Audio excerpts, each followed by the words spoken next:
Costa's audiobook presents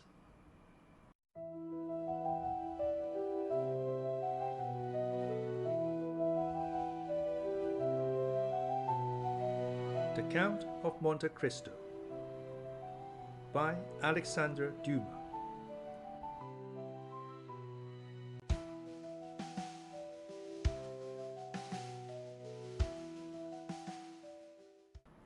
Volume 2, Chapter 28, The Prison Register.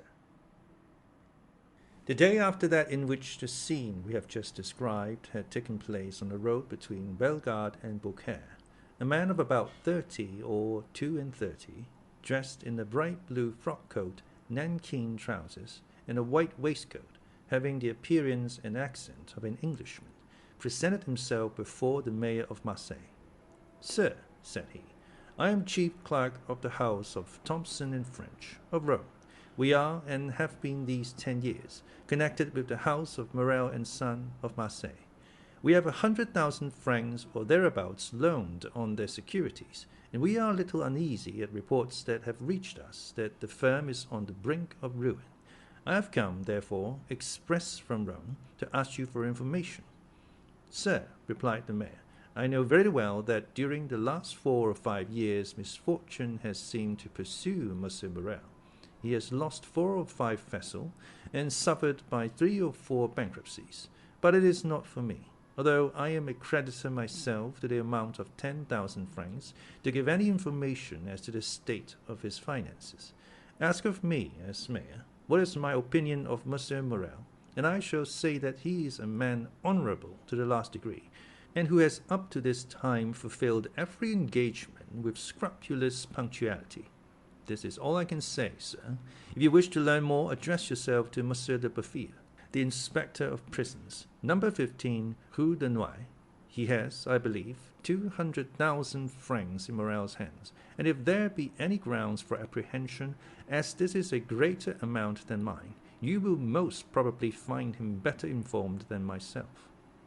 The Englishman seemed to appreciate this extreme delicacy, made his bow, and went away, proceeding with a characteristic British stride towards the street mentioned.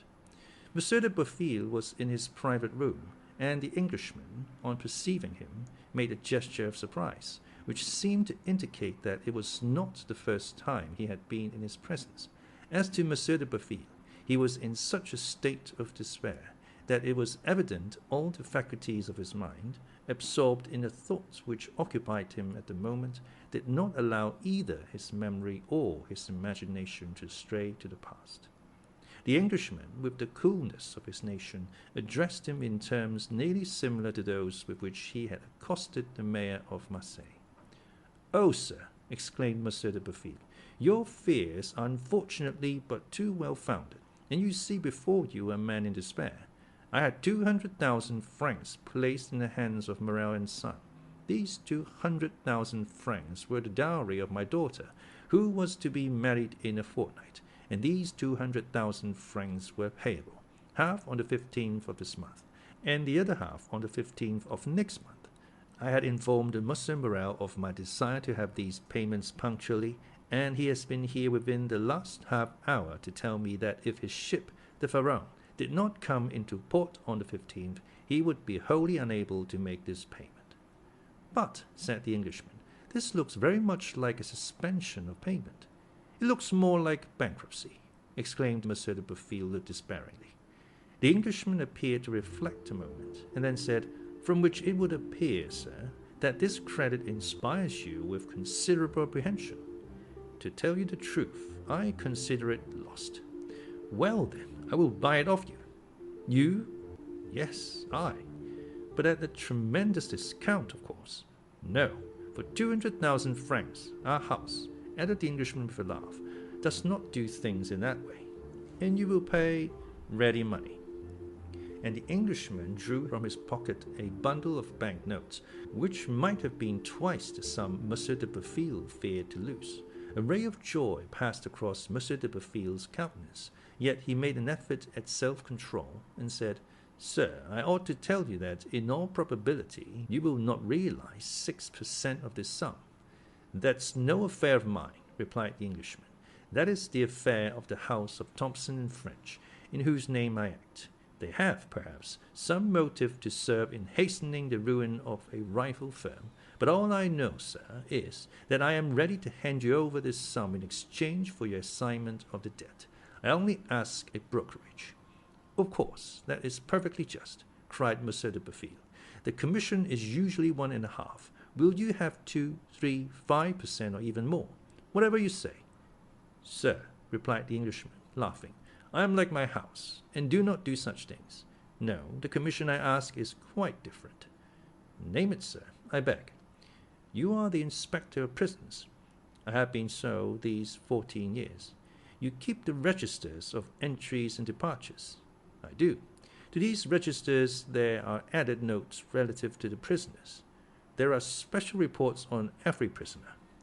"Well, sir, I was educated at Rome by a poor devil of an abbé who disappeared suddenly. I have since learned that he was confined in the Château d'If, and I should like to learn some particulars of his death." "What was his name?" "The Abbé Faria."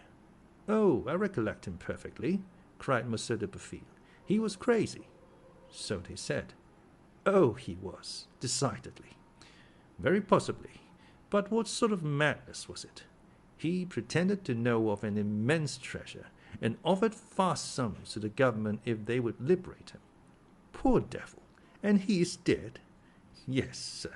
5 or 6 months ago, last February." "You have a good memory, sir, to recollect dates so well."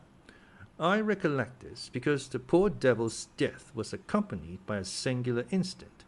"May I ask what that was?" said the Englishman with an expression of curiosity which a close observer would have been astonished at discovering in his phlegmatic countenance.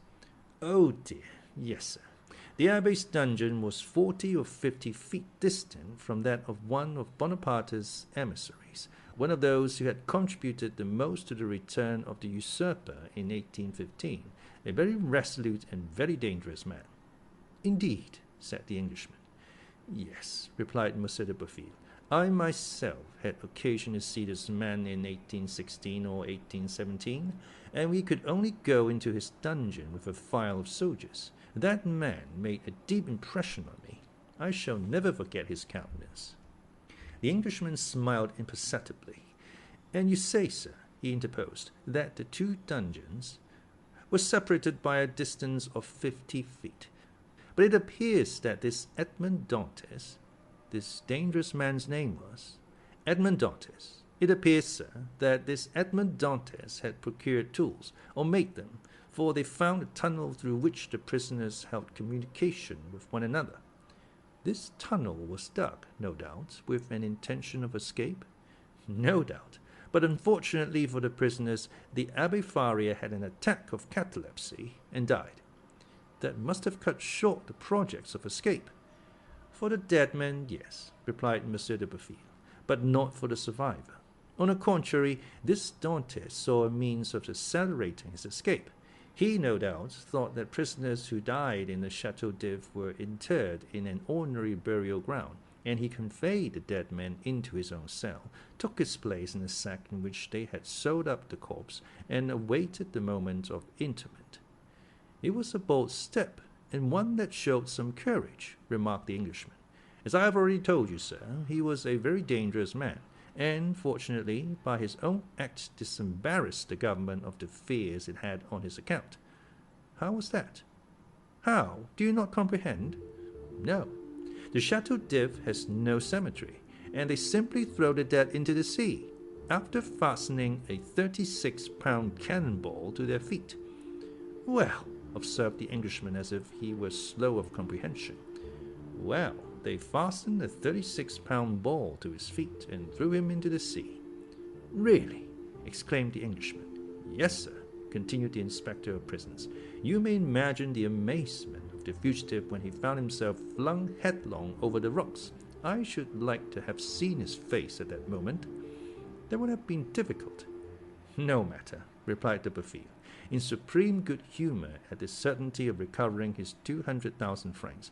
"No matter, I can fancy it," and he shouted with laughter.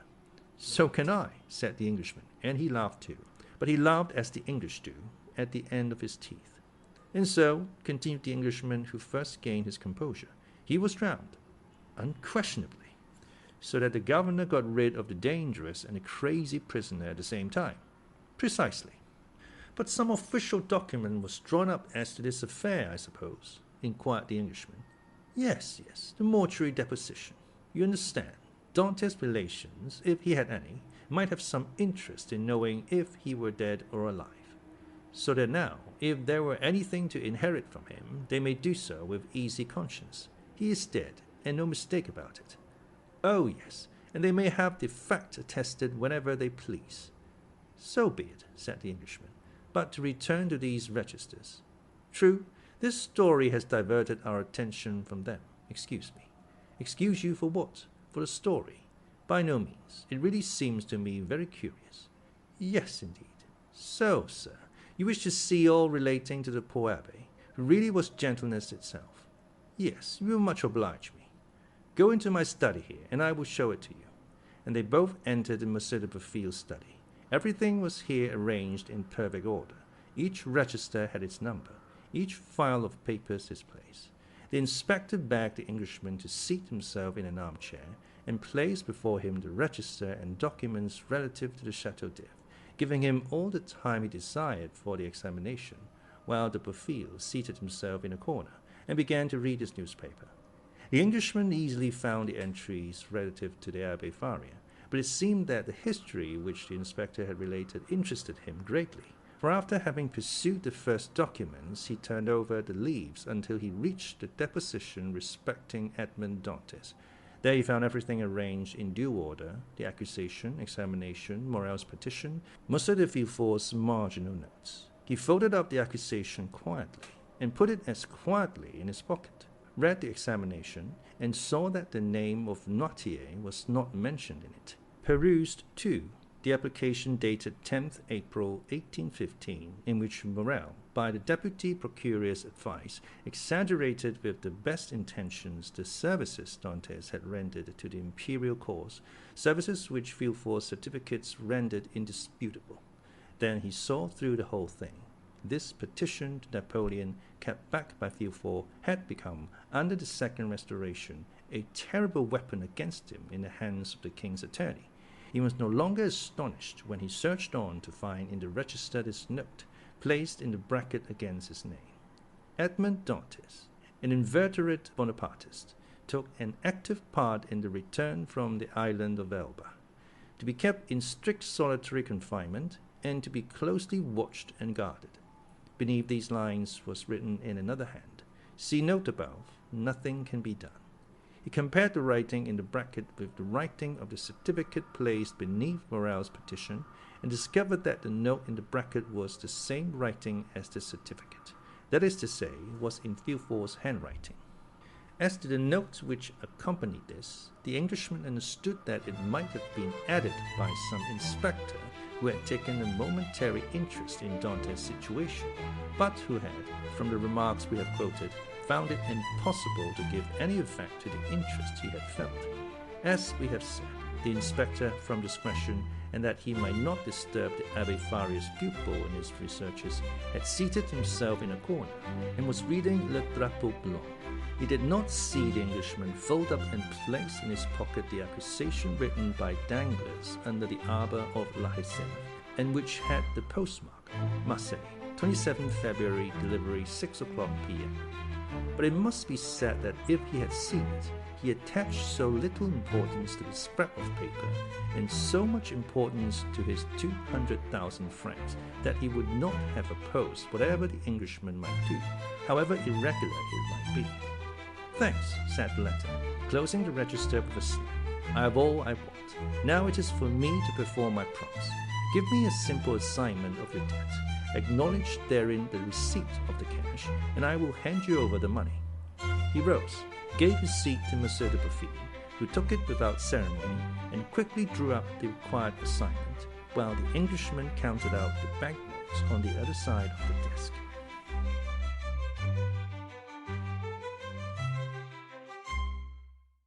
Chapter 29. The House of Morrel and Son. Anyone who had quitted Marseilles a few years previously well acquainted with the interior of Morrel's warehouse, and had returned at his state, would have found a great change.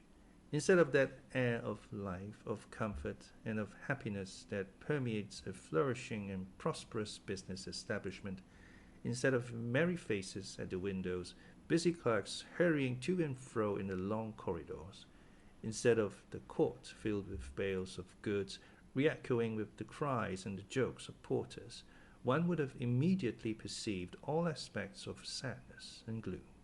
Out of all the numerous clerks that used to fill the deserted corridor and the empty office, but two remained.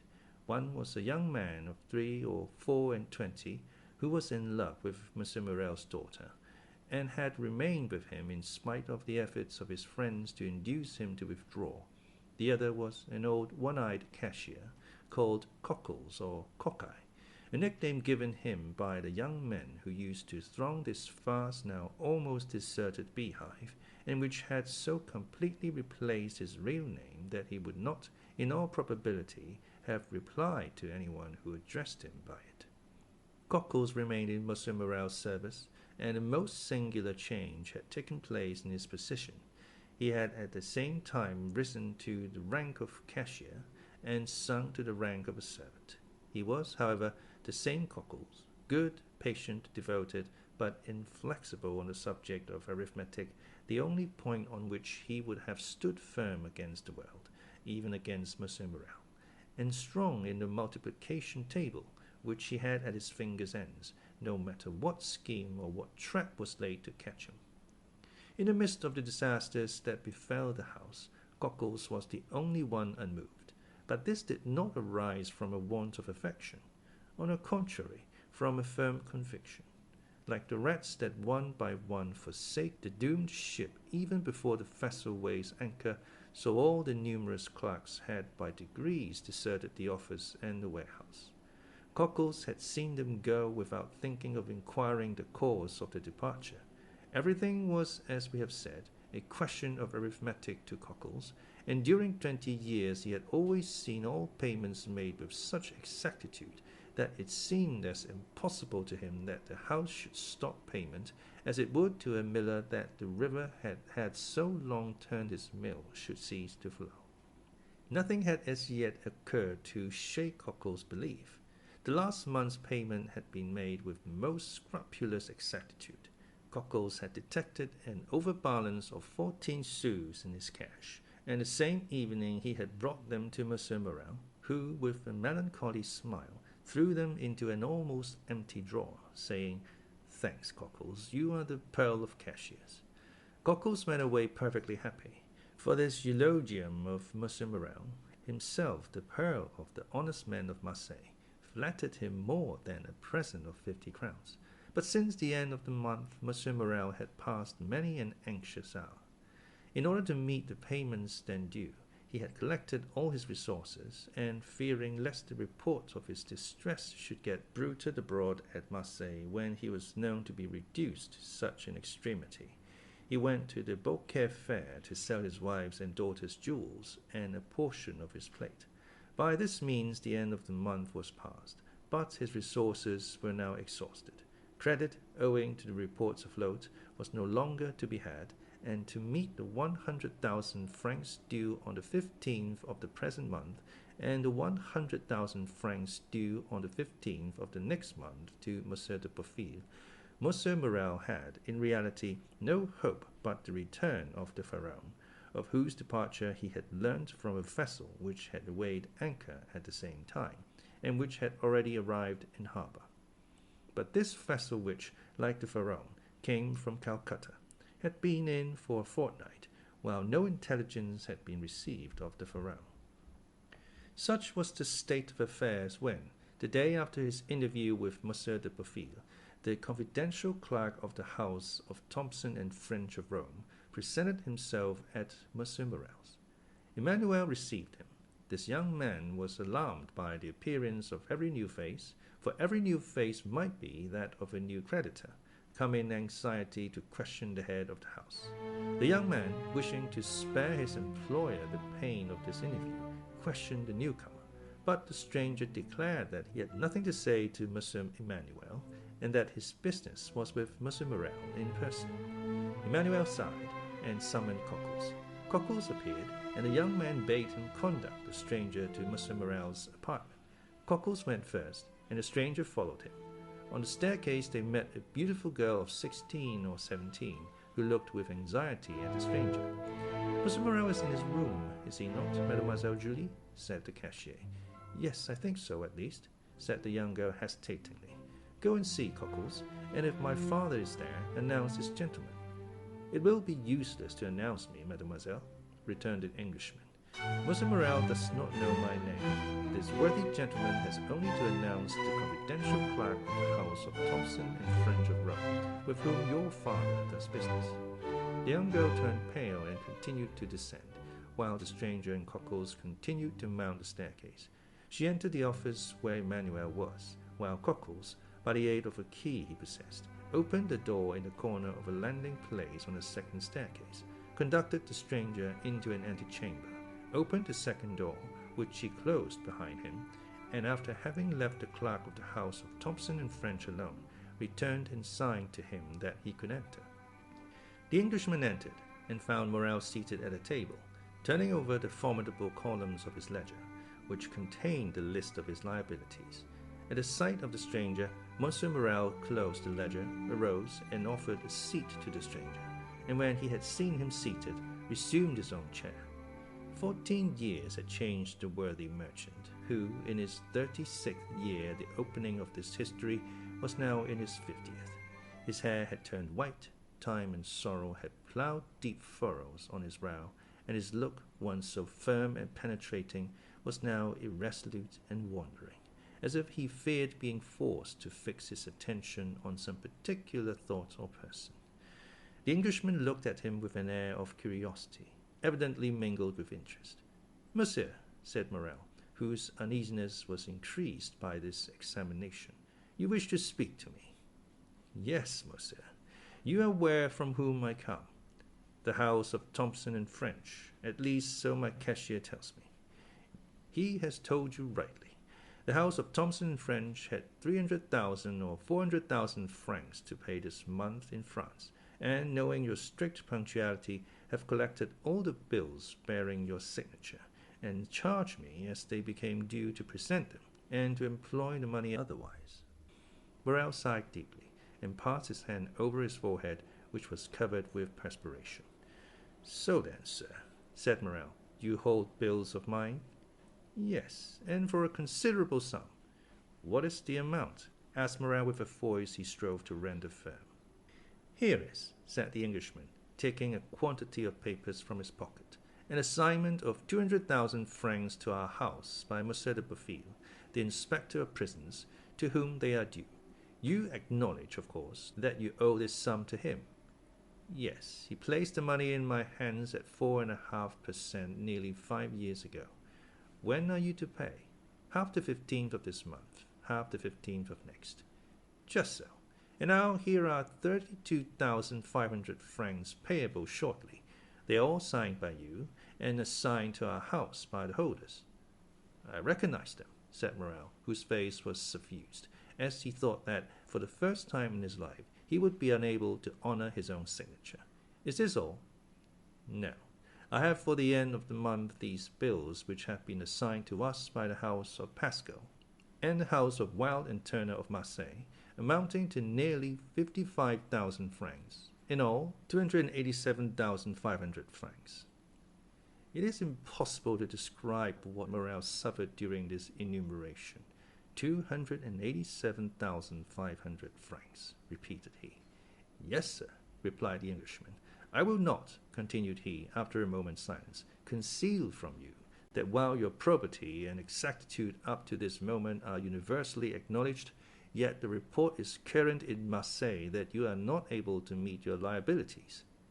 At this almost brutal speech Morrel turned deathly pale.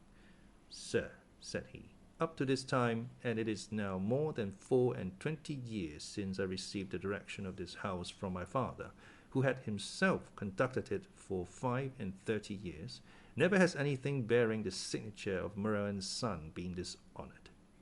"I know that," replied the Englishman, But as a man of honour should answer another, tell me fairly, shall you pay these with the same punctuality? Morrel shuddered, and looked at the man, who spoke with more assurance than he had hitherto shown. To questions frankly put, said he, a straightforward answer should be given. Yes, I shall pay, if, as I hope, my vessel arrives safely, for its arrival will again procure me the credit which the numerous accidents of which I have been the victim have deprived me. But if the Pharaon should be lost, and this last resource be gone— The poor man's eyes filled with tears. Well, said the other, if this last resource fail you— Well, returned Morrel, it is a cruel thing to be forced to say, but, already used to misfortune, I must habitude myself to shame. I fear I shall be forced to suspend payment. Have you no friends who could assist you? Morrel smiled mournfully. In business, sir, said he, one has no friends, only correspondents. It is true, murmured the Englishman. Then you have but one hope. But one. The last? The last. So that if this fail, I am ruined, completely ruined. As I was on my way here, a vessel was coming into port. I know it, sir. A young man, who still adheres to my fallen fortunes, passes a part of his time in a belvedere at the top of the house, in hopes of being the first to announce good news to me. He has informed me of the arrival of the ship. And it is not yours.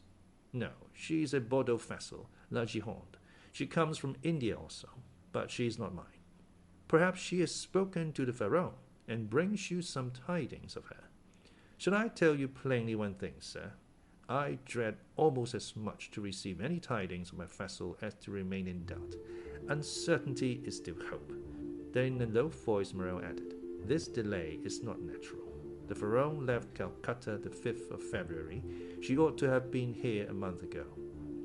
What is that? Said the Englishman. What is the meaning of that noise? Oh, my God, cried Morrel, turning pale. What is it? A loud noise was heard on the stairs of people moving hastily, and half-stifled sobs. Morrel rose and advanced to the door, but his strength failed him, and he sank into a chair. The two men remained opposite one another, Morrel trembling in every limb, the stranger gazing at him with an air of profound pity. The noise had ceased, but it seemed that Morrel expected something. Something had occasioned the noise, and something must follow. The stranger fancied he heard footsteps on the stairs, and that the footsteps, which were those of several persons, stopped at the door. A key was inserted in the lock of the first door, and the creaking of hinges was audible. There are only two persons who have the key to that door, murmured Morrel, Cockles and Julie. At this instant the second door opened, and the young girl, her eyes bathed with tears, appeared. Morrel rose tremblingly, supporting himself by the arm of the chair. He would have spoken, but his voice failed him. "Oh, father," said she, clasping her hands, "forgive your child for being the bearer of evil tidings." Morrel again changed colour. Julie threw herself into his arms. "Oh, father, father," murmured she, "courage!" "The Pharaon has gone down, then," said Morrel in a hoarse voice. The young girl did not speak, but she made an affirmative sign with her head as she lay on her father's breast. "And the crew?" asked Morrel. "Saved," said the girl, "saved by the crew of the vessel that has just entered the harbour." Morrel raised his two hands to heaven with an expression of resignation and sublime gratitude.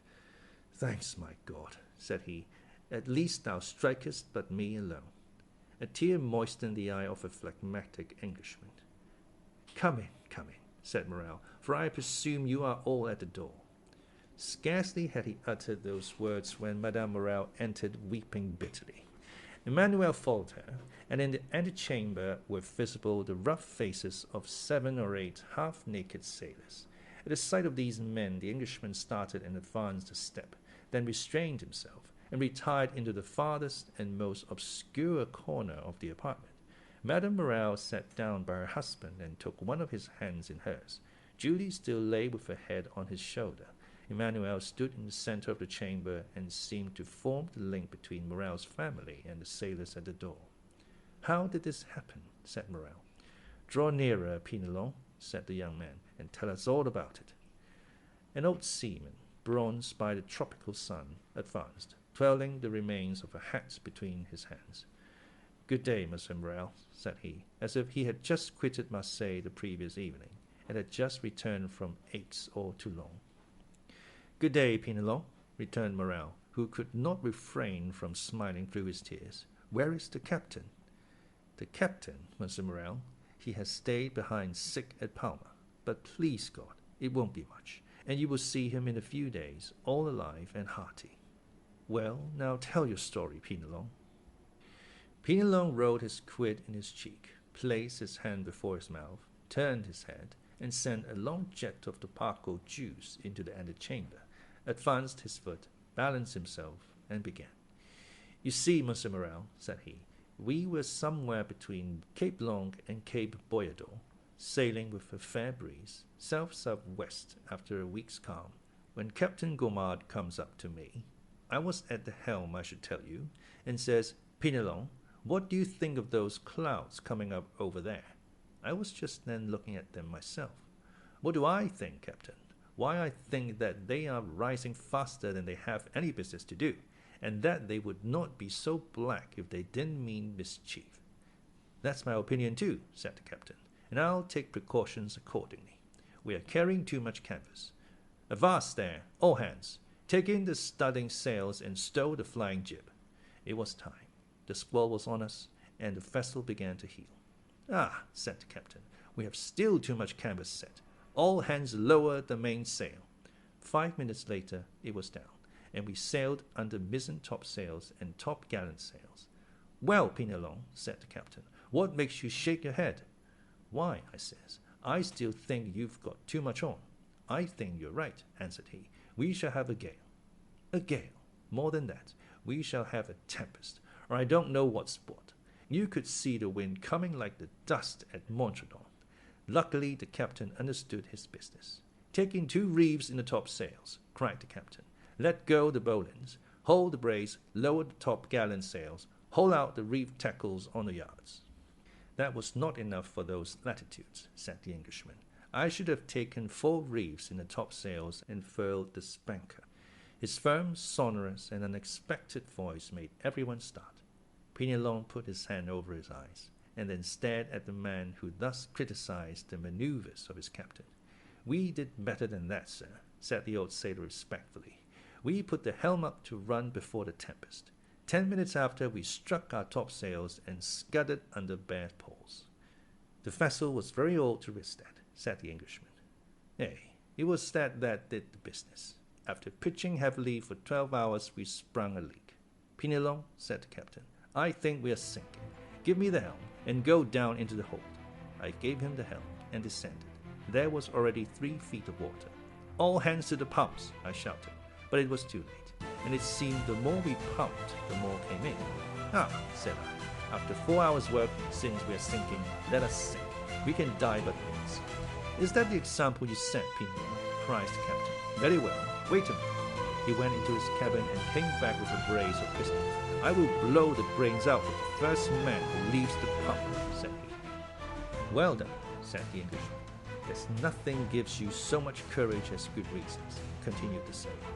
And during that time the wind had abated, and the sea gone down, but the water kept rising. Not much, only 2 inches an hour, but still it rose. 2 inches an hour does not seem much, but in 12 hours that makes 2 feet, and 3 we had before, that makes 5. 'Come,' said the captain, 'we have done all in our power, and Monsieur Morrel will have nothing to reproach us with. We have tried to save the ship. Let us now save ourselves. To the boats, my lads, as quick as you can.' 'Now,' continued Penelon, 'you see, Monsieur Morrel, a sailor is attached to his ship, but still more to his life, so we did not wait to be told twice. The more so, that the ship was sinking under us, and seemed to say, "Get along, save yourselves." We soon launched the boat, and all 8 of us got into it. The captain descended last, or rather, he did not descend. He would not quit the vessel, so I took him round the waist, and threw him into the boat, and then I jumped after him. It was time, for just as I jumped, the deck burst with a noise like the broadside of a man of war. 10 minutes after, she pitched forward, then the other way, spun round, and then goodbye to the fellow. As for us, we were 3 days without anything to eat or drink, so that we began to think of drawing lots who should feed the least. When we saw La Gironde, we made signals of distress. She perceived us, made for us, and took us all on board. There now, Monsieur Morrel, that's the whole truth, on the honor of a sailor. Is not it true, you fellows there?" A general murmur of approbation showed that the narrator had faithfully detailed their misfortunes and sufferings. "Well, well," said Monsieur Morrel, "I know there was no one in fault but destiny. It was the will of God that this should happen. Blessed be his name. What wages are due to you?" "Oh, don't let us talk of that, Monsieur Morrel." "Yes, but we will talk of it." "Well then, 3 months," said Penelon. "Cockles, pay 200 francs to each of these good fellows," said Morrel. "At another time," added he, "I should have said, give them besides 200 francs over as a present. But times are changed, and the little money that remains to me is not my own, so do not think me mean on this account." Penelon turned to his companions, and exchanged a few words with them. "As for that, Monsieur Morrel," said he, again turning his quid, "as for that." "As for what?" "The money." "Well?" "Well, we all say that 50 francs will be enough for us at present, and that we will wait for the rest." "Thanks, my friends, thanks," cried Morrel gratefully. "Take it, take it, and if you can find another employer, enter his service. You are free to do so." These last words produced a prodigious effect on the seaman. Penelon nearly swallowed his quid. Fortunately, he recovered. "What, Monsieur Morrel?" said he in a low voice. "You sent us away. You are then angry with us?" "No, no," said Monsieur Morrel. "I am not angry. Quite the contrary, and I do not send you away. But I have no more ships, and therefore I do not want any sailors." "No more ships?" returned Penelon. "Well, then, you'll build some. We'll wait for you." "I have no money to build ships with, Penelon," said the poor owner mournfully, "so I cannot accept your kind offer." "No more money? Then you must not pay us. We can scud, like the Pharaon, under bare poles." "Enough, enough," cried Morrel, almost overpowered. "Leave me, I pray you. We shall meet again in a happier time. Emmanuel, go with them, and see that my orders are executed." "At least we shall see each other again, Monsieur Morrel?" asked Penelon. "Yes, I hope so at least. Now go." He made a sign to Cockles, who went first. The seaman followed him, and Emmanuel brought up the rear. "Now," said the owner to his wife and daughter, "leave me. I wish to speak with this gentleman." And he glanced towards the clerk of Thomson French, who had remained motionless in a corner during the scene, in which he had taken no part, except the few words we have mentioned. The two women looked at this person whose presence they had entirely forgotten, and retired. But as she left the apartment, Julie gave the stranger a supplicating glance, to which he replied by a smile that an indifferent spectator would have been surprised to see on his stern features. The two men were left alone. "Well, sir," said Morrel, sinking into a chair, "you have heard all, and I have nothing further to tell you." "I see," returned the Englishman, "that a fresh and unmerited misfortune has overwhelmed you, and this only increases my desire to serve you." "Oh, sir," cried Morrel. "Let me see," continued the stranger. "I am one of your largest creditors. Your bills, at least, are the first that will fall due. Do you wish for time to pay? A delay would save my honor, and consequently my life. How long a delay do you wish for?" Morrel reflected. 2 months, said he. "I will give you 3, replied the stranger. "But," asked Morrel, "will the house of Thomson French consent?" "Oh, I take everything on myself. Today is the 5th of June. "Yes. Well, renew these bills up to the 5th of September, and on the 5th of September at 11 o'clock I shall come to receive the money."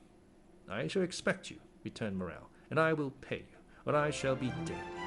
These last words were uttered in so low a tone that the stranger could not hear them. The bills were renewed, the old ones destroyed, and the poor shipowner found himself with 3 months before him to collect his resources. The Englishman received his thanks with the phlegm peculiar to his nation, and Morrel, overwhelming him with grateful blessings, conducted him to the staircase. The stranger met Julie on the stairs. She pretended to be descending, but in reality she was waiting for him. "Oh, sir," said she, clasping her hands. "Mademoiselle," said the stranger, "one day you will receive a letter signed Sinbad the Sailor. Do exactly what the letter bids you, however strange it may appear." "Yes, sir," returned Julie. "Do you promise?" "I swear to you I will." It is well.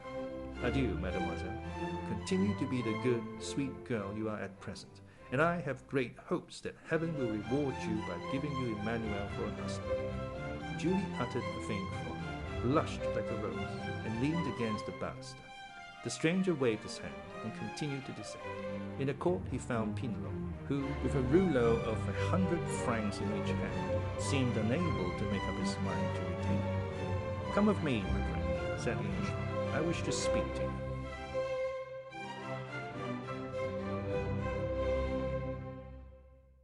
Chapter 30. The 5th of September. The extension provided for by the agent of Thomson and French, at the moment when Morrel expected it least, was to the poor ship-owner so decided a stroke of good fortune that he almost dared to believe that fate was at length grown weary of wasting her spite upon him. The same day he told his wife, Emmanuel, and his daughter all that had occurred, and a ray of hope, if not of tranquillity, returned to the family. Unfortunately, however, Morrel had not only engagements with the house of Thomson and French, who had shown themselves so considerate towards him, and, as he had said, in business he had correspondents, and not friends.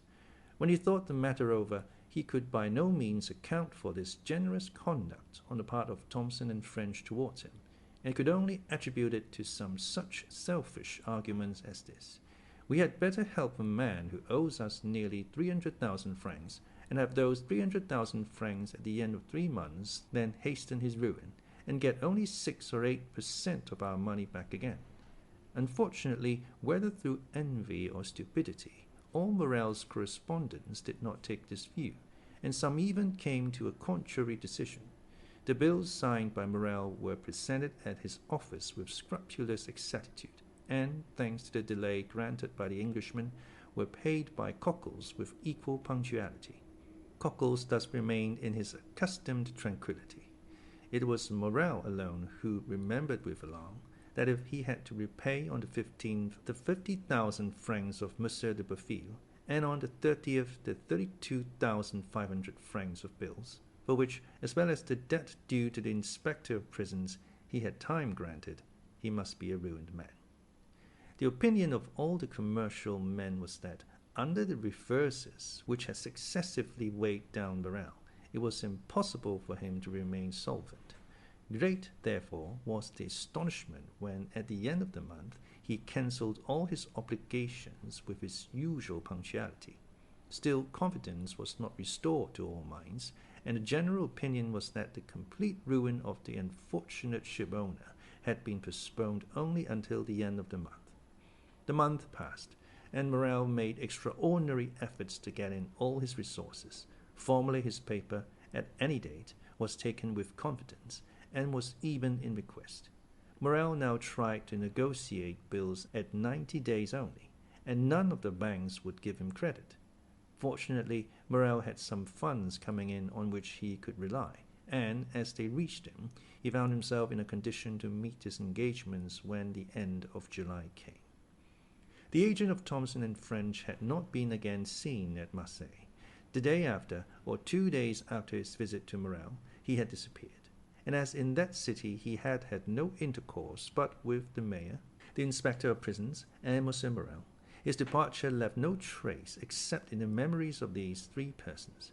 As to the sailors of the Pharaon, they must have found snug berths elsewhere, for they also had disappeared. Captain Gaumard, recovered from his illness, had returned from Palma. He delayed presenting himself at Morrel's, but the owner, hearing of his arrival, went to see him. The worthy ship-owner knew, from Penelon's recital, of the captain's brave conduct during the storm, and tried to console him. He brought him also the amount of his wages, which Captain Gaumard had not dared to apply for. As he descended the staircase, Morrel met Penelon, who was going up. Penelon had, it would seem, made good use of his money, for he was newly clad. When he saw his employer, the worthy tar seemed much embarrassed, drew on one side into the corner of the landing-place, passed his quid from one cheek to the other, stared stupidly with his great eyes, and only acknowledged the squeeze of the hand which Morrel as usual gave him by a slight pressure in return. Morrel attributed Penelon's embarrassment to the elegance of his attire. It was evident the good fellow had not gone to such an expense on his own account. He was, no doubt, engaged on board some other vessel, and thus his bashfulness arose from the fact of his not having, if we may so express ourselves, worn mourning for the Pharaon longer. Perhaps he had come to tell Captain Gaumard of his good luck, and to offer him employment from his new master. "Worthy fellows," said Morrel, as he went away, "may your new master love you as I loved you, and be more fortunate than I have been." August rode by in unceasing efforts on the part of Morrel to renew his credit or revive the old. On the 20th of August it was known at Marseilles that he had left town in the mail coach, and then it was said that the bills would go to protest at the end of the month, and that Morrel had gone away and left his chief clerk Emmanuel and his cashier Cockles to meet the creditors.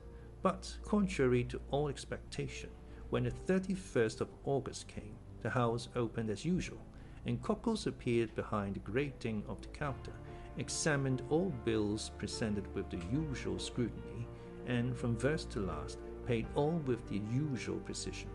There came in, moreover, 2 drafts which Monsieur Morrel had fully anticipated, and which Cockles paid as punctually as the bills which the ship owner had accepted. All this was incomprehensible. And then, with the tenacity peculiar to prophets of bad news, the failure was put off until the end of September. On the 1st, Morrel returned. He was awaited by his family with extreme anxiety, for from this journey to Paris they hoped great things. Morrel had thought of Danglars, who was now immensely rich, and had lain under great obligations to Morrel in former days, since to him it was owing that Danglars entered the service of the Spanish banker, with whom he had laid the foundations of his vast wealth. It was said at this moment that Danglars was worth from 6 to 8 millions of francs, and had unlimited credit. Danglars, then, without taking a crown from his pocket, could save Morrel. He had but to pass his word for a loan, and Morrel was saved. Morrel had long thought of Danglars, but had kept away from some instinctive motive, and had delayed as long as possible availing himself of this last resource. And Morrel was right, for he returned home crushed by the humiliation of a refusal. Yet on his arrival, Morrel did not utter a complaint, or say one harsh word. He embraced his weeping wife and daughter, pressed Emmanuel's hand with friendly warmth, and then going to his private room on the 2nd floor had sent for Cockles. Then said the 2 women to Emmanuel, "We are indeed ruined." It was agreed in a brief council held among them, that Julie should write to her brother, who was in garrison at Nîmes, to come to them as speedily as possible. The poor women felt instinctively that they required all their strength to support the blow that impended. Besides, Maximilien Morrel, though hardly 22, had great influence over his father. He was a strong-minded, upright young man. At a time when he decided on his profession, his father had no desire to choose for him, but had consulted young Maximilien's taste. He had at once declared for a military life, and had in consequence studied hard, passed brilliantly through the Polytechnic School, and left it as sub-lieutenant of the 53rd of the line. For a year he had held his rank, and expected promotion on the first vacancy. In his regiment, Maximilien Morrel was noted for his rigid observance, not only of the obligations imposed on a soldier, but also of the duties of a man, and he thus gained the name of the Stoic. We need hardly say that many of those who gave him this epithet repeated it because they had heard it, and did not even know what it meant. This was the young man whom his mother and sister called to their aid to sustain them under the serious trial which they felt they would soon have to endure. They had not mistaken the gravity of this event, for the moment after Morrel had entered his private office with Cockles, Julie saw the latter livid pale, trembling, and his features betraying the utmost consternation. She would have questioned him as he passed by her, but the worthy creature hastened down the staircase with unusual precipitation, and only raised his hands to heaven and exclaimed, "Oh, mademoiselle, mademoiselle, what a dreadful misfortune! Who could ever have believed it?" A moment afterwards Julie saw him go upstairs, carrying 2 or 3 heavy ledgers, a portfolio, and a bag of money. Morrel examined the ledgers, opened the portfolio, and counted the money. All his funds amounted to 6,000 or 8,000 francs. His bills receivable up to the 5th to 4,000 or 5,000, which, making the best of everything, gave him 14,000 francs to meet debts amounting to 287,500 francs. He had not even the means for making a possible settlement on account. However, when Morrel went down to his dinner, he appeared very calm. This calmness was more alarming to the two women than the deepest dejection would have been. After dinner, Morrel usually went out and used to take his coffee at the club of the Phocéens and read the Semaphore. This day he did not leave the house, but returned to his office. As to Cockles, he seemed completely bewildered. For part of the day he went into the courtyard, seated himself on a stone with his head bare and exposed to the blazing sun. Emmanuel tried to comfort the women, but his eloquence faltered. The young man was too well acquainted with the business of the house not to feel that a great catastrophe hung over the Morrel family. Night came. The two women had watched, hoping that when he left his room, Morrel would come to them. But they heard him pass before their door, and trying to conceal the noise of his footsteps. They listened. He went into his sleeping room, and fastened the door inside. Madame Morrel sent her daughter to bed, and half an hour after Julie had retired, she rose, took off her shoes, and went stealthily along the passage to see through the keyhole what her husband was doing. In the passage she saw a retreating shadow. It was Julie, who, uneasy herself, had anticipated her mother. The young lady went towards Madame Morrel. "He is writing," she said. They had understood each other without speaking. Madame Morrel looked again through the keyhole. Morrel was writing, but Madame Morrel remarked what her daughter had not observed, that her husband was writing on stamped paper. The terrible idea that he was writing his will flashed across her. She shuddered, and yet had not strength to utter a word. Next day, Monsieur Morrel seemed as calm as ever, went into his office as usual, came to his breakfast punctually, and then after dinner he placed his daughter beside him, took her head in his arms, and held her for a long time against his bosom. In the evening, Julie told her mother that although he was apparently so calm, she had noticed that her father's heart beat violently. The next 2 days passed in much the same way. On the evening of the 4th of September, Monsieur Morrel asked his daughter for the key of his study. Julie trembled at this request, which seemed to her of bad omen. Why did her father ask for this key which she always kept, and which was only taken from her in childhood as a punishment? The young girl looked at Morrel. "What have I done wrong, father," she said, "that you should take this key from me?" "Nothing, my dear," replied the unhappy man, the tears starting to his eyes at this simple question. "Nothing, only I want it." Julie made a pretense to feel for the key. "I must have left it in my room," she said, and she went out. But instead of going to her apartment, she hastened to consult Emmanuel. "Do not give this key to your father," said he, "and tomorrow morning, if possible, do not quit him for a moment." She questioned Emmanuel, but he knew nothing, or would not say what he knew. During the night, between the 4th and 5th of September, Madame Morrel remained listening for every sound, and until 3 o'clock in the morning she heard her husband pacing the room in great agitation. It was 3 o'clock when he threw himself on the bed. The mother and daughter passed the night together. They had expected Maximilian since the previous evening. At 8 o'clock in the morning Morrel entered their chamber. He was calm, but the agitation of the night was legible in his pale and careworn visage. They did not dare to ask him how he had slept. Morrel was kinder to his wife, more affectionate to his daughter than he had ever been. He could not cease gazing at and kissing the sweet girl. Julie, mindful of Emmanuel's request, was following her father when he quitted the room, but he said to her quickly, "Remain with your mother, dearest." Julie wished to accompany him. "I wish you to do so," said he.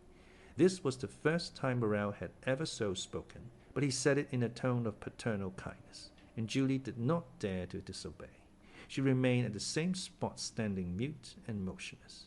An instant afterwards the door opened. She felt 2 arms encircle her, and a mouth pressed her forehead. She looked up and uttered an exclamation of joy. "Maximilian, my dearest brother!" she cried. At these words Madame Morrel rose, and threw herself into her son's arms.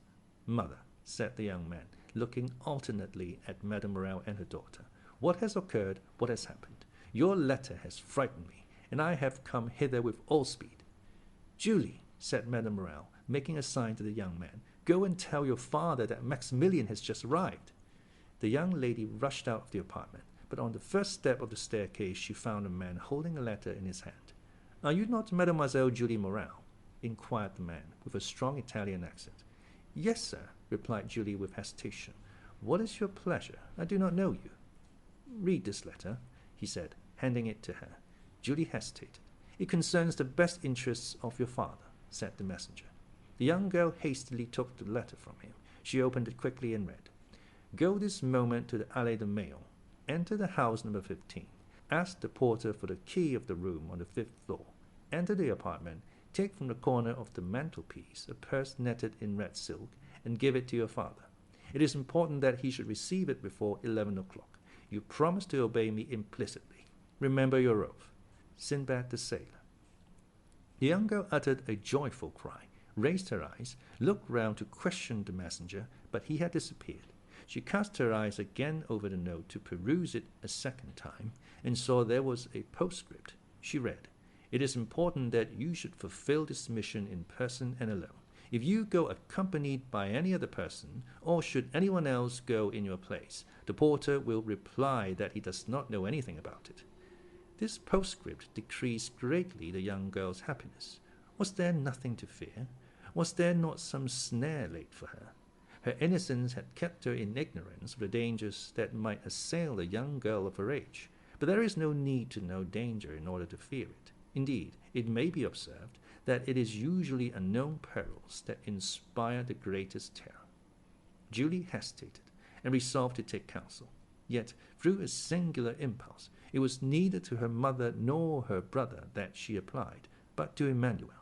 She hastened down and told him what had occurred on the day when the agent of Thomson French had come to her father's, related the scene on the staircase, repeated the promise she had made, and showed him the letter. "You must go, then, mademoiselle," said Emmanuel. "Go there," murmured Julie. "Yes, I will accompany you." "But did you not read that I must be alone?" said Julie. "And you shall be alone," replied the young man. "I will await you at the corner of the Rue de Musée, and if you are so long absent as to make me uneasy, I will hasten to rejoin you, and woe to him of whom you shall have cause to complain to me." "Then, Emmanuel," said the young girl with hesitation, "it is your opinion that I should obey this invitation?" "Yes. Did not the messenger say your father's safety depended upon it?" "But what danger threatens him, then, Emmanuel?" she asked. Emmanuel hesitated a moment, but his desire to make Julie decide immediately made him reply. "Listen," he said, "today is the 5th of September, is it not?" "Yes." "Today, then, at 11 o'clock, your father has nearly 300,000 francs to pay." "Yes, we know that." "Well, then," continued Emmanuel, "you have not 15,000 francs in house. What will happen then? Why, if today before 11 o'clock your father has not found someone who will come to his aid, he will be compelled at 12 o'clock to declare himself a bankrupt." "Oh, come then, come!" cried she, hastening away with the young man. During this time, Madame Morrel had told her son everything. The young man knew quite well that, after the succession of misfortunes which had befallen his father, great changes had taken place in his style of living and housekeeping. But he did not know that matters had reached such a point. He was thunderstruck. Then, rushing hastily out of the apartment, he ran upstairs, expecting to find his father in his study, but he rapped there in vain. While he was yet at the door of the study, he heard the bedroom door open, turned, and saw his father. Instead of going directly to his study, Monsieur Morrel had returned to his bedchamber, which he was only this moment quitting. Morrel uttered a cry of surprise at the sight of his son, of whose arrival he was ignorant. He remained motionless on the spot, pressing with his left hand something he had concealed under his coat. Maximilian sprang down the staircase and threw his arms round his father's neck, but suddenly he recoiled and placed his right hand on Morrel's breast. "Father," he exclaimed, turning pale as death, "what are you going to do with that brace of pistol under your coat?" "Oh, this is what I feared," said Morrel. "Father, Father, in heaven's name," exclaimed the young man, What are these weapons for? Maximilian, replied Morrel, looking fixedly at his son, you are a man, and a man of honor. Come, and I will explain to you. And with a firm step Morrel went up to his study, while Maximilian followed him, trembling as he went. Morrel opened the door, and closed it behind his son, then, crossing the anteroom, went to his desk on which he placed the pistols, and pointed with his finger to an open ledger. In this ledger was made out an exact balance sheet of his affairs. Morrel had to pay, within half an hour, 287,500 francs. All he possessed was 15,257 francs. Read, said Morrel. The young man was overwhelmed as he read. Morrel said not a word. What could he say? What need he add to such a desperate proof in figures? And have you done all that is possible, father, to meet this disastrous result? Asked the young man, after a moment's pause. I have, replied Morrel. You have no money coming in on which you can rely. None. You have exhausted every resource. All. And in half an hour, said Maximilian in a gloomy voice, our name is dishonored. Blood washes out dishonor, said Morrel. You are right, father. I understand you. Then extending his hand toward one of the pistols, he said, there is one for you and one for me. Thanks. Morrel caught his hand. Your mother, your sister, who will support them? A shudder ran through the young man's frame. Father, he said, do you reflect that you are bidding me to live? Yes, I do so bid you, answered Morrel. It is your duty. You have a calm, strong mind, Maximilian. Maximilian, you are no ordinary man. I make no requests or commands. I only ask you to examine my position as if it were your own, and then judge for yourself. The young man reflected for a moment. Then an expression of sublime resignation appeared in his eyes, and with a slow and sad gesture he took off his two epaulets, the insignia of his rank.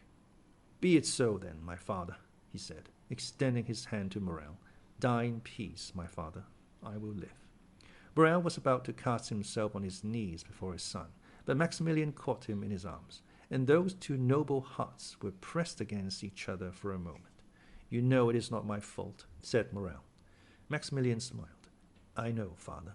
You are the most honorable man I have ever known. Good, my son. And now there is no more to be said. Go and rejoin your mother and sister. My father, said the young man, bending his knee, bless me.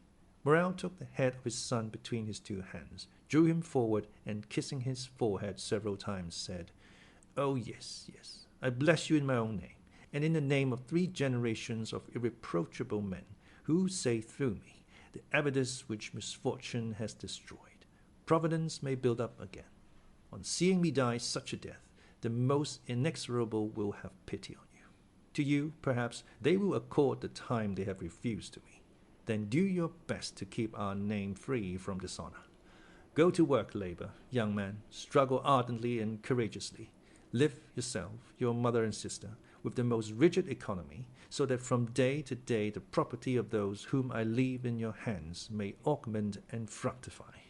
Reflect how glorious the day will be, how grand, how solemn, that day of complete restoration, on which you will say in this very office, My father died because he could not do what I have this day done, but he died calmly and peacefully, because in dying he knew what I should do. My father, cried the young man, why should you not live? If I live, all would be changed. If I live, interest would be converted into doubt, pity into hostility.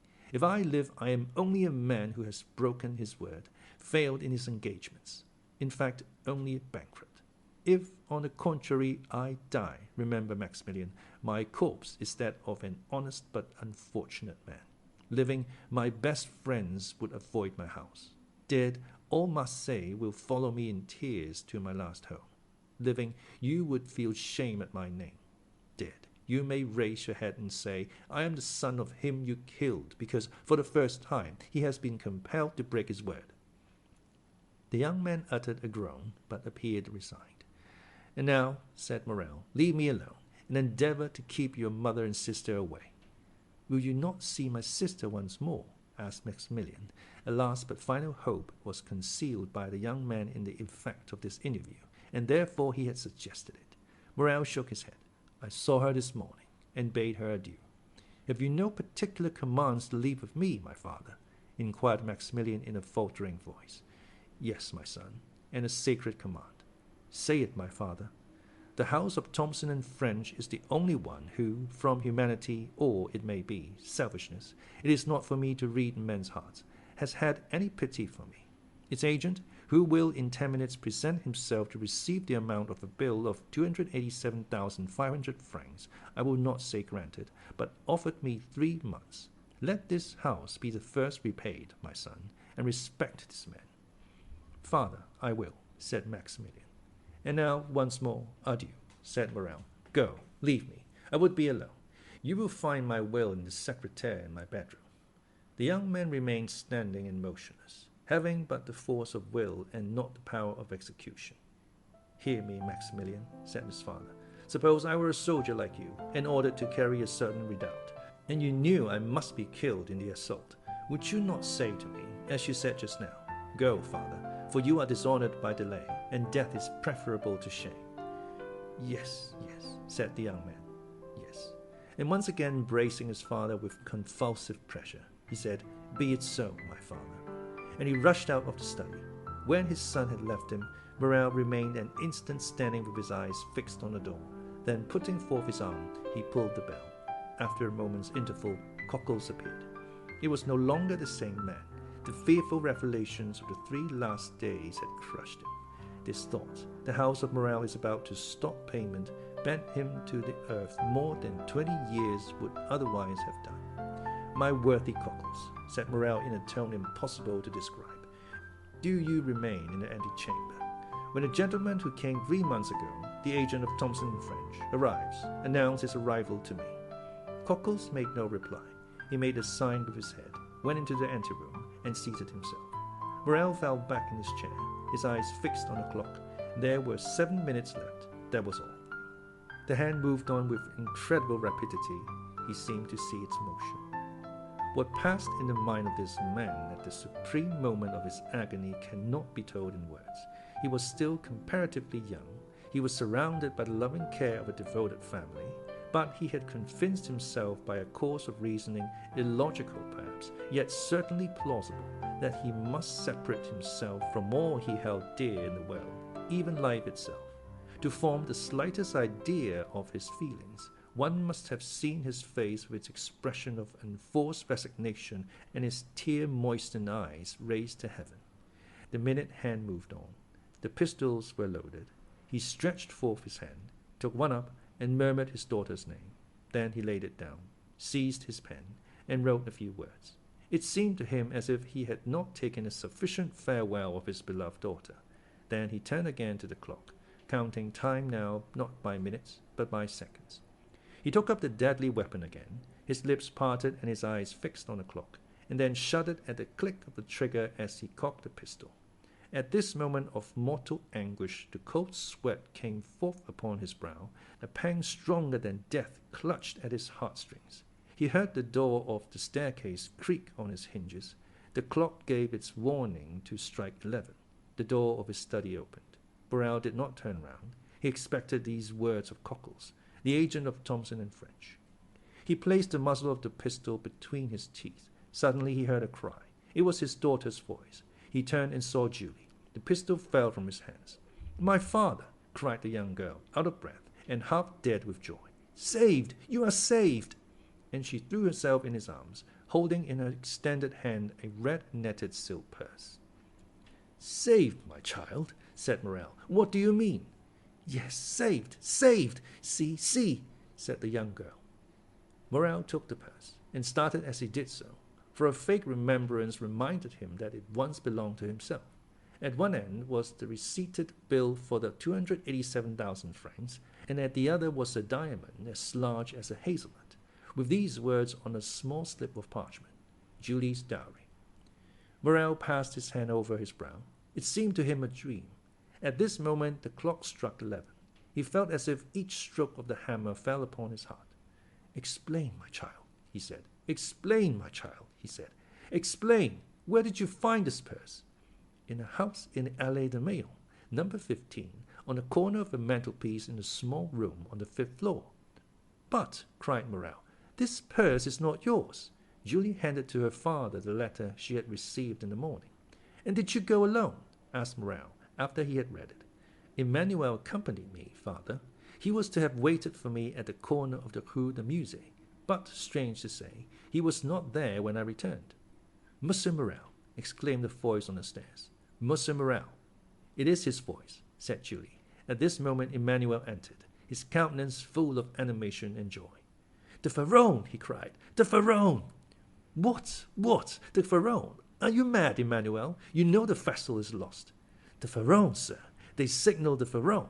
The Pharaon is entering the harbor!" Morrel fell back in his chair. His strength was failing him. His understanding, weakened by such events, refused to comprehend such incredible, unheard-of, fabulous facts. But his son came in. "Father," cried Maximilian, "how could you say the Pharaon was lost? The lookout has signaled her, and they say she is now coming into port." "My dear friends," said Morrel, "if this be so, it must be a miracle of heaven. Impossible, impossible." But what was real and not less incredible was the purse he held in his hand, the acceptance receipted, the splendid diamond. "Ah, sir," exclaimed Cockles, "what can it mean? The Pharaon!" "Come, dear ones," said Morrel, rising from his seat, "let us go and see, and heaven have pity upon us if it be false intelligence." They all went out, and on the stairs met Madame Morrel, who had been afraid to go up into the study. In a moment they were at the Canebière. There was a crowd on the pier. All the crowd gave way before Morrel. "The Pharaon! The Pharaon!" said every voice. And, wonderful to see, in front of the Tower of St. Jean was a ship bearing on her stern these words, printed in white letters: "The Pharaon, Morrel and Son, of Marseilles." She was the exact duplicate of the other Pharaon, and loaded, as that had been, with cochineal and indigo. She cast anchor, clewed up sails, and on the deck was Captain Gaumard giving orders, and good old Pinelon making signals to Monsieur Morrel. To doubt any longer was impossible. There was the evidence of the senses, and 10,000 persons who came to corroborate the testimony. As Morrel and his son embraced on the pier, in the presence and amid the applause of the whole city witnessing this event, a man, with his face half covered by a black beard, and who, concealed behind the sentry box, watched the scene with delight, uttered these words in a low tone: "Be happy, noble heart. Be blessed for all the good thou hast done and wilt do hereafter, and let my gratitude remain in obscurity like your countenance." And with a smile expressive of supreme content, he left his hiding place, and without being observed, descended one of the flights of steps provided for debarkation, and hailing 3 times, shouted, "Jacopo, Jacopo, Jacopo!" Then a launch came to shore, took him on board, and conveyed him to a yacht splendidly fitted, on whose deck he sprung with the activity of a sailor. Thence he once again looked towards Morrel, who, weeping with joy, was shaking hands most cordially with all the crowd around him, and thanking with a look the unknown benefactor whom he seemed to be seeking in the skies. "And now," said the unknown, "farewell kindness, humanity, and gratitude. Farewell to all the feelings that expand out. I have been heaven's substitute to recompense the good. Now the God of vengeance yields to me his power to punish the wicked." At these words he gave a sign, and, as if only awaiting the signal, the yacht instantly put out to sea.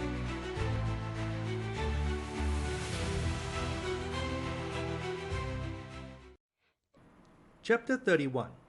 Italy, Sinbad the Sailor. Towards the beginning of the year 1838, 2 young men belonging to the first society of Paris, the Viscount Albert de Morcerf and the Baron Franz were at Florence. They had agreed to see the carnival at Rome that year, and that Franz, who had the last 3 or 4 years had inhabited Italy, should act as cicerone to Albert. As it is no inconsiderable affair to spend the carnival at Rome, especially when you have no great desire to sleep on the Piazza del Popolo or the Campo Facino, they wrote to Signor Pastrini, the proprietor of the L'Hôtel de Londres, Piazza di Spagna, to reserve comfortable apartments for them. Signor Pastrini replied that he had only 2 rooms and a parlor on the 3rd floor, which he offered at the low charge of a louis per diem. They accepted his offer, but wishing to make the best use of the time that was left, Albert started for Naples. As for Franz, he remained at Florence, and after having passed a few days in exploring the paradise of the Cascine, and spending 2 or 3 evenings at the houses of the Florentine nobility, he took a fancy into his head to visit Elba, the waiting place of Napoleon. One evening he cast off the painter of a sailboat from the iron ring that secured it to the dock at Leghorn, wrapped himself in his coat and lay down, and said to the crew, "To the island of Elba." The boat shot out of the harbour like a bird, and the next morning Franz disembarked at Porto-Viejo. He traversed the island, after having followed the traces which the footsteps of the giant have left, and re-embarked for Marciana. 2 hours after he again landed at Pianosa, where he was assured that red partridges abounded. The sport was bad. Franz only succeeded in killing a few partridges, and, like every unsuccessful sportsman, he returned to the boat very much out of temper. "Ah, if your Excellency chose," said the captain, "you might have capital sport." "Where? Do you see that island?" continued the captain, pointing to the conical pile rising from the Indigo Sea. "Well, what is this island?" "The island of Monte Cristo." "But I have no permission to shoot over this island." "Your Excellency does not require a permit, for the island is uninhabited." "Ah, indeed," said the young man. "A desert island in the midst of the Mediterranean must be a curiosity." "It is very natural. This island is a mass of rocks, and does not contain an acre of land capable of cultivation." "To whom does this island belong?" "To Tuscany." "What game should I find there?" "Thousands of wild goats."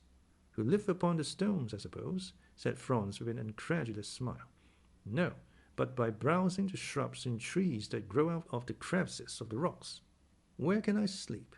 "On shore in the grottos, or on board in your cloak. Besides, if your Excellency pleases, we can leave as soon as you like. We can sail as well by night as by day, and if the wind drops we can use our oars." As Franz had sufficient time, and his apartments at Rome were not yet available, he accepted the proposition. Upon his answer in the affirmative, the sailors exchanged a few words together in a low tone. "Well," asked he, "what now? Is there any difficulty in the way?" "No," replied the captain, "but we must warn your Excellency that the island is an infected port." "What do you mean?" "Monte Cristo, although uninhabited, yet serves occasionally as a refuge for the smugglers and pirates who come from Corsica, Sardinia, and Africa, and if it becomes known that we have been there, we shall have to perform quarantine for 6 days on our return to Leghorn." "The deuce! That puts a different face on the matter. 6 days? Why, that's as long as the Almighty took to make the world. Too long a wait, too long." "But who will say your Excellency has been to Monte Cristo?" "Oh, I shall not," cried Franz. "Nor I," chorused the sailors. "Then steer for Monte Cristo." The captain gave his orders. The helm was put up, and the boat was soon sailing in the direction of the island. Franz waited until all was in order, and when the sail was filled, and the 4 sailors had taken their places, 3 forward and 1 at the helm, he resumed the conversation. "Gaetano," said he to the captain, "you tell me Monte Cristo serves as a refuge for pirates, who are, it seems to me, a very different kind of game from the goats." "Yes, your Excellency, and it is true. I knew there were smugglers, but I thought that since the capture of Algiers and the destruction of the Regency, pirates existed only in the romances of Cooper and Captain Marryat." "Your Excellency is mistaken. There are pirates, like the bandits who were believed to have been exterminated by Pope Leo XII, and who yet, every day, rob travellers at the gates of Rome. Has not your Excellency heard that the French chargé d'affaires was robbed 6 months ago within 500 paces of Felicity?" "Oh, yes, I heard that." "Well, then, if, like us, your Excellency lived at Leghorn, you would hear, from time to time, that little merchant vessel or an English yacht that was expected at Bastia, at Porto-Viejo, or at Civitavecchia has not arrived. No one knows what has become of it, but, doubtless, it has struck on a rock and foundered.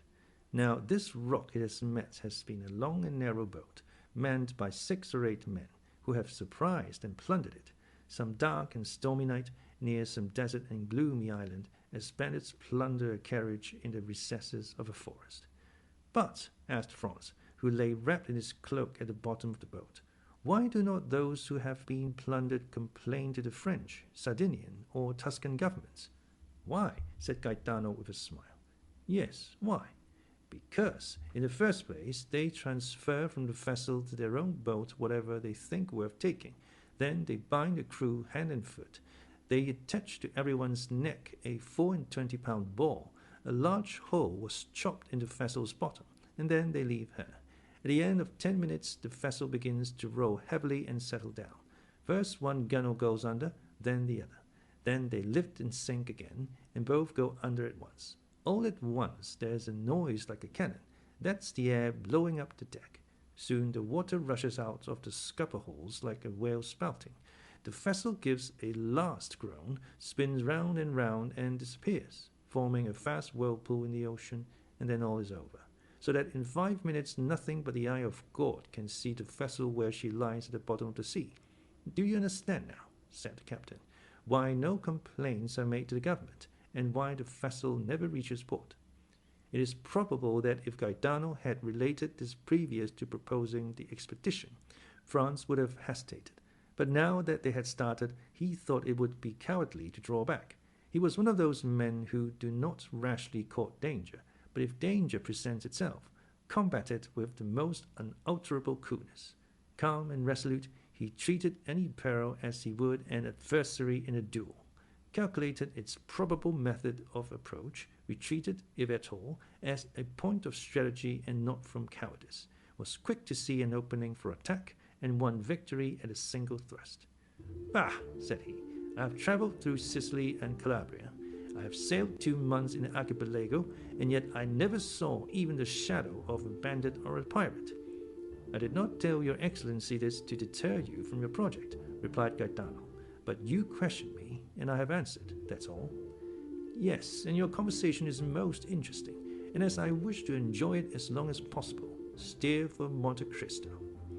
The wind blew strongly. The boat made 6 or 7 knots an hour, and they were rapidly reaching the end of their voyage.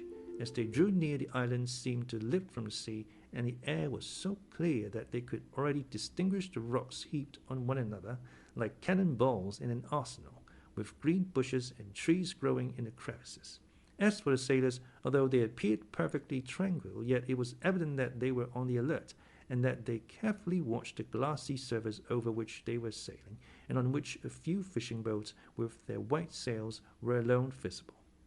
They were within 15 miles of Monte Cristo when the sun began to set behind Corsica, whose mountains appeared against the sky, showing their rugged peaks in bold relief. This mass of rock, like the giant Adamastor, rose dead ahead, a formidable barrier, and intercepting the light that gilded its massive peaks so that the voyagers were in shadow.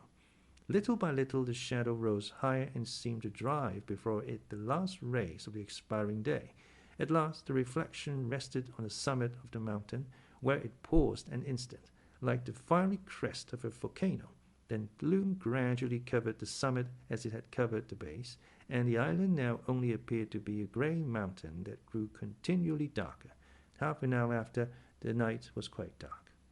Fortunately, the mariners were used to these latitudes, and knew every rock in the Tuscan archipelago, for in the midst of this obscurity France was not without uneasiness.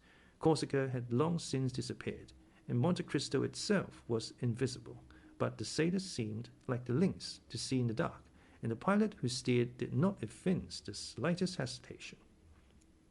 An hour had passed since the sun had set, when Franz fancied he saw, at a quarter of a mile to the left, a dark mass, but he could not precisely make out what it was, and fearing to excite the mirth of the sailors by mistaking a floating cloud for land, he remained silent.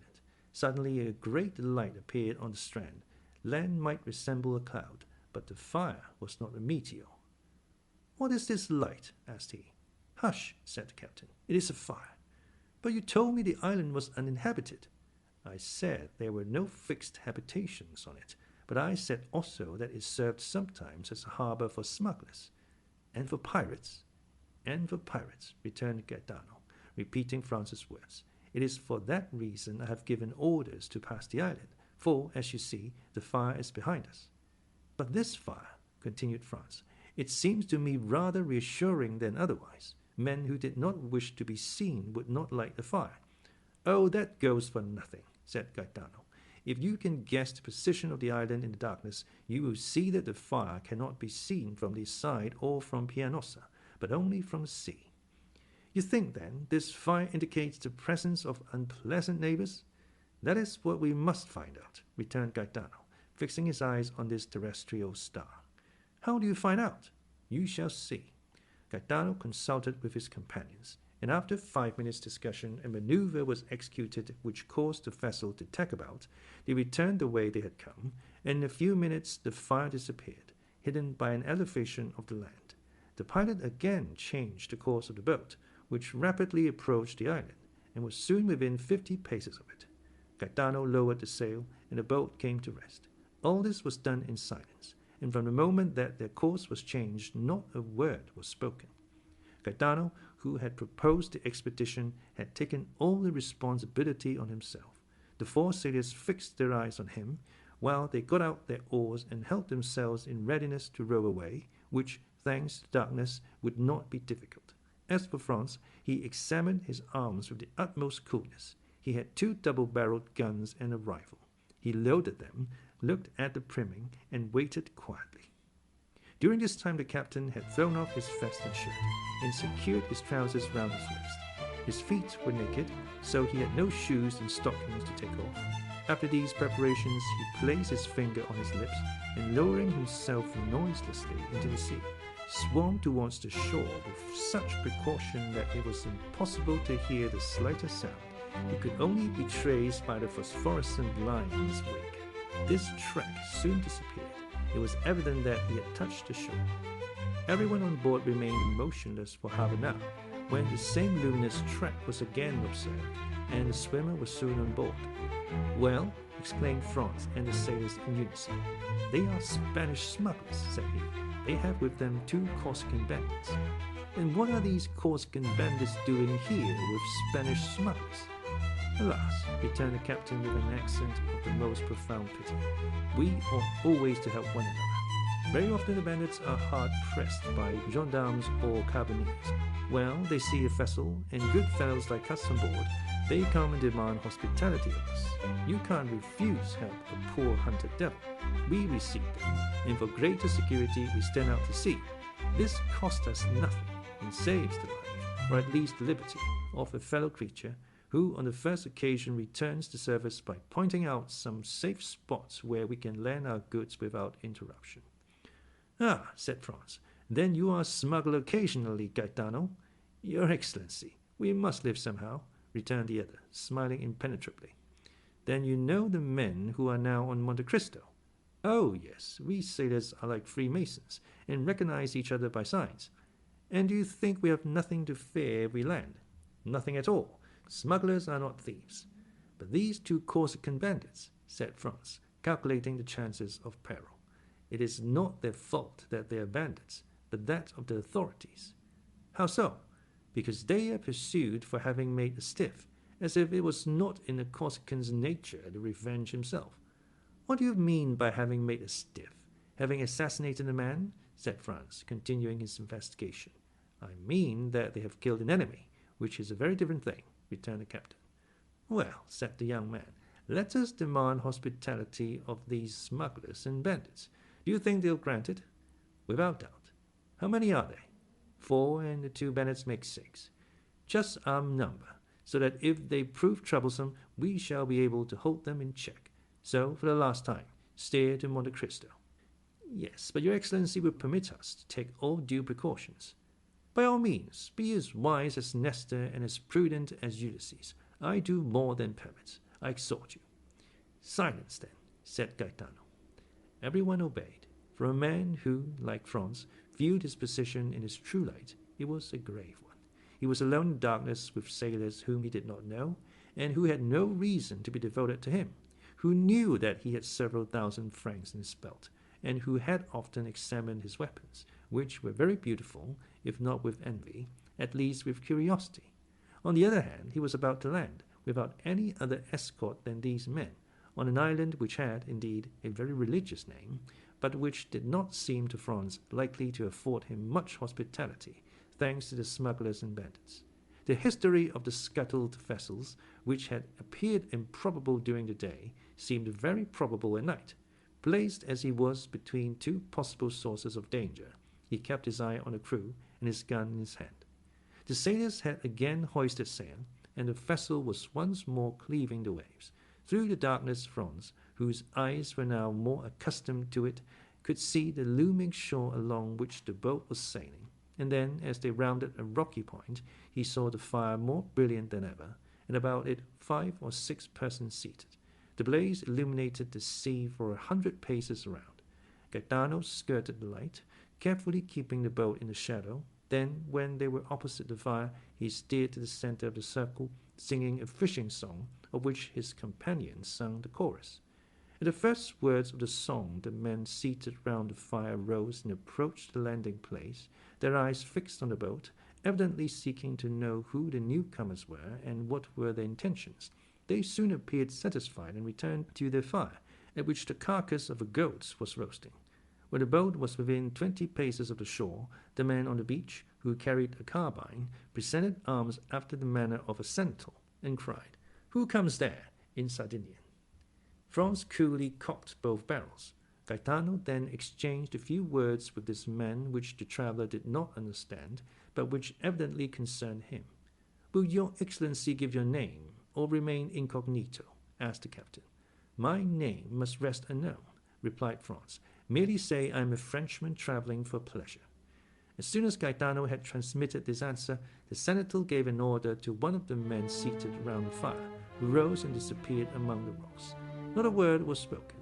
Everyone seemed occupied. Franz with his disembarkment, the sailors with their sails, the smugglers with their goat. But in the midst of all this carelessness, it was evident that they mutually observed each other. The man who had disappeared returned suddenly on the opposite side to that by which he had left. He made a sign with his head to the senator, who, turning to the boat, said, "S'accomodi." The Italian "s'accomodi" is untranslatable. It means at once, "Come, enter, you are welcome. Make yourself at home, you are the master."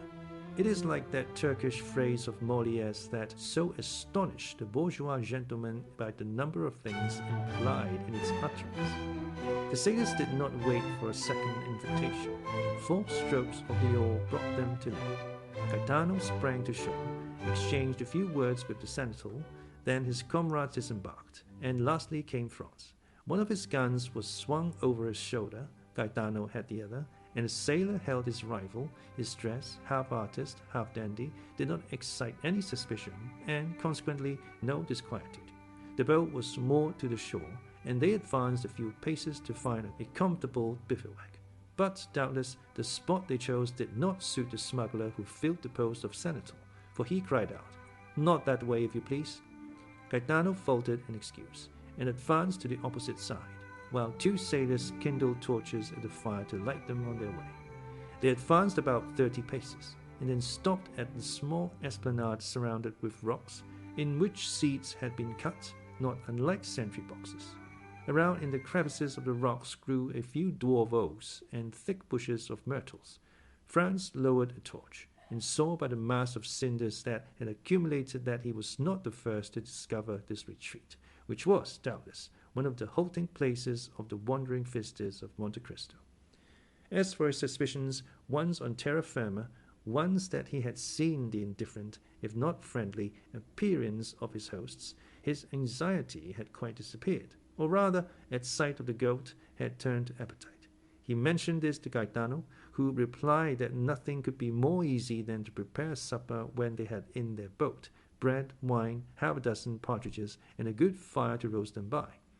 "Besides," added he, "if the smell of their roast meat tempts you, I will go and offer them 2 of our birds for a slice." "You are a born diplomat," returned Franz. "We go and try." Meanwhile the sailors had collected dried sticks and branches with which they made a fire. Franz waited impatiently, inhaling the aroma of the roasted meat, when the captain returned with a mysterious air. "Well," said Franz, "anything new? Did they refuse?" "On the contrary," returned Gaetano. "The chief, who was told you were a young Frenchman, invites you to sup with him." "Well," observed Franz, This chief is very polite, and I see no objection, the more so as I bring my share of the supper. Oh, it is not that. He has plenty and to spare for supper, but he makes one condition, and rather a peculiar one, before he will receive you at his house. His house? Has he built one here, then? No, but he has a very comfortable one all the same, so they say. You know this chief, then? I have heard talk of him, favourably or otherwise. Both. The deuce! And what is this condition? That you are blindfolded, and do not take off the bandage until he himself bids you. Franz looked at Gaetano, to see if possible what he thought of this proposal. Ah, replied he, guessing Franz's thought, I know this is a serious matter. What should you do in my place? I, who have nothing to lose, I should go. You would accept? Yes, were it only out of curiosity. There is something very peculiar about this chief, then. Listen, said Gaetano, lowering his voice. I do not know if what they say is true. He stopped to see if anyone was near. What do they say? That this chief inhabits a cabin to which the petty palace is nothing. What nonsense, said Franz, reseating himself. It is no nonsense. It is quite true. Karma, the pilot of the Saint Ferdinand, went in once, and he came back amazed, vowing that such treasures were only to be heard of in fairy tales. Do you know, observed Franz, that with such stories you make me think of Ali Baba's enchanted cabin? I tell you what I have been told. Then you advise me to accept? Oh, I don't say that. Your Excellency will do as you please. I should be sorry to advise you in the matter. Franz pondered the matter for a few moments, concluded that a man so rich could not have any intention of plundering him of what little he had, and seeing only the prospect of a good supper, accepted. Gaetano departed with the reply. Franz was prudent, and wished to learn all he possibly could concerning his host. He turned towards the sailor, who, during this dialogue, had sat gravely plucking the partridges with the air of a man proud of his office, and asked him how these men had landed, as no vessel of any kind was visible. Never mind that, returned the sailor. I know their vessel. Is it a very beautiful vessel? I would not wish for a better to sail round the world. Of what burden is she? About 100 tons, but she is built to stand any weather. She is what the English call a yacht. Where was she built? I know not, but my own opinion is she is a Genoese. And how did a leader of smugglers, continued Franz, venture to build a vessel designed for such a purpose at Genoa? I did not say that the owner was a smuggler, replied the sailor. No, but Gaetano did, I thought. Gaetano had only seen the vessel from a distance. He had not then spoken to anyone. And if this person be not a smuggler, who is he? A wealthy signor, who travels for his pleasure. Come, thought Franz, he is still more mysterious, since the two accounts do not agree. What is his name? If you ask him, he says Sinbad the Sailor, but I doubt if it be his real name. Sinbad the Sailor? Yes. And where does he reside? On the sea. What country does he come from? I do not know. Have you ever seen him? Sometimes. What sort of a man is he? Your Excellency will judge for yourself. Where will he receive me? No doubt in the subterranean palace Gaetano told you of. Have you never had the curiosity, when you have landed and found this island deserted, to seek for this enchanted palace? Oh yes, more than once, but always in vain. We examined the grotto all over, but we never could find the slightest trace of any opening. They say that the door is not opened by a key, but a magic word. Decidedly, muttered Franz, this is an Arabian Nights adventure. His Excellency waits for you, said a voice, which he recognized as that of the senator.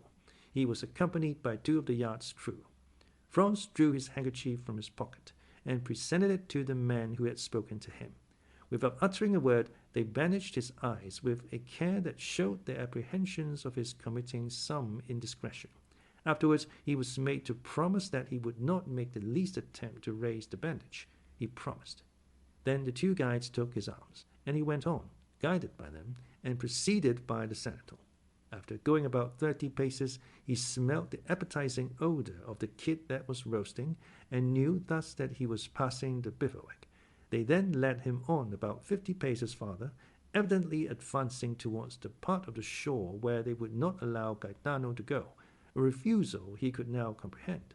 Presently, by a change in the atmosphere, he knew that they were entering a cave. After going on for a few seconds more, he heard a crackling, and it seemed to him as though the atmosphere again changed and became balmy and perfumed. At length his feet touched on a thick and soft carpet, and his guides let go their hold of him.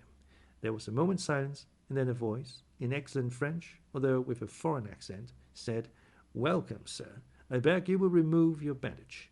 It may be supposed, then, Franz did not wait for a repetition of this permission, but took off the handkerchief and found himself in the presence of a man from 38 to 40 years of age, dressed in a Tunisian costume, that is to say, a red cap with a long blue silk tassel, a vest of black cloth embroidered with gold, pantaloons of deep red, large and full gaiters of the same color, embroidered with gold like the vest, and yellow slippers, yet a splendid cashmere round his waist, and a small sharp and crooked cangia was passed through his girdle.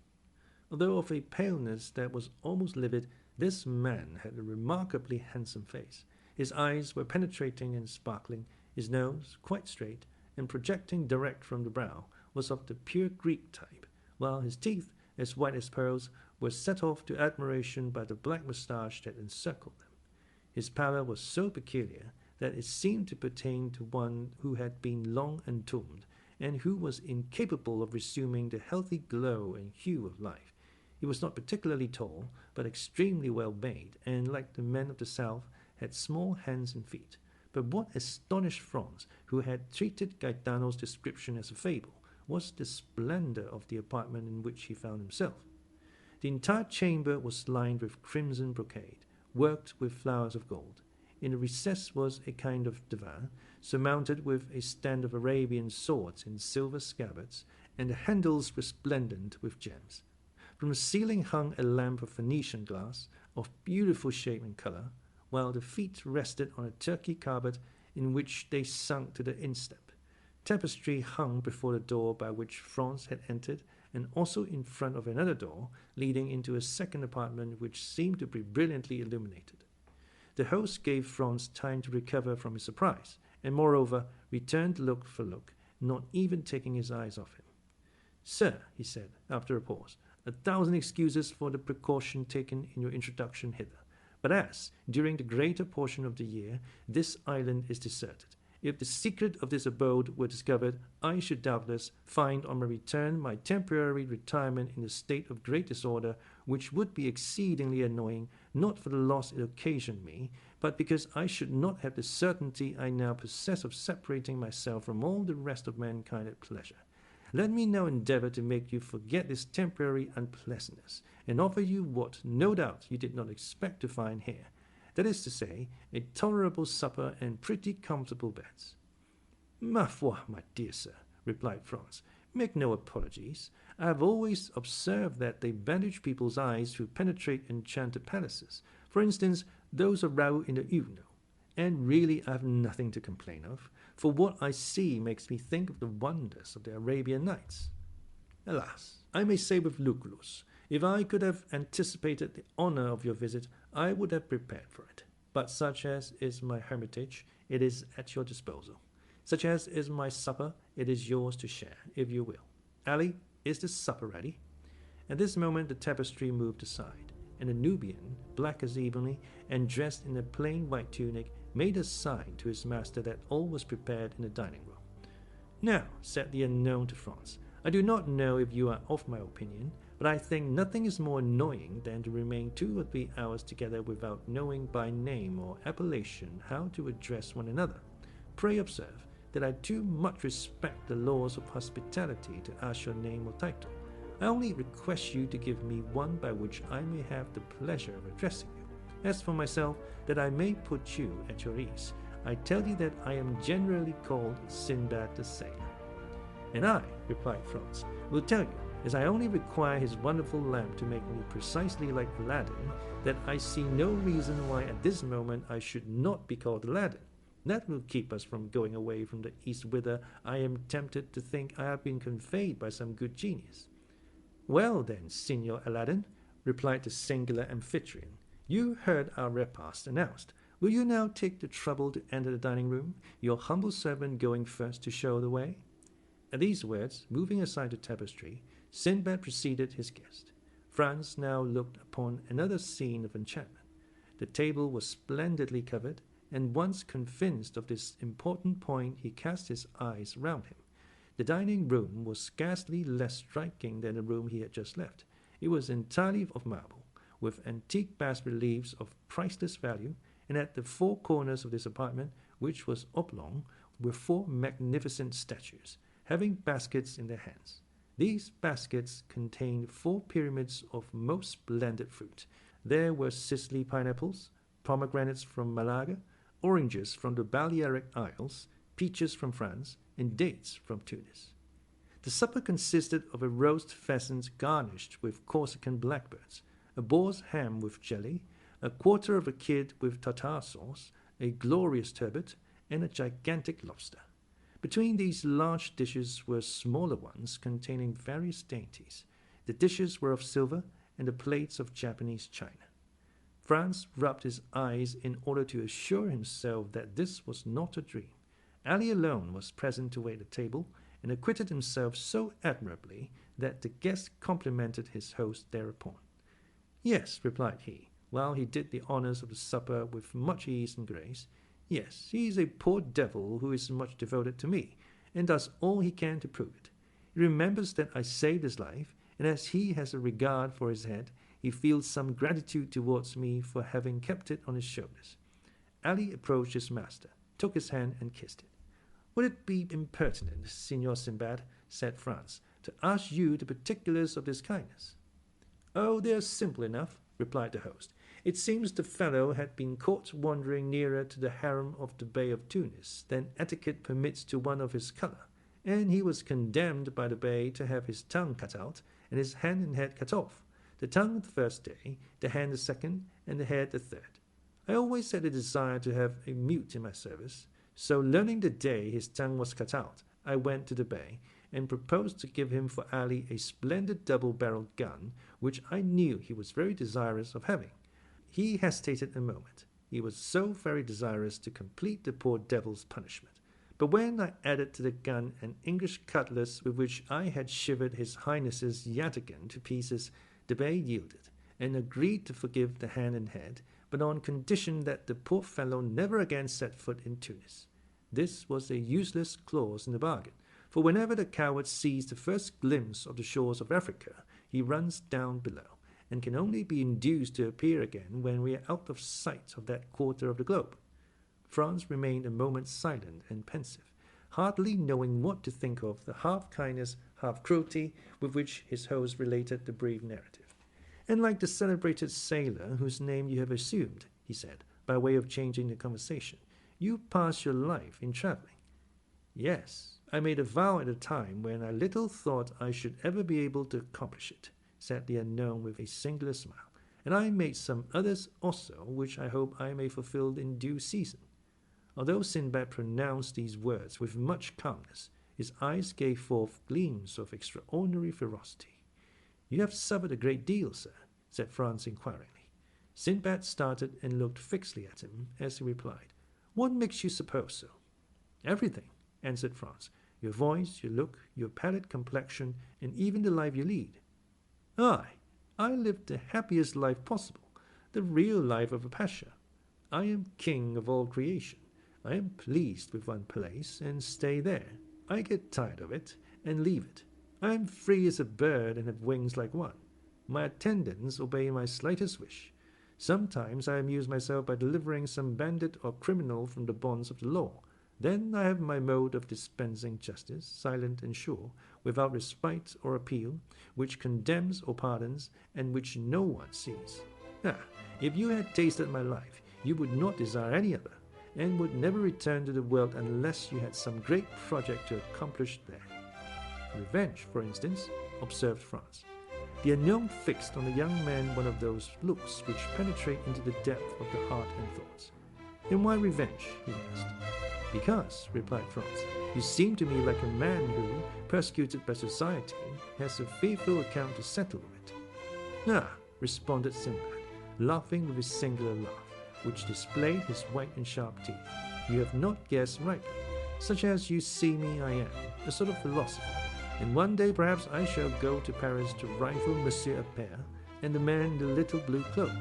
And will that be the first time you ever took that journey? Yes, it will. I must seem to you by no means curious, but I assure you that it is not my fault I have delayed it so long. It will happen one day or the other. And do you propose to make this journey very shortly? I do not know. It depends on circumstances which depend on certain arrangements. I should like to be there the time you come, and I will endeavor to repay you, as far as lies in my power, for your liberal hospitality displayed to me at Monte Cristo. I should avail myself of your offer of pleasure, replied the host. But, unfortunately, if I go there, it will be, in all probability, incognito. The supper appeared to have been supplied solely for Franz, for the unknown scarcely touched one or two dishes of the splendid banquet to which his guest did ample justice. Then Ali brought on the dessert, or rather took the baskets from the hands of the statues and placed them on the table. Between the two baskets he placed a small silver cup with a silver cover. The care with which Ali placed his cup on the table roused Franz's curiosity. He raised the cover and saw a kind of greenish paste, something like preserved angelica, but which was perfectly unknown to him. He replaced the lid, as ignorant of what the cup contained as he was before he had looked at it, and then casting his eyes towards his host, he saw him smile at his disappointment. "You cannot guess," said he, "what there is in that small vase, can you?" "No, I really cannot." "Well, then, that green preserve is nothing less than the ambrosia which Hebe served at the table of Jupiter." "But," replied Franz, "this ambrosia, no doubt, in passing through mortal hands, has lost its heavenly appellation and assumed a human name. In vulgar phrase, what may you term this composition, for which, to tell the truth, I do not feel any particular desire?" "Ah, thus it is that our material origin is revealed," cried Sinbad. "We frequently pass so near to happiness without seeing, without regarding it, or if we do see and regard it, yet without recognizing it. Are you a man for the substantials, and is gold your god? Taste this, and the mines of Peru, Guzerat, and Golconda are open to you. Are you a man of imagination, a poet? Taste this, and the boundaries of possibility disappear. The fields of infinite space open to you. You advance free in heart, free in mind, into the boundless realms of unfettered reverie. Are you ambitious, and do you seek after the greatnesses of the earth? Taste this, and in an hour you will be a king, not a king of petty kingdom hidden in some corner of Europe like France, Spain, or England, but king of the world, king of the universe, king of creation. Without bowing at the feet of Satan, you will be king and master of all the kingdoms of the earth. Is it not tempting that I offer you, and is it not an easy thing, since it is only to do thus? Look." At these words he uncovered the small cup which contained the substance so lauded, took a teaspoonful of the magic sweetmeat, raised it to his lips, and swallowed it slowly with his eyes half shut and his head bent backwards. Franz did not disturb him whilst he absorbed his favorite sweetmeat, but when he had finished, he inquired, "What, then, is this precious stuff?" "Did you ever hear," he replied, "of the old man of the mountain who attempted to assassinate Philippe Auguste?" "Of course I have." "Well, you know he reigned over a rich valley which was overhung by the mountain whence he derived his picturesque name. In this valley were magnificent gardens planted by Hassan ben Sabah, and in these gardens isolated pavilions. Into these pavilions he admitted the elect, and there, says Marco Polo, gave them to eat a certain herb, which transported them to paradise, in the midst of ever-blooming shrubs, ever-ripe fruit, and ever-lovely virgins. What these happy persons took for reality was but a dream, but it was a dream so soft, so voluptuous, so enthralling, that they sold themselves body and soul to him, and gave it to them, and obedient to his orders as to those of a deity, struck down the designated victim, died in torture without a murmur, believing that the death they underwent was but a quick transition to that life of delights of which the holy herb, now before you, had given them a slight foretaste." "Then," cried Franz, "it is hashish. I know that, by name at least." "That is it precisely, Signor Aladdin. It is hashish, the purest and most unadulterated hashish of Alexandria, the hashish of Abu Ghor, the celebrated maker, the only man, the man to whom there should be built a palace. inscribed with these words, "A grateful well to the dealer in happiness." "Do you know," said Franz, "I have a very great inclination to judge for myself of the truth or exaggeration of your eulogies." "Judge for yourself, Signor Aladdin, judge, but do not confine yourself to one trial. Like everything else, we must habituate the senses to a fresh impression, gentle or violent, sad or joyous. This is a struggle in nature against this divine substance, in nature which is not made for joy and clings to pain. Nature subdued must yield in the combat. The dream must succeed to reality, and then the dream reigns supreme. Then the dream becomes life, the life becomes the dream. But what changes occur? It is only by comparing the pains of actual being with the joys of the assumed existence that you would desire to live no longer. But the dream does forever.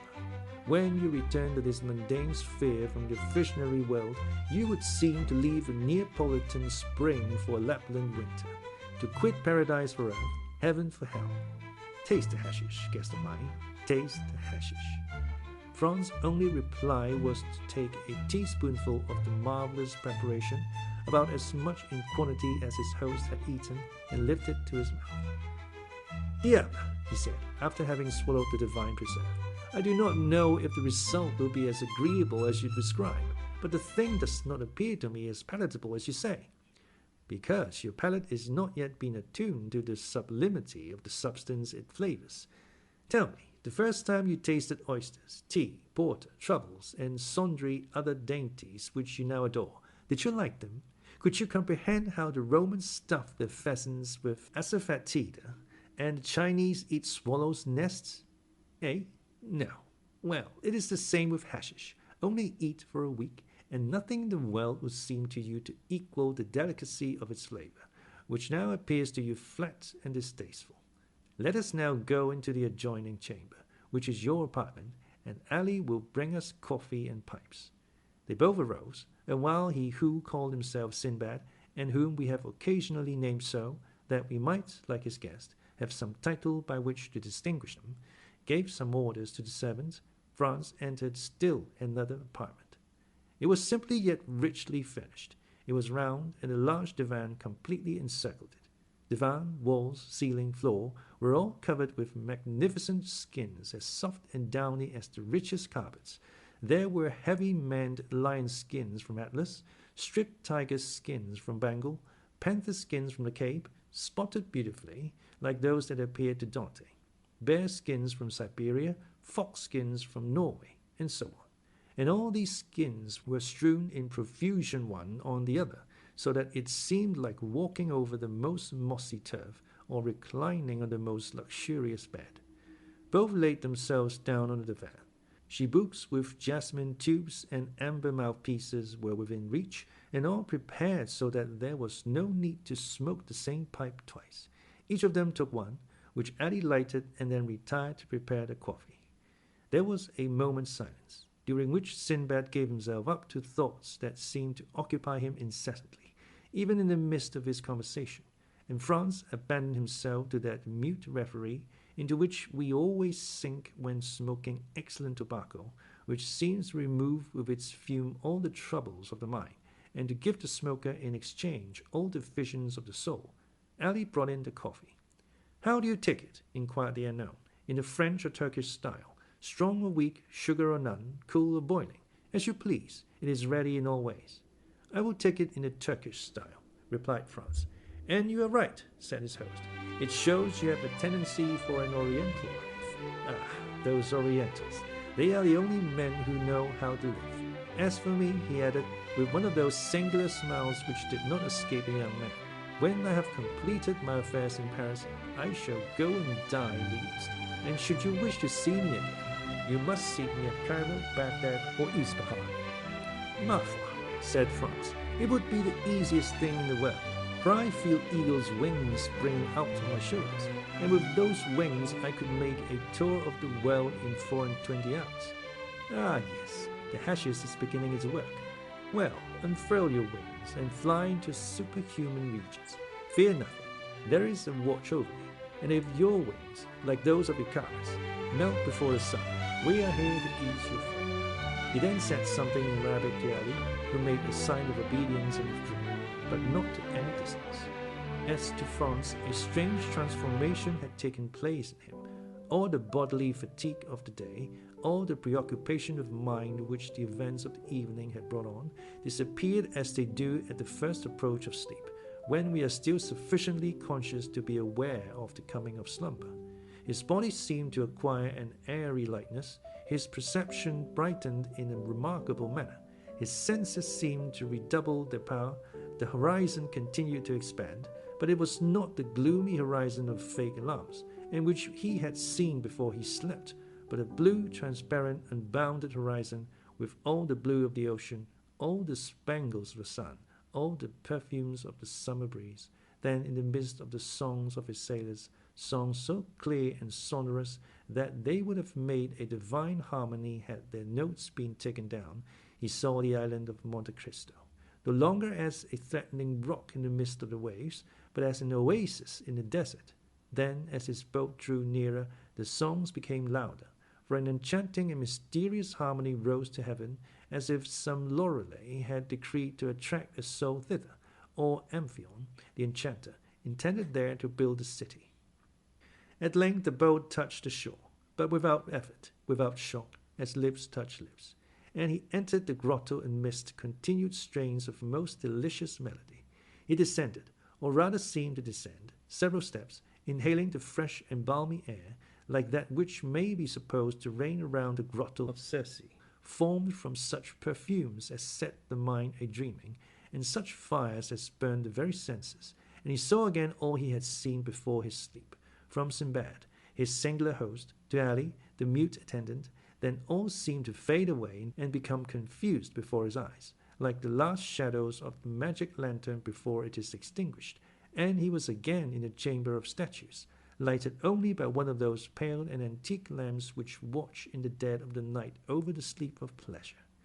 They were the same statues, rich in form, in attraction, in poesy, with eyes of fascination, smiles of love, and bright and flowing hair. They were Phryne, Cleopatra, Messalina, those three celebrated courtesans. Then among them glided like a pure ray, like a Christian angel in the midst of Olympus, one of those chaste figures, those calm shadows, those soft visions which seemed to veil its virgin brow before these marble wantons.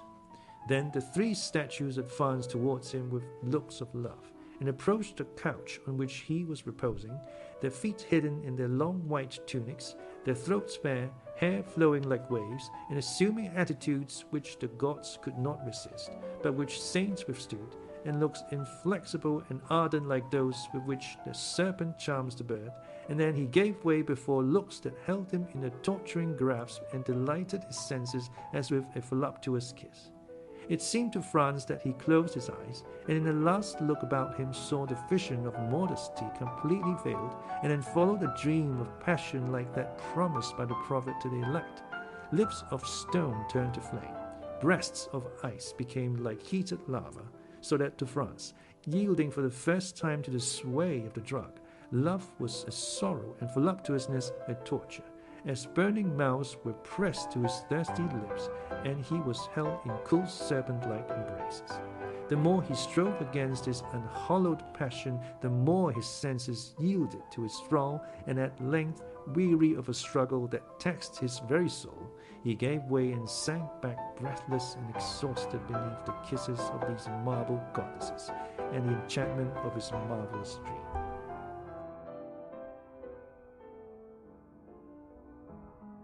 Chapter 32. The Waking. When Franz returned to himself, he seemed still to be in a dream. He thought himself in a sepulchre, into which a ray of sunlight in pity scarcely penetrated. He stretched forth his hand and touched stone. He rose to his seat and found himself lying on his burnous in a bed of dry heather, very soft and odoriferous. The vision had fled, and as if the statues had been but shadows from the tomb, they had vanished at his waking. He advanced several paces towards the point whence the light came, and to all the excitement of his dream succeeded the calmness of reality.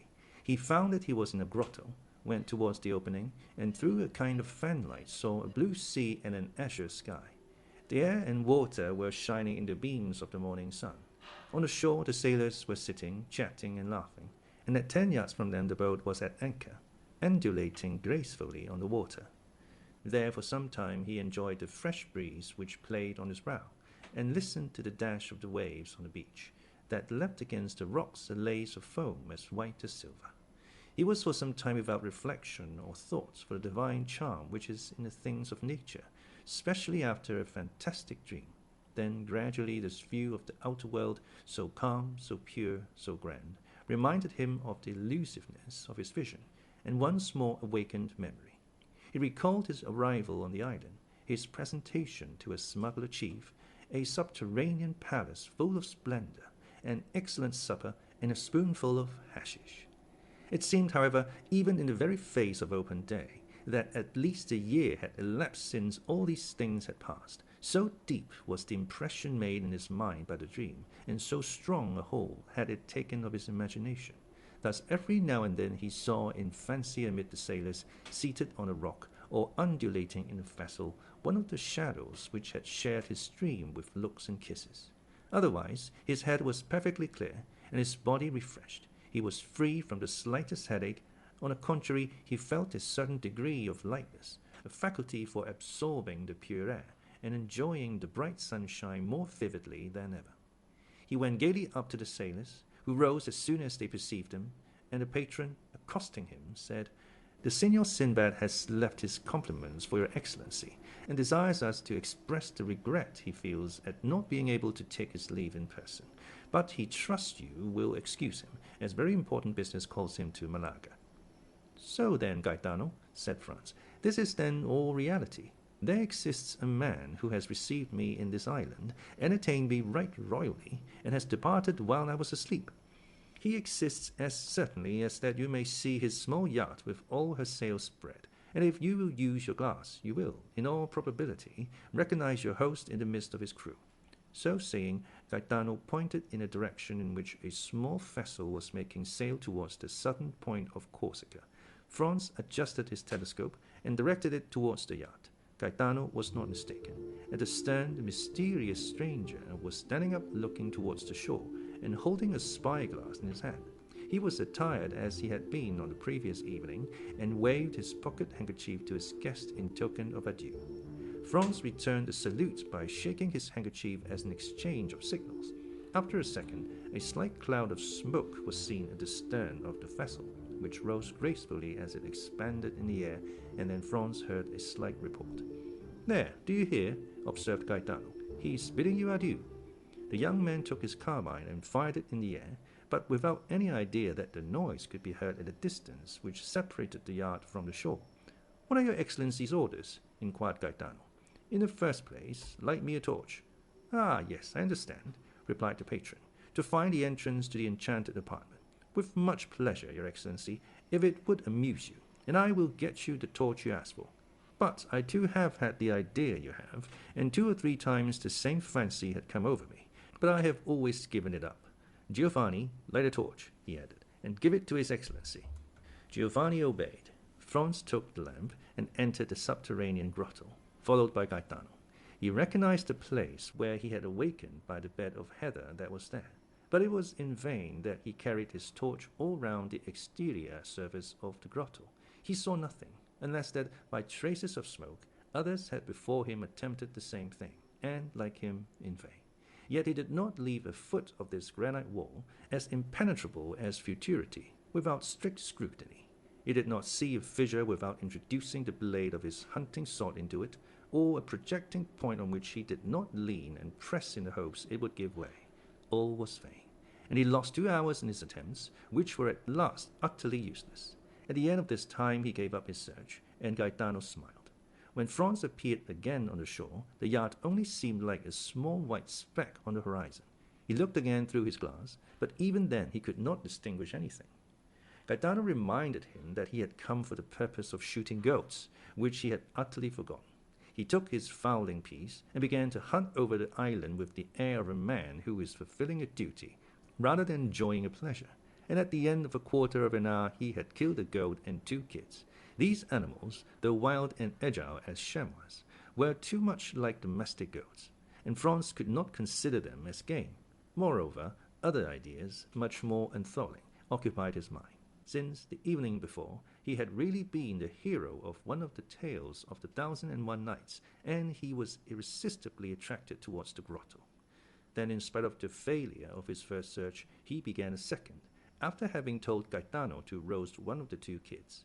The second visit was a long one, and when he returned, the kid was roasted and the repast ready. Franz was sitting on the spot where he was on the previous evening when his mysterious host had invited him to supper, and he saw the little yacht, now like a seagull on the wave, continuing her flight towards Corsica. "Why," remarked the Gaetano, "you told me that Signor Sinbad was going to Malaga. Well, it seems he is in the direction of Porto Vecchio." "Don't you remember," said the patron, "I told you that among the crew there were 2 Corsican brigands." "True, and he is going to land them," added Franz. "Precisely so," replied Gaetano. "Ah, he is one who fears neither God nor Satan," they say, and would at any time run 50 leagues out of his course to do a poor devil a service.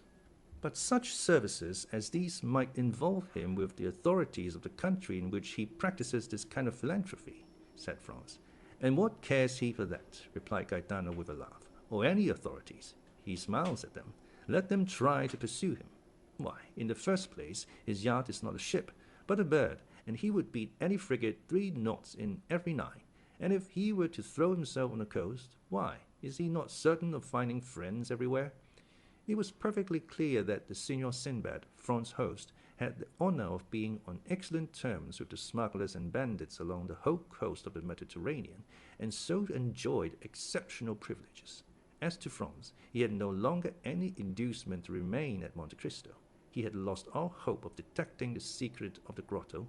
He consequently dispatched his breakfast, and, his boat being ready, he hastened on board, and they were soon under way. At the moment the boat began her course, they lost sight of the yacht, as it disappeared in the Gulf of Porto Vecchio. With it was effaced the last trace of the preceding night, and then supper, Sinbad, hashish, statues, all became a dream for Franz. The boat sailed on all day and all night, and next morning, when the sun rose, they had lost sight of Monte Cristo. When Franz had once again set foot on shore, he forgot, for the moment at least, the events which had just passed, while he finished his affairs of pleasure at Florence, and then thought of nothing but how he should rejoin his companion, who was awaiting him at Rome. He set out, and on the Saturday evening reached the Place de la Douane by the mail coach.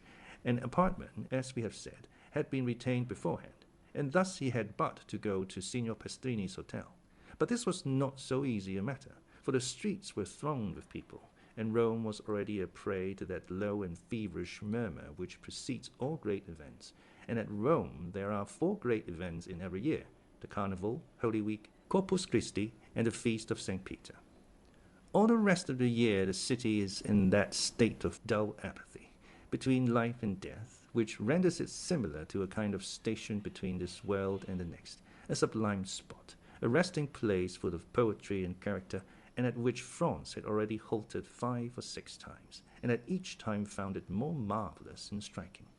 At last he made his way through the mob, which was continually increasing and getting more and more turbulent, and reached the hotel. On his first inquiry he was told, with the impertinence peculiar to hired hackney coachmen and innkeepers with their houses full, that there was no room for him at the Hotel de Londres. Then he sent his card to Signor Pastrini and asked for Albert de Morcerf. This plan succeeded, and Signor Pastrini himself ran to him, excusing himself for having made his Excellency wait, scolding the waiters, taking the candlestick from the porter, who was ready to pounce on the traveller and was about to lead him to Albert, when Morcerf himself appeared. The apartment consisted of 2 small rooms and a parlour. The 2 rooms looked onto the street, a fact which Signor Pastrini commented upon as an inappreciable advantage. The rest of the floor was hired by a very rich gentleman, who was supposed to be a Sicilian or Maltese, but the host was unable to decide to which of the 2 nations the traveller belonged. "Very good, Signor Pastrini," said Franz, "but we must have some supper instantly, and a carriage for tomorrow and the following days." "As to supper," replied the landlord, "you shall be served immediately, but as for the carriage—" "What as to the carriage?" exclaimed Albert. Come, Signor Pastrini, no joking, we must have a carriage." "Sir," replied the host, We will do all in our power to procure you one. This is all I can say. And when shall we know? Inquired Franz. Tomorrow morning, answered the innkeeper.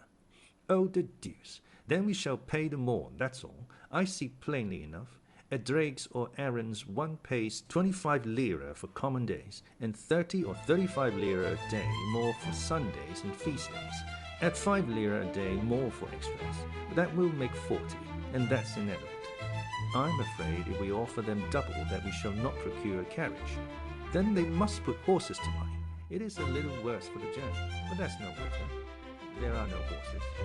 Albert looked at Franz like a man who hears a reply he does not understand. Do you understand that, my dear Franz? No horses, he said. But can't we have post horses? They have been all hired this fortnight, and there are none left but those absolutely requisite for posting. What are we to say to this? Asked Franz. I say that when a thing completely surpasses my comprehension, I am accustomed not to dwell on that thing, but to pass to another. Is supper ready, Signor Pastrini? Yes, Your Excellency. Well then, let us sup. But the carriage and the horses, said Franz. Be easy, my dear boy. They will come in due season. It is only a question of how much shall be charged for them. Morcerf then, with that delighted philosophy which believes that nothing is impossible to a full purse or well-lined pocketbook, supped, went to bed, slept soundly, and dreamed he was racing all over Rome at carnival time in a coach with 6 horses.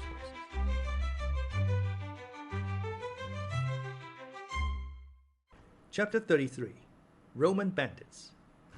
The next morning Franz woke first and instantly rang the bell. The sound had not yet died away when Signor Pastrini himself entered. Well, Excellency, said the landlord triumphantly, and without waiting for Franz to question him, I feared yesterday, when I would not promise you anything, that you were too late. There is not a single carriage to be had, that is, for the last 3 days. Yes, returned Franz, for the very 3 days it is most needed. What is the matter? Said Albert, entering. No carriage to be had. Just so, returned Franz. You have guessed it. Well, your eternal city is a nice sort of place.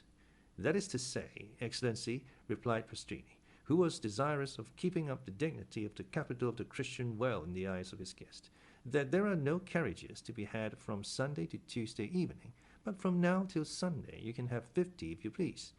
Ah, that is something, said Albert.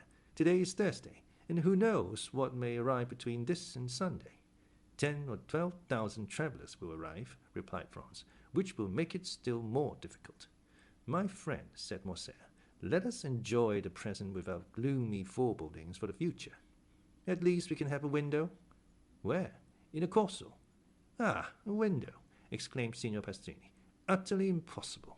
There was only one left on the 5th floor of the Doria Palace, and that has been let to a Russian prince for 20 sequins a day. The 2 young men looked at each other with an air of stupefaction. Well, said Franz to Albert, do you know what is the best thing we can do? It is to pass the carnival at Venice. There we are sure of obtaining gondolas if we cannot have carriages. Ah, the devil, no, cried Albert. I came to Rome to see the carnival, and I will, though I see it on stilts. Bravo, an excellent idea. We will disguise ourselves as monster pulcineros or shepherds of the Londres, and we shall have complete success. Do your Excellency still wish for a carriage from now to Sunday morning? Parbleu, said Albert, do you think we are going to run about on foot in the streets of Rome like lawyers' clerks?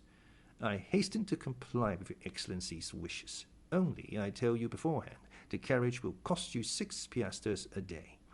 And as I am not a millionaire like the gentleman in the next apartments, said Franz, I warn you that as I have been 4 times before at Rome, I know the prices of all the carriages. We will give you 12 piastres for today, tomorrow, and the day after, and then you will make a good profit. But, Excellency, said Pastrini, still striving to gain his point. Now go, returned Franz, but I shall go myself and bargain with your fettatore, who is mine also. He is an old friend of mine, who has plundered me pretty well already, and in the hope of making more out of me, he will take a less price than the one I offer you. You will lose the preference, and that will be your fault. Do not give yourselves the trouble, Excellency, returned Signor Pastrini, with the smile peculiar to the Italian speculator when he confesses defeat. I will do all I can, and I hope you will be satisfied. And now we understand each other. When do you wish the carriage to be here? In an hour. In an hour it will be at the door. An hour after the vehicle was at the door. It was a hack conveyance which was elevated to the rank of a private carriage in honor of the occasion, but in spite of its humble exterior, the young men would have thought themselves happy to have secured it for the last 3 days of the carnival. "Excellency," cried the cicerone, seeing Franz approach the window, "shall I bring the carriage nearer to the palace?" Accustomed as Franz was to the Italian phraseology, his first impulse was to look round him, but these words were addressed to him. Franz was the Excellency, the vehicle was the carriage, and the Hôtel de Londres was the palace. The genius of laudation characteristic of the race was in that phrase. Franz and Albert descended. The carriage approached the palace. The Excellencies stretched their legs along the seats. The cicerone sprang into the seat behind. "Where do your Excellencies wish to go?" asked he. "To St. Peter's first, and then to the Colosseum," returned Albert. But Albert did not know that it takes a day to see St. Peter's, and a month to study it. The day was passed at St. Peter's alone. Suddenly the daylight began to fade away. Franz took out his watch. It was 4:30. They returned to the hotel. At the door, Franz ordered the coachman to be ready at 8. He wished to show Albert the Colosseum by moonlight, as he had shown him St. Peter's by daylight. When we show a friend a city one has already visited, we feel the same pride as when we point out a woman whose lover we have been. He was to leave the city by the Porta del Popolo, skirt the outer wall, and re-enter by the Porta San Giovanni. Thus they would behold the Colosseum without finding their impressions dulled by first looking on the Capitol, the Forum, the Arch of Septimus Severus, the Temple of Antoninus and Faustina, and the Via Sacra. They sat down to dinner. Signor Pastrini had promised them a banquet. He gave them a tolerable repast. At the end of the dinner he entered in person. Franz thought that he came to hear his dinner praised, and began accordingly, but at the first words he was interrupted. "Excellency," said Pastrini, "I am delighted to have your approbation, but it was not for that I came." "Did you come to tell us you have procured a carriage?" asked Albert, lighting his cigar. "No, and your Excellencies will do well not to think of that any longer. At Rome things can or cannot be done. When you are told anything cannot be done, there is an end of it. It is much more convenient at Paris. When anything cannot be done, you pay double, and it is done directly." "That is what all the French say," returned Signor Pastrini, somewhat piqued. "For that reason, I do not understand why they travel." "But," said Albert, emitting a volume of smoke and balancing his chair on his hind legs, "only madmen or blockheads like us ever do travel. Men in their senses do not quit their hotel in the Rue de Helder, their walk on the Boulevard de Gand, and the Café de Paris." It is of course understood that Albert resided in the aforesaid street, appeared every day on the fashionable walk, and dined frequently at the only restaurant where you can really dine, that is, if you are on good terms with its waiters. Signor Pastrini remained silent a short time. It was evident that he was musing over this answer, which did not seem very clear. "But," said Franz, in his turn interrupting his host's meditations, "you had some motive for coming here. May I beg to know what it was?" "Ah, yes. You have ordered your carriage at 8 o'clock precisely." "I have. You intend visiting Il Colosseum." "You mean the Colosseum?" "It is the same thing. You have told your coachman to leave the city by the Porta del Popolo, to drive round the walls, and re-enter by the Porta San Giovanni.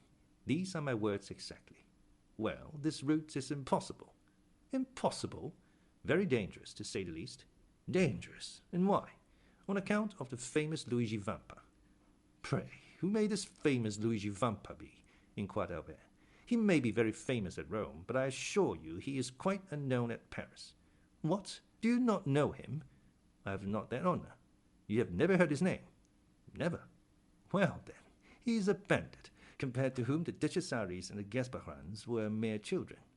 "Now then, Albert," cried Franz, "here is a bandit for you at last." "I forewarn you, Signor Pastrini, that I shall not believe one word of what you are going to tell us. Having told you this, begin. Once upon a time. Well, go on." Signor Pastrini turned toward Franz, who seemed to him the more reasonable of the two. We must do him justice. He had had a great many Frenchmen in his house, but had never been able to comprehend them. "Excellency," said he gravely, addressing Franz, "if you look upon me as a liar, it is unless for me to say anything. It was for your interest "Albert does not say you are a liar, Signor Pastrini," said Franz, "but that he will not believe what you are going to tell us. But I will believe all you say. So proceed." But if your Excellency doubts my veracity, Signor Pastrini, returned Franz, you are more susceptible than Cassandra, who was a prophetess, and yet no one believed her, while you, at least, are sure of the credence of half your audience. Come, sit down, and tell us all about this Signor Vampa. I had told your Excellency he is the most famous bandit we have had since the days of Pastrilla. Well, what has this bandit to do with the order I have given the coachman to leave the city by the Porta del Popolo and to re-enter by the Porta San Giovanni? This, replied Signor Pastrini, that you will go out by one, but I very much doubt your returning by the other. Why? Asked Franz. Because after nightfall you are not safe 50 yards from the gates. On your honor, is that true? Cried Albert. Count, returned Signor Pastrini, hurt at Albert's repeated doubts of the truth of his assertions. I do not say this to you, but to your companion, who knows Rome, and knows too that these things are not to be laughed at. My dear fellow, said Albert, turning to Franz, here is an admirable adventure. We will fill that carriage with pistols, blunderbusses, and double-barreled guns. Luigi Vampa comes to take us, and we take him. We bring him back to Rome, and present him to His Holiness the Pope, who asks how he can repay so great a service. Then we merely ask for a carriage and a pair of horses, and we see the carnival in the carriage, and doubtless the Roman people will crown us at the Capitol, and proclaim us, like Curtius and Horatius Cocles, the preservers of their country. While Albert proposed this scheme, Signor Pastrini's face assumed an expression impossible to describe. And pray, asked Franz, where are these pistols, blunderbusses, and other deadly weapons with which you intend filling the carriage? Not out of my armory, for at Terracina I was plundered even of my hunting knife. And you? I shared the same fate at Acquapendente. Do you know, Signor Pastrini, said Albert, lighting a second cigar at the first, that this practice is very convenient for bandits, and that it seems to be due to an arrangement of their own? Doubtless Signor Pastrini found this pleasantry compromising, for he only answered half the question, and then he spoke to Franz, as the only one likely to listen with attention. Your Excellency knows that it is not customary to defend yourself when attacked by bandits. What? Cried Albert, whose courage revolted at the idea of being plundered tamely. Not make any resistance? No, for it would be useless. What could you do against a dozen bandits who spring out of some pit, ruin, or aqueduct, and level their pieces at you? Ah, parbleu, they should kill me. The innkeeper turned to Franz with an air that seemed to say, your friend is decidedly mad. My dear Albert, returned Franz, your answer is sublime, and worthy to let him die of Corneille. Only when Horace made that answer, the safety of Rome was concerned. But as for us, it is only to gratify a whim, and it would be ridiculous to risk our lives for so foolish a motive. Albert poured himself out a glass of Lacrima Christi, which he sipped at intervals, muttering some unintelligible words. Well, Signor Pastrini, said Franz, now that my companion is quieted, and you have seen how peaceful my intentions are, tell me who is this Luigi Vampa? Is he a shepherd or a nobleman, young or old, tall or short? Describe him, in order that, if we meet him by chance, like Jean Spugar or Lara, we may recognize him.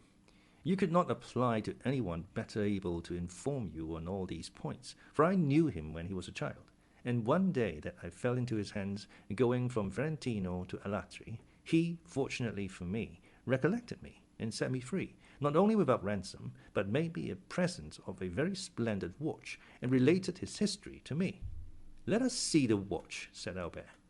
Signor Pastrini drew from his fob a magnificent breguet, bearing the name of its maker, of Parisian manufacture, and a count's coronet.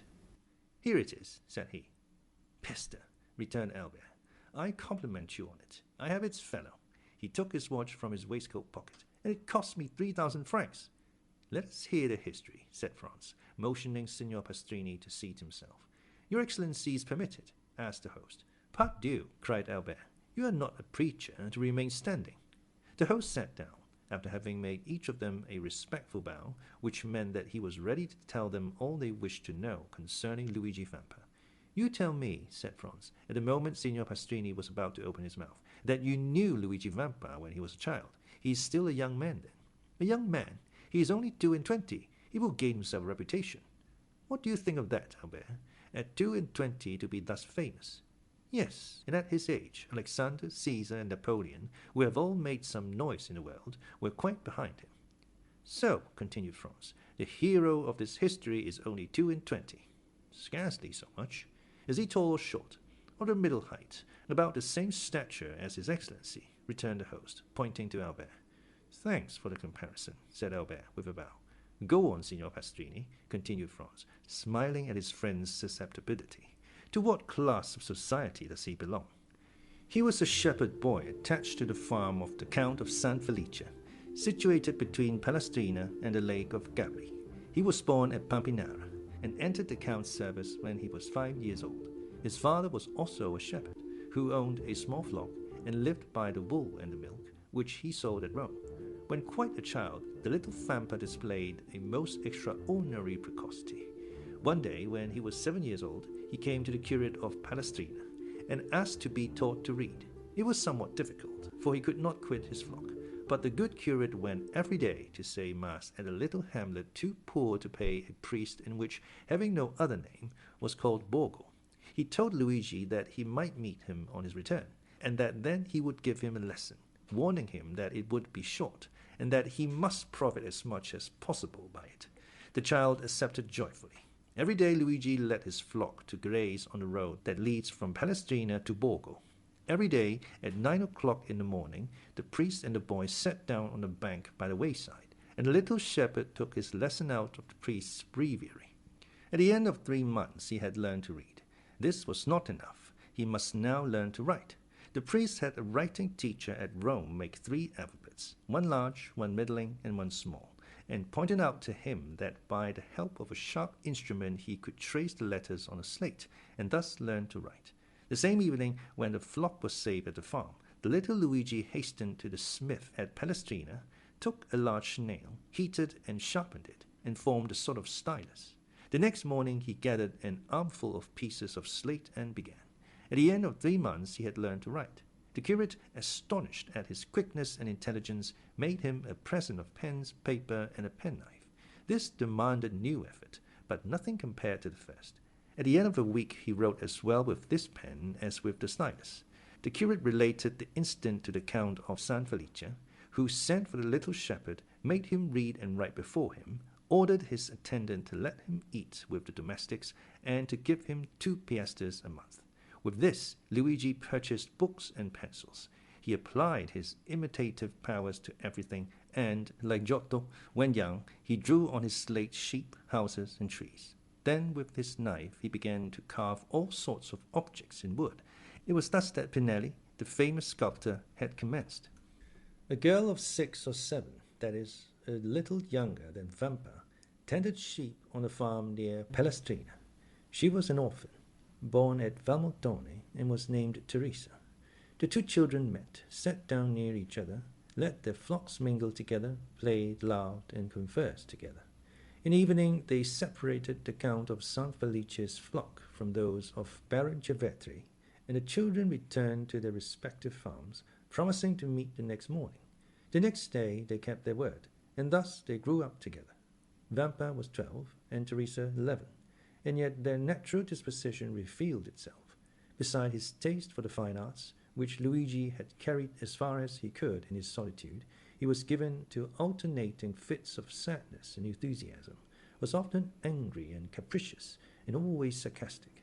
None of the lads of Pampinara, Palestrina, or Valmontone had been able to gain any influence over him, or even to become his companion. His disposition kept him aloof from all friendships. Teresa alone ruled by a look, a word, a gesture, this impetuous character, which yielded beneath the hand of a woman, and which beneath the hand of a man might have broken, but could never have been bended. Teresa was lively and gay, but coquettish to excess.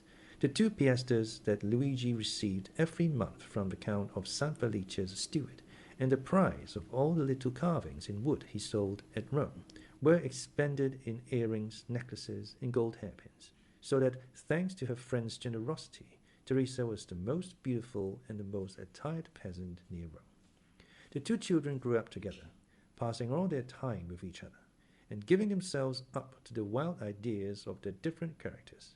Thus, in all their dreams, their wishes, and their conversations, Vampa saw himself the captain of a vessel, general of an army, or governor of a province. Teresa saw herself rich, superbly attired, and attended by a train of liveried domestics. Then, when they had thus passed the day in building castles in the air, they separated their flocks, and descended from the elevation of their dreams to the reality of their humble position. One day the young shepherd told the Count's steward that he had seen a wolf come out of the Sabine mountains, and prowl around his flock. The steward gave him a gun. This was what Vampa longed for. This gun had an excellent barrel, made at Brescia, and carrying a ball with the precision of an English rifle. But one day the Count broke the stock, and had then cast the gun aside. This, however, was nothing to a sculptor like Vampa. He examined the broken stock, calculated what change it would require to adapt the gun to his shoulder, and made a fresh stock, so beautifully carved that it would have fetched 15 or 20 piastres, had he chosen to sell it. But nothing could be farther from his thoughts. For a long time a gun had been the young man's greatest ambition. In every country where independence has taken the place of liberty, the first desire of a manly heart is to possess a weapon, which at once renders him capable of defense or attack, and, by rendering its owner terrible, often makes him feared. From this moment Vampa devoted all his leisure time to perfecting himself in the use of his precious weapon. He purchased powder and ball, and everything served him for a mark, the trunk of some old and moss-grown olive tree that grew on the Sabine mountains, the fox as he quitted his earth on some marauding excursion, the eagle that soared above the heads, and thus he soon became so expert that Teresa overcame the terror she had first felt at the report, and amused herself by watching him direct the ball wherever he pleased, with as much accuracy as if he placed it by hand. One evening a wolf emerged from a pine wood near which they were usually stationed, but the wolf had scarcely advanced 10 yards ere he was dead. Proud of this exploit, Vampa took the dead animal on his shoulders and carried him to the farm. These exploits had gained Luigi considerable reputation. The man of superior abilities always finds admirers, go where he will. He was spoken of as the most adroit, the strongest, and the most courageous contadino for 10 leagues round. And although Teresa was universally allowed to be the most beautiful girl of the Sabines, no one had ever spoken to her of love, because it was known that she was beloved by Vampa, and yet the two young people had never declared their affection. They had grown together like two trees whose roots are mingled, whose branches intertwined, and whose intermingled perfume rises to the heavens. Only their wish to see each other had become a necessity, and they would have preferred death to a day's separation. Teresa was 16 and Vampa 17. About this time, a band of brigands that had established itself in the Lapini mountains began to be much spoken of. The brigands have never been really extirpated from the neighborhood of Rome. Sometimes a chief is wanted, but when a chief presents himself, he rarely has to wait long for a band of followers. The celebrated Cucumetto, pursued in the Abruzzo, driven out of the kingdom of Naples, where he had carried on a regular war, had crossed the Garigliano, like Manfred, and had taken refuge on the banks of the Amasine between Sonnino and Giubbeno. He strove to collect a band of followers, and followed the footsteps of De Cesaris and Gasparone, whom he hoped to surpass. Many young men of Palestrina, Frascati, and Papinara had disappeared. Their disappearance at first caused much disquietude, but it was soon known that they had joined Cucumetto. After some time, Cucumetto became the object of universal attention. The most extraordinary traits of ferocious daring and brutality were related of him. One day he carried off a young girl, the daughter of a surveyor of Frosinone. The bandits' laws are positive. The young girl belongs first to him who carries her off, then the rest draw lots for her, and she is abandoned to their brutality until death relieves her sufferings. When the parents are sufficiently rich to pay a ransom, a messenger is sent to negotiate. The prisoner is hostage for the security of the messenger. Should the ransom be refused, the prisoner is irrevocably lost. The young girl's lover was in Cucumetto's troop. His name was Callini. When she recognized her lover, the poor girl extended her arms to him and believed herself safe. But Callini felt his heart sink, for he but too well knew the fate that awaited her. However, as he was a favorite with Cucumetto, as he had for 3 years faithfully served him, and as he had saved his life by shooting a dragoon who was about to cut him down. He hoped the chief would have pity on him. He took Cucumetto one side, while the young girl, seated at the foot of a huge pine that stood in the center of the forest, made a veil of her picturesque head-dress to hide her face from the lascivious gaze of the bandits. There he told the chief all, his affection for the prisoner, their promises of mutual fidelity, and how every night, since he had been near, they had met in some neighboring ruins. It so happened that night that Cucumetto had sent Callini to a village, so that he had been unable to go to the place of meeting. Cucumetto had been there, however, by accident, as he said, and had carried the maiden off. Callini besought his chief to make an exception in Rita's favor, as her father was rich and could pay a large ransom. Cucumetto seemed to yield to his friend's entreaties, and bade him find a shepherd to send to Rita's father at Frosinone. Callini flew joyfully to Rita, telling her she was saved, and bidding her write to her father, to inform him what had occurred, and that her ransom was fixed at 300 piastres. 12 hours' delay was all that was granted, that is, until 9 the next morning.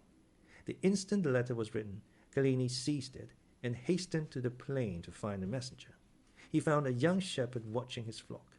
The natural messengers of the bandits are the shepherds who live between the city and the mountains, between civilized and savage life. The boy undertook the commission, promising to be in Frosinone in less than an hour. Callini returned, anxious to see his mistress, and announced the joyful intelligence. He found a troop in the glade, supping off the provisions exacted as contributions from the peasants, but his eye vainly sought Rita and Cucumetto among them. He inquired where they were, and was answered by a burst of laughter. A cold perspiration burst from every pore, and his hair stood on end. He repeated his question. One of the bandits rose, and offered him a glass filled with Oviedo, saying, "To the health of the brave Cucumetto and the fair Rita." At this moment Callini heard a woman's cry. He divined the truth, seized the glass, broke it across the face of him who presented it, and rushed towards the spot whence the cry came. After 100 yards he turned the corner of the thicket. He found Rita senseless in the arms of Cucumetto. At the sight of Callini, Cucumetto rose, a pistol in each hand. The two brigands looked at each other for a moment, the one with a smile of lasciviousness on his lips, the other with the pallor of death on his brow. A terrible battle between the two men seemed imminent, but by degrees Callini's features relaxed. His hand, which had grasped one of the pistols in his belt, fell to his side. Rita lay between them. The moon lighted the group. "Well," said Cucumetto, "have you executed your commission?" "Yes, Captain," returned Callini. "At 9 o'clock tomorrow Rita's father will be here with the money." "It is well. In the meantime we will have a merry night. This young girl is charming, and does credit to your taste. Now, as I am not egotistical, we will return to our comrades and draw lots for her." "You have determined, then, to abandon her to the common law," said Callini. "Why should an exception be made in her favor?" "I thought that my entreaties—" "What right have you, any more than the rest, to ask for an exception?" "It is true. But never mind," continued Cucumetto, laughing. "Sooner or later your turn will come." Callini's teeth clenched convulsively. "Now then," said Cucumetto, advancing towards the other bandits, "are you coming? I follow you." Cucumetto departed, without losing sight of Callini, for doubtless he feared lest he should strike him unawares. But nothing betrayed a hostile design on Callini's part. He was standing, his arms folded, near Rita, who was still insensible. Cucumetto fancied for a moment the young man was about to take her in his arms and fly. But this mattered little to him now Rita had been his, and as for the money, 300 piastres distributed among the band was so small a sum that he cared little about it. He continued to follow the path to the glade, but, to his great surprise, Callini arrived almost as soon as himself. "Let us draw lots, let us draw lots," cried all the brigands, when he saw the chief. Their demand was fair, and the chief inclined his head in sign of acquiescence. The eyes of all shone fiercely as they made the demand, and the red light of fire made them look like demons. The names of all, including Callini, were placed in a hat, and the youngest of the band drew forth a ticket. The ticket bore the name of Diavolaccio. He was the man who had proposed to Callini the health of their chief, and to whom Cellini replied by breaking the glass across his face. A large wound, extending from the temple to the mouth, was bleeding profusely. Diavolaccio, seeing himself thus favored by fortune, burst into a loud laugh. "Captain," said he, "just now Cellini would not drink your health when I proposed it to him. Propose mine to him, and let us see if he will be more condescending to you than to me." Everyone expected an explosion on Cellini's part, but to their great surprise, he took a glass in one hand and a flask in the other, and filling it. "Your health, Diavolaccio," said he calmly, and he drank it off, without his hand trembling in the least. Then, sitting down by the fire, "My supper," said he. "My expedition has given me an appetite." "Well done, Cellini," cried the brigands. "That is acting like a good fellow." And they all formed a circle round the fire, while Diavolaccio disappeared. Cellini ate and drank as if nothing had happened. The bandits looked on with astonishment at this singular conduct until they heard footsteps. They turned round and saw Diavolaccio bearing the young girl in his arms. Her head hung back, and her long hair swept the ground. As they entered the circle, the bandits could perceive, by the firelight, the unearthly pallor of the young girl and of Diavolaccio.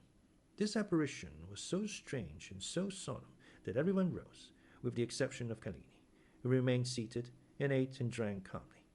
Diavolaccio advanced amidst the most profound silence and laid Rita at the captain's feet. Then everyone could understand the cause of the unearthly pallor in the young girl and the bandit. A knife has plunged up to the hilt in Rita's left breast. Everyone looked at Cellini. The sheath at his belt was empty. "Ah," said the chief, "I now understand why Cellini stayed behind. All savage natures appreciate a desperate deed. No other of the bandits would, perhaps, have done the same, but they all understood what Cellini had done." "Now then," cried Cellini, rising in his turn, and approaching the corpse, his hand on the butt of one of his pistols, "does anyone dispute the possession of this woman with me?" "No," returned the chief, "she is thine." Cellini raised her in his arms, and carried her out of the circle of firelight. Cucumetto placed his sentinels for the night, and the bandits wrapped themselves in their cloaks, and lay down before the fire.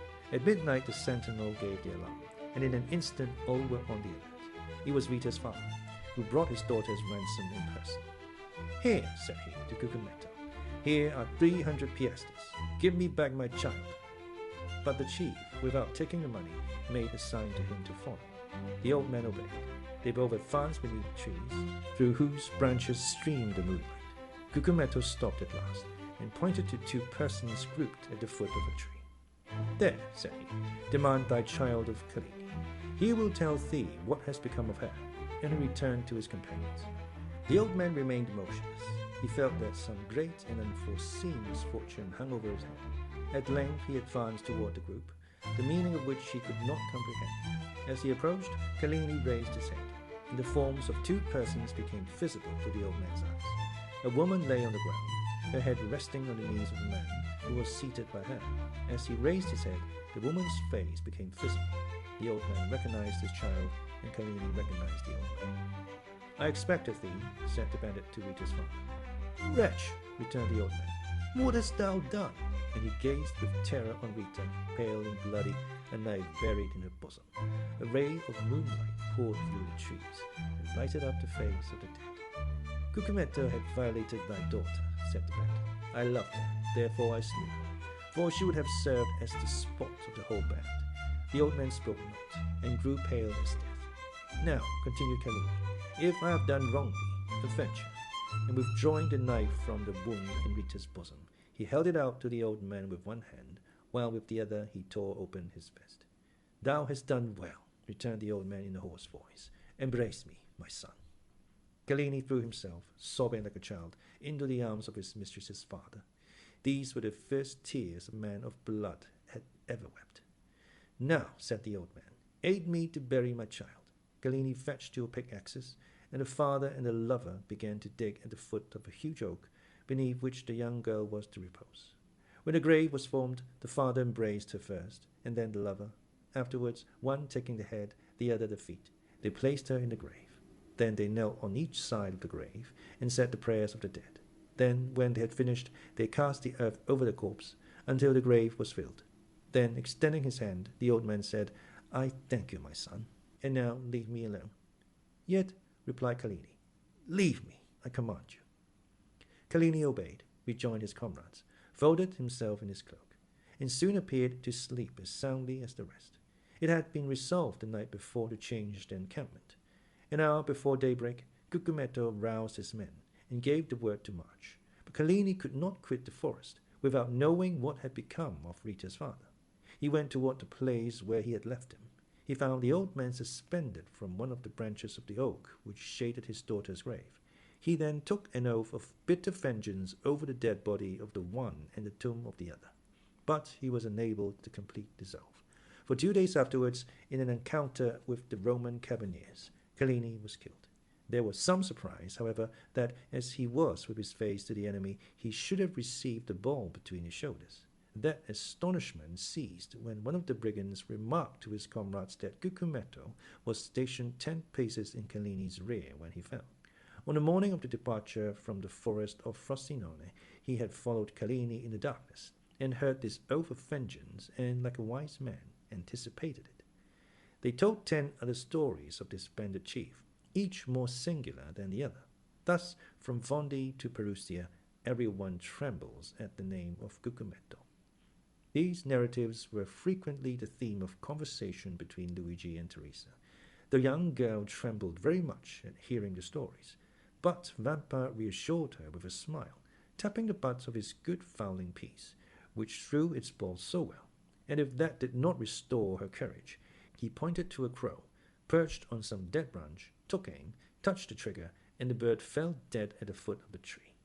Time passed on, and the 2 young people had agreed to be married when Vampa should be 20 and Teresa 19 years of age. They were both orphans, and had only their employer's leave to ask, which had been already sought and obtained. One day, when they were talking over their plans for the future, they heard 2 or 3 reports of firearms, and then suddenly a man came out of the wood, near which the 2 young persons used to graze their flocks, and hurried towards them. When he came within hearing, he exclaimed, "I am pursued. Can you conceal me?" They knew full well that this fugitive must be a bandit, but there is an innate sympathy between the Roman brigand and the Roman peasant, and the latter is always ready to aid the former. Vampa, without saying a word, hastened to the stone that closed up the entrance to the grotto, drew it away, made a sign to the fugitive to take refuge there, in a retreat unknown to everyone, closed the stone upon him, and then went and resumed his seat by Teresa. Instantly afterwards 4 cavaliers, on horseback, appeared on the edge of the wood. 3 of them appeared to be looking for the fugitive, while the 4th dragged a brigand prisoner by the neck. The 3 cavaliers looked about carefully on every side, saw the young peasants, and galloping up, began to question them. They had seen no one. "That is very annoying," said the brigadier, "for the man we are looking for is the chief." "Cucumetto?" cried Luigi and Teresa at the same moment.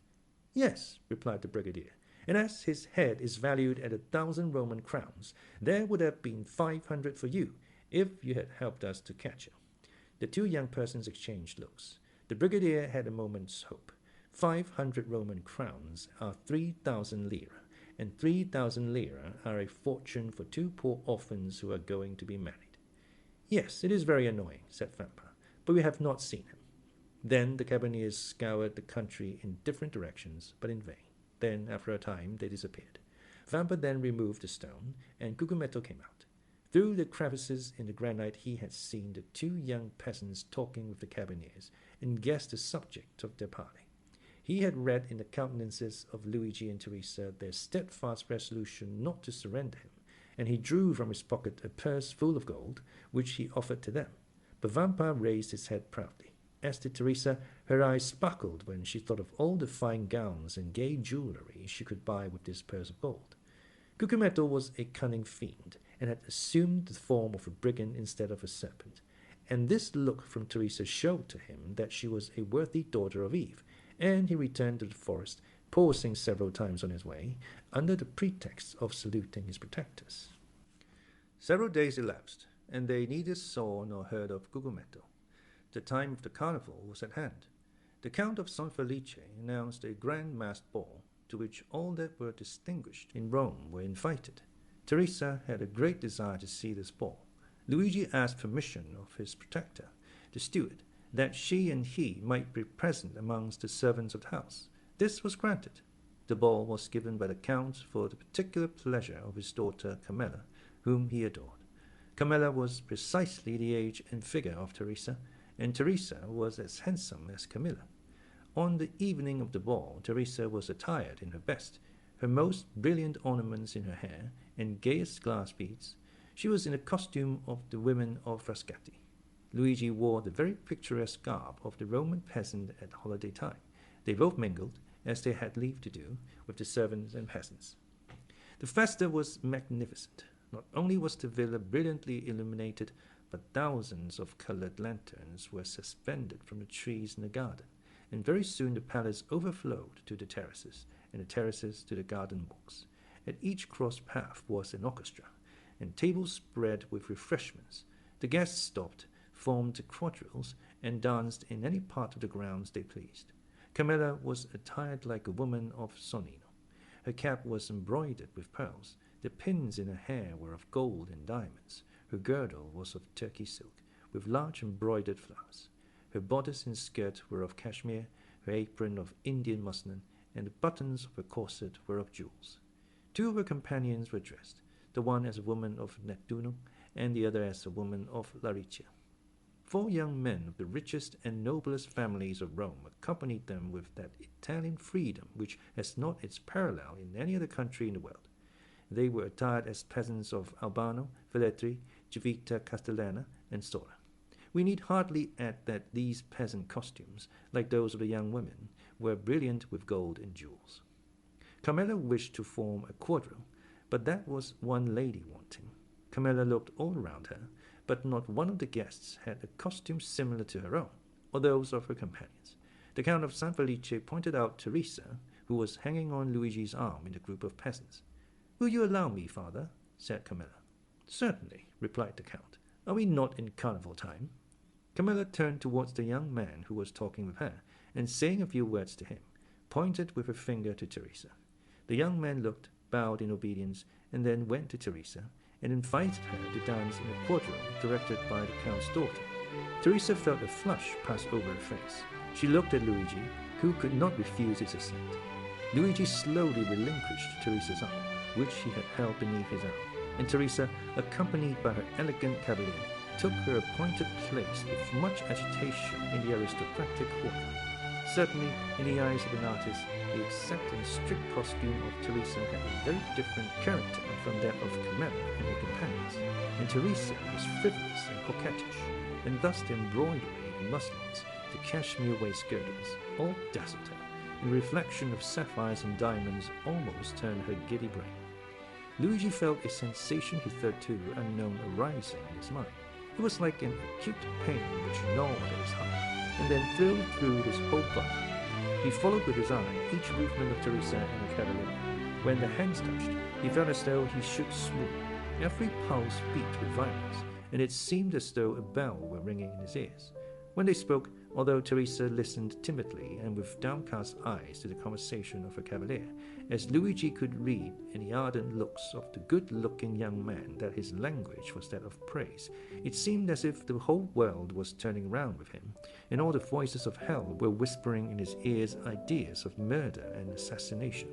Then, fearing that his paroxysm might get the better of him, he clutched with one hand the branch of a tree against which he was leaning, and with the other convulsively grasped the dagger with a carved handle which was in his belt, and which, unwittingly, he drew from the scabbard from time to time. Luigi was jealous. He felt that, influenced by her ambitions and coquettish disposition, Teresa might escape him. The young peasant girl, at first timid and scared, soon recovered herself. We have said that Teresa was handsome, but this is not all. Teresa was endowed with all those wild graces which are so much more potent than our affected and studied elegancies. She had almost all the honours of the quadrille, and if she were envious of the Count of San Felice's daughter, we will not undertake to say that Camilla was not jealous of her. And with overpowering compliments, her handsome cavalier led her back to the place whence he had taken her, and where Luigi awaited her. Twice and thrice during the dance the young girl had glanced at Luigi, and each time she saw that he was pale and that his features were agitated. Once even the blade of his knife, half drawn from its sheath, had dazzled her eyes with its sinister glare. Thus it was almost tremblingly that she resumed her lover's arm. The quadrille had been most perfect, and it was evident that was a great demand for a repetition, Camilla alone objecting to it, but the Count of San Felice besought his daughter so earnestly that she acceded.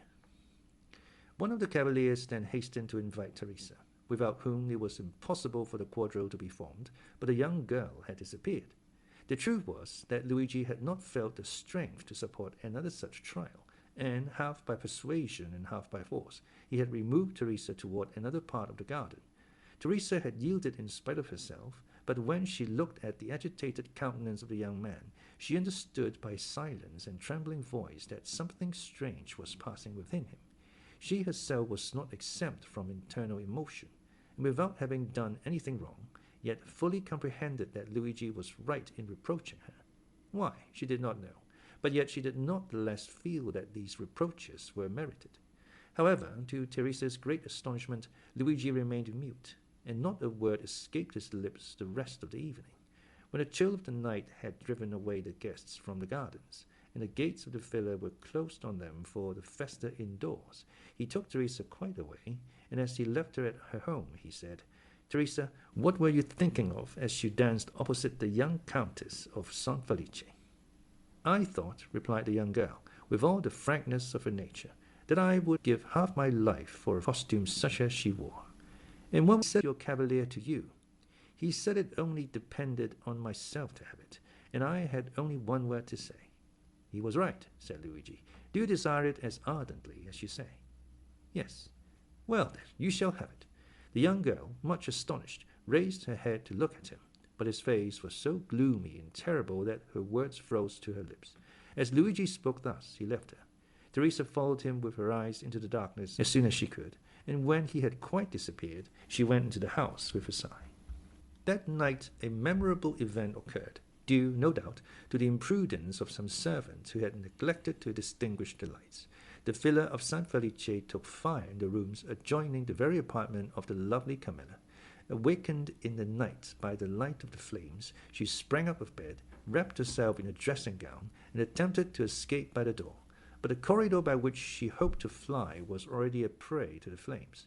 She then returned to her room, calling for help as loudly as she could, when suddenly her window, which was 20 feet from the ground, was opened. A young peasant jumped into the chamber, seized her in his arms, and with superhuman skill and strength conveyed her to the turf of the grass plot, where she fainted. When she recovered, her father was by her side. All the servants surrounded her, offering her assistance. An entire wing of the villa was burnt down. But what of that, as long as Camilla was safe and uninjured? Her preserver was everywhere sought for, but he did not appear. He was inquired after, but no one had seen him. Camilla was greatly troubled that she had not recognized him. As the Count was immensely rich, accepting the danger Camilla had run, and the marvelous manner in which she had escaped, made that appear to him rather a favor of Providence than a real misfortune. The loss occasioned by the conflagration was to him but a trifle. The next day, at the usual hour, the two young peasants were on the borders of the forest. Luigi arrived first. He came toward Teresa in high spirits, and seemed to have completely forgotten the events of the previous evening. The young girl was very pensive, but seeing Luigi so cheerful, she on her part assumed the smiling air, which was natural to her when she was not excited or in a passion.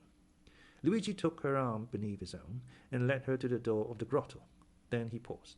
The young girl, perceiving that there was something extraordinary, looked at him steadfastly. "Teresa," said Luigi, "yesterday evening you told me you would give all the world to have a costume similar to that of the Count's daughter." "Yes," replied Teresa with astonishment, "but I was mad to utter such a wish." And I replied, "Very well, you shall have it." "Yes," replied the young girl, whose astonishment increased at every word uttered by Luigi, "but of course your reply was only to please me." "I have promised no more than I have given you, Teresa," said Luigi proudly. "Go into the grotto and dress yourself." At these words he drew away the stone, and showed Teresa the grotto, lighted up by 2 wax lights, which burnt on each side of a splendid mirror. On a rustic table made by Luigi were spread out the pearl necklace and the diamond pins, and on a chair at the side was laid the rest of the costume. Teresa uttered a cry of joy, and, without inquiring whence this attire came, or even thanking Luigi, darted into the grotto, transformed into a dressing room. Luigi pushed the stone behind her, for on the crest of a small adjacent hill which cut off the view toward the Palestrina, he saw a traveller on horseback, stopping a moment as if uncertain of his road, and thus presenting against the blue sky that perfect outline which is peculiar to distant objects in southern climes. When he saw Luigi, he put his horse into a gallop and advanced toward him. Luigi was not mistaken. The traveller who was going from Palestrina to Tivoli had mistaken his way. The young man directed him, but as at a distance of a quarter of a mile the road again divided into three ways, and on reaching these the traveller might again stray from his route, he begged Luigi to be his guide. Luigi threw his cloak on the ground, placed his carbine on his shoulder, and, freed from his heavy covering, preceded the traveller with a rapid step of a mountaineer, which a horse can scarcely keep up with. In 10 minutes Luigi and the traveller reached the crossroads. On arriving there, with an air as majestic as that of an emperor, he stretched his hand towards that one of the roads which the traveller was to follow. "That is your road, Excellency, and now you cannot again mistake." "And here is your recompense," said the traveller, offering the young herdsman some small pieces of money. "Thank you," said Luigi, drawing back his hand. "I render a service, I do not sell it." "Well," replied the traveller, who seemed used to this difference between the civility of a man of the cities and the pride of the mountaineer, "if you refuse wages, you will, perhaps, accept a gift." "Ah, yes, there is another thing." "Then," said the traveller, "take these 2 Phoenician sequins and give them to your bride, to make herself a pair of earrings." "And then do you take this poniard," said the young herdsman. "You will not find one better carved between Albano and Civita Castellana." "I accept it," answered the traveller, "but then the obligation will be on my side, for this poniard is worth more than 2 sequins. For a dealer, perhaps, but for me, who engraved it myself, it is hardly worth a piastre." "What is your name?" inquired the traveller. "Luigi Vampa," replied the shepherd, with the same air as he would have replied. "Alexandre, king of Macedon. And yours?" "I," said the traveller, "am called Sinbad the Sailor." Franz Epinay started with surprise. "Sinbad the Sailor," he said. "Yes," replied the narrator, "that was the name which the traveller gave to Vampa as his own." "Well, and what may you have to say against this name?" inquired Albert. "It is a very pretty name, and the adventures of the gentleman of that name amused me very much in my youth, I must confess." Franz said no more. The name of Sinbad the Sailor, as may well be supposed, awakened in him a world of recollections, as had the name of the Count of Monte Cristo on the previous evening. "Proceed," said he to the host. Vampa put the 2 sequins haughtily into his pocket, and slowly returned by the way he had gone. As he came within 200 or 300 paces of the grotto, he thought he heard a cry. He listened to know whence this sound could proceed. A moment afterwards he thought he heard his own name pronounced distinctly. The cry proceeded from the grotto. He bounded like a chamois, cocking his carbine as he went, and in a moment reached the summit of a hill opposite to that on which he had perceived the traveller. 3 cries for help came more distinctly to his ear. He cast his eyes around him and saw a man carrying off Teresa as Nessus, the centaur, carried Deianira. This man, who was hastening towards the wood, was already 3/4 of the way on the road from the grotto to the forest. Vampa measured the distance. The man was at least 200 paces in advance of him, and there was not a chance of overtaking him. The young shepherd stopped, as if his feet had been rooted to the ground. Then he put the butt of his carbine to his shoulder, took aim at the ravisher, followed him for a second in his track, and then fired. The ravisher stopped suddenly. His knees bent under him, and he fell with Teresa in his arms. The young girl rose instantly, but the man lay on the earth struggling in the agonies of death. Vampa then rushed towards Teresa, for at 10 paces from the dying man her legs had failed her, and she had dropped on her knees, so that the young man feared that the ball that had brought down his enemy had also wounded his betrothed. Fortunately, she was unscathed, and it was fright alone that had overcome Teresa.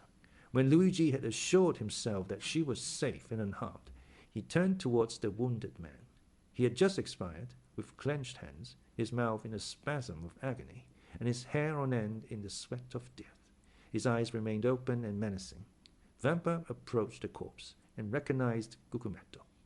From the day on which the bandit had been saved by the two young peasants, he had been enamored of Teresa, and had sworn she should be his.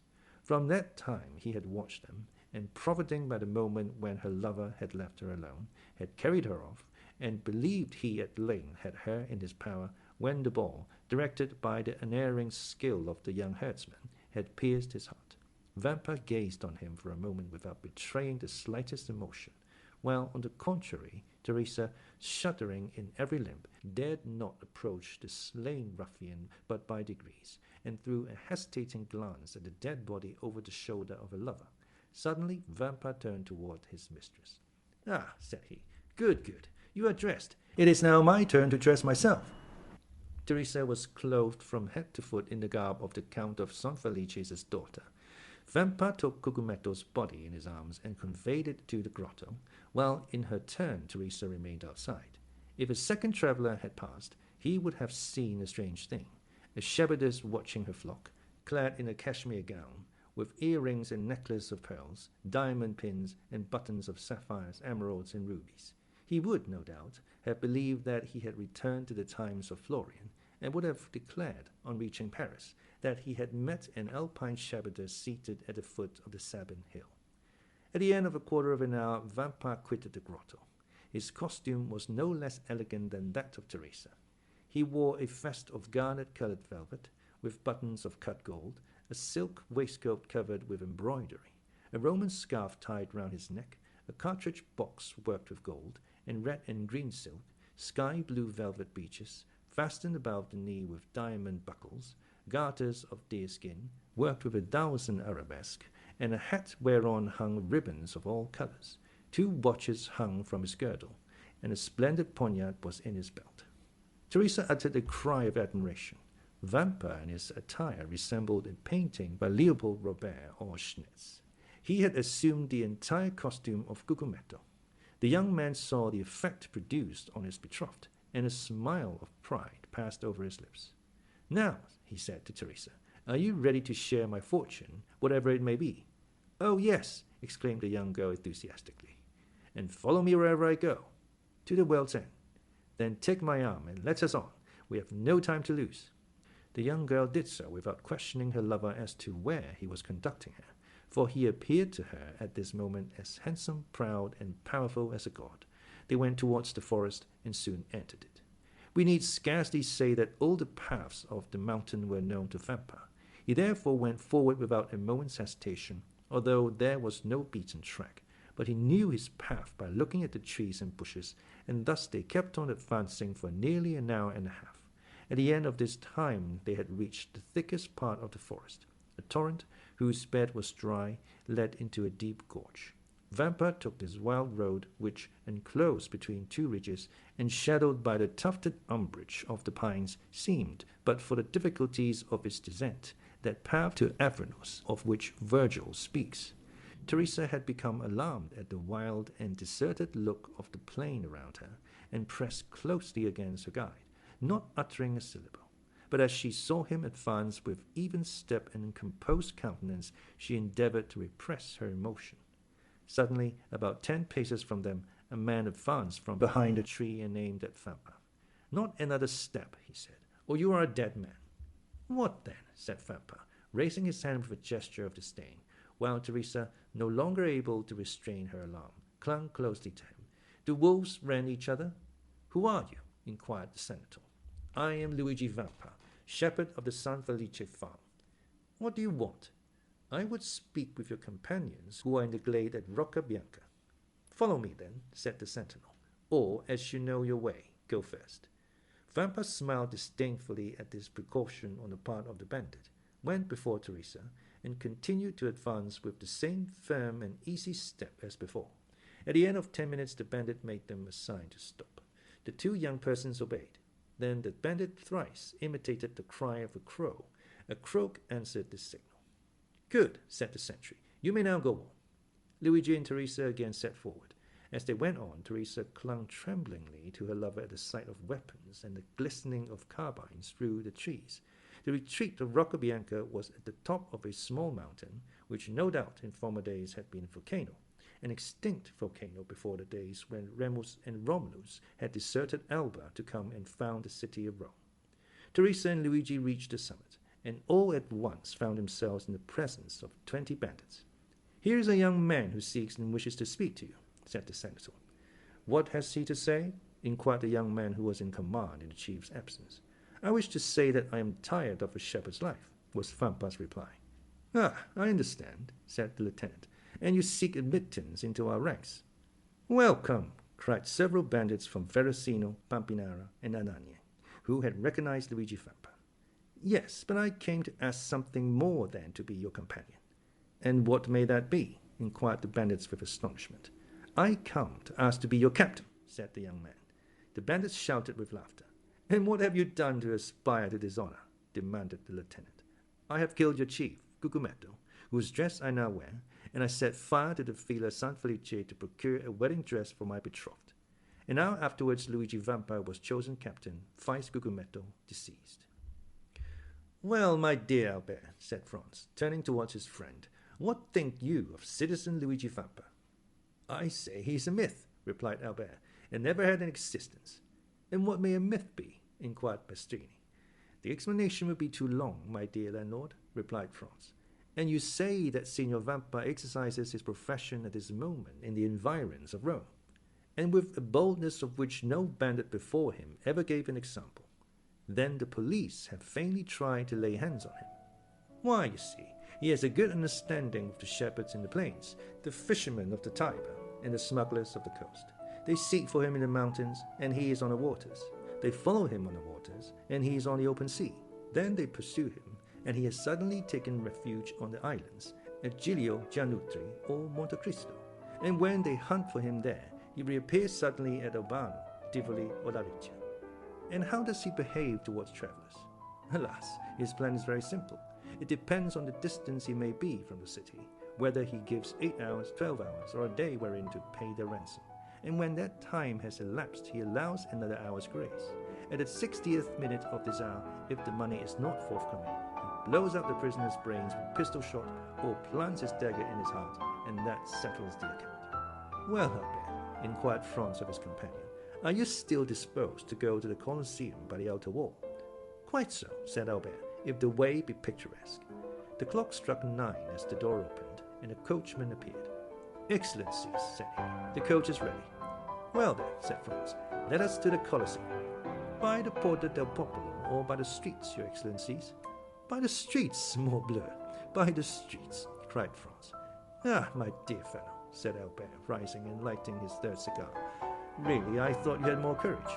So saying, the two young men went down the staircase and got into the carriage.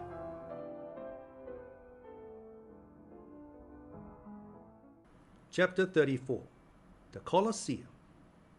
Franz had so managed his route that during the ride to the Colosseum they passed not a single ancient ruin, so that no preliminary impression interfered to mitigate the colossal proportions of the gigantic building they came to admire. The road selected was a continuation of the Via Sistina. Then, by cutting off the right angle of the street in which stands Santa Maria Maggiore, and preceded by the Via Urbana and San Pietro in Vincoli, the travelers would find themselves directly opposite the Colosseum.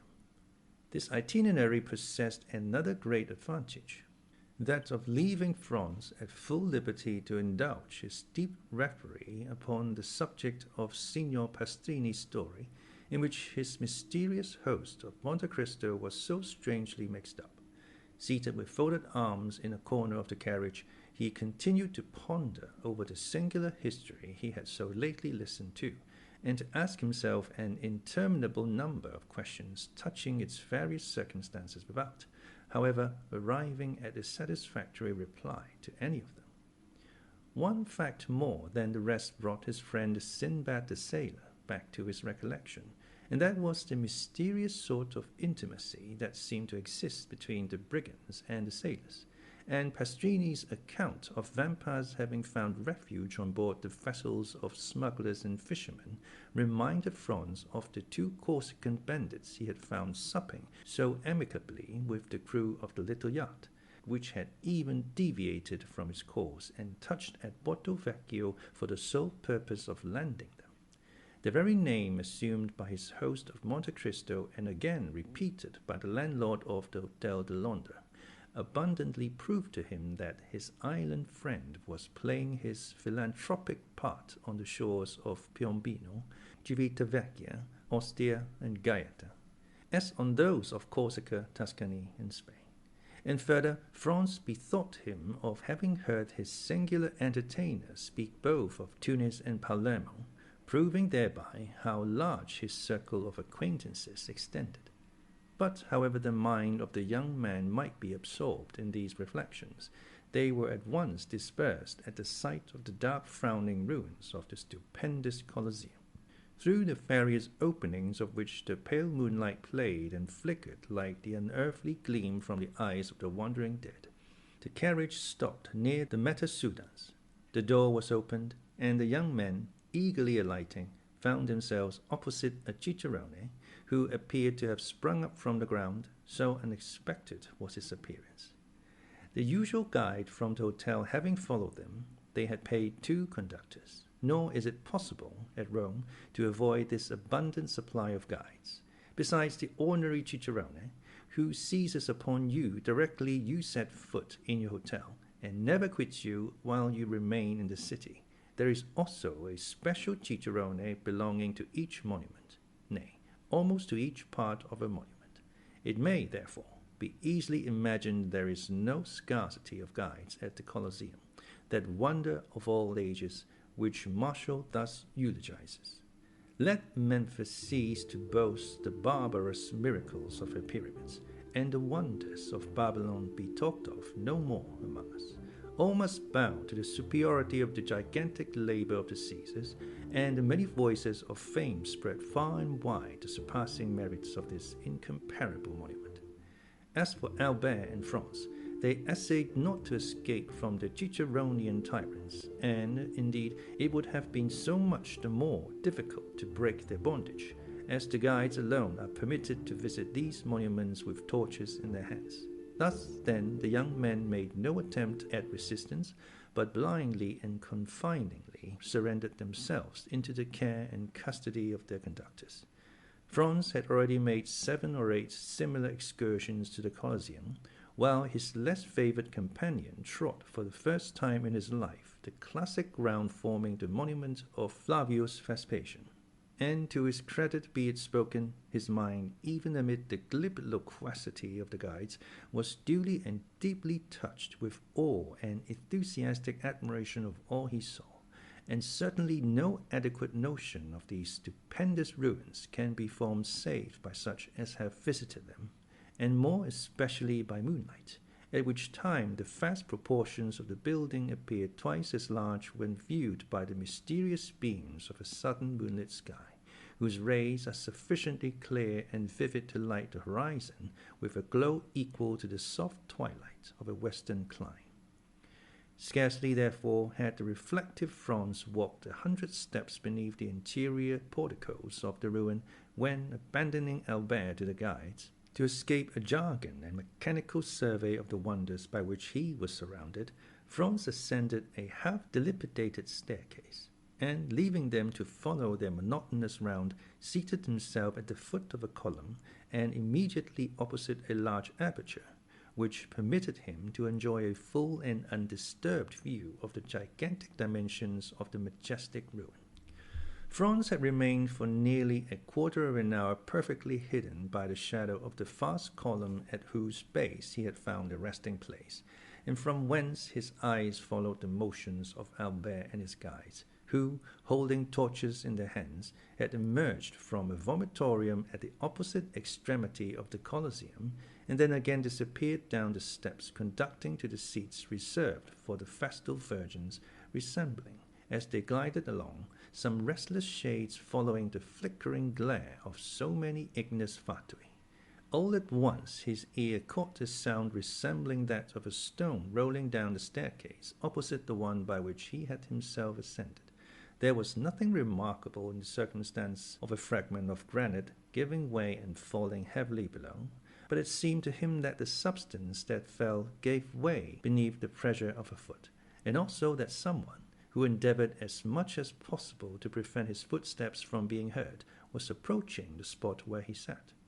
Conjecture soon became certainty, for the figure of a man was distinctly visible to Franz, gradually emerging from the staircase opposite, upon which the moon was at that moment pouring the full tide of silvery brightness.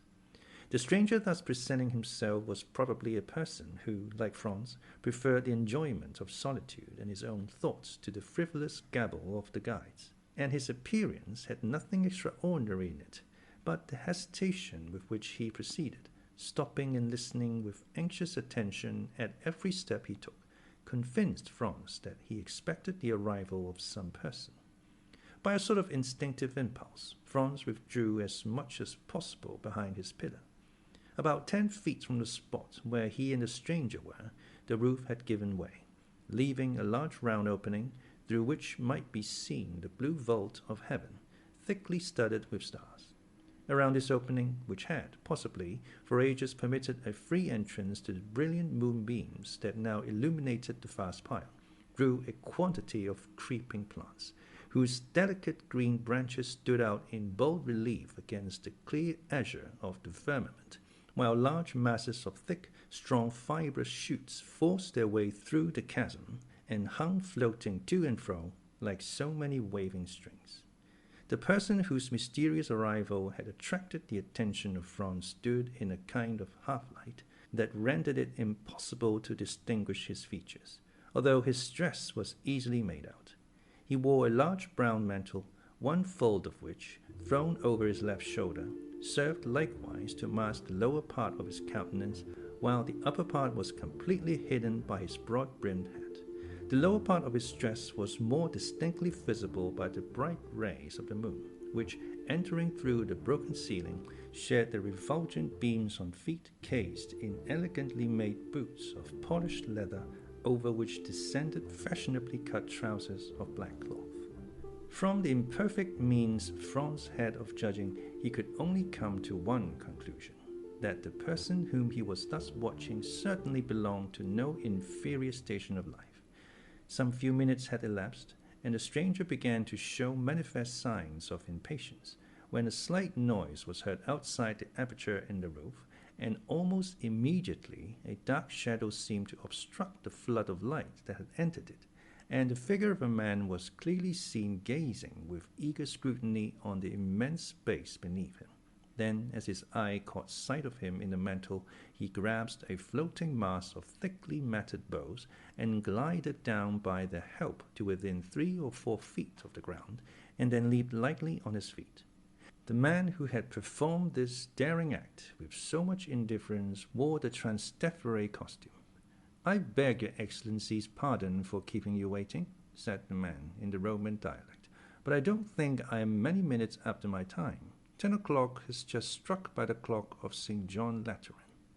"Say not a word about being late," replied the stranger in purest Tuscan. "'Tis I who am too soon. But even if you had caused me to wait a little while, I should have felt quite sure that the delay was not occasioned by any fault of yours." "Your Excellency is perfectly right in so thinking," said the man. "I came here direct from the castle of St. Angelo, and I had an immense deal of trouble before I could get a chance to speak to Beppo." "And who is Beppo?" "Oh, Beppo is employed in the prison, and I give him so much a year to let me know what is going on within His Holiness's castle." "Indeed, you are a provident person, I see." "Why, you see, no one knows what may happen. Perhaps some of these days I may be entrapped, like poor Peppino, and may be very glad to have some little nibbling mouse to gnaw the meshes of my net, and so help me out of prison."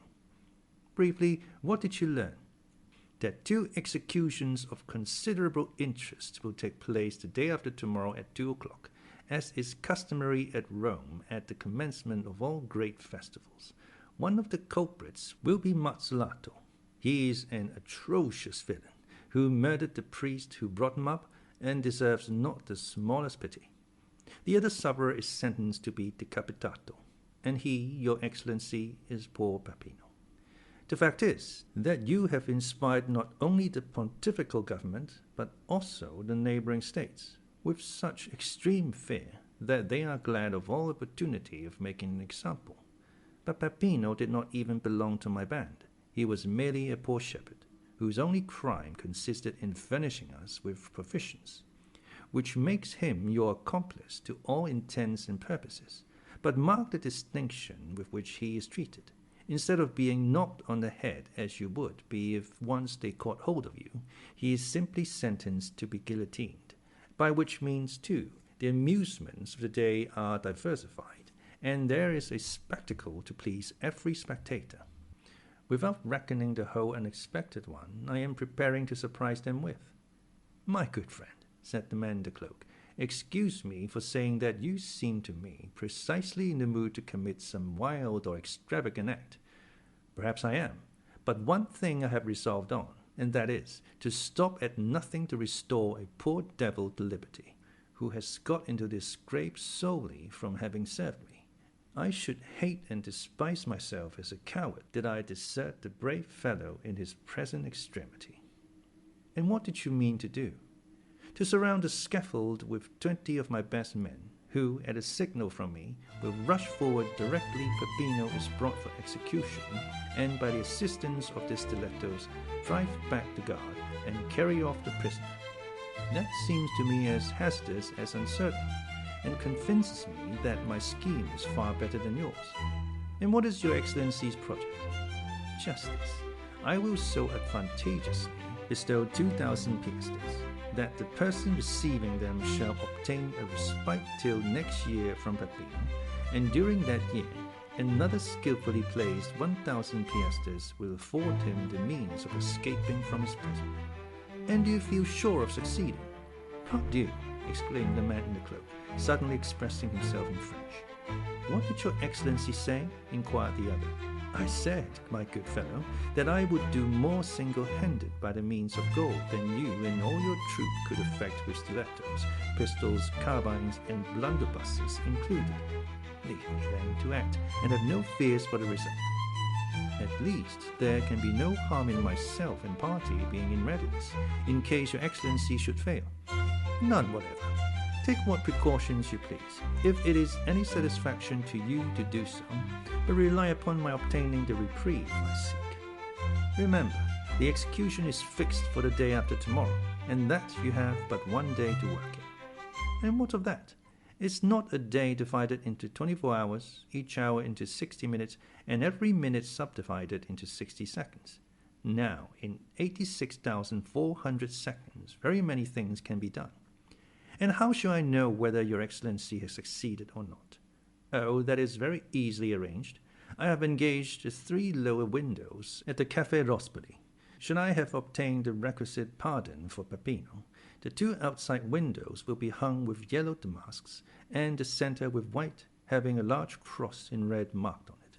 And whom will you employ to carry the reprieve to the officer directing the execution? Send one of your men, disguised as a penitent friar, and I will give it to him.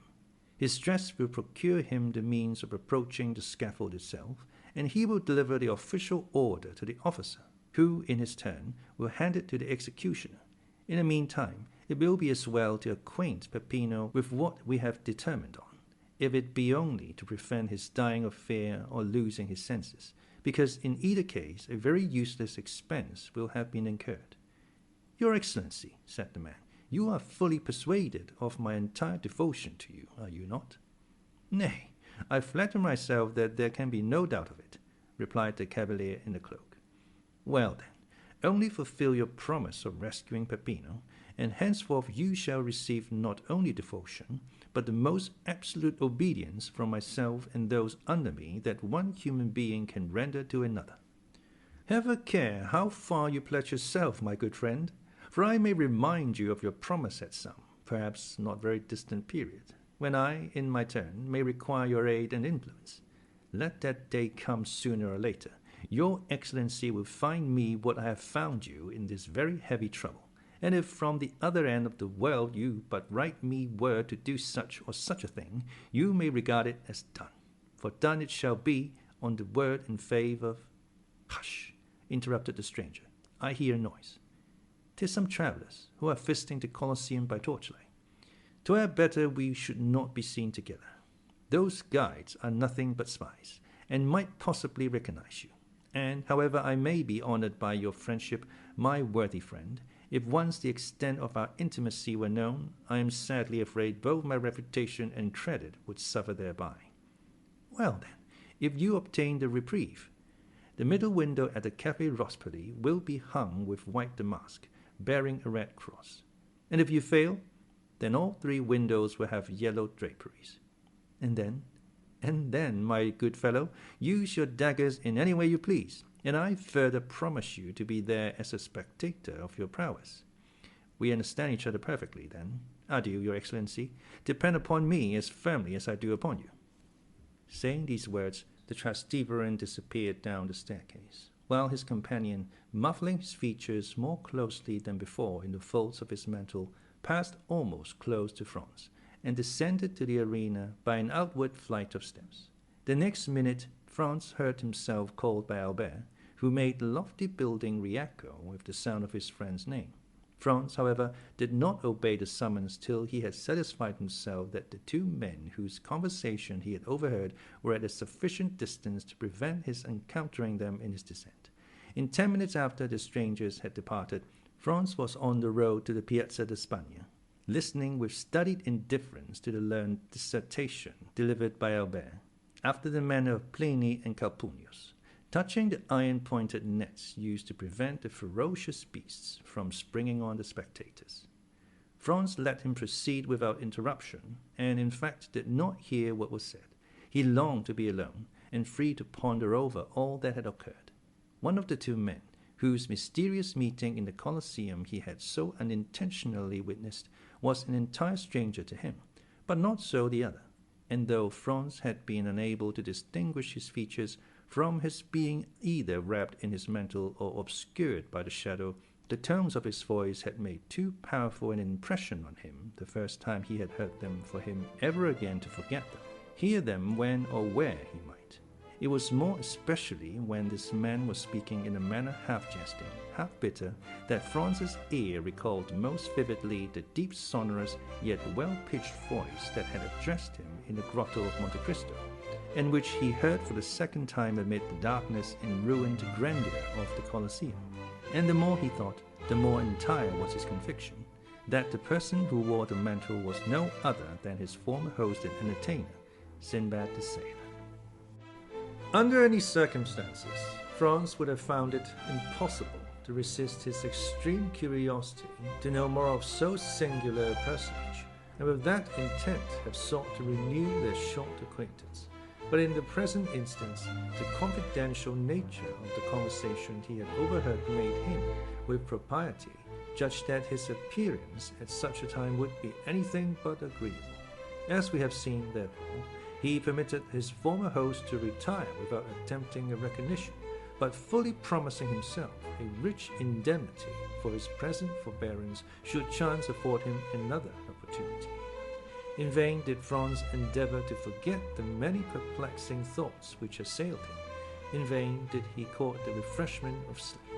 Slumber refused to visit his eyelids, and the night was passed in feverish contemplation of the chain of circumstances tending to prove the identity of the mysterious visitant to the Colosseum with the inhabitant of the grotto of Monte Cristo. And the more he thought, the firmer grew his opinion on the subject.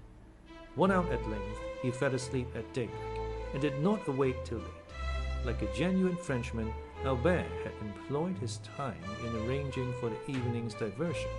He had sent to engage a box at the Teatro Argentina, and Franz, having a number of letters to write, relinquished the carriage to Albert for the whole of the day.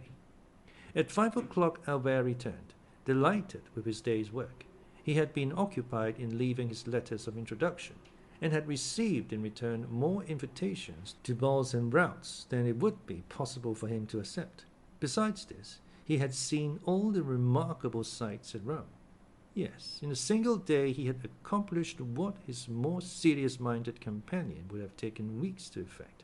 Neither had he neglected to ascertain the name of the piece to be played that night at the Teatro Argentina, and also what performers appeared in it. The opera of Parisina was announced for representation, and the principal actors were Coselli, Moriani, and La Specchia. The young men, therefore, had reason to consider themselves fortunate in having the opportunity of hearing one of the best works by the composer of Lucia de Lammermoor, supported by three of the most renowned vocalists of Italy. Albert had never been able to endure the Italian theatres, with their orchestras from which it is impossible to see, and the absence of balconies or open boxes. All these defects pressed hard on a man who had had his stall at the Bouffes, and had shared a lower box at the opera. Still, in spite of this, Albert displayed his most dazzling and effective costumes each time he visited the theatres. But, alas, his elegant toilet was wholly thrown away, and one of the most worthy representatives of Parisian fashion had to carry with him the mortifying reflection that he had nearly overrun Italy without meeting with a single adventure. Sometimes Albert would affect to make a joke of his want of success, but internally he was deeply wounded, and his self-love immensely piqued, to think that Albert de Morcerf, the most admired and most sought after of any young person of his day, should thus be passed over, and merely have his labour for his pains. And the thing was so much the more annoying as, according to the characteristic modesty of a Frenchman, Albert had quitted Paris with the full conviction that he had only to show himself in Italy to carry all before him, and that upon his return he should astonish the Parisian world with the recital of his numerous love affairs. Alas, poor Albert! None of those interesting adventures fell in his way. The lovely Genoese, Florentines, and Neapolitans were all faithful, if not to their husbands, at least to their lovers, and thought not of changing even for the splendid appearance of Albert de Morcerf, and all he gained was the painful conviction that the ladies of Italy have this advantage over those of France, that they are faithful even in their infidelity. Yet he could not restrain hope that in Italy, as elsewhere, there might be an exception to the general rule. Albert, besides being an elegant, well-looking young man, was also possessed of considerable talent and ability. Moreover, he was a viscount, a recently created one, certainly. But in the present day it is not necessary to go as far back as Noah in tracing a descent, and a genealogical tree is equally estimated, whether dated from 1399 or merely 1815. But to crown all these advantages, Albert de Morcerf commanded an income of 50,000 livres, a more than sufficient sum to render him a personage of considerable importance in Paris. It was therefore no small mortification to him to have visited most of the principal cities in Italy without having excited the most trifling observation. Albert, however, hoped to indemnify himself for all these slights and indifferences during the carnival, knowing full well that among the different states and kingdoms in which this festivity is celebrated, Rome is the spot where even the wisest and gravest throw off the usual rigidity of their lives and deign to mingle in the follies of this time of liberty and relaxation. The carnival was to commence on the morrow. Therefore, Albert had not an instant to lose in setting forth the programme of his hopes, expectations, and claims to notice. With this design, he had engaged a box in the most conspicuous part of the theatre, and exerted himself to set off his personal attractions by the aid of the most rich and elaborate toilet. The box taken by Albert was in the first circle, although each of the three tiers of boxes is deemed equally aristocratic, and is, for this reason, generally styled the nobility's boxes. And although the box engaged for the two friends was sufficiently capacious to contain at least a dozen persons, it had cost less than would be paid at some of the French theatres for one admitting merely 4 occupants. Another motive had influenced Albert's selection of his seat. Who knew but that, thus advantageously placed, past, he might not in truth attract the notice of some fair Roman, and an introduction might ensue that would procure him the offer of a seat in the carriage, or a place in the princely balcony from which he might behold the gaieties of the carnival. These united considerations made Albert more lively and anxious to please than he had hitherto been. Totally disregarding the business of the stage, he leaned from his box and began attentively scrutinizing the beauty of each pretty woman, aided by a powerful opera glass. But, alas, this attempt to attract notice wholly failed. Not even curiosity had been excited, and it was but too apparent that the lovely creatures, into whose good graces he was desirous of stealing, were all so much engrossed with themselves, the lovers, or their own thoughts, that they had not so much as noticed him or the manipulation of his glass. The truth was that the anticipated pleasures of the carnival, with the Holy Week that was to succeed it, so filled every fair breast as to prevent the least attention being bestowed even on the business of the stage. The actors made their entries and exits unobserved or unthought of. At certain conventional moments, the spectators would suddenly cease their conversation or rouse themselves from their musings to listen to some brilliant effort of Moriani's, a well-executed recitative by Coselli, or to join in loud applause at the wonderful powers of La Specchia. But that momentary excitement over, they quickly relapsed into their former state of preoccupation or interesting conversation. Towards the close of the first act, the door of a box which had been hitherto vacant was opened. A lady entered to whom Franz had been introduced in Paris, where indeed he had imagined she still was. The quick eye of Albert caught the involuntary start with which his friend beheld the new arrival, and, turning to him, he said hastily, "Do you know the woman who has just entered that box?" "Yes. What do you think of her?" "Oh, she's perfectly lovely. What a complexion! And such magnificent hair. Is she French?" "No, a Venetian." "And her name is?" "Countess G." "Ah, I know her by name," exclaimed Albert. "She is said to possess as much wit and cleverness as beauty. I was to have been presented to her when I met her at Madame Villefort's ball." "Shall I assist you in repairing your negligence?" asked Franz. "My dear fellow, are you really on such good terms with her as to venture to take me to her box?" "Why, I have only had the honor of being in her society and conversing with her 3 or 4 times in my life, but you know that even such an acquaintance as that might warrant my doing what you ask." At that instant the Countess perceived Franz, and graciously waved her hand to him, to which he replied by a respectful inclination of the head. "Upon my word," said Albert, "you seem to be on excellent terms with the beautiful Countess." "You are mistaken in thinking so," returned Franz calmly, "but you merely fall into the same error which leads so many of our countrymen to commit the most egregious blunders. I mean that of judging the habits and customs of Italy and Spain by our Parisian notions. Believe me, nothing is more fallacious than to form any estimate of the degree of intimacy you may suppose existing among persons by the familiar terms they seem upon. There is a similarity of feeling at this instant between ourselves and the Countess. Nothing more." "Is there indeed, my good fellow? Pray tell me, is it sympathy of heart?" "No, of taste," continued Franz gravely. "And in what manner has this congeniality of mind been evinced?" "By the Countess's visiting the Colosseum, as we did last night, by moonlight, and nearly alone." "You were with her, then?" "I was." "And what did you say to her?" "Oh, we talked of the illustrious dead of whom that magnificent ruin is a glorious monument."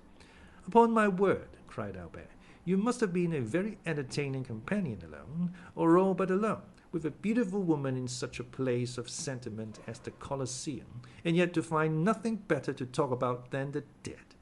All I can say is, if I ever should get such a chance, the living should be my theme." "And you will probably find your theme ill chosen."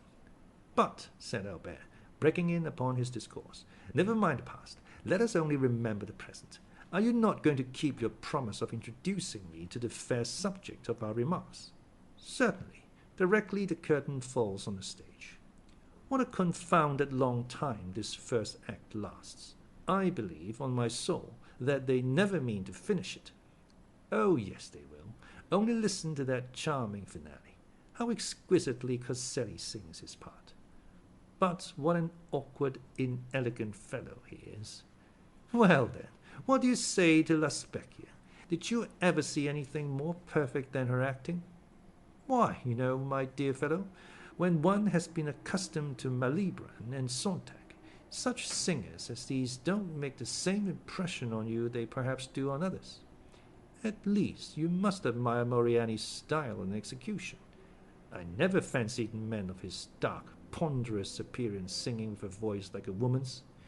"My good friend," said Franz, turning to him, while Albert continued to point his glass at every box in the theatre, "you seem determined not to approve. You are really too difficult to please."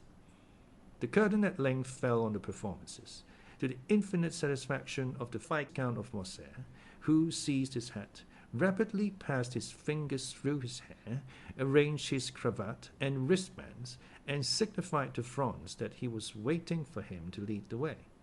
Franz, who had mutely interrogated the Countess and received from her a gracious smile in token that he would be welcome, sought not to retard the gratification of Albert's eager impatience, but began at once the tour of the house, closely followed by Albert, who availed himself of the few minutes required to reach the opposite side of the theatre to settle the height and smoothness of his collar, and to arrange the lappets of his coat.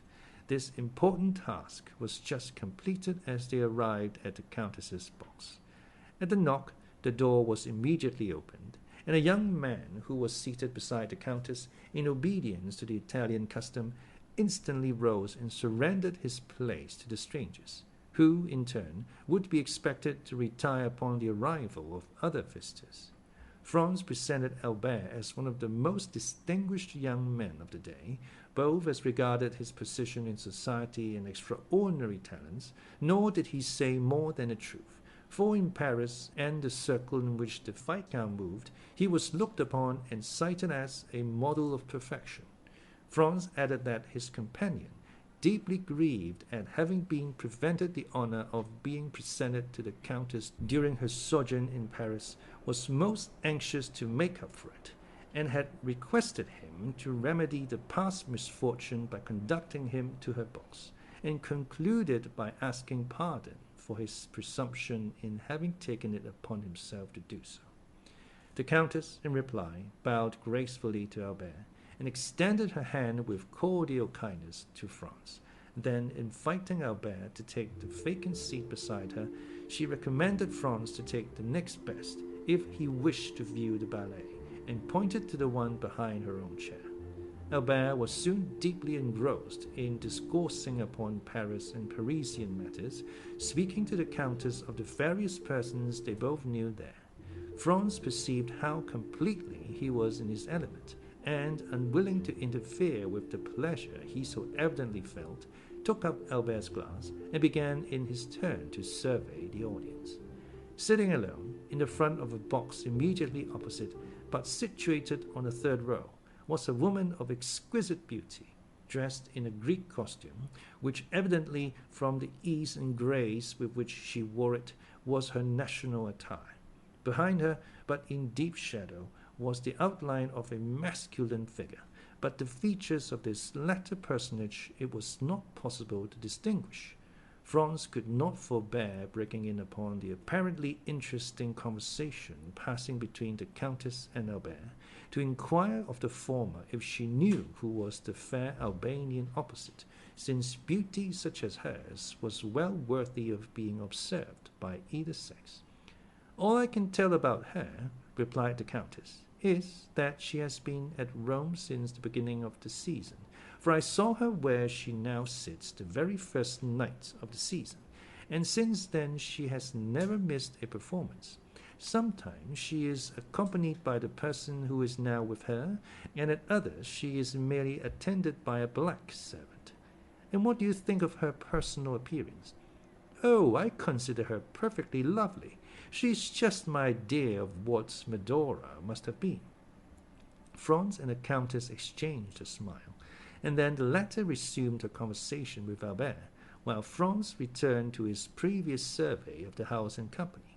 The curtain rose on the ballet, which was one of those excellent specimens of the Italian school, admirably arranged and put on the stage by Henri, who has established for himself a great reputation throughout Italy for his taste and skill in the choreographic art, one of those masterly productions of grace, method, and elegance in which the whole corps de ballet, from the principal dancers to the humblest supernumerary, are all engaged on the stage at the same time, and 150 persons may be seen exhibiting the same attitude or elevating the same arm or leg with a simultaneous movement that would lead you to suppose that but one mind, one act of volition, influenced the moving mass.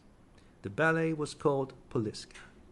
However much the ballet might have claimed his attention, Franz was too deeply occupied with the beautiful Greek to take any note of it, while she seemed to experience an almost childlike delight in watching it, her eager, animated looks contrasting strongly with the utter indifference of her companion, who, during the whole time the piece lasted, never even moved, not even when the furious, crashing din produced by the trumpets, cymbals, and Chinese bells sounded their loudest from the orchestra.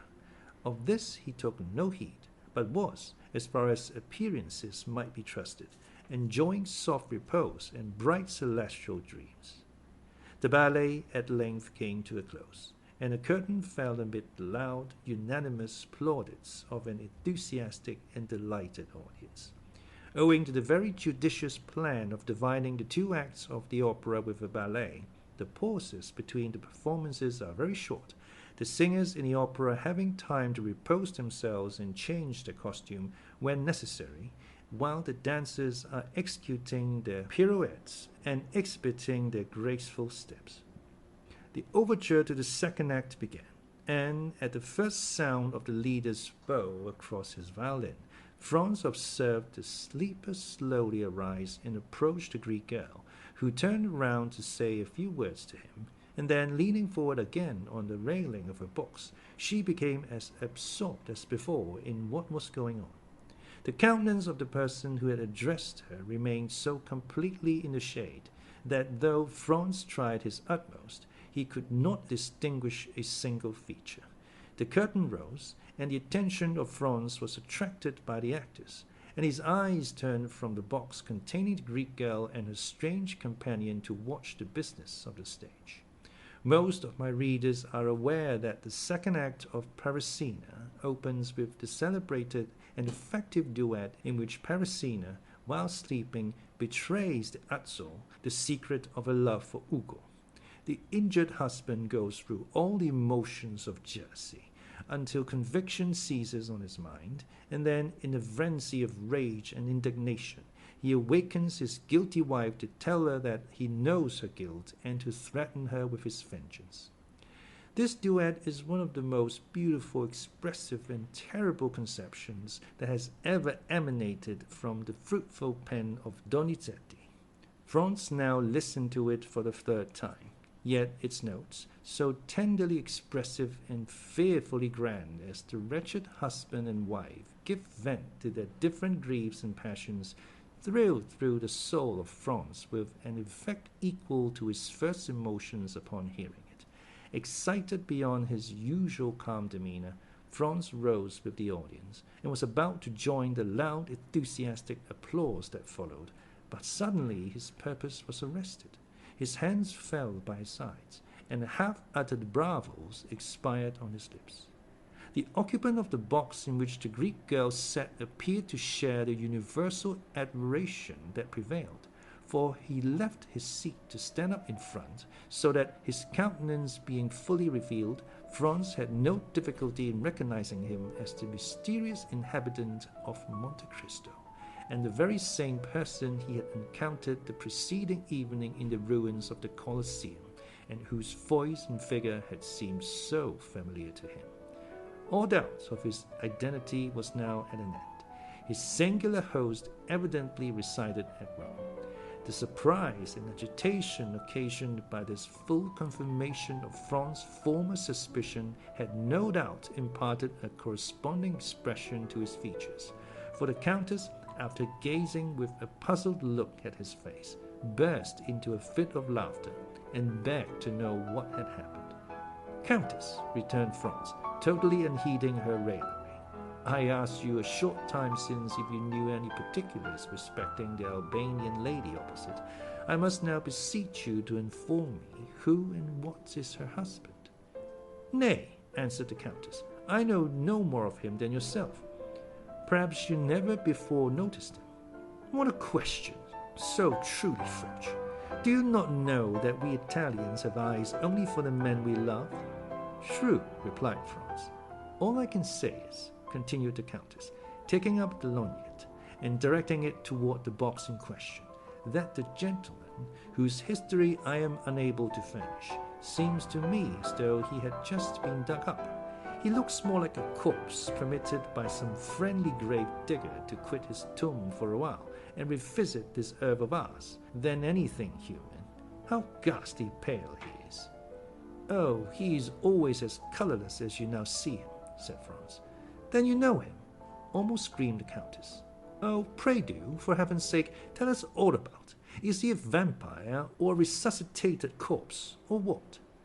"I fancy I have seen him before, and I even think he recognizes me." "And I can well understand," said the Countess, shrugging up her beautiful shoulders, as though an involuntary shudder passed through her veins, "that those who have once seen that man will never be likely to forget him." The sensation experienced by Franz was evidently not peculiar to himself. Another, and wholly uninterested person, felt the same unaccountable awe and misgiving. "Well," inquired Franz, after the Countess had a second time directed her lorgnette at the box, "what do you think of our opposite neighbor?" "Why, that he is no other than Lord Ruthven himself in the living form." This fresh allusion to Byron drew a smile to Franz's countenance, although he could but allow that if anything was likely to induce belief in the existence of vampires, it would be the presence of such a man as the mysterious personage before him.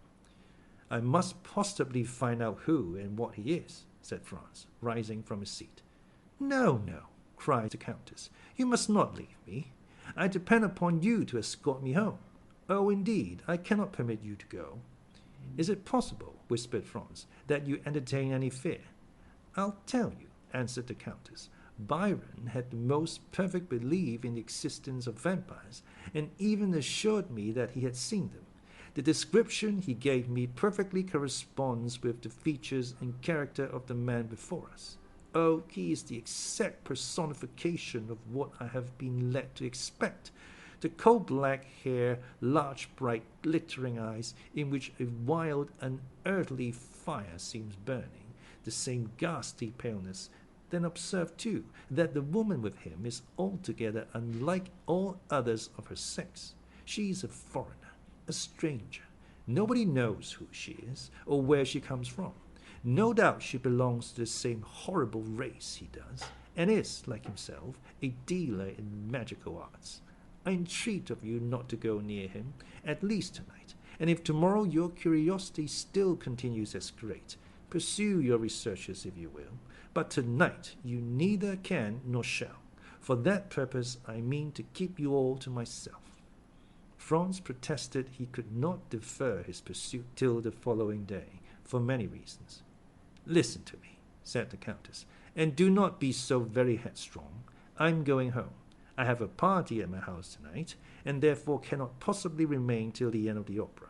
Now, I cannot for one instant believe you so devoid of gallantry as to refuse a lady your escort when she even condescends to ask you for it." There was nothing else left for Franz to do but to take up his hat, open the door of the box, and offer the Countess his arm. It was quite evident by her manner that her uneasiness was not feigned, and Franz himself could not resist a feeling of superstitious dread. so much the stronger in him as it arose from a variety of corroborative recollections, while the terror of the Countess sprang from an instinctive belief, originally created in her mind by the wild tales she had listened to till she believed them truths. Franz could even feel her arm tremble as he assisted her into the carriage. Upon arriving at her hotel, Franz perceived that she had deceived him when she spoke of expecting company. On the contrary, her own return before the appointed hour seemed greatly to astonish the servants. "Excuse my little subterfuge," said the Countess, in reply to her companion's half-reproachful observation on the subject, "but that horrid man had made me feel quite uncomfortable, and I longed to be alone, that I might compose my startled mind." Franz essayed to smile. "Nay," said she, "do not smile. It ill accords with the expression of your countenance, and I am sure it does not spring from your heart. However, promise me one thing." "What is it?" "Promise me, I say." "I will do anything you desire, except relinquish my determination of finding out who this man is. I have more reasons than you can imagine for desiring to know who he is, from whence he came, and whither he is going. Where he comes from I am ignorant, but I can readily tell you where he is going to, and that is down below, without the least doubt." "Let us only speak of the promise you wish me to make," said Franz. "Well, then, you must give me your word to return immediately to your hotel, to make no attempt to follow this man tonight. There are certain affinities between the persons we quit and those we meet afterwards. For heaven's sake, do not serve as a conductor between the man and me. Pursue your chase after him tomorrow as eagerly as you please, but never bring him near me, if you would not see me die of terror. And now, good night. Go to your rooms, and try to sleep away all recollections of this evening. For my own part, I am quite sure I shall not be able to close my eyes." So saying, the Countess quitted Franz, leaving him unable to decide whether she were merely amusing herself at his expense, or whether her fears and agitations were genuine. Upon his return to the hotel, Franz found Albert in his dressing gown and slippers, listlessly extended on the sofa, smoking a cigar. "My dear friend," cried he, springing up, "is it really you? Why, I did not expect to see you before tomorrow." "My dear Albert," replied Franz, "I am glad of this opportunity to tell you, once and forever, that you entertain a most erroneous notion concerning Italian women. I should have thought the continual failures you have met with in all your own love affairs might have taught you better by this time. Upon my soul, these women would puzzle the very devil to read them aright. Why, here, they give you their hand, they press yours in return, they keep up a whispering conversation, permit you to accompany them home. Why, if a Parisian were to indulge in a quarter of these marks of flattering attention, her reputation would be gone forever. And the very reason why the women of this fine country, where sounds the sea, as Dante writes, put so little restraint on their words and actions, is because they live so much in public, and have really nothing to conceal. Besides, you must have perceived that the Countess was really alarmed." "At what? At the sight of that respectable gentleman sitting opposite to us in the same box with the lovely Greek girl? Now, for my part, I met them in the lobby after the conclusion of the piece, and hang me, if I can guess where you took your notions of the other world from. I can assure you that this hobgoblin of yours is a deuced fine-looking fellow, admirably dressed. Indeed, I feel quite sure, from the cut of his clothes, they are made by the first-rate Paris tailor, probably Blanc or Humain. He was rather too pale, certainly, but then, you know, paleness is always looked upon as a strong proof of aristocratic descent and distinguished breeding." Franz smiled, for he well remembered that Albert particularly prided himself on the entire absence of colour in his own complexion. "Well, that tends to confirm my own ideas," said Franz, "that the Countess's suspicions were destitute alike of sense and reason. Did he speak in your hearing, and did you catch any of his words?" "I did, but they were uttered in the Romaic dialect. I knew that from the mixture of Greek words. I don't know whether I ever told you that when I was at college I was rather strong in Greek. He spoke the Romaic language, did he? I think so. That settles it, murmured Franz. 'Tis he. Pass all doubt. What do you say? Nothing, nothing. But tell me, what were you thinking about when I came in? Oh, I was arranging a little surprise for you. Indeed? Of what nature? Why, you know it is quite impossible to procure a carriage. Certainly. And I also know that we have done all that human means afforded to endeavor to get one. Now, then, in this difficulty, a bright idea has flashed across my brain. Franz looked at Albert as though he had not much confidence in the suggestions of his imagination. I tell you what, Monsieur Franz, cried Albert, you deserve to be called out for such a misgiving and incredulous glance as that you were pleased to bestow on me just now. And I promise to give you the satisfaction of a gentleman if your scheme turns out as ingenious as you assert. Well then, hearken to me. I listen. You agree, do you not, that obtaining a carriage is out of the question? I do. Neither can we procure horses. True, we have offered any sum, but have failed. Well now, what do you say to a cart? I dare say such a thing might be had. Very possibly. And a pair of oxen? As easily found as the cart. Then you see, my good fellow, with a cart and a couple of oxen, our business can be managed. The cart must be tastefully ornamented, and if you and I dress ourselves as Neapolitan reapers, we may get up a striking tableau, after the manner of that splendid picture by Leopold Robert. It would add greatly to the effect if the Countess would join us in the costume of a peasant from Puzzoli or Sorrento. Our group would then be quite complete, more especially as the Countess is quite beautiful enough to represent a Madonna. Well, said Franz, this time, Monsieur Albert, I am bound to give you credit for having hit upon a most capital idea. And quite a national one too, replied Albert with gratified pride. A mere mask borrowed from our own festivities. Ha ha, ye Romans, you thought to make us unhappy strangers trot at the heels of your processions like so many lazzaroni, because no carriages or horses are to be had in your beggarly city. But you don't know us. When we can't have one thing, we invent another.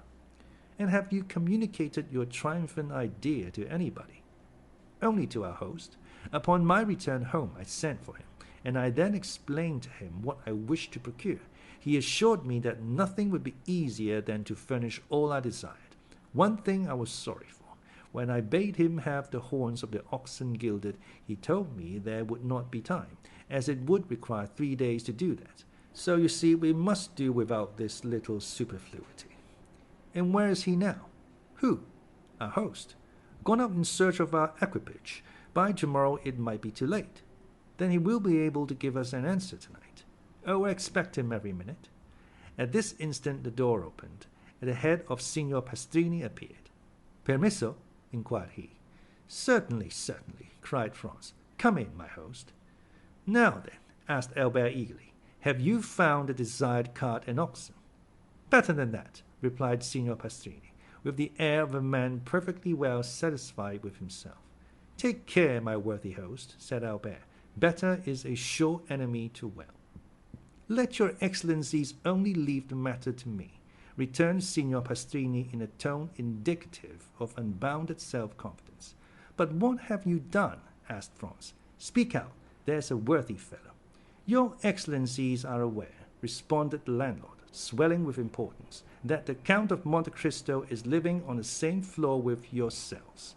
I should think we did know it, exclaimed Albert, since it is owing to that circumstance that we are packed into these small rooms like two poor students in the back streets of Paris. When, then, the Count of Monte Cristo, hearing of the dilemma in which you are placed, has sent to offer you seats in his carriage and 2 places at his windows in the Palazzo Rospoli. The friends looked at each other with unutterable surprise.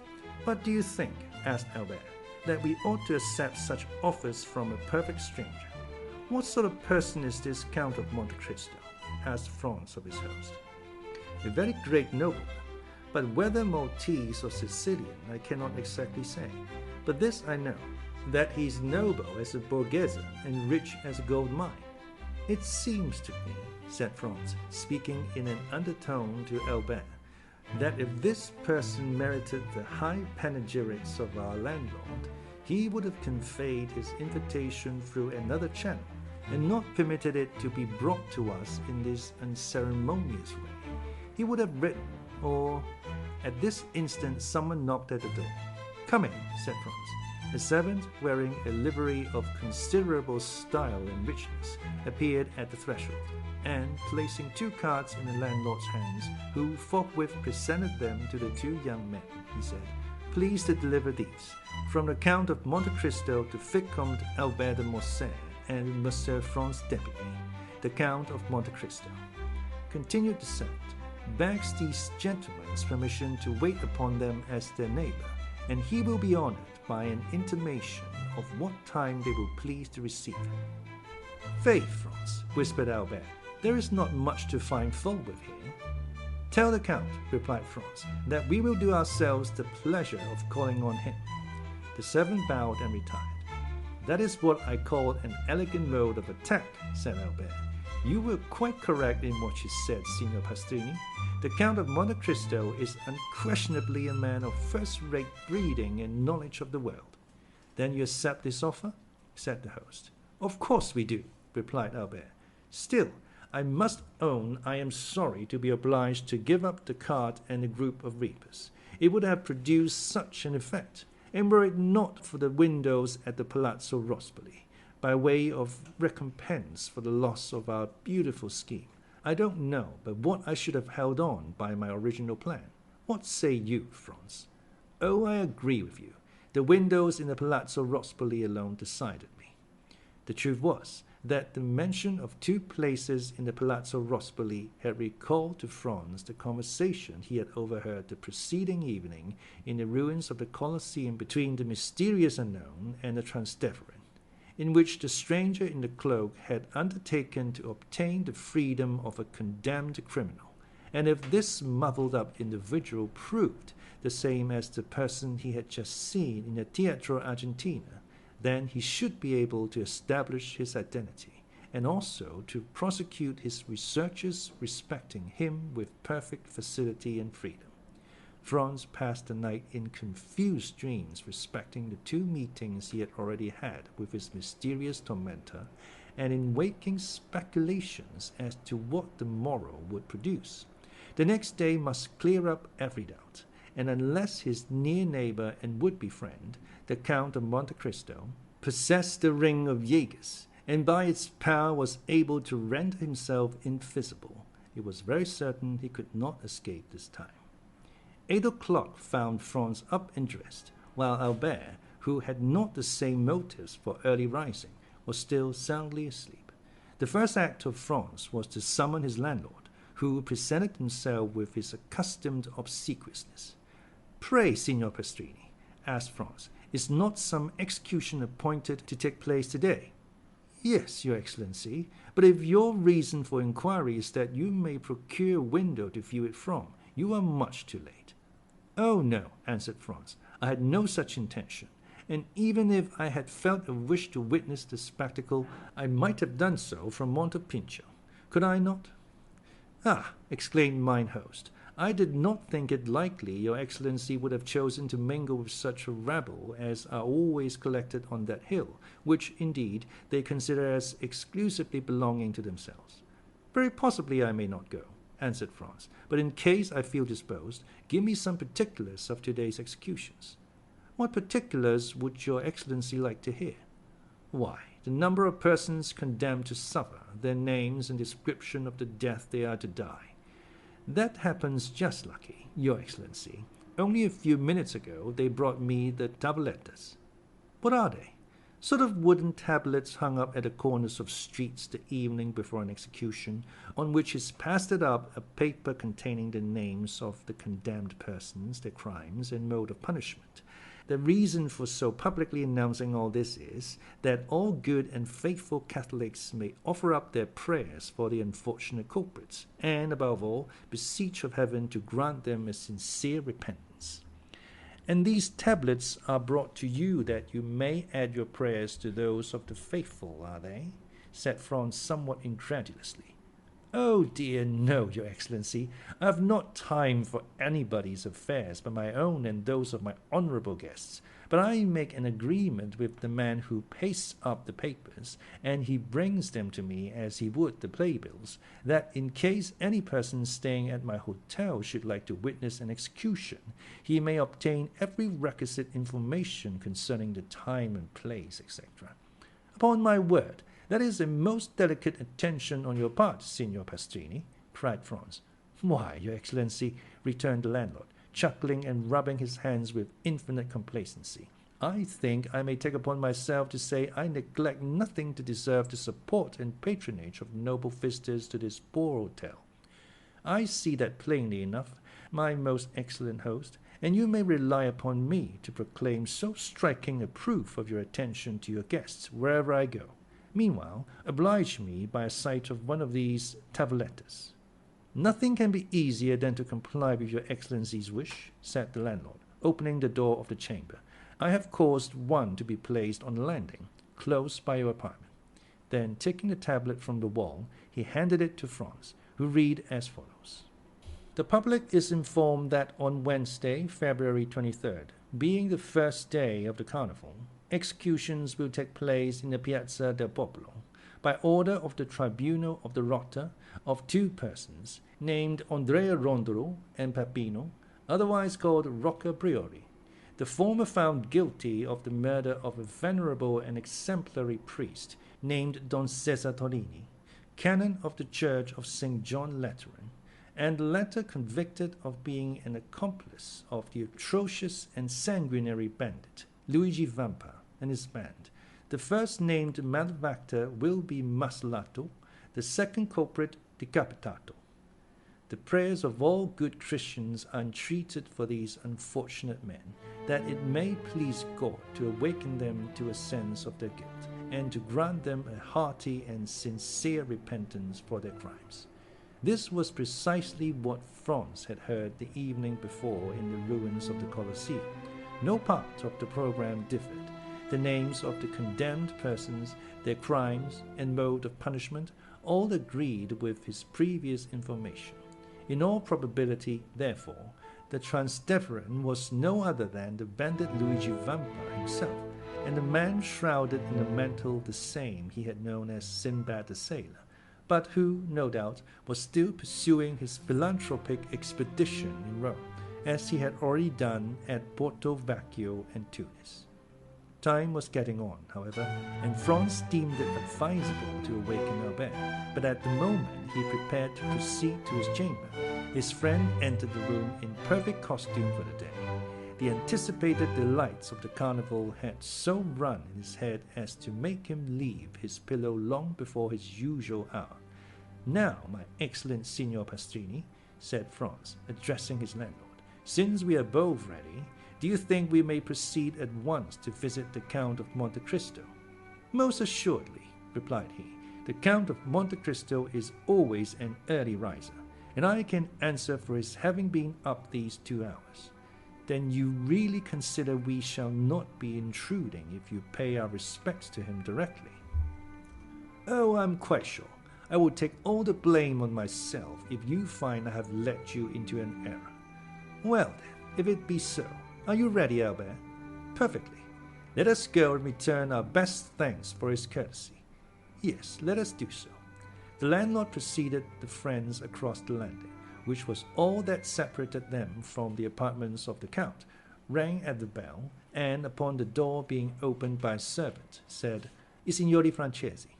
The domestic bowed respectfully, and invited them to enter. They passed through 2 rooms, furnished in a luxurious manner they had not expected to see under the roof of Signor Pastrini, and were shown into an elegantly fitted-up drawing-room. The richest Turkey carpets covered the floor, and the softest and most inviting couches, easy-chairs, and sofas offered their high-piled and yielding cushions to such as desired repose or refreshment.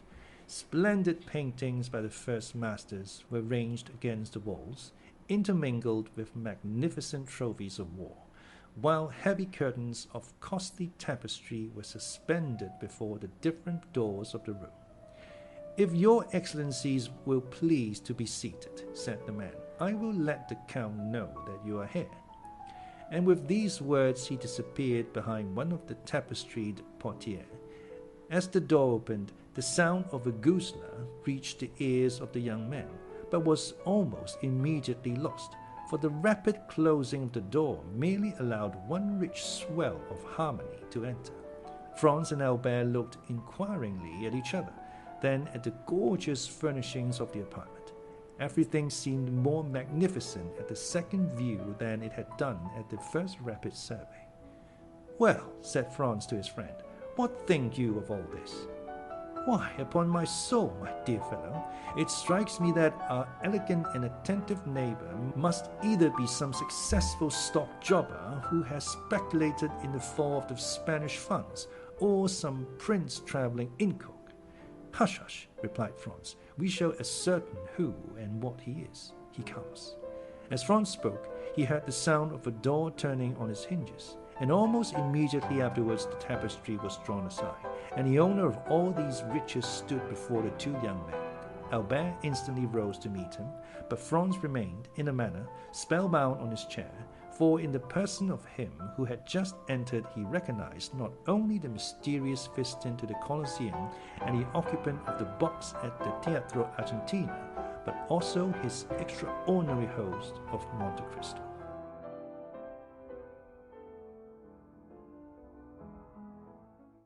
Chapter 35. La Mazzolata. "Gentlemen," said the Count of Monte Cristo as he entered, "I pray you excuse me for suffering my visit to be anticipated, but I feared to disturb you by presenting myself earlier at your apartments. Besides, you sent me word that you would come to me, and I have held myself at your disposal." "Franz and I have to thank you 1,000 times, Count," returned Albert. "You extricated us from a great dilemma, and we were on the point of inventing a very fantastic vehicle when your friendly invitation reached us." "Indeed," returned the Count, motioning the two young men to sit down. "It was the fault of that blockhead Pastrini that I did not sooner assist you in your distress.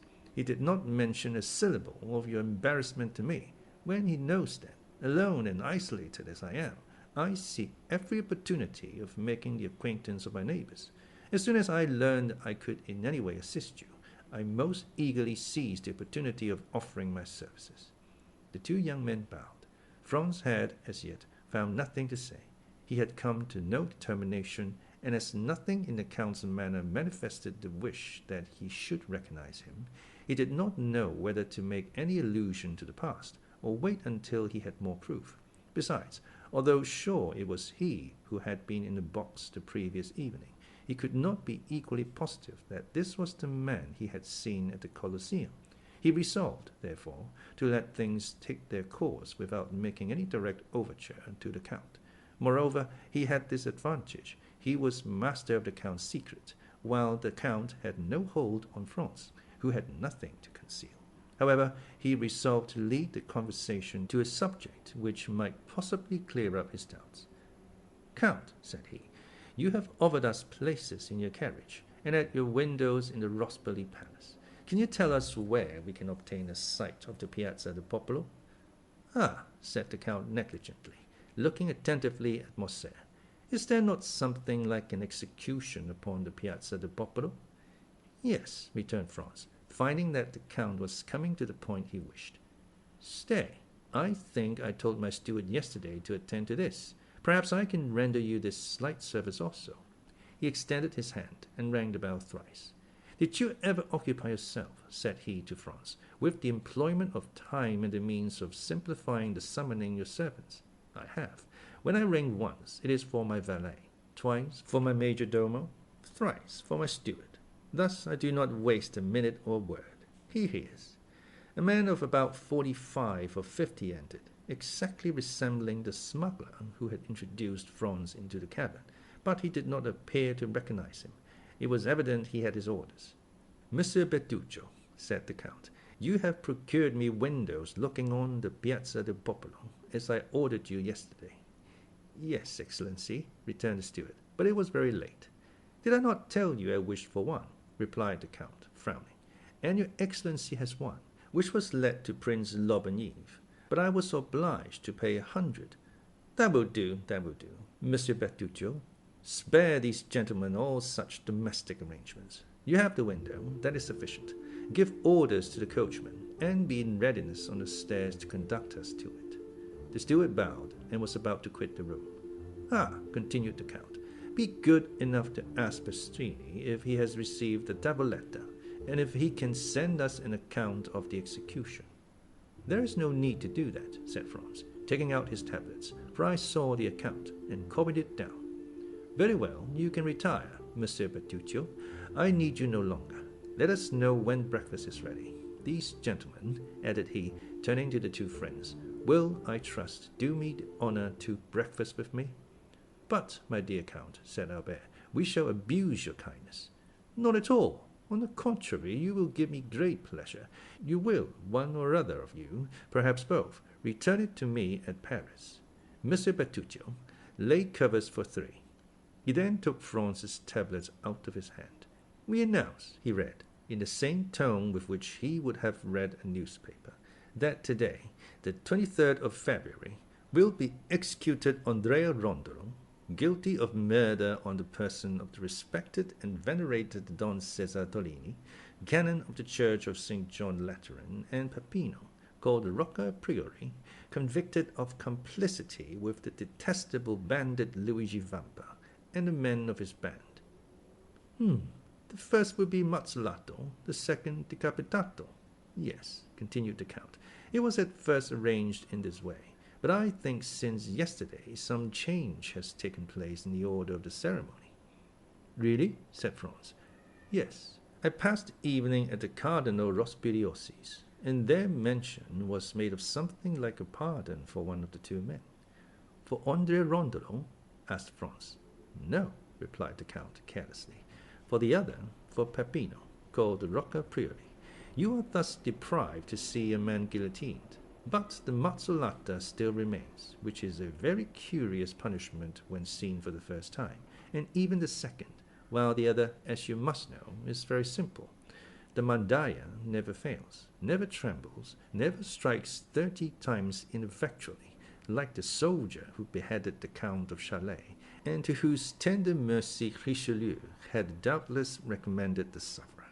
Ah, added the Count, in a contemptuous tone, do not tell me of European punishments. They are in the infancy, or rather the old age, of cruelty. Really, Count, replied Franz, one would think that you had studied the different tortures of all the nations of the world. There are, at least, few that I have not seen, said the Count coldly, and you took pleasure in beholding these dreadful spectacles. My first sentiment was horror, the second indifference, the third curiosity. Curiosity, that is a terrible word. Why so?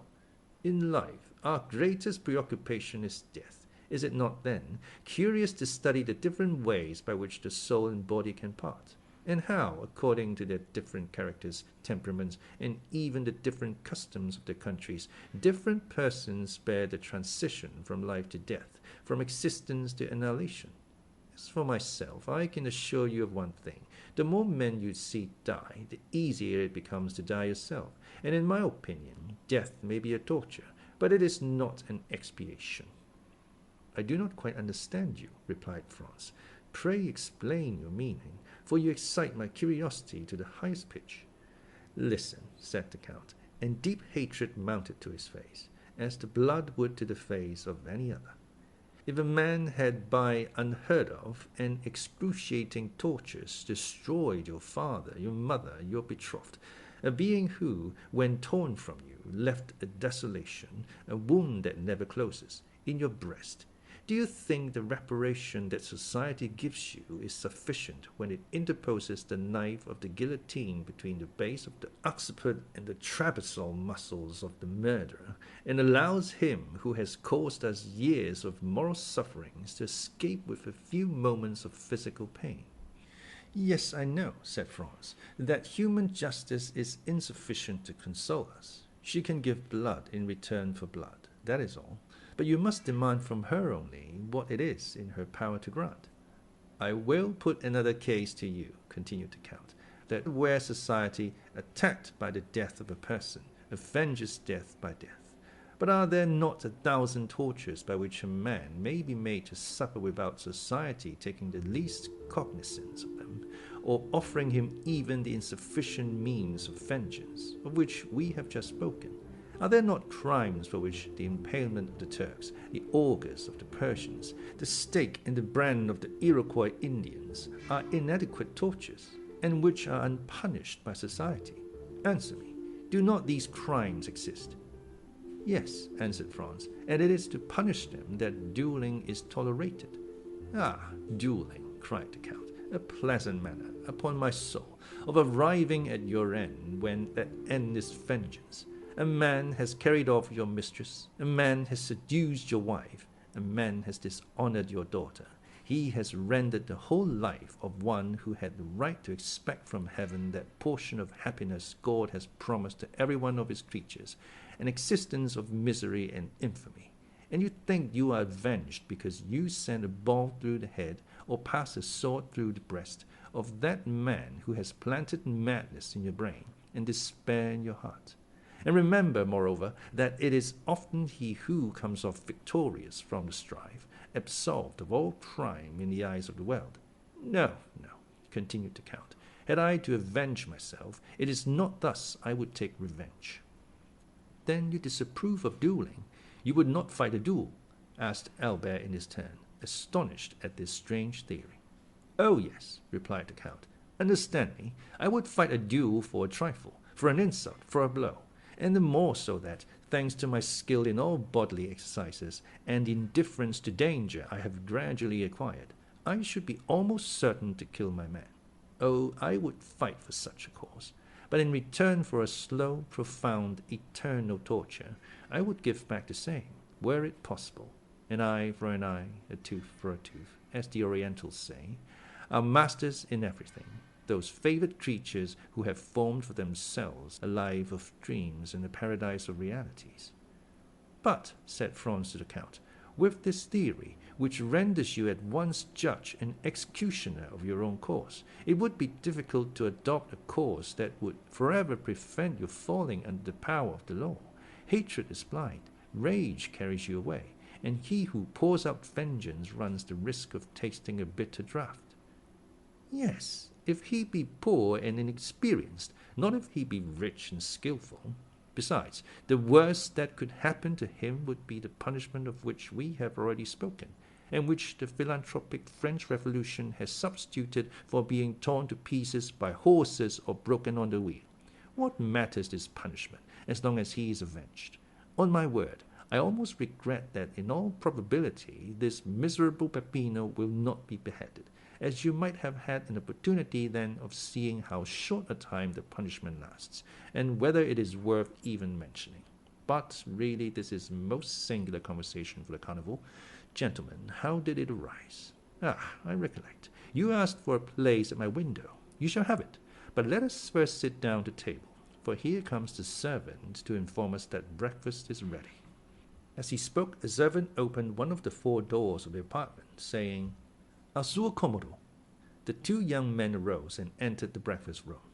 During the meal, which was excellent and admirably served, Franz looked repeatedly at Albert, in order to observe the impressions which he doubted not had been made on him by the words of their entertainer, but whether with his usual carelessness he had paid but little attention to him, whether the explanation of the Count of Monte Cristo with regard to dueling had satisfied him, or whether the events which Franz knew of had had their effect on him alone. He remarked that his companion did not pay the least regard to them, but on the contrary ate like a man who for the last 4 or 5 months had been condemned to partake of Italian cookery, that is, the worst in the world. As for the Count, he just touched the dishes. He seemed to fulfill the duties of a host by sitting down with his guests, and awaited their departure to be served with some strange or more delicate food. This brought back to Franz, in spite of himself, the recollection of the terror with which the Count had inspired the Countess G, and her firm conviction that the man in the opposite box was a vampire. At the end of the breakfast, Franz took out his watch. "Well," said the Count, "what are you doing?" "You must excuse us, Count," returned Franz, "but we have still much to do." "What may that be?" "We have no masks, and it is absolutely necessary to procure them." "Do not concern yourself about that. We have, I think, a private room in the Piazza del Popolo. I will have whatever costumes you choose brought to us, and you can dress there." "After the execution?" cried Franz. "Before or after, whichever you please." "Opposite the scaffold?" "The scaffold forms part of the fete." "Count, I have reflected on the matter," said Franz. "I thank you for your courtesy, but I shall content myself with accepting a place in your carriage and at your window at the Rospoli Palace, and I leave you at liberty to dispose of my place at the Piazza del Popolo." "But I warn you, you will lose a very curious sight," returned the Count. "You will describe it," replied Franz, "and the recital from your lips will make as great an impression on me as if I had witnessed it. I have more than once intended witnessing an execution, but I have never been able to make up my mind. And you, Albert?" "I," replied the Viscount, "I saw Gaston executed, but I think I was rather intoxicated that day, for I had quitted college the same morning, and we had passed the previous night at a tavern. Besides, it is no reason because you have not seen an execution at Paris, that you should not see one anywhere else. When you travel, it is to see everything.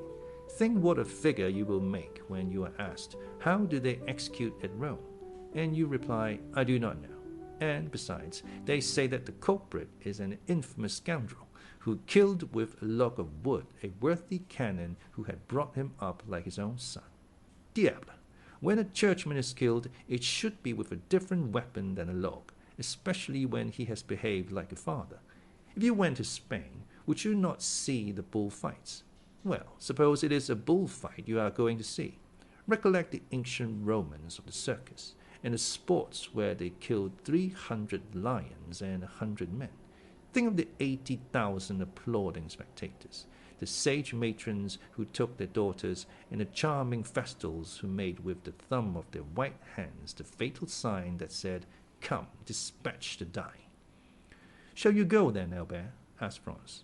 "Ma foi, yes. Like you, I hesitated, but the Count's eloquence decides me."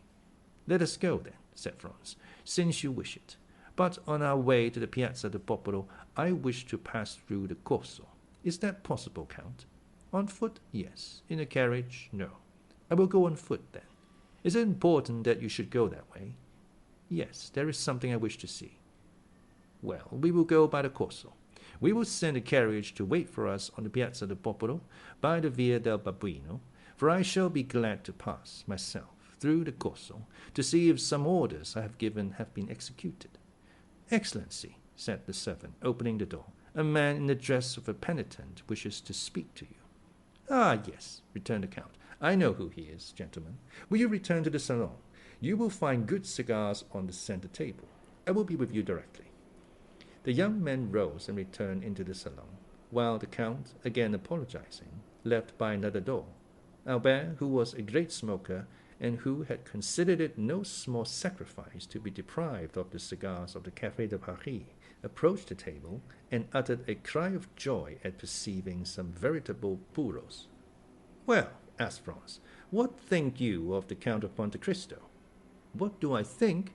said Albert, evidently surprised at such a question from his companion. "I think he is a delightful fellow, who does the honors of his table admirably, who has travelled much, read much, is like Brutus of the Stoic school, and moreover," added he, sending a volume of smoke up towards the ceiling, "that he has excellent cigars." Such was Albert's opinion of the Count, and as Franz well knew that Albert professed never to form an opinion except upon long reflection, he made no attempt to change it. "But," said he, "did you observe one very singular thing?" "What?" "How attentively he looked at you." "At me?" "Yes." Albert reflected. "Ah," replied he, sighing, "that is not very surprising. I have been more than a year absent from Paris, and my clothes are of a most antiquated cut. The Count takes me for a provincial. The first opportunity you have, undeceive him, I beg, and tell him I am nothing of the kind." Franz smiled. An instant after the Count entered. "I am now quite at your service, gentlemen," said he. "The carriage is going one way to the Piazza del Popolo, and we will go another, and if you please, by the Corso. Take some more of these cigars, Monsieur de Morcerf." "With all my heart," returned Albert. "Italian cigars are horrible. When you come to Paris, I will return all this." "I will not refuse. I intend going there soon, and since you allow me, I will pay you a visit. Come, we have not any time to lose. It is 12:30. Let us set off." All three descended.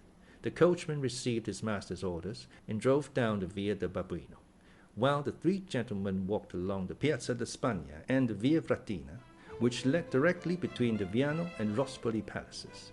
Franz's attention was directed towards the windows of that last palace, for he had not forgotten the signal agreed upon between the man in the mantle and the Trans-Debray peasant. "What are your windows?" asked he of the Count, with as much indifference as he could assume. "The three last," returned he, with a negligence evidently unaffected, for he could not imagine with what intention the question was put. Franz glanced rapidly towards the three windows. The side windows were hung with yellow damask, and the center one with white damask and a red cross. The man in the mantle had kept his promise to the Trans-Debray, and there could now be no doubt that he was the Count. The three windows were still untenanted. Preparations were making on every side. Chairs were placed, scaffolds were raised, and windows were hung with flags. The masks could not appear, the carriages could not move about, but the masks were visible behind the windows, the carriages, and the doors. Franz, Albert, and the Count continued to descend the Corso.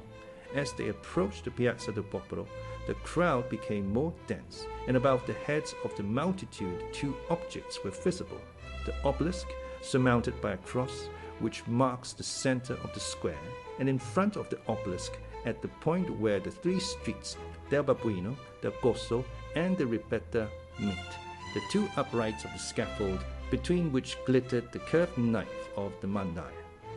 At the corner of the street they met the Count's steward, who was awaiting his master.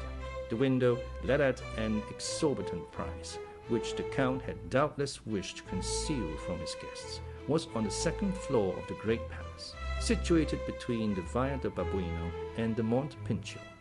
It consisted, as we have said, of a small dressing room, opening into a bedroom, and when the door of communication was shut, the inmates were quite alone. On chairs were laid elegant masquerade costumes of blue and white satin. "As you left the choice of your costumes to me," said the Count of the two friends, "I have had these brought, as they will be the most worn this year, and they are most suitable, on account of the confetti, as they do not show the flower." Franz heard the words of the Count but imperfectly, and he perhaps did not fully appreciate this new attention to their wishes, for he was wholly absorbed by the spectacle that the Piazza del Popolo presented, and by the terrible instrument that was in the center. It was the first time Franz had ever seen a guillotine.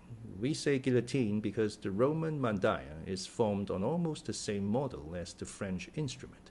The knife, which is shaped like a crescent, that cuts with the convex side, falls from a less height, and that is all the difference.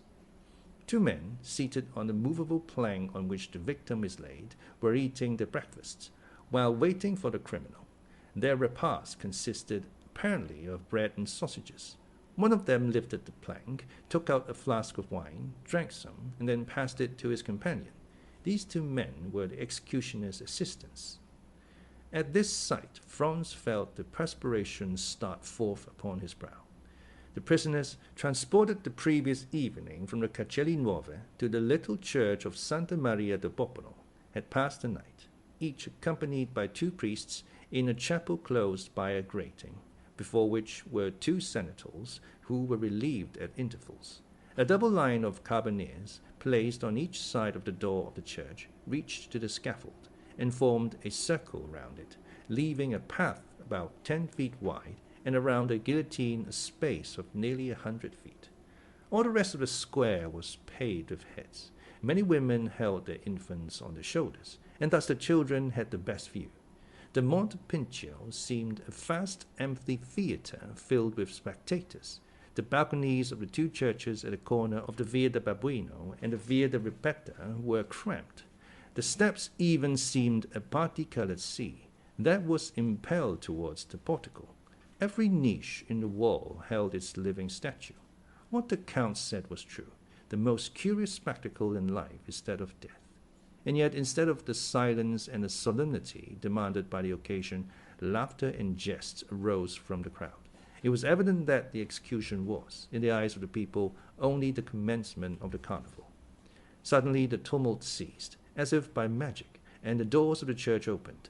A brotherhood of penitents, clothed from head to foot in robes of grey sackcloth, with holes for the eyes, and holding in their hands lighted tapers, appeared first. The chief marched at the head. Behind the penitents came a man of vast stature and proportions. He was naked, with the exception of cloth drawers, at the left side of which hung a large knife in a sheath, and he bore on his right shoulder a heavy iron sledgehammer. This man was the executioner. He had, moreover, sandals bound on his feet by cords. Behind the executioner came, in the order in which they were to die, first Peppino and then Andrea. Each was accompanied by 2 priests. Neither had their eyes bandaged. Peppino walked with a firm step, doubtless aware of what awaited him. Andrea was supported by 2 priests. Each of them, from time to time, kissed the crucifix a confessor held out to them. At this sight alone, Franz felt his legs tremble under him. He looked at Albert. He was as white as his shirt, and mechanically cast away his cigar, although he had not half smoked it. The Count alone seemed unmoved. Nay, more, a slight colour seemed striving to rise in his pale cheeks. His nostrils dilated like those of a wild beast that scents his prey, and his lips, half opened, disclosed his white teeth, small and sharp like those of a jackal. And yet his features wore an expression of smiling tenderness, such as Franz had never before witnessed in them. His black eyes especially were full of kindness and pity. However, the 2 culprits advanced, and as they approached their faces became visible. Peppino was a handsome young man of 4 or 5 and 20, bronzed by the sun. He carried his head erect, and seemed on the watch to see on which side his liberator would appear. Andrea was short and fat. His visage, marked with brutal cruelty, did not indicate age. He might be 30. In prison he had suffered his beard to grow. His head fell on his shoulder, his legs bent beneath him, and his movements were apparently automatic and unconscious. "I thought," said Franz to the Count, "that you told me there would be but 1 execution." "I told you true," replied he coldly. "And yet here are 2 culprits." "Yes, but only one of these 2 is about to die. The other has many years to live. If the pardon is to come, there is no time to lose." "And see, here it is," said the Count. At the moment when Peppino reached the foot of the mandaia, a priest arrived in some haste, forced his way through the soldiers, and, advancing to the chief of the brotherhood, gave him a folded paper. The piercing eye of Peppino had noticed all. The chief took the paper, unfolded it, and, raising his hand, "Heaven be praised, and his holiness also," said he in a loud voice. "Here is a pardon for one of the prisoners." "A pardon?" cried the people with one voice. "A pardon!" At this cry, Andrea raised his head. "Pardon for whom?" cried he. Peppino remained breathless. "A pardon for Peppino, called Rocca Priori," said the principal friar, and he passed the paper to the officer commanding the carbineers, who read and returned it to him. "For Peppino!" cried Andrea, who seemed roused from the torpor in which he had been plunged. "Why for him and not for me? We ought to die together. I was promised he should die with me. You have no right to put me to death alone. I will not die alone. I will not." And he broke with the priest, struggling and raving like a wild beast, and striving desperately to break the cords that bound his hands. The executioner made a sign, and his 2 assistants leaped from the scaffold and seized him. "What is going on?" asked Franz of the Count, for, as all the talk was in the Roman dialect, he had not perfectly understood it. "Do you not see," returned the Count, "that this human creature who is about to die is furious that his fellow sufferer does not perish with him, and were he able, he would rather tear him to pieces with his teeth and nails than let him enjoy the life he himself is about to be deprived of." "Oh, men, race of crocodiles," cried the Count, extending his clenched hands towards the crowd. How well do I recognize you there, and that at all times you are worthy of yourselves." Meanwhile, Andrea and the two executioners were struggling on the ground, and he kept exclaiming, "He ought to die! He shall die! I will not die alone!" "Look, look," cried the Count, seizing the young man's hands. "Look, for on my soul it is curious. Here is a man who had resigned himself to his fate, who was going to the scaffold to die, like a coward. It is true, but he was about to die without resistance. Do you know what gave him strength? Do you know what consoled him? It was that another partook of his punishment, that another partook of his anguish, that another was to die before him. Lead 2 sheep to the butcher's, 2 oxen to the slaughterhouse, and make one of them understand that his companion will not die. The sheep will bleat for pleasure, the ox will bellow with joy. But men, whom God created in his own image, men upon whom God has laid his first, his sole commandment to love his neighbor, men to whom God has given a voice to express his thoughts. What is his first cry when he hears his fellow man is saved? A blasphemy. Honor to men, this masterpiece of nature, this king of the creation." And the Count burst into a laugh, a terrible laugh, that showed he must have suffered horribly to be able thus to laugh. However, the struggle still continued, and it was dreadful to witness. The 2 assistants carried Andrea up to the scaffold, the people all took part against Andrea, and 20,000 voices cried, "Put him to death! Put him to death!" Franz sprang back, but the Count seized his arm and held him before the window. "What are you doing?" said he. "Do you pity him? If you heard the cry of mad dog, you would take your gun. You would unhesitatingly shoot the poor beast, who, after all, was only guilty of having been bitten by another dog. And yet you pity a man who, without being bitten by one of his race, has yet murdered his benefactor, and who, now unable to kill anyone, because his hands are bound, wishes to see his companion in captivity perish. No, no. Look, look." The recommendation was needless. Franz was fascinated by the horrible spectacle. The 2 assistants had borne Andrea to the scaffold, and there, in spite of his struggles, his bites, and his cries, had forced him to his knees. During this time the executioner had raised his mace, and signed to them to get out of the way. The criminal strove to rise, but ere he had time, the mace fell on his left temple. A dull and heavy sound was heard, and the man dropped like an ox on his face, and then turned over on his back. The executioner let fall his mace, drew his knife, and with one stroke opened his throat, and mounting on his stomach, stamped violently on it with his feet. At every stroke a jet of blood sprang from the wound. This time Franz could contain himself no longer, but sank, half fainting, into a seat. Albert, with his eyes closed, was standing grasping the window curtains. The Count was erect and triumphant, like the avenging angel.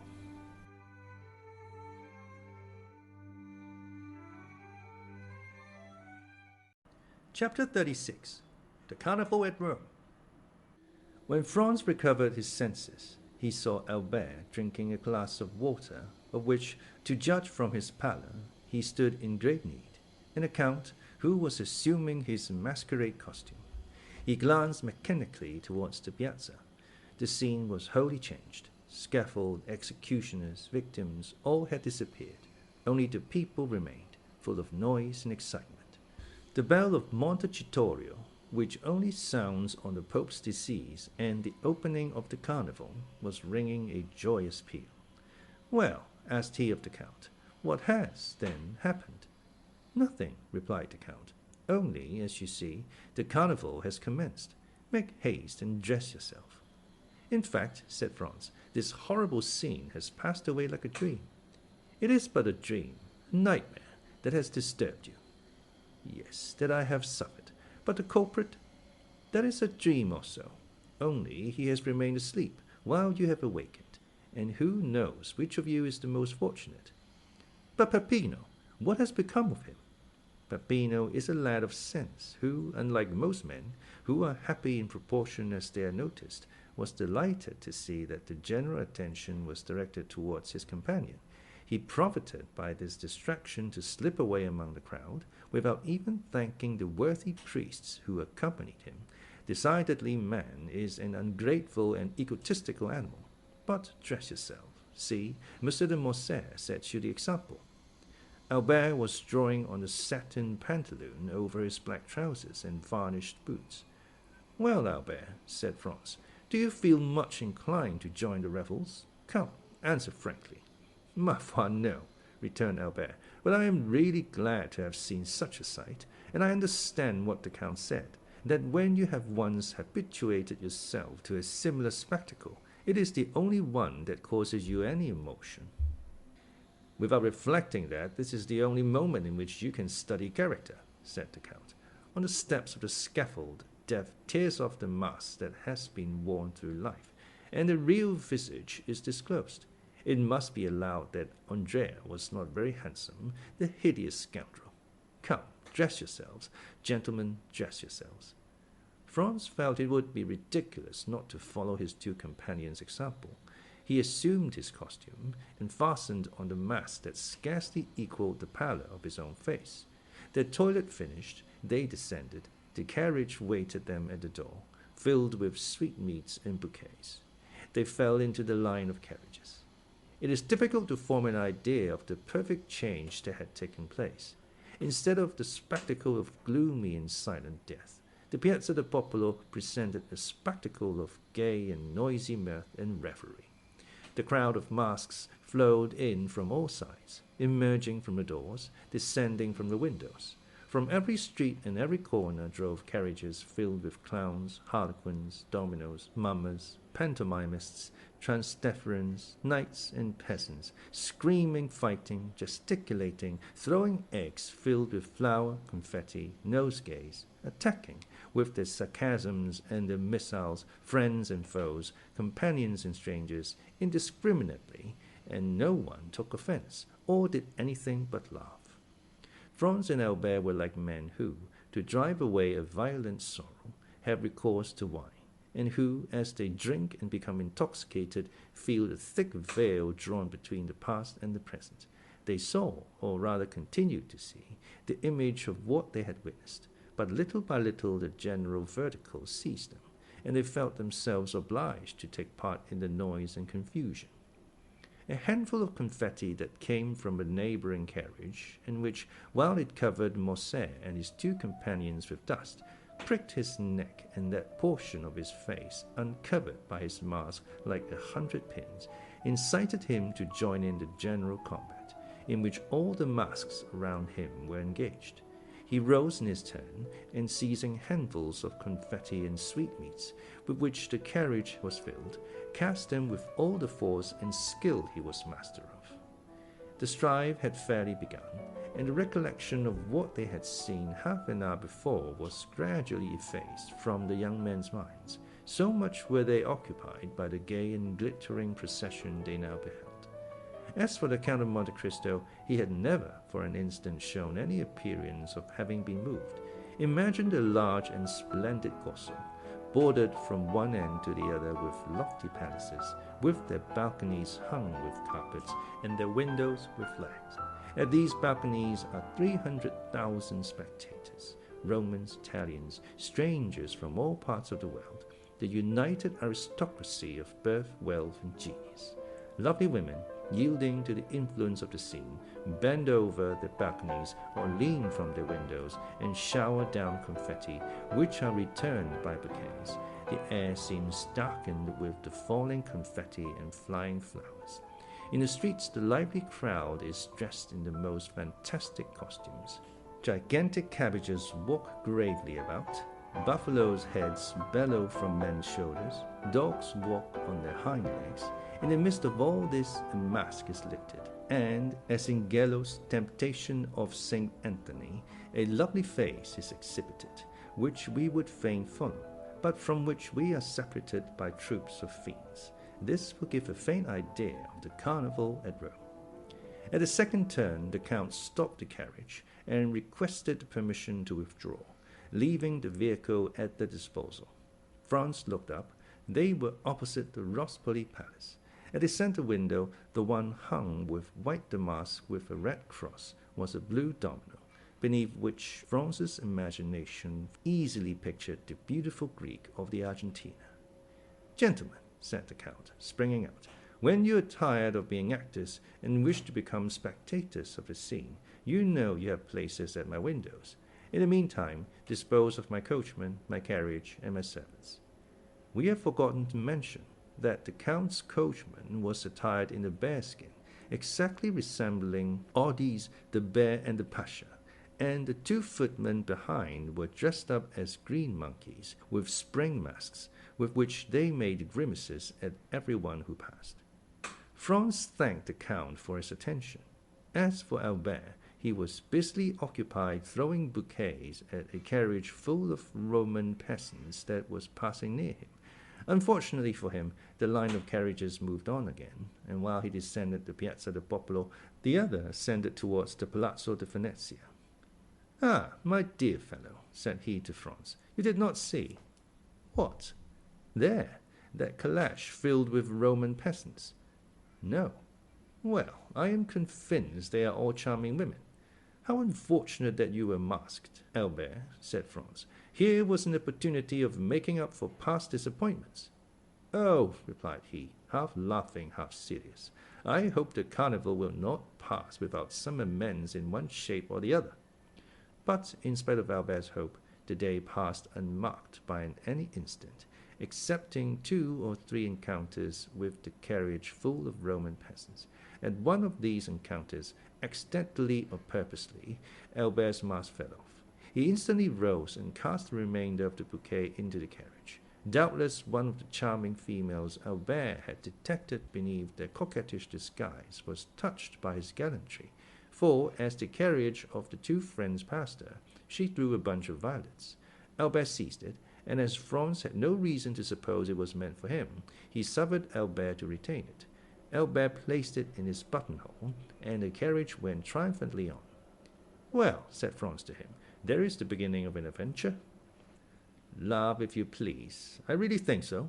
So I will not abandon this bouquet." "Pardieu," returned Franz, laughing, "in token of your ingratitude." The jest, however, soon appeared to become earnest, for when Albert and Franz again encountered the carriage with the contadini, the one who had thrown the violets to Albert clapped her hands when she beheld them in his buttonhole. "Bravo, bravo," said Franz. "Things go wonderfully. Should I leave you? Perhaps you would prefer being alone." "No," replied he. "I will not be caught like a fool at a first disclosure by a rendezvous under the clock, as they say at the opera balls. If the fair peasant wishes to carry matters any further, we shall find her, or rather she will find us tomorrow. Then she will give me some sign or other, and I shall know what I have to do." "On my word," said Franz, "you are as wise as Nestor and prudent as Ulysses, and your fair Circe must be very skilful or very powerful if she succeeded in changing you into a beast of any kind." Albert was right. The fair unknown had resolved, doubtless, to carry the intrigue no farther, for although the young men made several more turns, they did not again see the calash, which had turned up one of the neighboring streets. Then they returned to the Rospoli Palace. But the Count and the blue domino had also disappeared. The two windows, hung with yellow damask, were still occupied by the persons whom the Count had invited. At this moment the same bell that had proclaimed the beginning of the mascherata sounded the retreat. The file on the Corso broke the line, and in a second all the carriages had disappeared. Franz and Albert were opposite the Via del Murate. The coachman, without saying a word, drove up it, passed along the Piazza di Spagna and the Rospoli Palace, and stopped at the door of the hotel. Signor Pastrini came to the door to receive his guests. Franz hastened to inquire after the Count, and to express regret that he had not returned in sufficient time.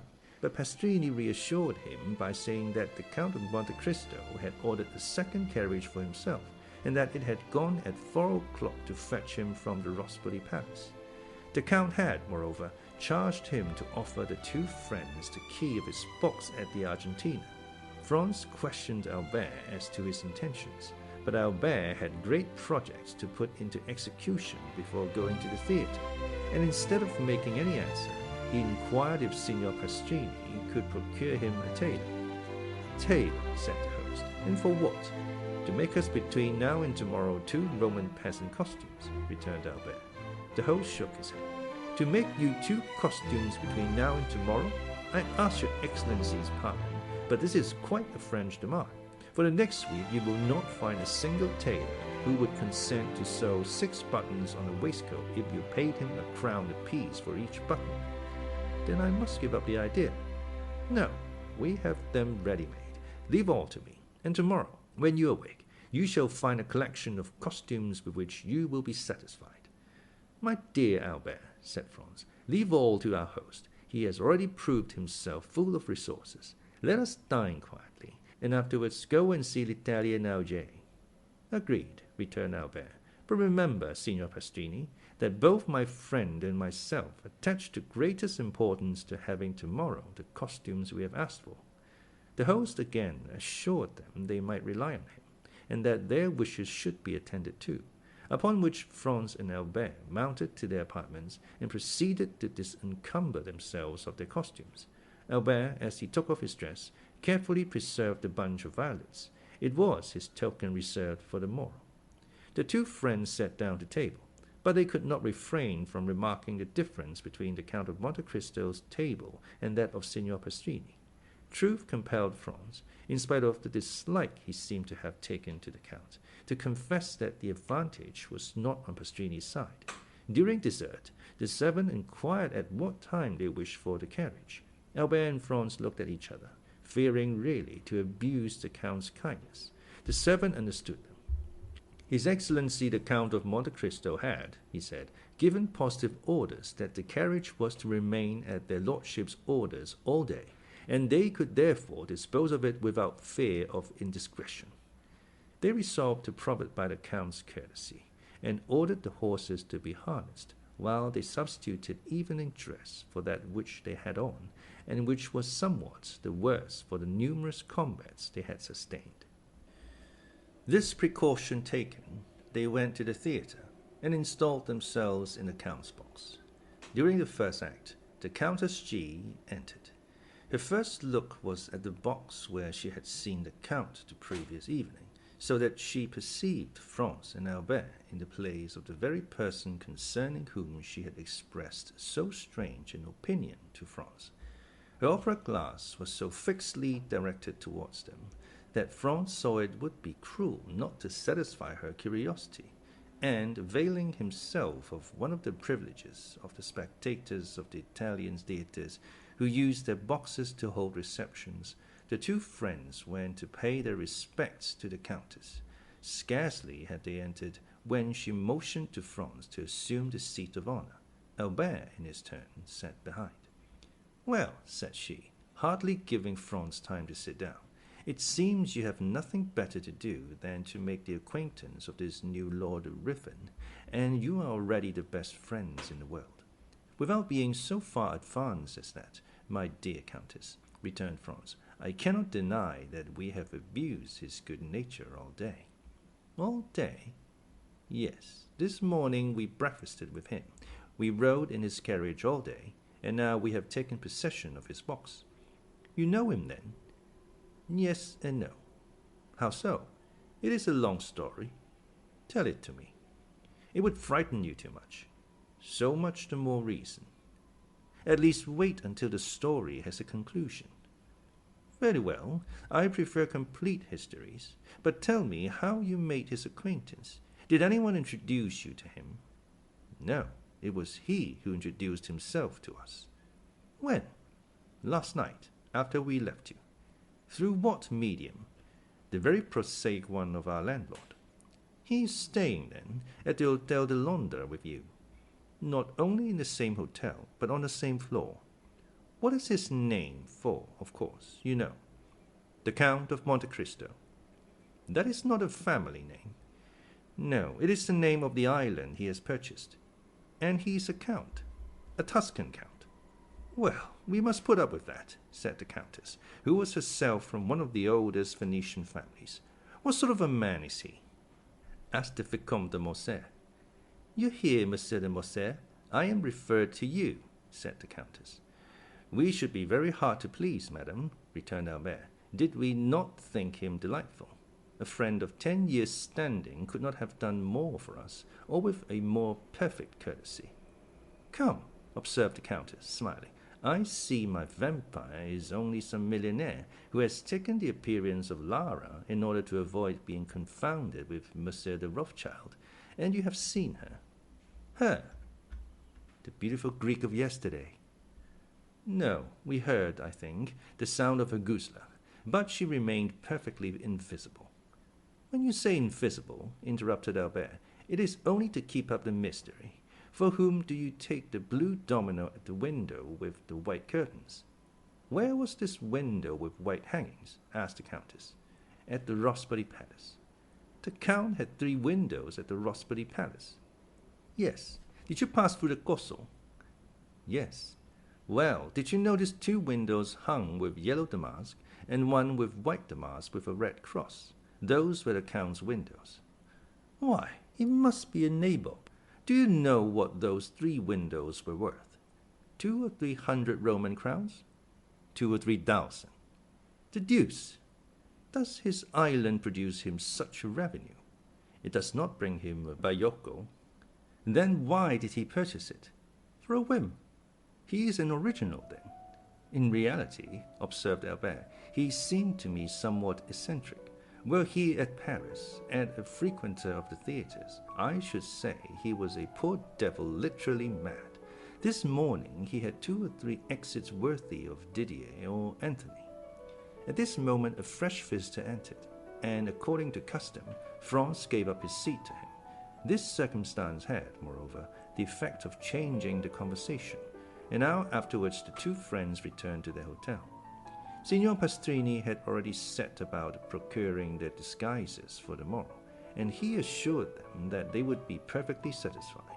The next morning, at 9 o'clock, he entered Franz's room, followed by a tailor who had 8 or 10 Roman peasant costumes on his arm. They selected 2 exactly alike and charged the tailor to sew on each of their hats about 20 yards of ribbon, and to procure them 2 of the long silk sashes of different colors with which the lower orders decorate themselves on fete days.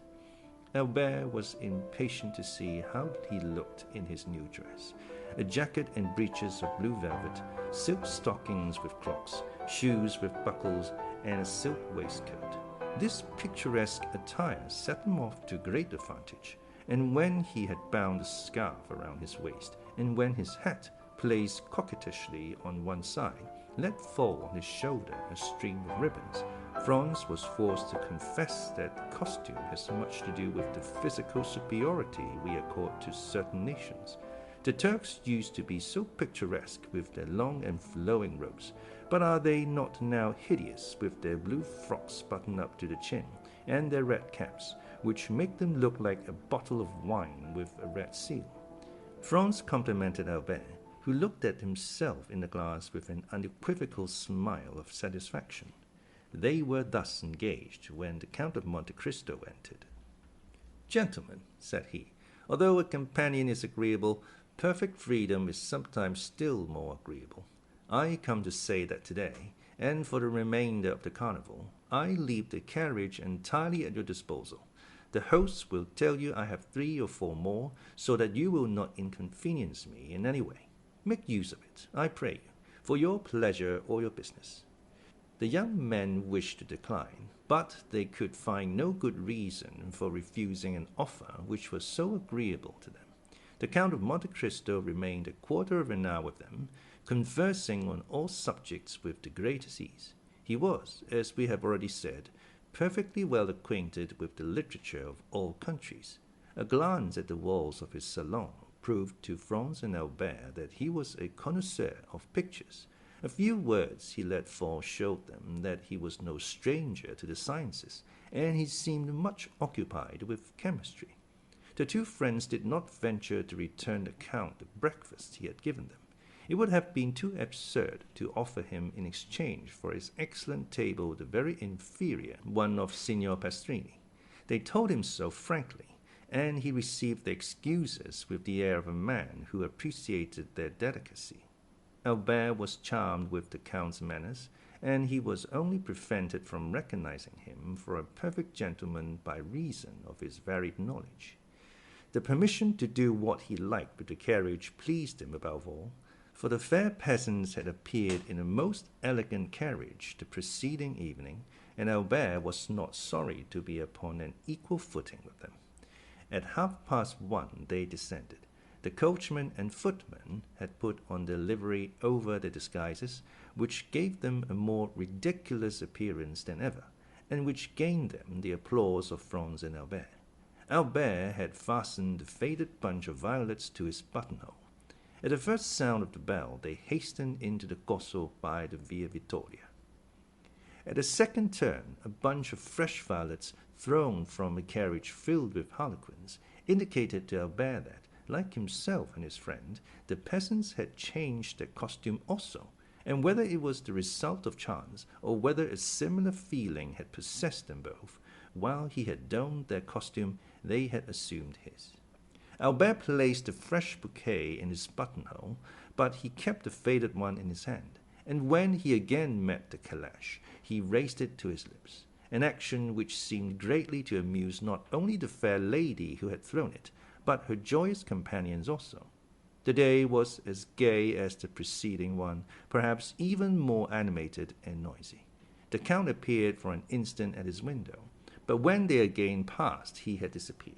It is almost needless to say that the flirtation between Albert and the fair peasant continued all day. In the evening, on his return, Franz found a letter from the embassy, informing him that he would have the honor of being received by His Holiness the next day. At each previous visit he had made to Rome, he had solicited and obtained the same favor, and incited as much by a religious feeling as by gratitude. He was unwilling to quit the capital of the Christian world without laying his respectful homage at the feet of one of St. Peter's successors who has set the rare example of all the virtues. He did not then think of the carnival, for in spite of his condescension and touching kindness, one cannot incline oneself without awe before the venerable and noble old man called Gregory XVI. On his return from the Vatican, Franz carefully avoided the Corso. He brought away with him a treasure of pious thoughts, to which the mad gaiety of the maskers would have been profanation. At 5:10, Albert entered overjoyed. The harlequin had resumed her peasant's costume, and as she passed she raised her mask. She was charming. Franz congratulated Albert, who received his congratulations with the air of a man conscious that they are merited.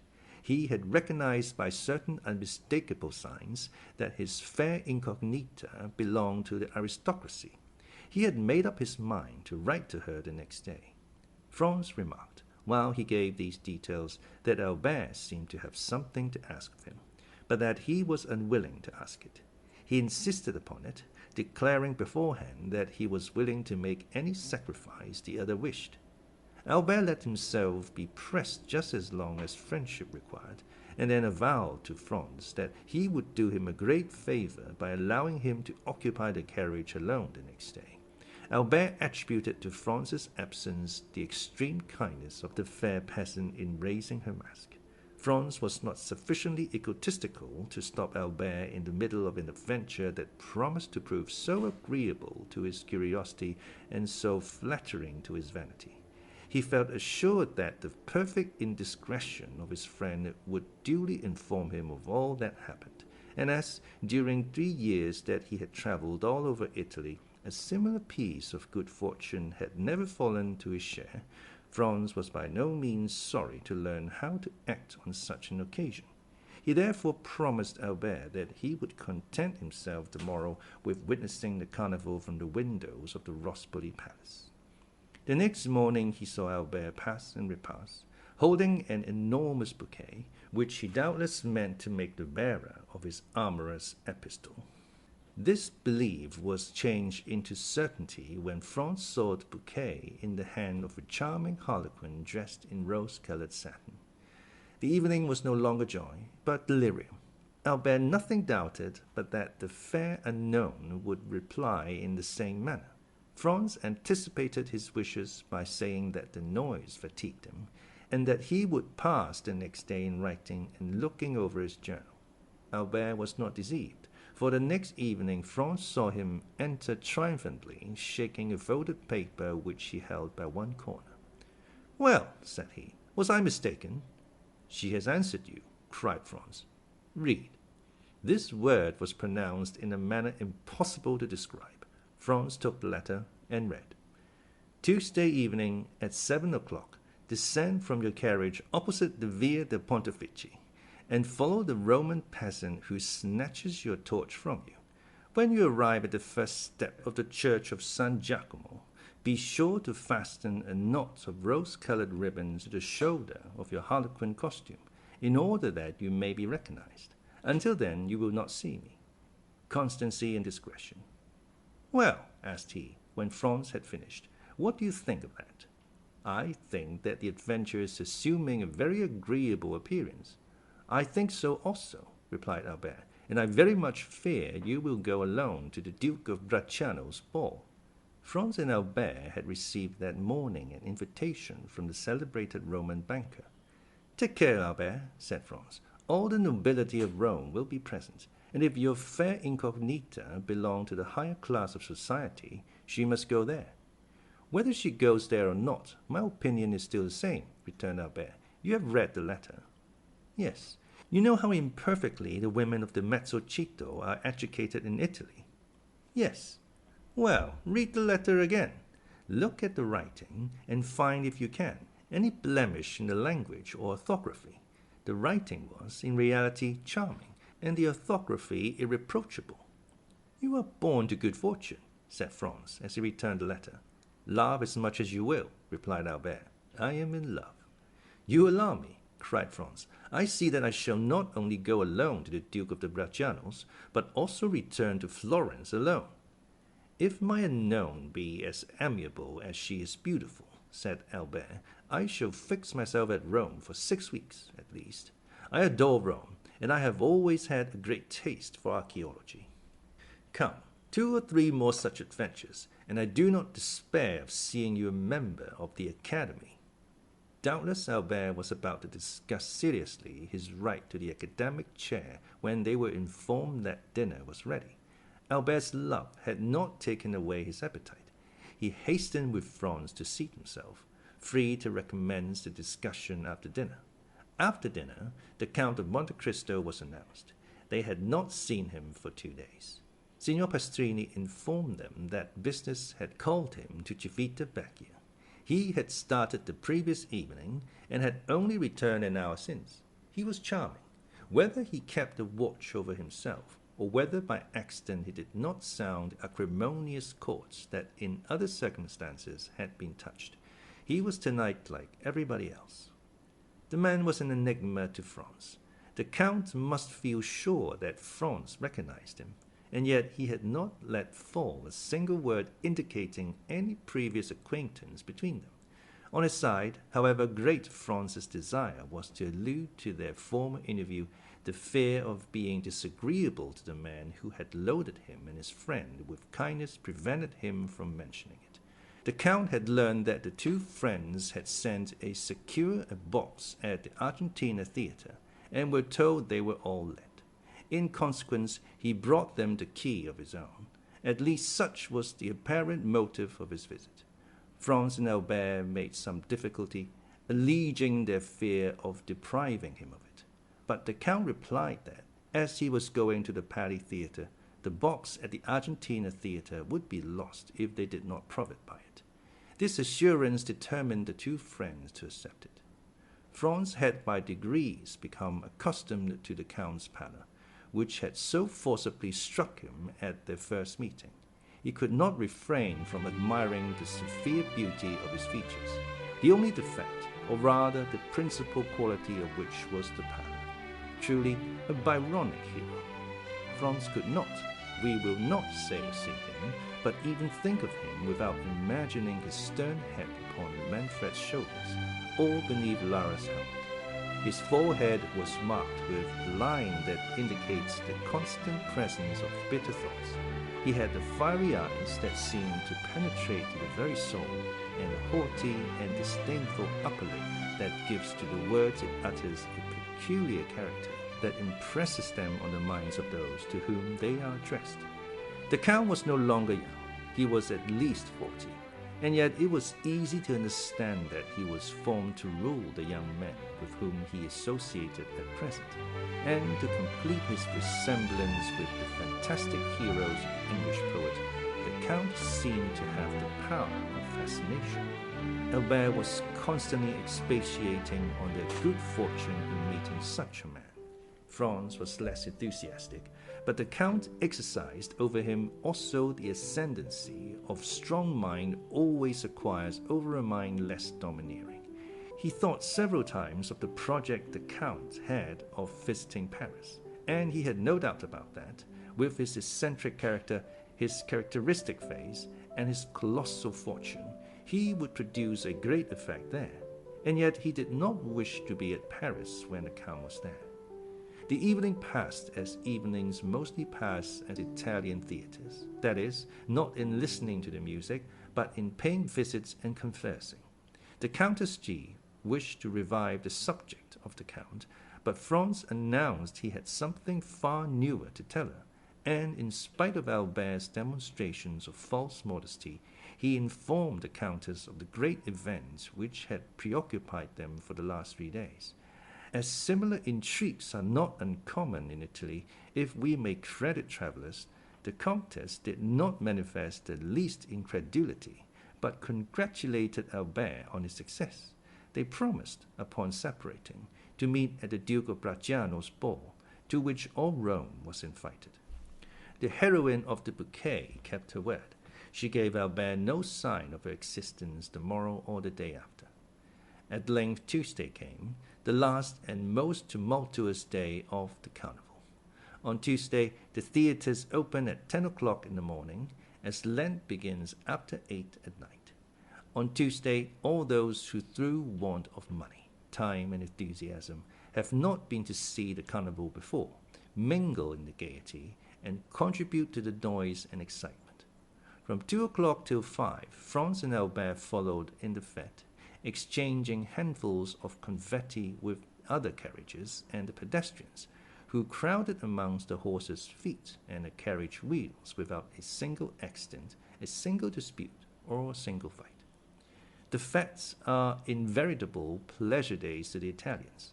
The author of this history, who has resided 5 or 6 years in Italy, does not recollect to have ever seen a ceremony interrupted by one of those events so common in other countries.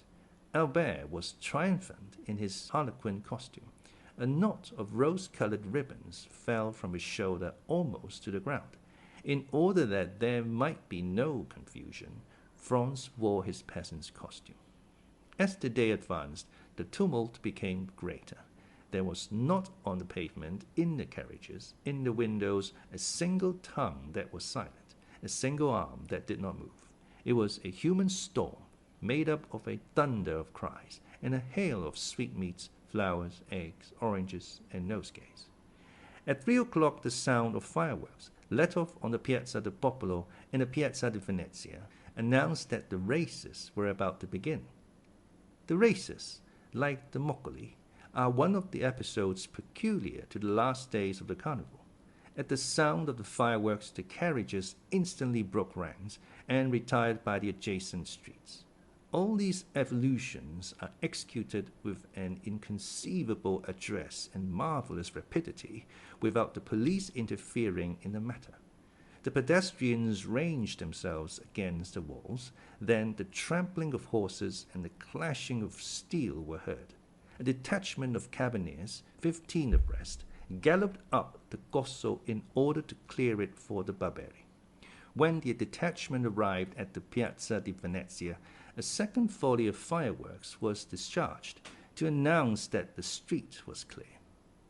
Almost instantly, in the midst of the tremendous and general outcry, 7 or 8 horses, excited by the shouts of 300,000 spectators, passed by like lightning. Then the castle of St. Angelo fired 3 cannon to indicate that number 3 had won. Immediately, without any other signal, the carriages moved on, flowing on towards the Corso, down all the streets, like torrents pent up for a while, which again flow into the parent river, and the immense stream again continued its course between its 2 granite banks. A new source of noise and movement was added to the crowd. The sellers of moccoletti entered on the scene.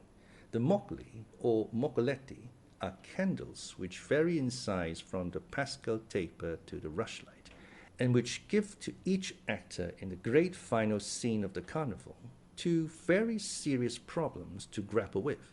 First, how to keep his own moccoletto alight, and secondly, how to extinguish the moccoletti of others. The moccoletto is like life. One has found but one means of transmitting it, and that one comes from God. But he has discovered 1,000 means of taking it away, and the devil has somewhat aided him. The moccoletto is kindled by approaching it to a light, but who can describe the 1,000 means of extinguishing the moccoletto? The gigantic bellows, the monstrous extinguishers, the superhuman fans. Everyone hastened to purchase moccoletti, Franz and Albert among the rest. The night was rapidly approaching, and already at the cry of moccoletti, repeated by the shrill voices of 1,000 vendors, 2 or 3 stars began to burn among the crowd. It was a signal. At the end of 10 minutes, 50,000 lights glittered, descending from the Palazzo di Venezia to the Piazza del Popolo, and mounting from the Piazza del Popolo to the Palazzo di Venezia. It seemed like the fete of jack-o'-lanterns. It is impossible to form any idea of it without having seen it. Suppose that all the stars had descended from the sky and mingled in a wild dance on the face of the earth, the whole accompanied by cries that were never heard in any other part of the world. The facchino follows the prince, the transdeferent the citizen, everyone blowing, extinguishing, relighting. Had old Aeolus appeared at this moment, he would have been proclaimed the king of the moccoli, and Aquilo the heir presumptive to the throne. This battle of folly and flame continued for 2 hours. The Corso was light as day. The features of the spectators on the 3rd and 4th stories were visible. Every 5 minutes Albert took out his watch. At length it pointed to 7. The 2 friends were in the Via de Pontefici. Albert sprang out, bearing his moccoletto in his hand.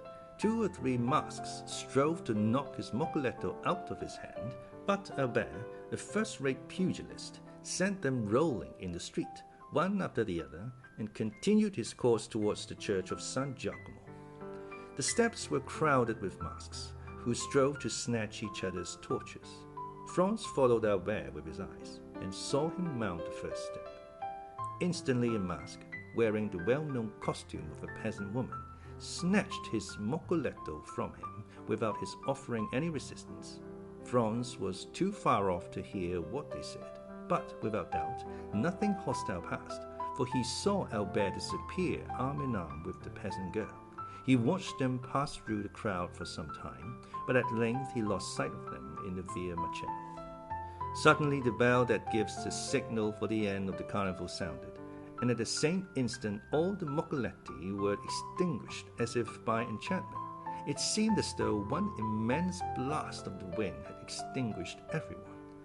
Franz found himself in utter darkness. No sound was audible save that of the carriages that were carrying the maskers home. Nothing was visible save a few lights that burned behind the windows. The carnival was over.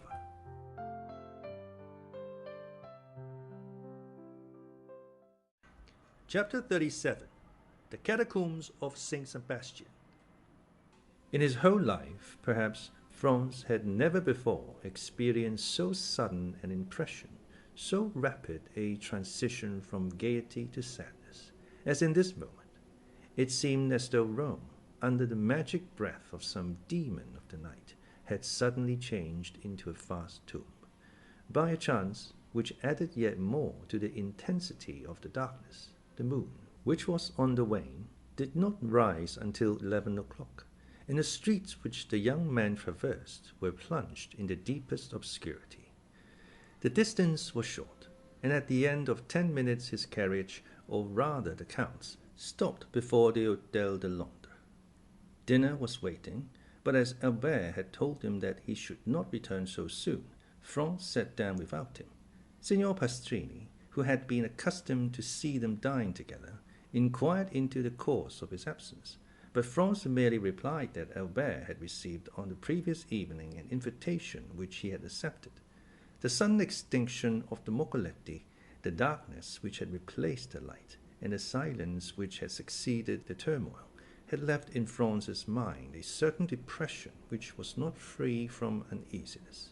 He therefore dined very silently, in spite of the officious attention of his host, who presented himself 2 or 3 times to inquire if he wanted anything.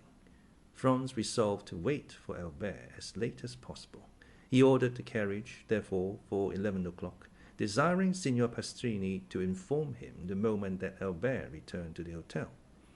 At 11 o'clock Albert had not come back. Franz dressed himself and went out, telling his host that he was going to pass the night at the Duke of Bracciano's. The house of the Duke of Bracciano is one of the most delightful in Rome. The Duchess, one of the last heiresses of the Colonnas, does his honours with the most consummate grace, and thus their fête have a European celebrity. Franz and Albert had brought to Rome letters of introduction to them, and their first question on his arrival was to inquire the whereabouts of his travelling companion. Franz replied that he had left him at the moment they were about to extinguish the Moccoli, and that he had lost sight of him in the Via Macello. "Then he has not returned," said the Duke. "I waited for him until this hour," replied Franz. "And do you know whither he went?" "No, not precisely. However, I think it was something very like a rendezvous." "Diavolo," said the Duke. "This is a bad day, or rather a bad night, to be out late. Is it not, Countess?" These words were addressed to the Countess G, who had just arrived, and was leaning on the arm of Signor Dolonia, the Duke's brother. "I think, on the contrary, that it is a charming night," replied the Countess, "and those who are here will complain of but one thing, that of its too rapid flight." "I am not speaking," said the Duke with a smile, "of the persons who are here. The men run no other danger than that of falling in love with you, and the women of falling ill of jealousy at seeing you so lovely. I meant persons who were out in the streets of Rome." "Ah," asked the Countess, "who is out in the streets of Rome at this hour, unless it be to go to a ball?" "Our friend Albert de Morcerf, Countess, whom I left in pursuit of his unknown about 7 o'clock this evening," said Franz, "and whom I have not seen since." "And don't you know where he is?" "Not at all." "Is he armed?" "He is in masquerade." "You should not have allowed him to go," said the Duke to Franz, "you who know Rome better than he does." "You might as well have tried to stop number 3 of the Barbary, who gained the prize in the race today," replied Franz. "And then, moreover, what could happen to him?" "Who can tell? The night is gloomy, and the Tiber is very near the Via Macello." Franz felt a shudder run through his veins at observing that the feeling of the Duke and the Countess was so much in unison with his own personal disquietude. "I informed them at the hotel that I had the honor of passing the night here, Duke," said Franz, "and desired them to come and inform me of his return." "Ah," replied the Duke, "here, I think, is one of my servants who is seeking you." The Duke was not mistaken. When he saw Franz, the servant came up to him. "Your Excellency," he said, "the master of the Hôtel de Londres has sent to let you know that a man is waiting for you with a letter from the Viscount of Morcerf." "A letter from the Viscount?" exclaimed Franz. "Yes. And who is the man?" "I do not know." "Why did he not bring it to me here?" "The messenger did not say." "And where is the messenger?" "He went away directly he saw me enter the ballroom to find you." "Oh," said the Countess to Franz, "go with all speed. Poor young man. Perhaps some accident has happened to him." "I will hasten," replied Franz. "Shall we see you again to give us any information?" inquired the Countess. "Yes, if it is not any serious affair. Otherwise I cannot answer as to what I may do myself." "Be prudent in any event," said the Countess. "Oh, pray be assured of that." Franz took his hat and went away in haste. He He had sent away his carriage with orders for it to fetch him at 2 o'clock. Fortunately, the Palazzo Bracciano, which is on one side of the Corso and on the other in the square of the Holy Apostles, is hardly 10 minutes' walk from the Hôtel de Londres. As he came near the hotel, Franz saw a man in the middle of the street. He had no doubt that it was the messenger from Albert. The man was wrapped up in a large cloak. He went up to him, but, to his extreme astonishment, the stranger first addressed him. "What wants your Excellency of me?" inquired the man, retreating a step or two, as if to keep on his guard. "Are not you the person who brought me the letter?" inquired Franz, "from the Viscount of Morcerf?" "Your Excellency lodges at Pastrini's hotel." "I do." "Your Excellency is the travelling companion of the Viscount." "I am." "Your Excellency's name is the Baron Franz deputy." "Then it is to your Excellency that this letter is addressed." "Is there any answer?" inquired Franz, taking the letter from him. "Yes, your friend at least hopes so." "Come upstairs with me, and I will give it to you." "I prefer waiting here," said the messenger, with a smile. "And why?" "Your Excellency will know when you have read the letter." "Shall I find you here, then?" "Certainly." Franz entered the hotel. On the staircase he met Signor Pastrini. "Well," said the landlord. "Well, what?" responded Franz. "You have seen the man who desired to speak with you from your friend?" he asked of Franz. "Yes, I have seen him," he replied, "and he has handed this letter to me. Light the candles in my apartment, if you please." The innkeeper gave orders to a servant to go before Franz with a light. The young man had found Signor Pastrini looking very much alarmed, and this had only made him the more anxious to read Albert's letter. And so he went instantly towards the waxlight and unfolded it. It was written and signed by Albert.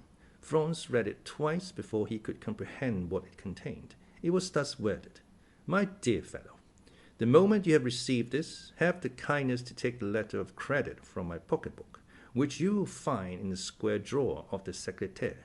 Add your own to it, if it be not sufficient. Run to Bologna, draw from him instantly 4,000 piastres, and give them to the bearer. It is urgent that I should have this money without delay. I do not say more, relying on you as you may rely on me. Your friend, Albert de Morcerf. P.S. I now believe in Italian banditi." Below these lines were written in a strange hand the following in Italian: Se alle 6 della mattina le 4.000 piastre non sono nelle mie mani, alla 7 il conte Alberto avrà cessato di vivere. Luigi Vampa. If by 6 in the morning the 4,000 piastres are not in my hands, by 7 o'clock the Count Albert will have ceased to live. This second signature explained everything to Franz, who now understood the objection of the messenger to coming up into the apartment. The street was safer for him. Albert, then, had fallen into the hands of the famous bandit chief, in whose existence he had for so long a time refused to believe. There was no time to lose. He hastened to open the secrétaire, and found the pocketbook in the drawer, and in it the letter of credit. There were in all 6,000 piastres, but of these 6,000 Albert had already expended 3,000. As to Franz, he had no letter of credit, as he lived at Florence, and had only come to Rome to pass 7 or 8 days. He had brought out 100 louis, and of these he had not more than 50 left. Thus 700 or 800 piastres were wanting to them both to make up the sum that Albert required. True, he might in such a case rely on the kindness of Signor Bologna. He was, therefore, about to return to the Palazzo Bracciano without loss of time, when suddenly a luminous idea crossed his mind. He remembered the Count of Monte Cristo. Franz was about to ring for Signor Pastrini when that worthy presented himself. "My dear sir," he said hastily, "do you know if the Count is within?" "Yes, your Excellency, he has this moment returned." "Is he in bed?" "I should say no." "Then ring at his door, if you please, and request him to be so kind as to give me an audience." Signor Pastrini did as he was desired, and returning 5 minutes after, he said, "The Count awaits your Excellency." Franz went along the corridor, and the servant introduced him to the Count. He was in a small room which Franz had not yet seen, and which was surrounded with divans. The Count came towards him. "Well, what good wind blows you hither at this hour?" said he. "Have you come to sup with me? It would be very kind of you." "No, I have come to speak to you of a very serious matter." "A serious matter," said the Count. looking at Franz with the earnestness usual to him. "And what may it be? Are we alone?" "Yes," replied the Count, going to the door and returning. Franz gave him Albert's letter. "Read it," he said. The Count read it. "Well, well," said he. "Did you see the postscript?" "I did indeed." Se alle 6 della mattina le 4.000 piastre non sono nelle mie mani, alla 7 il conte Alberto avrà cessato di vivere. Luigi Vampa. "What think you of that?" inquired Franz. "Have you the money he demands?" "Yes, all but 800 piastres." The Count went to his secretaire, opened it, and pulling out a drawer filled with gold, said to Franz, "I hope you will not offend me by applying to anyone but myself." "You see, on the contrary, I come to you first and instantly," replied Franz, "and I thank you. Have what you will," and he made a sign to Franz to take what he pleased. "Is it absolutely necessary, then, to send the money to Luigi Vampa?" asked the young man, looking fixedly in his turn at the Count. "Judge for yourself," replied he. "The postscript is explicit." "I think that if you would take the trouble of reflecting, you could find a way of simplifying the negotiation," said Franz. "How so?" returned the Count, with surprise. "If we were to go together to Luigi Vampa, I am sure he would not refuse you Albert's freedom." "What influence can I possibly have over a bandit?" "Have you not just rendered him a service that can never be forgotten?" "What is that?" "Have you not saved Peppino's life?" "Well, well," said the Count, "who told you that?" "No matter, I know it." The Count knit his brows, and remained silent an instant. "And if I went to seek Vampa, would you accompany me?" "If my society would not be disagreeable." "Be it so. It is a lovely night, and a walk without Rome will do us both good." "Should I take any arms?" "For what purpose? Any money?" "It is useless. Where is the man who brought the letter?" "In the street." "He awaits the answer?" "Yes. I must learn where we are going. I will summon him hither." "It is useless. He will not come up." "To your apartments, perhaps, but he will not make any difficulty at entering mine." The Count went to the window of the apartment that looked on to the street, and whistled in a peculiar manner. The man in the mantle quitted the wall, and advanced into the middle of the street. "Salute," said the Count, in the same tone in which he would have given an order to his servant. The messenger obeyed without the least hesitation, but rather with alacrity, and, mounting the steps at a bound, entered the hotel. 5 seconds afterwards he was at the door of the room. "Ah, it is you, Peppino," said the Count. But Peppino, instead of answering, threw himself on his knees, seized the Count's hand, and covered it with kisses. "Ah," said the Count, "you have, then, not forgotten that I saved your life. That is strange, for it is a week ago." "No, Excellency, and never shall I forget it," returned Peppino, with an accent of profound gratitude. "Never. That is a long time, but it is something that you believe so. Rise and answer." Peppino glanced anxiously at Franz. "Oh, you may speak before His Excellency," said he. "He is one of my friends. You allow me to give you this title," continued the Count in French. "It is necessary to excite this man's confidence." "You can speak before me," said Franz. "I am a friend of the Count's." "Good," returned Peppino. "I am ready to answer any questions your Excellency may address to me. How did the Viscount Albert fall into Luigi's hands?" "Excellency, the Frenchman's carriage passed several times the one in which was Teresa." "The chief's mistress?" "Yes. The Frenchman threw her a bouquet. Teresa returned it. All this with the consent of the chief, who was in the carriage." "What?" cried Franz. "Was Luigi Vampa in the carriage with the Roman peasants?" "It was he who drove, disguised as the coachman," replied Peppino. "Well," said the Count. "Well, then, the Frenchman took off his mask. Teresa, with the chief's consent, did the same. The Frenchman asked for a rendezvous. Teresa gave him one. Only, instead of Teresa, it was Beppo, who was on the steps of the church of San Giacomo." "What?" exclaimed Franz. "The peasant girl who snatched his moccoletto from him?" "Was a lad of 15, replied Peppino. "But it was no disgrace to your friend to have been deceived. Beppo has taken in plenty of others." "And Beppo led him outside the walls," said the Count. "Exactly so. A carriage was waiting at the end of the Via Macello. Beppo got in, inviting the Frenchman to follow him, and he did not wait to be asked twice. He gallantly offered the right-hand seat to Beppo, and sat by him. Beppo told him he was going to take him to a villa a league from Rome. The Frenchman assured him he would follow him to the end of the world. The coachman went up the Via de Ripetta and the Porta San Paolo, and when they were 200 yards outside, as the Frenchman became somewhat too forward, Beppo put a brace of pistols to his head. The coachman pulled up and did the same.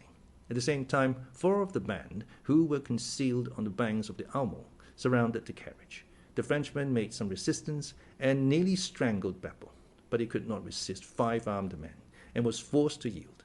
They made him get out, walk along the banks of the river, and then brought him to Teresa and Luigi, who were waiting for him in the Catacombs of Saint Sebastian. "Well," said the Count, turning towards Franz, "it seems to me that this is a very likely story. What do you say to it?" "Why, then I should think it very amusing," replied Franz, "if it had happened to anyone but poor Albert. And, in truth, if you had not found me here," said the Count, "it might have proved a gallant adventure which would have cost your friend dear. But now, be assured, his alarm will be the only serious consequence."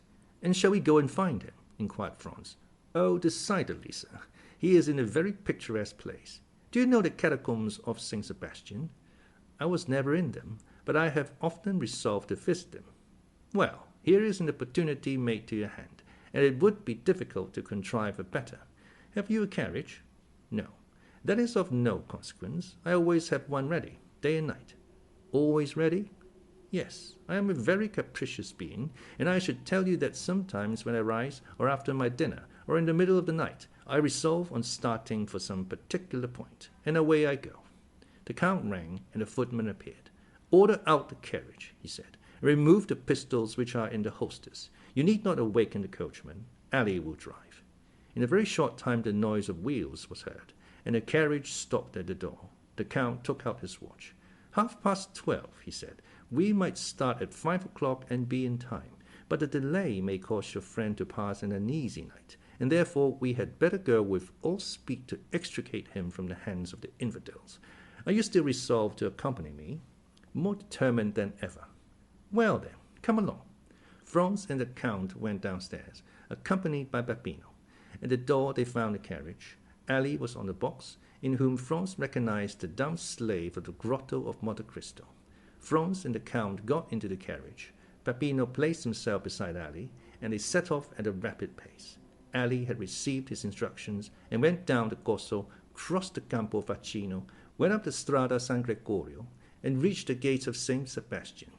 Then the porter raised some difficulties, but the Count of Monte Cristo produced a permit from the governor of Rome, allowing him to leave or enter the city at any hour of the day or night. The portcullis was therefore raised. The porter had a louis for his trouble, and they went on their way. The road which the carriage now traversed was the ancient Appian Way, and bordered with tombs. From time to time, by the light of the moon, which began to rise, Franz imagined that he saw something like a sentinel appear at various points among the ruins, and suddenly retreat into the darkness on the signal from Peppino. A short time before they reached the baths of Caracalla, the carriage stopped. Peppino opened the door, and the Count and Franz alighted. "In 10 minutes," said the Count to his companion, "we shall be there." He then took Peppino aside, gave him an order in a low voice, and Peppino went away, taking with him a torch, brought with them in the carriage. 5 minutes elapsed, during which Franz saw the shepherd going along a narrow path that led over the irregular and broken surface of the Campagna, and finally he disappeared in the midst of the tall red herbage, which seemed like the bristling mane of an enormous lion. "Now," said the Count, "let us follow him." Franz and the Count in their turn then advanced along the same path, which, at the distance of 100 paces, led them over a declivity to the bottom of a small valley. They then perceived 2 men conversing in the obscurity. "Ought we to go on?" asked Franz of the Count, "or should we pause?" "Let us go on. Peppino will have warned the sentry of our coming." One of the 2 men was Peppino, and the other a bandit on the lookout. Franz and the Count advanced, and the bandit saluted. "Your Excellency," said Peppino, addressing the Count, "if you will follow me, the opening of the catacombs is close at hand." "Go on, then," replied the Count. They came to an opening behind a clump of bushes and in the midst of a pile of rocks, by which a man could scarcely pass. Peppino glided first into this crevice. After they got along a few paces, the passage widened. Peppino passed, lighted his torch, and turned to see if they came after him. The Count first reached an open space, and Franz followed him closely. The passageway sloped in a gentle descent, enlarging as they proceeded. Still, Franz and the Count were compelled to advance in a stooping posture, and were scarcely able to proceed abreast of one another. They went on 150 paces in this way, and then were stopped by, "Who comes there?" At the same time they saw the reflection of a torch on the carbine barrel. "A friend," responded Peppino, and advancing alone towards the sentry, he said a few words to him in a low tone, and then he, like the first, saluted the nocturnal visitors, making a sign that they might proceed. Behind the sentinel was a staircase with 20 steps. Franz and the Count descended these, and found themselves in a mortuary chamber. 5 corridors diverged like the rays of a star, and the walls, dug into niches, which were arranged one about the other in the shape of coffins, showed that they were at last in the catacombs. Down one of the corridors, whose extent it was impossible to determine, rays of light were visible. The Count laid his hand on Franz's shoulder. "Would you like to see a camp of bandits in repose?" he inquired. "Exceedingly," replied Franz. "Come with me, then. Peppino, put out the torch." Peppino obeyed, and Franz and the Count were in utter darkness, except that 50 paces in advance of them a reddish glare, more evident since Peppino had put out his torch, was visible along the wall. They advanced silently, the Count guiding Franz as if he had the singular faculty of seeing in the dark. Franz himself, however, saw his way more plainly in proportion as he went on towards the light, which served in some manner as a guide. 3 arcades were before them, and the middle one was used as a door. These arcades opened on one side into the corridor where the Count and Franz were, and on the other into a large square chamber, entirely surrounded by niches similar to those of which we have spoken. In the midst of this chamber were 4 stones, which had formerly served as an altar, as was evident from the cross which still surmounted them. A lamp, placed at the base of a pillar, lighted up with its pale and flickering flame the singular scene which presented itself to the eyes of the 2 visitors concealed in the shadow. A man was seated with his elbow leaning on the column, and was reading with his back turned to the arcades, through the openings of which the newcomers contemplated him. This was the chief of the band, Luigi Vampa. Around him, and in groups, according to their fancy, lying in their mantles, or with their backs against a sort of stone bench, which went all round the columbarium, were to be seen 20 brigands or more, each having his carbine within reach. At the other end, silent, scarcely visible, and like a shadow, was a sentinel, who was walking up and down before a grotto, which was only distinguishable because in that spot the darkness seemed more dense than elsewhere.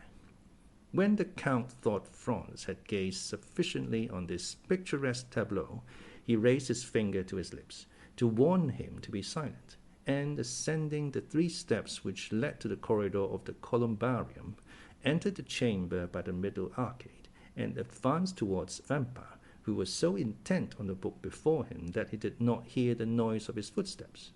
"Who comes there?" cried the sentinel, who was less abstracted, and who saw by the lamplight a shadow approaching his chief. At this challenge, Vampa rose quickly, drawing at the same moment a pistol from his girdle. In a moment all the bandits were on their feet, and 20 carbines were levelled at the Count.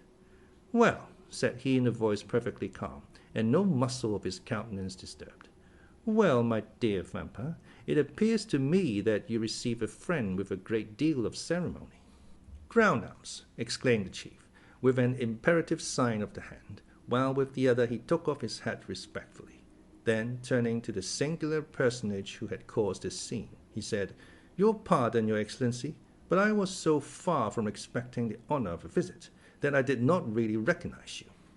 "It seems that your memory is equally short in everything, Vampa," said the Count, "and not only do you forget people's faces, but also the conditions you make with them." "What conditions have I forgotten, your Excellency?" inquired the bandit, with the air of a man who, having committed an error, is anxious to repair it. "Was it not agreed," asked the Count, "that not only my person, but also that of my friends, should be respected by you?" "And how have I broken that treaty, your Excellency?" you have this evening carried off and conveyed hither the Viscount Albert de Morcerf. Well, continued the Count, in a tone that made Franz shudder, this young gentleman is one of my friends.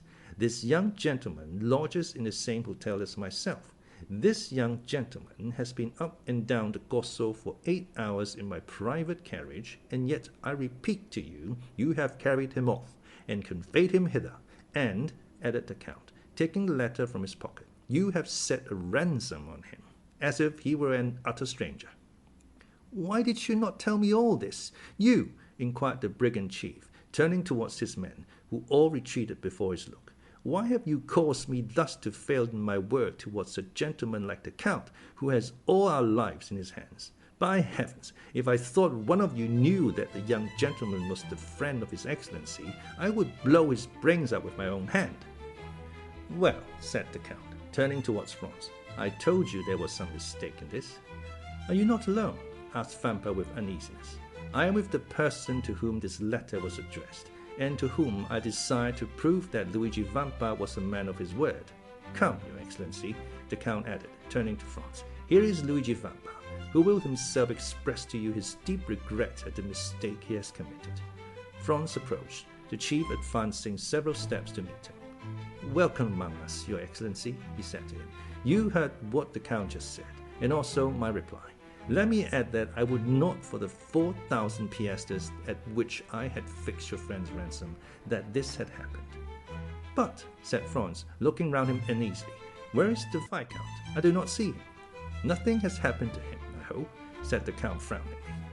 The prisoner is there, replied Vampa, pointing to the hollow space in front of which the bandit was on guard, and I will go myself and tell him he is free. The chief went towards the place he had pointed out as Albert's prison, and Franz and the Count followed him. What is the prisoner doing? Inquired Vampa of the sentinel. Ma foi, Captain, replied the sentry. I do not know. For the last hour I have not heard him stir. Come in, Your Excellency, said Vampa. The Count and Franz ascended 7 or 8 steps after the chief, who drew back a bolt and opened the door. Then, by the gleam of a lamp, similar to that which lighted the columbarium, Albert was to be seen wrapped up in a cloak which one of the bandits had lent him, lying in a corner in profound slumber. Come, said the Count, smiling with his own peculiar smile. Not so bad for a man who is to be shot at 7 o'clock tomorrow morning. Vampa looked at Albert with a kind of admiration. He was not insensible to such a proof of courage. You are right, Your Excellency, he said. This must be one of your friends. Then, going to Albert, he touched him on the shoulder, saying, Will Your Excellency please to awaken? Albert stretched out his arms, rubbed his eyelids, and opened his eyes. Oh, said he, is it you, Captain? You should have allowed me to sleep. I had such a delightful dream. I was dancing the galop at Tholomyès with the Countess G. Then he drew his watch from his pocket, that he might see how time sped. 1:30 only, said he. Why the devil do you rouse me at this hour?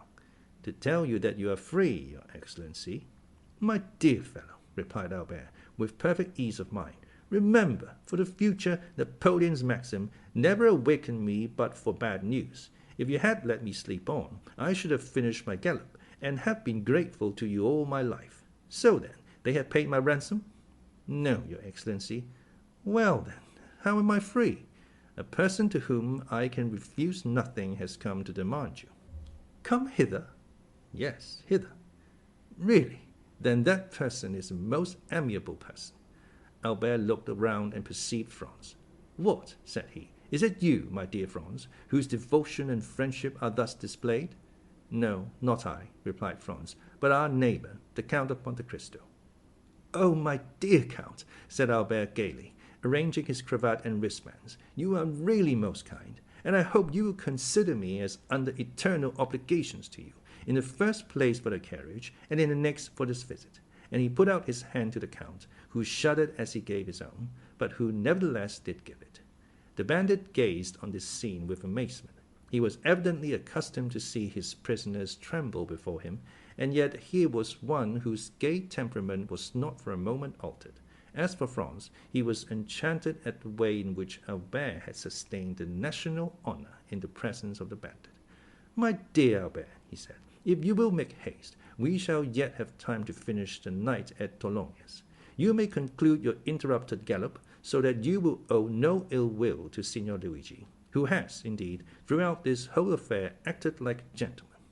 You are decidedly right, and we may reach the palazzo by 2 o'clock, Signor Luigi, continued Albert. Is there any formality to fulfill before I take leave of your Excellency? None, sir, replied the bandit. You are as free as air. Well, then, a happy and merry life to you. Come, gentlemen, come. And Albert, followed by Franz and the Count, descended the staircase, crossed the square chamber, where stood all the bandits, hat in hand. Peppino, said the brigand chief, give me the torch. What are you going to do? Inquired the Count. I will show you the way back myself, said the captain. That is the least honor that I can render to your Excellency.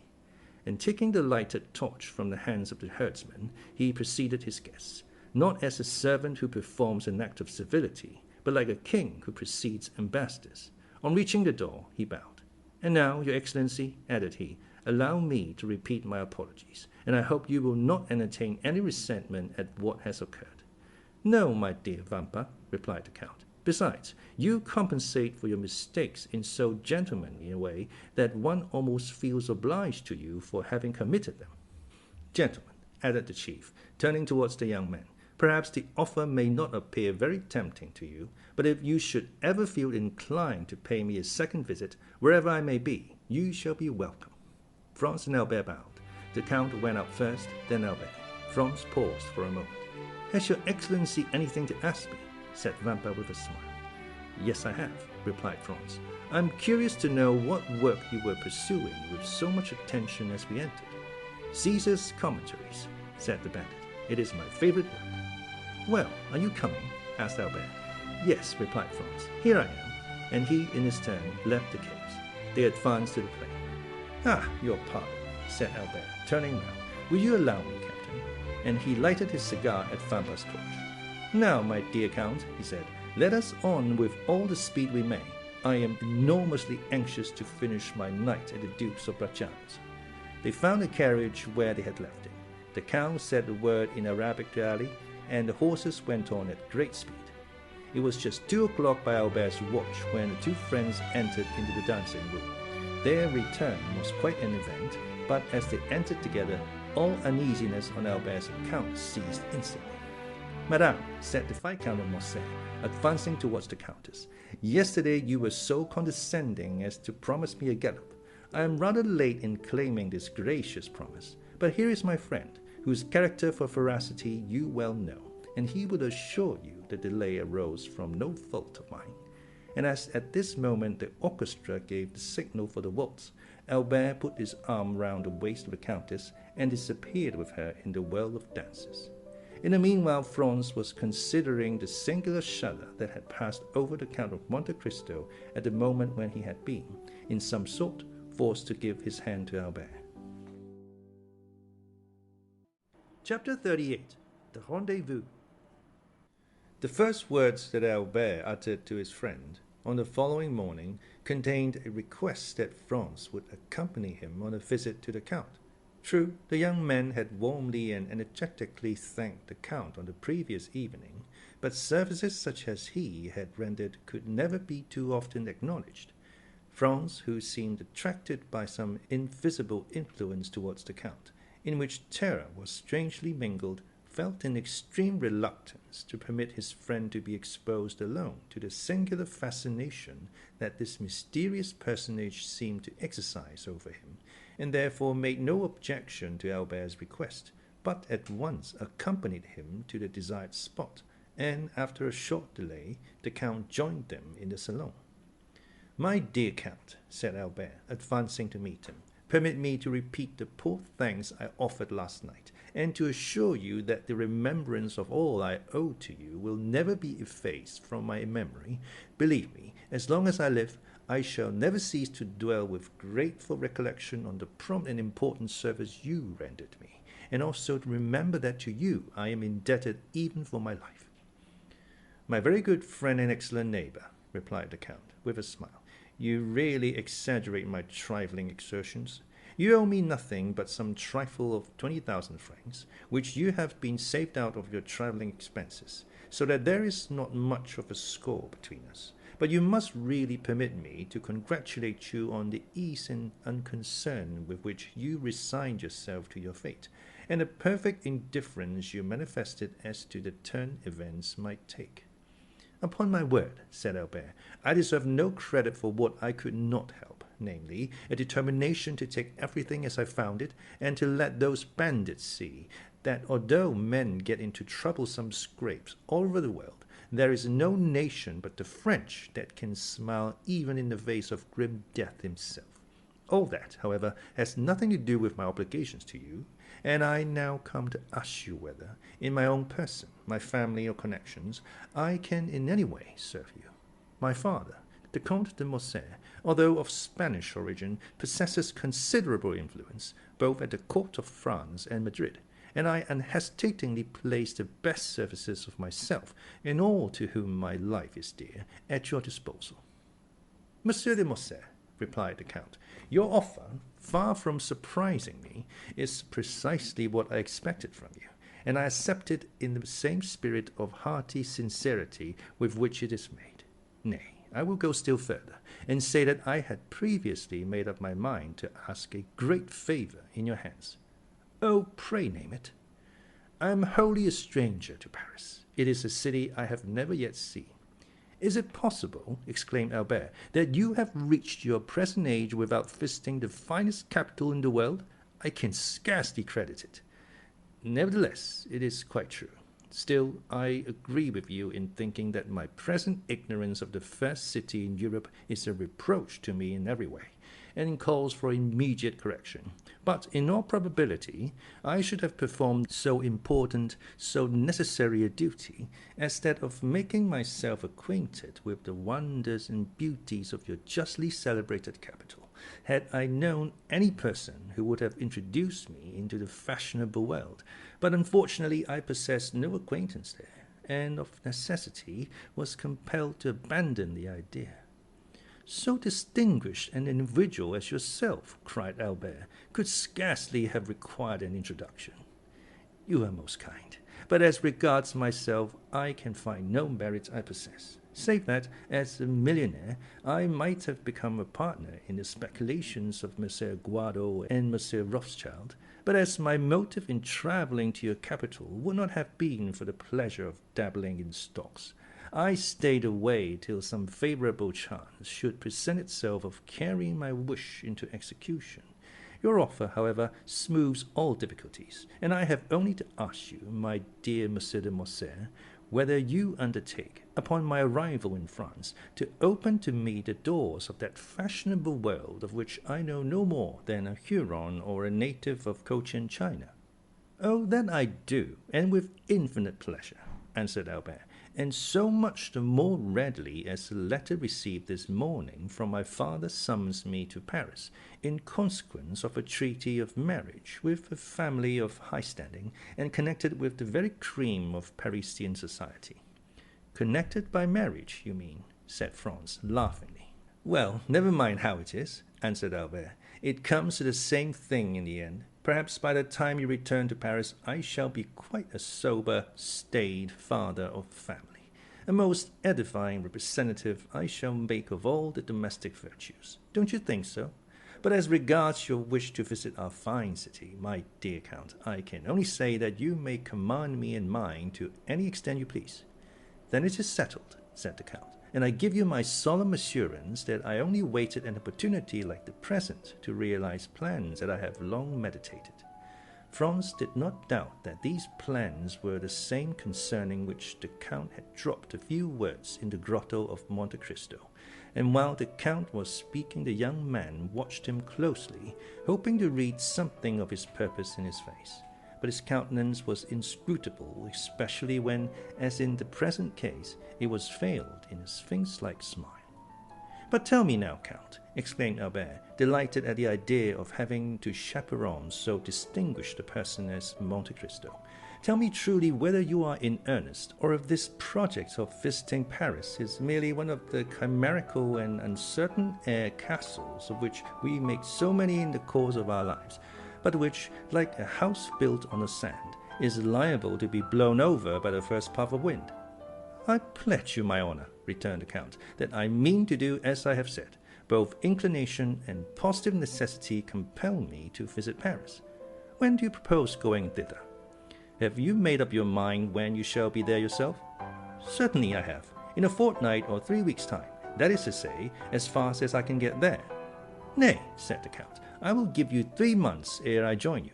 You see I make an ample allowance for all delays and difficulties.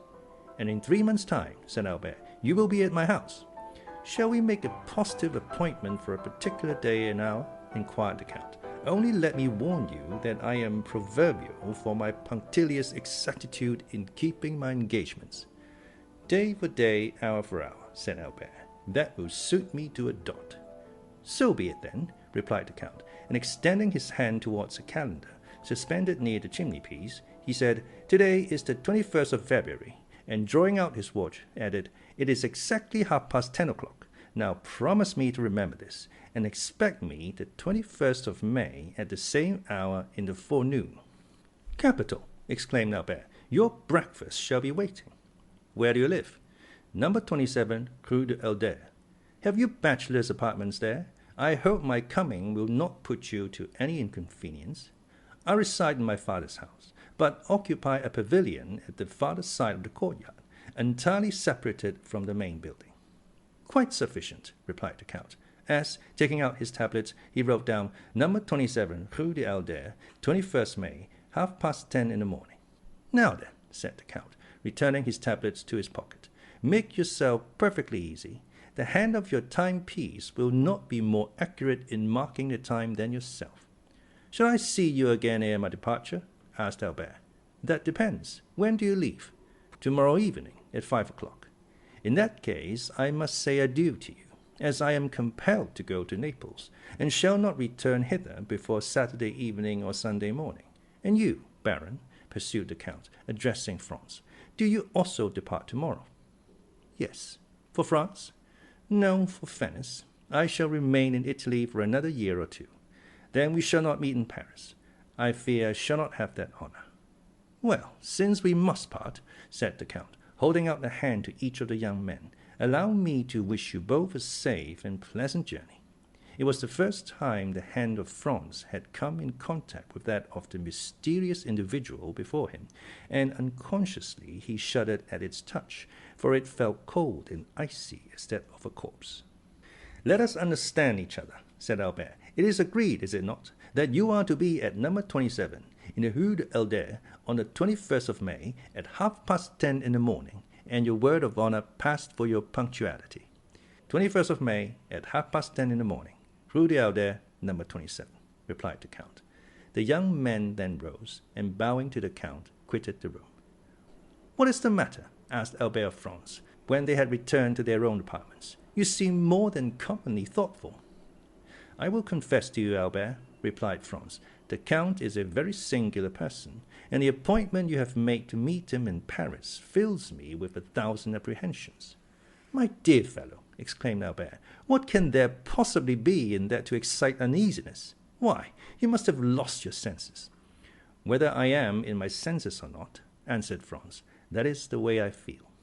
Listen to me, Franz, said Albert. I am glad that the occasion has presented itself for saying this to you, for I have noticed how cold you are in your bearing towards the Count, while he, on the other hand, has always been courtesy itself to us. Have you anything particular against him? Possibly. Did you ever meet him previously to coming hither? I have. And where? Will you promise me not to repeat a single word of what I am about to tell you? I promise. Upon your honour? Upon my honour. Then listen to me. Franz that related to his friend the history of his excursion to the island of Monte Cristo, and of his finding a party of smugglers there, and the 2 Corsican bandits with them. He dwelt with considerable force and energy on the almost magical hospitality he had received from the Count, and the magnificence of his entertainment in the grotto of the 1001 Nights. He recounted, with circumstantial exactitude, all the particulars of the supper, the hashish, the statues, the dream, and how, at his awakening, here remained no proof or trace of all these events, save the small yacht, seen in the distant horizon driving under full sail toward Porto Vecchio. Then he detailed the conversation overheard by him at the Colosseum between the Count and Vampa, in which the Count had promised to obtain the release of the bandit Peppino, an engagement which, as our readers are aware, he most faithfully fulfilled. At last he arrived at the adventure of the preceding night, and the embarrassment in which he found himself placed by not having sufficient cash by 600 or 700 piastres to make up the sum required, and finally of his application to the Count and the picturesque and satisfactory result that followed. Albert listened with the most profound attention. "Well," said he, when Franz had concluded, "what do you find to object to in all you have related? The Count is fond of travelling, and being rich, possesses a vessel of his own. Go but to Portsmouth or Southampton, and you will find the harbours crowded with the yachts belonging to such of the English as can afford the expense, and have the same liking for this amusement. Now, by way of having a resting place during his excursions, avoiding the wretched cookery, which has been trying its best to poison me during the last 4 months, while you have manfully resisted its effects for as many years, and obtaining a bed on which it is possible to slumber, Monte Cristo has furnished for himself a temporary abode where you first found him. But to prevent the possibility of the Tuscan government taking a fancy to his enchanted palace, and thereby depriving him of the advantages naturally expected from so large an outlay of capital, he has wisely enough purchased the island, and taken its name. Just ask yourself, my good fellow, whether there are not many persons of our acquaintance who assume the names of lands and properties they never in their lives were masters of." "But," said Franz, "the Corsican bandits that were among the crew of his vessel." "Why, really the thing seems to me simple enough. Nobody knows better than yourself that the bandits of Corsica are not rogues or thieves, but purely and simply fugitives, driven by some sinister motive from their native town or village, and that their fellowship involves no disgrace or stigma. For my own part, I protest that, should I ever go to Corsica, my first visit, ere even I presented myself to the mayor or prefect, should be to the bandits of Colomba, if I could only manage to find them. For, on my conscience, they are a race of men I admire greatly." "Still," persisted Franz, "I suppose you will allow that such men as Vampa and his band are regular villains, who have no other motive than plunder when they seize your person. How do you explain the influence the Count evidently possessed over those ruffians?" "My good friend, as in all probability I owe my present safety to that influence, it would ill become me to search too closely into its source. Therefore, instead of condemning him for his intimacy with outlaws, you must give me leave to excuse any little irregularity there may be in such a connection, not altogether for preserving my life, for my own idea was that it never was in much danger, but certainly for saving me 4,000 piastres, which, being translated, means neither more nor less than 24,000 livres of our money, a sum at which, most assuredly, I should never have been estimated in France, proving most indisputably," added Albert with a laugh, "that no prophet is honoured in his own country." "Talking of countries," replied Franz, "of what country is the Count? What is his native tongue? Whence does he derive his immense fortune? And what were those events of his early life, a life as marvellous as unknown, that have tinctured his succeeding years with so dark and gloomy a misanthropy? Certainly these are questions that, in your place, I should like to have answered." "My dear Franz," replied Albert, "when, upon receipt of my letter, you found the necessity of asking the Count's assistance, you promptly went to him, saying, 'My friend Albert de Morcerf is in danger. Help me to deliver him.' Was not that nearly what you said?" "It was." "Well, then, did he ask you, who is Monsieur Albert de Morcerf? How does he come by his name, his fortune? What are his means of existence? What is his birthplace? Of what country is he a native? Tell me, did he put all these questions to you?" "I confess he asked me none." "No, he merely came and freed me from the hands of Signor Vampa, where, I can assure you, in spite of all my outward appearance of ease and unconcern, I did not very particularly care to remain. Now, then Franz, when, for services so promptly and unhesitatingly rendered, he but asked me in return to do for him what is done daily for any Russian prince or Italian nobleman who may pass through Paris, merely to introduce him into society. Would you have me refuse? My good fellow, you must have lost your senses to think it possible I could act with such cold-blooded policy.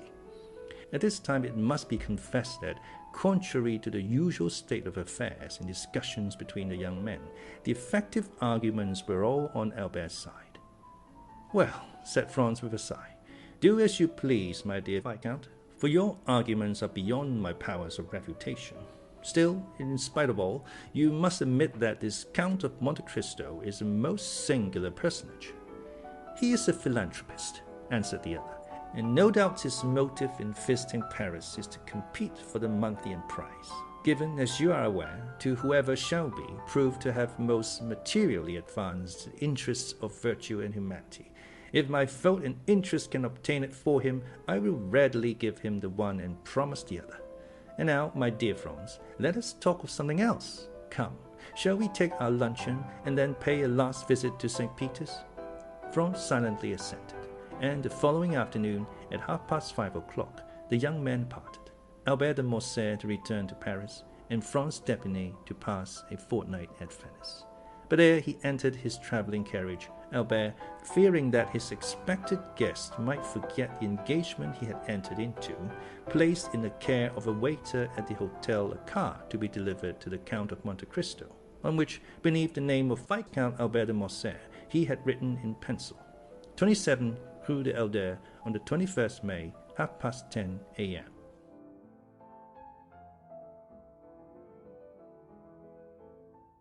Chapter 39. The Guests. In a house in the Rue de Elder, where Albert had invited the Count of Monte Cristo, everything was being prepared on the morning of the 21st of May to do honor to the occasion.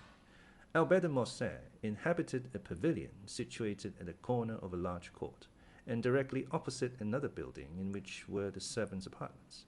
2 windows only of the pavilion faced the street, 3 other windows looked into the court, and 2 at the back into the garden. Between the court and the garden, built in a heavy style of the imperial architecture, was the large and fashionable dwelling of the Count and Countess of Morcerf. A high wall surrounded the whole of the property, surmounted at intervals by vases filled with flowers, and broken in the center by a large gate of gilded iron, which served as the carriage entrance. A small door, close to the lodge of the concierge, gave ingress and egress to the servants and masters when they were on foot. It was easy to discover that the delicate care of a mother, unwilling to part from her son, and yet aware that a young man of the Viscount's age required the full exercise of his liberty, had chosen this habitation for Albert. There were not lacking, however, evidences of what we may call the intelligent egoism of a youth who is charmed with the indolent, careless life of an only son, and who lives, as it were, in a gilded cage.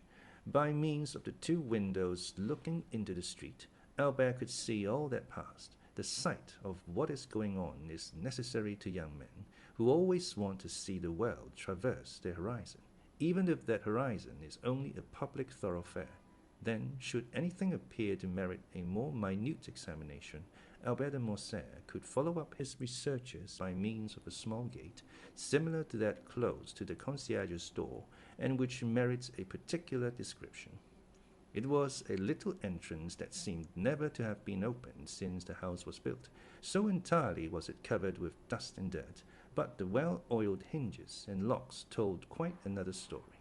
This door was a mockery to the concierge, from whose vigilance and jurisdiction it was free, and, like that famous portal in Arabian Nights, opening at the Sesame of Ali Baba, it was wont to swing backward at a cabalistic word or a concerted tap from without from the sweetest voices or whitest fingers in the world.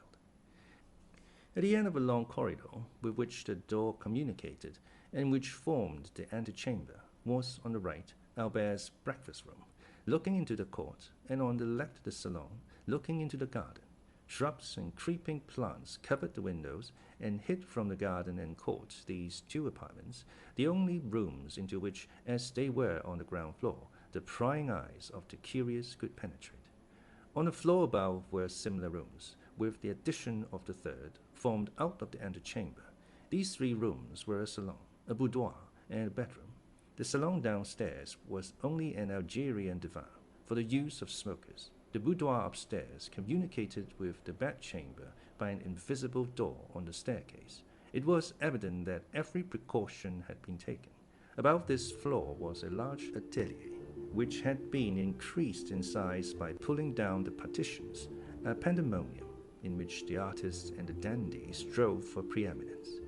There were collected and piled up all Albert's successive caprices, hunting horns, bass viols, flutes, a whole orchestra, for Albert had had not a taste but a fancy for music. Easels, palettes, brushes, pencils, for music had been succeeded by painting, foils, boxing gloves, broadswords, and single sticks, for, following the example of the fashionable young men of the time, Albert de Morcerf cultivated, with far more perseverance than music and drawing, the three arts that complete a dandy's education, i.e., fencing, boxing, and single stick, and it was here that he received Grisier, Cooks, and Charles de Boucher. The rest of the furniture of this privileged apartment consisted of old cabinets, filled with Chinese porcelain and Japanese vases, Luca de la Robbia faïences, and Palissy platters, of old armchairs in which perhaps had sat Henry IV, or Sully, Louis XIII, or Richelieu. For two of these armchairs, adorned with a carved shield on which were engraved the fleur-de-lis of France on an azure field, evidently came from the Louvre, or at least some royal residence.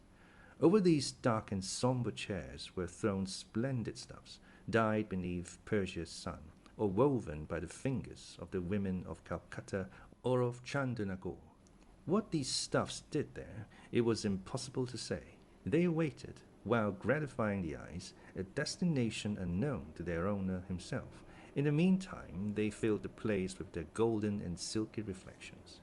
In the center of the room was a roller and blanchet baby grand piano in rosewood, but holding the potentialities of an orchestra in its narrow and sonorous cavity, and groaning beneath the weight of the chef-d'œuvre of Beethoven, Weber, Mozart, Haydn, Grétry, and Popora. On the walls, over the doors, on the ceiling, were swords, daggers, Malay creases, maces, battle axes, gilded, damasked, and inlaid suits of armor, dried plants, minerals, and stuffed birds, their flame-colored wings outspread in motionless flight, and their beaks forever open. This was Albert's favorite lounging place. However, the morning of the appointment, the young man had established himself in the small salon downstairs. There, on a table, surrounded at some distance by a large and luxurious divan, every species of tobacco known, from the yellow tobacco of Petersburg to the black of Sinai, and so on along the scale from Maryland and Puerto Rico to Latakia, was exposed in pots of crackled earthenware of which the Dutch are so fond. Beside them, in boxes of fragrant wood, were ranged, according to their size and quality, bureaus, regalias, Havanas, and Manillas, and in an open cabinet a collection of German pipes, of chibuques, with their amber mouthpieces ornamented with coral, and of nargilés, with their long tubes of Morocco, awaiting the caprice or the sympathy of the smokers. Albert had himself presided at the arrangement, or rather the symmetrical derangement, which, after coffee, the guests at a breakfast of modern days love to contemplate through the vapor that escapes from their mouths and ascends in long and fanciful wreaths to the ceiling. At 10:15, a valet entered. He composed, with a little groom named John, and who only spoke English, all Albert's establishment, although the cook of the hotel was always at his service, and on great occasions the Count's chasseur also. This valet, whose name was Gemma, and who enjoyed the entire confidence of his young master, held in one hand a number of papers, and in the other a packet of letters, which he gave to Albert. Albert glanced carelessly at the different missives, selected two written in a small and delicate hand, and enclosed in scented envelopes, opened them, and pursued their contents with some attention. "How did these letters come?" said he. "One by post. Madame Danglars' footman left the other. Let Madame Danglars know that I accept the place she offers me in her box. Wait. Then during the day tell Rosa that when I leave the opera I will sup with her as she wishes. Take her 6 bottles of different wine, Cyprus, sherry, and Malaga, and a barrel of Ostend oysters. Get them at Morrel's, and be sure you say they are for me. At what o'clock, sir, do you breakfast?" "What time is it now?" "A quarter to 10. "Very well. At 10:30. Debray will, perhaps, be obliged to go to the minister. And besides, it is the hour I told the Count, 21st May, at 10:30, and though I do not much rely upon his promise, I wish to be punctual. Is the Countess up yet?" "If you wish, I will inquire." "Yes, ask her for one of her liquor cellarettes. Mine is incomplete. And tell her I shall have the honor of seeing her about 3 o'clock, and that I request permission to introduce someone to her." The valet left the room. Albert threw himself on a divan, tore off the cover of 2 or 3 of the papers, looked at the theatre announcements, made a face seeing they gave an opera and not a ballet, hunted vainly amongst the advertisements for a new tooth powder which he had heard, and threw down, one after the other, the 3 leading papers of Paris, muttering, "These papers become more and more stupid every day." A moment after, a carriage stopped before the door, and a servant announced Monsieur Lucien Debray, a tall young man with light hair, clear grey eyes, and thin and compressed lips, dressed in a blue coat with beautifully carved gold buttons, a white neckcloth, and a tortoise-shell eyeglass suspended by a silken thread, and which, by an effort of the superciliary and zygomatic muscles he fixed in his eye, entered, with a half-official air, without smiling or speaking. "Good morning, Lucien, good morning," said Albert. "Your punctuality really alarms me. What do I say? Punctuality. You, whom I expected last, you arrive at 5 minutes to 10, when the time fixed was 1:30. Has the ministry resigned?" "No, my dear fellow," returned the young man, seating himself on a divan. "Reassure yourself. We are tottering always, but we never fall, and I begin to believe that we shall pass into a state of immobility, and then the affairs of the peninsula will completely consolidate us." "Ah, true. You drive Don Carlos out of Spain." "No, no, my dear fellow. Do not confound our plans. We take him to the other side of the French frontier, and offer him hospitality at Bourges." "At Bourges?" "Yes, he has not much to complain of. Bourges is the capital of Charles VII. Do you not know that all Paris knew it yesterday, and the day before it had already transpired on the bourse, and Monsieur Danglars made $1 million? And you another order, for I see you have a blue ribbon at your buttonhole." "Yes, they sent me the order of Charles III," returned Debray carelessly. "Come, do not affect indifference, but confess you were pleased to have it." "Oh, it is very well as a finish to the toilet. It looks very neat on the black coat buttoned up, and makes you resemble the Prince of Wales or the Duke of Reichstadt. It is for that reason you see me so early." "Because you have the order of Charles III, and you wish to announce the good news to me." "No, because I passed the night writing letters, 25 dispatches.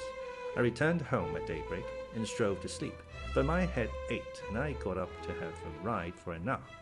At the Bois de Boulogne, ennui and hunger attacked me at once, 2 enemies who rarely accompany each other, and who are yet leagued against me, a sort of Gallo Republic in the lights. I then recollected you gave a breakfast this morning, and here I am. I'm hungry, feed me. I'm bored, amuse me." "It is my duty as your host," returned Albert, ringing the bell, while Lucien turned over, with his gold-mounted cane, the papers that lay on the table. "Gemma, a glass of sherry and a biscuit. In the meantime, my dear Lucien, here are cigars. Contraband, of course. Try them, and persuade the minister to sell us such instead of poisoning us with cabbage leaves." "Peste! I will do nothing of the kind. The moment they come from government, you would find them execrable. Besides, that does not concern the home but the financial department. Address yourself to Monsieur Human, section of the indirect contributions, corridor number 26. "On my word," said Albert, "you astonish me by the extent of your knowledge. Take a cigar." "Really, my dear Albert," replied Lucien, lighting a manila at a rose-colored taper that burned in a beautifully enamelled stand, "how happy you are to have nothing to do. You do not know your own good fortune." And what would you do, my dear diplomatist, replied Morcerf, with a slight degree of irony in his voice, if you did nothing? What, private secretary to a minister, plunged at once into European cabals and Parisian intrigues, having kings and, better still, queens to protect, parties to unite, elections to direct, making more use of your cabinet with your pen and your telegraph than Napoleon did of his battlefields with his swords and his victories, possessing 25,000 francs a year, besides your place, a horse, for which Château-Renaud offered you 400 louis, and which you would not part with, a tailor who never disappoints you, with the opera, the jockey club, and other diversions, can you not amuse yourself? Well, I will amuse you. How? By introducing to you a new acquaintance. A man or a woman? A man. I know so many men already, but you do not know this man. Where does he come from? The end of the world? Farther still, perhaps. The deuce! I hope he does not bring our breakfast with him.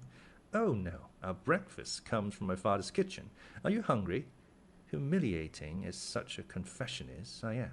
But I dined at Monsieur de Villefort, and lawyers always give you very bad dinners. You would think they felt some remorse. Did you ever remark that? Ah, depreciate other persons' dinners. You ministers give such splendid ones. Yes, but we do not invite people of fashion. If we were not forced to entertain a parcel of country boobies because they think and vote with us, we should never dream of dining at home, I assure you. Well, take another glass of sherry and another biscuit. Willingly. Your Spanish wine is excellent. You see, we were quite right to pacify that country. Yes, but Don Carlos? Well, Don Carlos will drink Bordeaux, and in 10 years we will marry his son to the little queen. You will then obtain the golden fleece if you are still in the ministry. I think, Albert, you have adopted the system of feeding me on smoke this morning. Well, you must allow it is the best thing for the stomach, but I hear Beauchamp in the next room. You can dispute together, and that will pass away the time. About what? About the papers. My dear friend, said Lucien with an air of sovereign contempt, do I ever read the papers? Then you will dispute them all. Monsieur Beauchamp, announced the servant. Come in, said Albert, rising and advancing to meet the young man. Here is Debray, who detests you without reading you, so he says.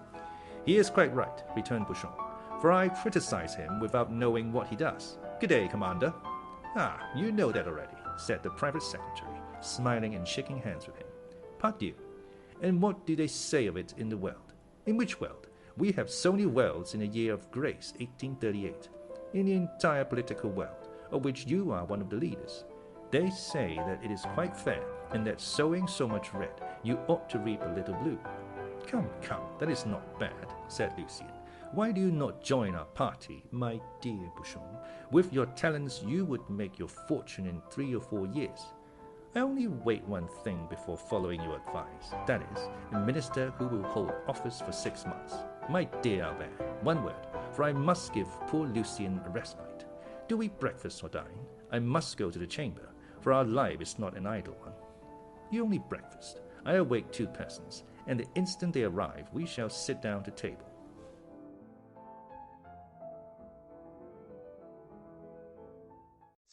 Chapter 40. The breakfast. And what sort of persons do you expect to breakfast? Said Beauchamp.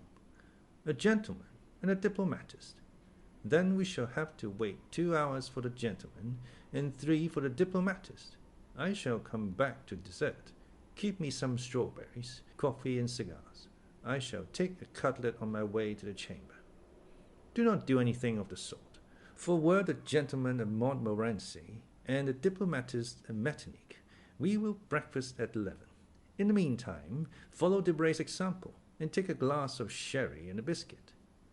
Be it so. I will stay. I must do something to distract my thoughts. You are like Debray, and yet it seems to me that when the minister is out of spirits, the opposition ought to be joyous. Ah, you do not know with what I am threatened. I shall hear this morning that Monsieur Danglars make a speech at the Chamber of Deputies, and at his wife's this evening I shall hear the tragedy of a peer of France. The devil take the constitutional government, and since we had our choice, as they say, at least, how could we choose that? I understand. You must lay in a stock of hilarity. Do not run down Mr. Danglars' speeches, said Debray. He votes for you, for he belongs to the opposition. Pardieu, that is exactly the worst of all. I'm waiting until you send him to speak at the Luxembourg, to laugh at my ease. My dear friend, said Albert to Beauchamp, it is plain that the affairs of Spain are settled, for you are most desperately out of humour this morning. Recollect that Parisian gossip has spoken of a marriage between myself and Mademoiselle Eugénie Danglars. I cannot in conscience, therefore, let you run down the speeches of a man who will one day say to me, Vicomte, you know I give my daughter 2 millions. Ah, this marriage will never take place, said Beauchamp. The king has made him a baron, and can make him a peer, but he cannot make him a gentleman, and the Count of Morcerf is too aristocratic to consent for the paltry sum of 2 million francs to a mésalliance. The Viscount of Morcerf can only wed a marchioness. But 2 million francs make a nice little sum, replied Morcerf. It is the social capital of a theatre on the boulevard, or a railroad from the Jardin des Plantes to La Râpée. Never mind what he says, Morcerf, said Debray. Do you marry her? You marry a money-bag label. It is true. Well, but what does that matter? It is better to have a blazon less and a figure more on it. You have 7 martlets on your arms. Give 3 to your wife, and you will still have 4. That is 1 more than Monsieur de Guise had, who so nearly became King of France, and whose cousin was Emperor of Germany. On my word, I think you are right, Lucien, said Albert absently. To be sure, besides, every millionaire is as noble as a bastard. That is, he can be. Do not say that, Debray, returned Beauchamp, laughing, for here is Château-Renaud, who, to cure you of your mania for paradoxes, will pass the sword of Renaud de Montauban, his ancestor, through your body. He will sully it then, returned Lucien, for I am low, very low. Oh, heavens, cried Beauchamp, the minister quotes Béranger. What shall we come to next? Monsieur de Château-Renaud, Monsieur Maximilien Morrel, said the servant, announcing 2 fresh guests. Now then, to breakfast, said Beauchamp, for, if I remember, you told me you only expected 2 persons, Albert. Morrel, muttered Albert. Morrel, who is he? But before he had finished, Monsieur de Château-Renaud, a handsome young man of 30, gentleman all over, that is, with the figure of a Guiche and the wit of a Mortemart, took Albert's hand. My dear Albert, said he, let me introduce to you Monsieur Maximilien Morrel, captain of Spahi, my friend, and what is more, however the man speaks for himself, my preserver. Salute my hero, Viscount. And he stepped on one side to give place to a young man of refined and dignified bearing, with large and open brow, piercing eyes, and black moustache, whom our readers have already seen at Marseilles, under circumstances sufficiently dramatic not to be forgotten. A rich uniform, half French, half Oriental, set off his graceful and stalwart figure, and his broad chest was decorated with the honor of the Legion of Honor. The young officer bowed with easy and elegant politeness. Monsieur, said Albert with affectionate courtesy, the Count of Château-Renaud knew how much pleasure this introduction will give me. You are his friend. Be ours also. Well said, interrupted Château-Renaud, and pray that, if you should ever be in a similar predicament, he may do as much for you as he did for me. What has he done? Asked Albert. Oh, nothing worth speaking of, said Morrel. Monsieur de Château-Renaud exaggerates. Not worth speaking of, cried Château-Renaud. Life is not worth speaking of. That is rather too philosophical on my word, Morrel. It is very well for you, who risk your life every day, but for me, who only did so once. We gather from all this, Baron, that Captain Morrel saved your life. Exactly so. On what occasion? Asked Beauchamp. Beauchamp, my good fellow, you know I am starving, said Debray. Do not set him off on some long story. Well, I do not prevent your sitting down to table, replied Beauchamp. Château-Renaud can tell us while we eat our breakfast. Gentlemen, said Morcerf, it is only 10:15, and I expect someone else. Ah, true, a diplomatist, observed Debray. Diplomat or not, I don't know. I only know that he charged himself on my account with a mission, which he terminated so entirely to my satisfaction, that had I been king, I should have instantly created him knight of all my orders, even had I been able to offer him the golden fleece and the garter. Well, since we are not to sit down to table, said Debray, take a glass of sherry, and tell us all about it. You all know that I had the fancy of going to Africa. It is a road your ancestors have traced for you, said Albert gallantly. Yes, but I doubt that your object was like theirs, to rescue the Holy Sepulchre. You are quite right, Beauchamp, observed the young aristocrat. It was only to fight as an amateur.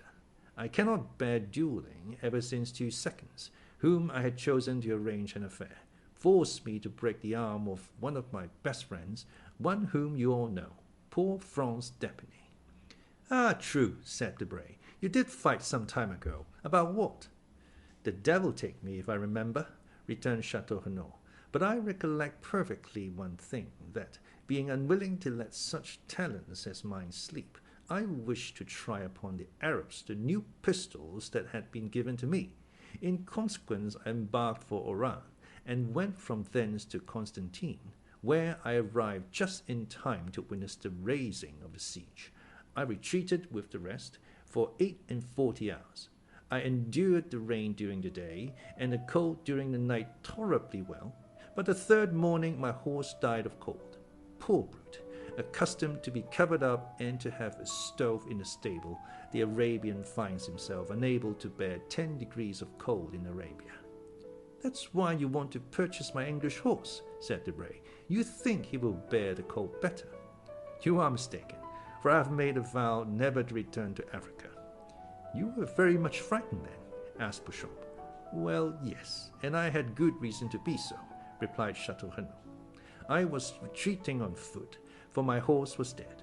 6 Arabs came up, full gallop, to cut off my head. I shot 2 with my double-barreled gun, and 2 more with my pistols, but I was then disarmed, and 2 were still left. One seized me by the hair, the other swung a yataghan, and I already felt the cold steel on my neck, when this gentleman, whom you see here, charged them, shot the one who held me by the hair, and cleft the skull of the other with his sabre. He had assigned himself the task of saving a man's life that day. Chance caused that man to be myself. When I'm rich, I will order a statue of Chance from Clément or Marocchetti. Yes, said Morrel, smiling. It was the 5th of September, the anniversary of the day on which my father was miraculously preserved. Therefore, as far as it lies in my power, I endeavor to celebrate it by some heroic action, interrupted Château-Renaud. I was chosen. But that is not all. After rescuing me from the sword, he rescued me from the cold, not by sharing his cloak with me, like St. Martin, but by giving me the whole, then from hunger by sharing with me, guess what? A Strasbourg pie? Asked Beauchamp. No, his horse, of which we each of us ate a slice with a hearty appetite. It was very hard. The horse, said Morcerf, laughing. No, the sacrifice, returned Château-Renaud. Asked Debray if he would sacrifice his English steed for a stranger. Not for a stranger, said Debray, but for a friend I might, perhaps. I divine that you would become mine, Count, replied Morrel. Besides, as I had the honor to tell you, heroism or not, sacrifice or not, that day I owed an offering to bad fortune in recompense for the favors good fortune had on other days granted to us.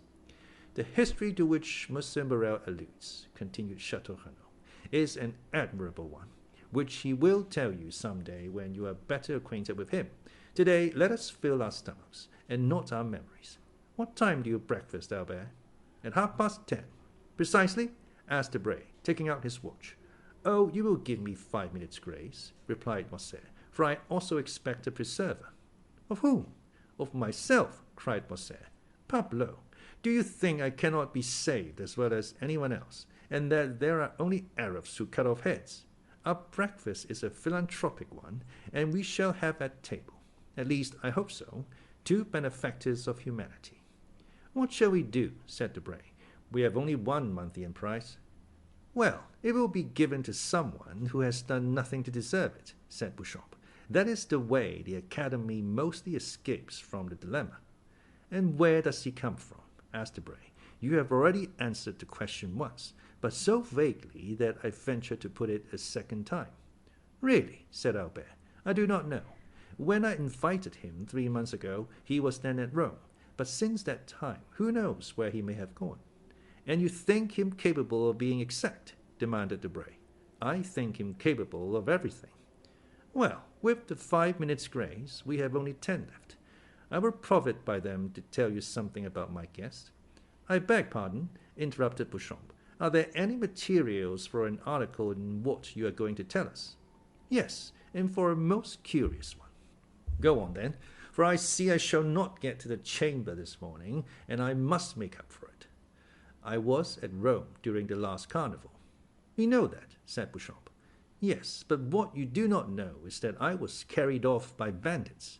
There are no bandits, cried Debray. Yes, there are, and most hideous, or rather most admirable ones, for I found them ugly enough to frighten me. Come, my dear Albert, said Debray, confess that your cook is behindhand, that the oysters have not arrived from Ostend or Marennes, and that, like Madame de Maintenon, you are going to replace the dish by a story. Say so at once. We are sufficiently well bred to excuse you, and to listen to your history, fabulous as it promises to be. And I say to you, fabulous as it may seem, I tell it as a true one from beginning to end. The brigands had carried me off, and conducted me to a gloomy spot, called the Catacombs of Saint Sebastian. I know it, said Château-Renaud. I narrowly escaped catching a fever there. And I did more than that, replied Morcerf, for I caught one. I was informed that I was prisoner until I paid the sum of 4,000 Roman crowns, about 24,000 francs. Unfortunately, I had not about 1,500. I was at the end of my journey and of my credit. I wrote to Franz, and were he here, he would confirm every word. I wrote then to Franz that if he did not come with the 4,000 crowns before 6, at 10 minutes past, I should have gone to join the blessed saints and glorious martyrs in whose company I had the honor of being. And Signor Luigi Vampa, such was the name of the chief of these bandits, would have scrupulously kept his word. But Franz did come with the 4,000 crowns, said Château-Renaud. A man whose name is Franz d'Épinay or Albert de Morcerf has not much difficulty in procuring them. No, he arrived accompanied simply by the guest I am going to present to you. Ah, this gentleman is a Hercules killing Cacus, a Perseus freeing Andromeda. No, he is a man about my size. Armed to the teeth, he had not even a knitting needle. But he paid your ransom. He said 2 words to the chief, and I was free. And they apologized to him for having carried you off, said Beauchamp. Just so. Why, he's the second Ariosto. No, his name is the Count of Monte Cristo. There is no Count of Monte Cristo, said Debray. I do not think so, added Château-Renaud, with the air of a man who knows the whole of the European nobility perfectly. Does anyone know anything about a Count of Monte Cristo? He comes possibly from the Holy Land, and one of his ancestors possessed cavalry, as the Mortimer did the Dead Sea. I think I can assist your researches, said Maximilian. Monte Cristo is a little island I have often heard spoken of by the old sailors my father employed, a grain of sand in the center of the Mediterranean, an atom in the infinite. Precisely, cried Albert. Well, he of whom I speak is the lord and master of this grain of sand, of this atom. He has purchased the title of Count somewhere in Tuscany. He is rich, then? I believe so. But that ought to be visible. That is what deceives you, Debray. I do not understand you. Have you read the Arabian Nights? What a question. Well, do you know if the persons you see there are rich or poor, if their sacks of wheat are not rubies or diamonds? They seem like poor fishermen, and suddenly they open some mysterious cavern filled with the wealth of the Indies. Which means that my Count of Monte Cristo is one of those fishermen. He has even a name taken from the book, since he calls himself Sinbad the Sailor, and has a cave filled with gold. "And you have seen this cavern, Morcerf?" asked Beauchamp. "No, but Franz has. For heaven's sake, not a word of this before him." Franz went in with his eyes blindfolded, and was waited on by mutes and by women to whom Cleopatra was a painted strumpet. Only he is not quite sure about the women, for they did not come in until after he had taken hashish, so that what he took for women might have been simply a row of statues. The two young men looked at Morcerf as if to say, "Are you mad, or are you laughing at us?" "And I also," said Morrel thoughtfully, "have heard something like this from an old sailor named Penelon." "Ah," cried Albert, "it is very lucky that Monsieur Morrel comes to aid me. You are vexed, are you not, that he thus gives a clue to the labyrinth?" "My dear Albert," said Debray, "what you tell us is so extraordinary." "Ah, because your ambassadors and your consuls do not tell you of them. They have no time. They are too much taken up with interfering in the affairs of their countrymen who travel. Now you get angry and attack our poor agents. How will you have them protect you? The Chamber cuts down their salaries every day, so that now they have scarcely any. Will you be ambassador, Albert? I will send you to Constantinople. No, less on the first demonstration I make in favor of Muhammad Ali, the Sultan send me the bowstring, and make my secretary strangle me." "You say very true," responded Debray.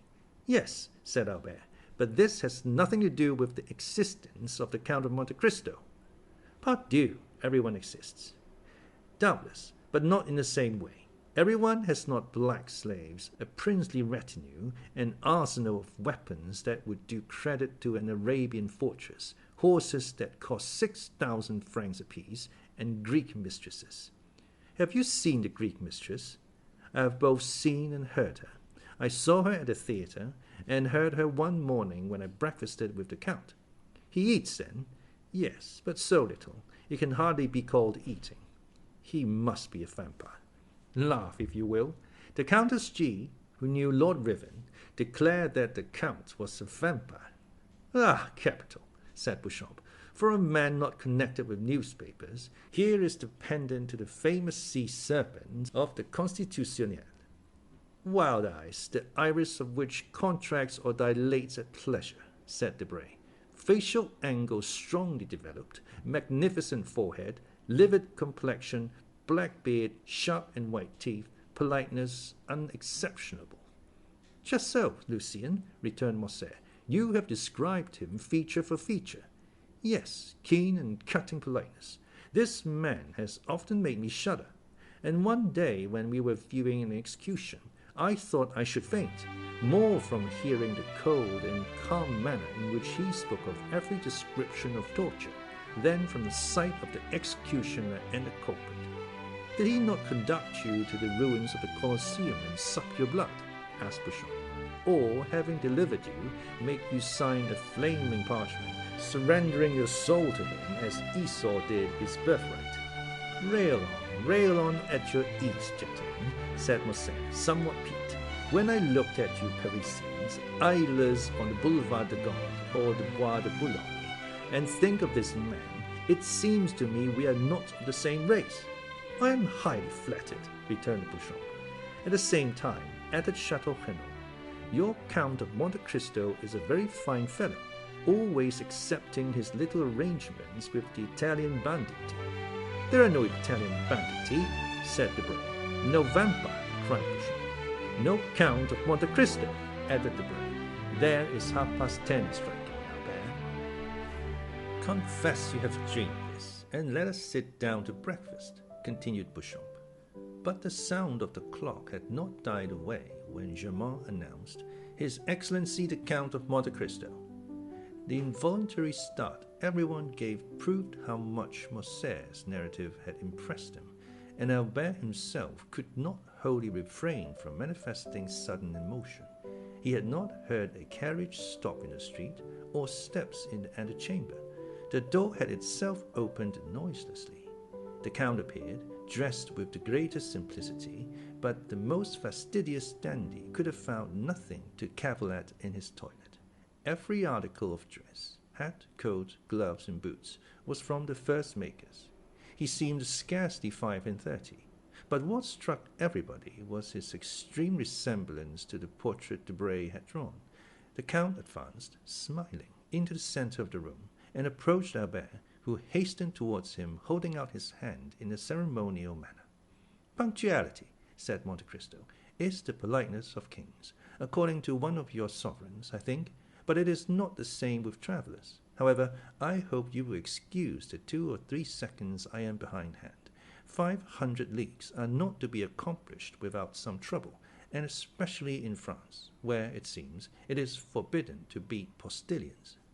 "My dear Count," replied Albert, "I was announcing your visit to some of my friends, whom I had invited in consequence of the promise you did me the honour to make, and whom I now present to you.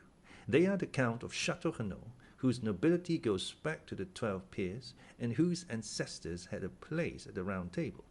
Mr. Lucien Debray, private secretary to the Minister of the Interior. Mr. Beauchamp, an editor of a paper, and a terror of the French government, but of whom, in spite of his national celebrity, you perhaps have not heard in Italy, since his paper is prohibited there, and Monsieur Maximilien Morrel, captain of Spahi."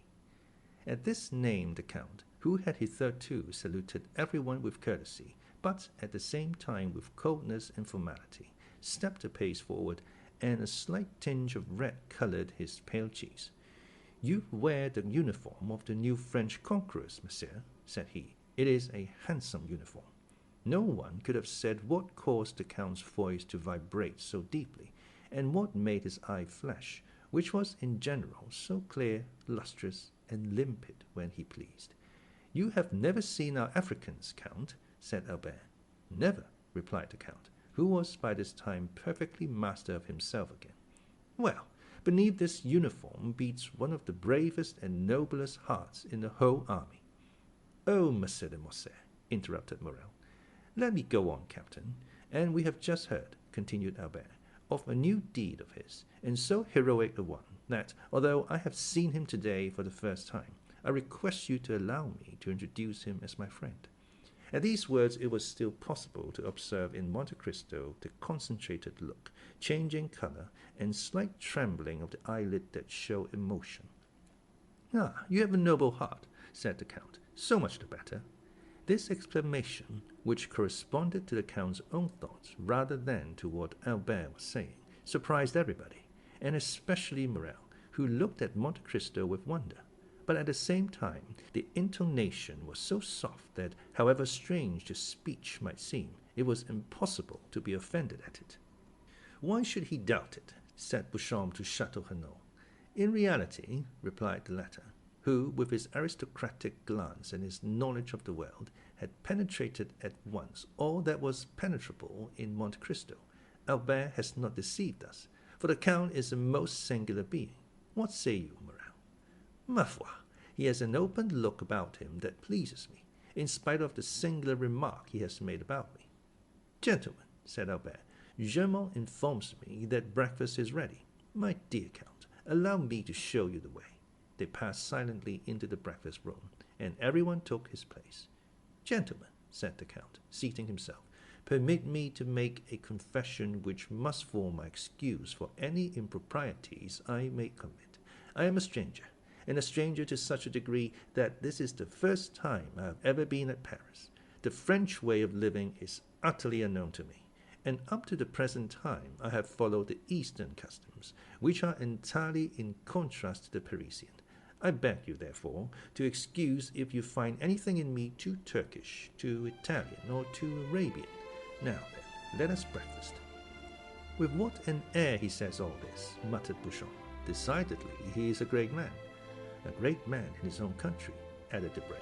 "A great man in every country, Monsieur Debray," said Château-Renaud. The Count was, it may be remembered, a most temperate guest. Albert remarked this, expressing his fears lest, at the outset, the Parisian mode of life should displease the traveller in the most essential point. "My dear Count," said he, "I fear one thing, and that is that the fare of the Rue de Alden is not so much to your taste as that of the Piazza d'Espagne. I ought to have consulted you on the point, and have had some dishes prepared expressly." Did you know me better? Returned the Count, smiling. You would not give one thought to such a thing for a traveller like myself, who has successively lived on macaroni at Naples, polenta at Milan, olla podrida at Valencia, pilau at Constantinople, curry in India, and swallows' nests in China. I eat everywhere and of everything, only I eat but little. And today, that you reproach me with my want of appetite, is my day of appetite, for I have not eaten since yesterday morning. What? Cried all the guests. You have not eaten for 24 hours. No, replied the Count. I was forced to go out of my road to obtain some information near Nîmes, so that I was somewhat late, and therefore I did not choose to stop. And you ate in your carriage? Asked Morcerf. No, I slept, as I generally do when I am weary without having the courage to amuse myself, or when I am hungry without feeling inclined to eat. But you can sleep when you please, monsieur, said Morrel. Yes, you have a recipe for it, an invaluable one. That would be invaluable to us in Africa, who have not always any food to eat, and rarely anything to drink. Yes, said Monte Cristo, but unfortunately a recipe excellent for a man like myself would be very dangerous applied to an army, which might not awake when it was needed. May we inquire what is this recipe? Asked Debray. Oh, yes, returned Monte Cristo. I make no secret of it. It is a mixture of excellent opium, which I fetched myself from Canton in order to have it pure, and the best hashish which grows in the East, that is, between the Tigris and the Euphrates. These two ingredients are mixed in equal proportions and formed into pills. 10 minutes after one is taken, the effect is produced. Ask Baron Franz d'Épinay. I think he tasted them one day. Yes, replied Morcerf. He said something about it to me. But, said Beauchamp, who, as became a journalist, was very incredulous, you always carry this drug about you. Always. Would it be an indiscretion to ask to see those precious pills? Continued Beauchamp, hoping to take him at a disadvantage. No, monsieur, returned the Count, and he drew from his pocket a marvelous casket, formed out of a single emerald enclosed by a golden lid which unscrewed and gave passage to a small greenish-colored pellet about the size of a pea. This ball had an acrid and penetrating odor. There were 4 or 5 more in the emerald, which would contain about a dozen. The casket passed around the table, but it was more to examine the admirable emerald than to see the pills that it passed from hand to hand. And is it your cook who prepares these pills? Asked Beauchamp. Oh, no, monsieur, replied Monte Cristo. I do not thus betray my enjoyments to the vulgar. I am a tolerable chemist, and prepare my pills myself. This is a magnificent emerald, and the largest I have ever seen, said Château-Renaud, although my mother has some remarkable family jewels. I had 3 similar ones, returned Monte Cristo. I gave one to the Sultan, who mounted it in his sabre, another to our Holy Father the Pope, who had it set in his tiara, opposite to one nearly as large, though not so fine, given by the Emperor Napoleon to his predecessor Pius VII. I kept the 3rd for myself, and I had it hollowed out, which reduced its value, but rendered it more commodious for the purpose I intended. Everyone looked at Monte Cristo with astonishment.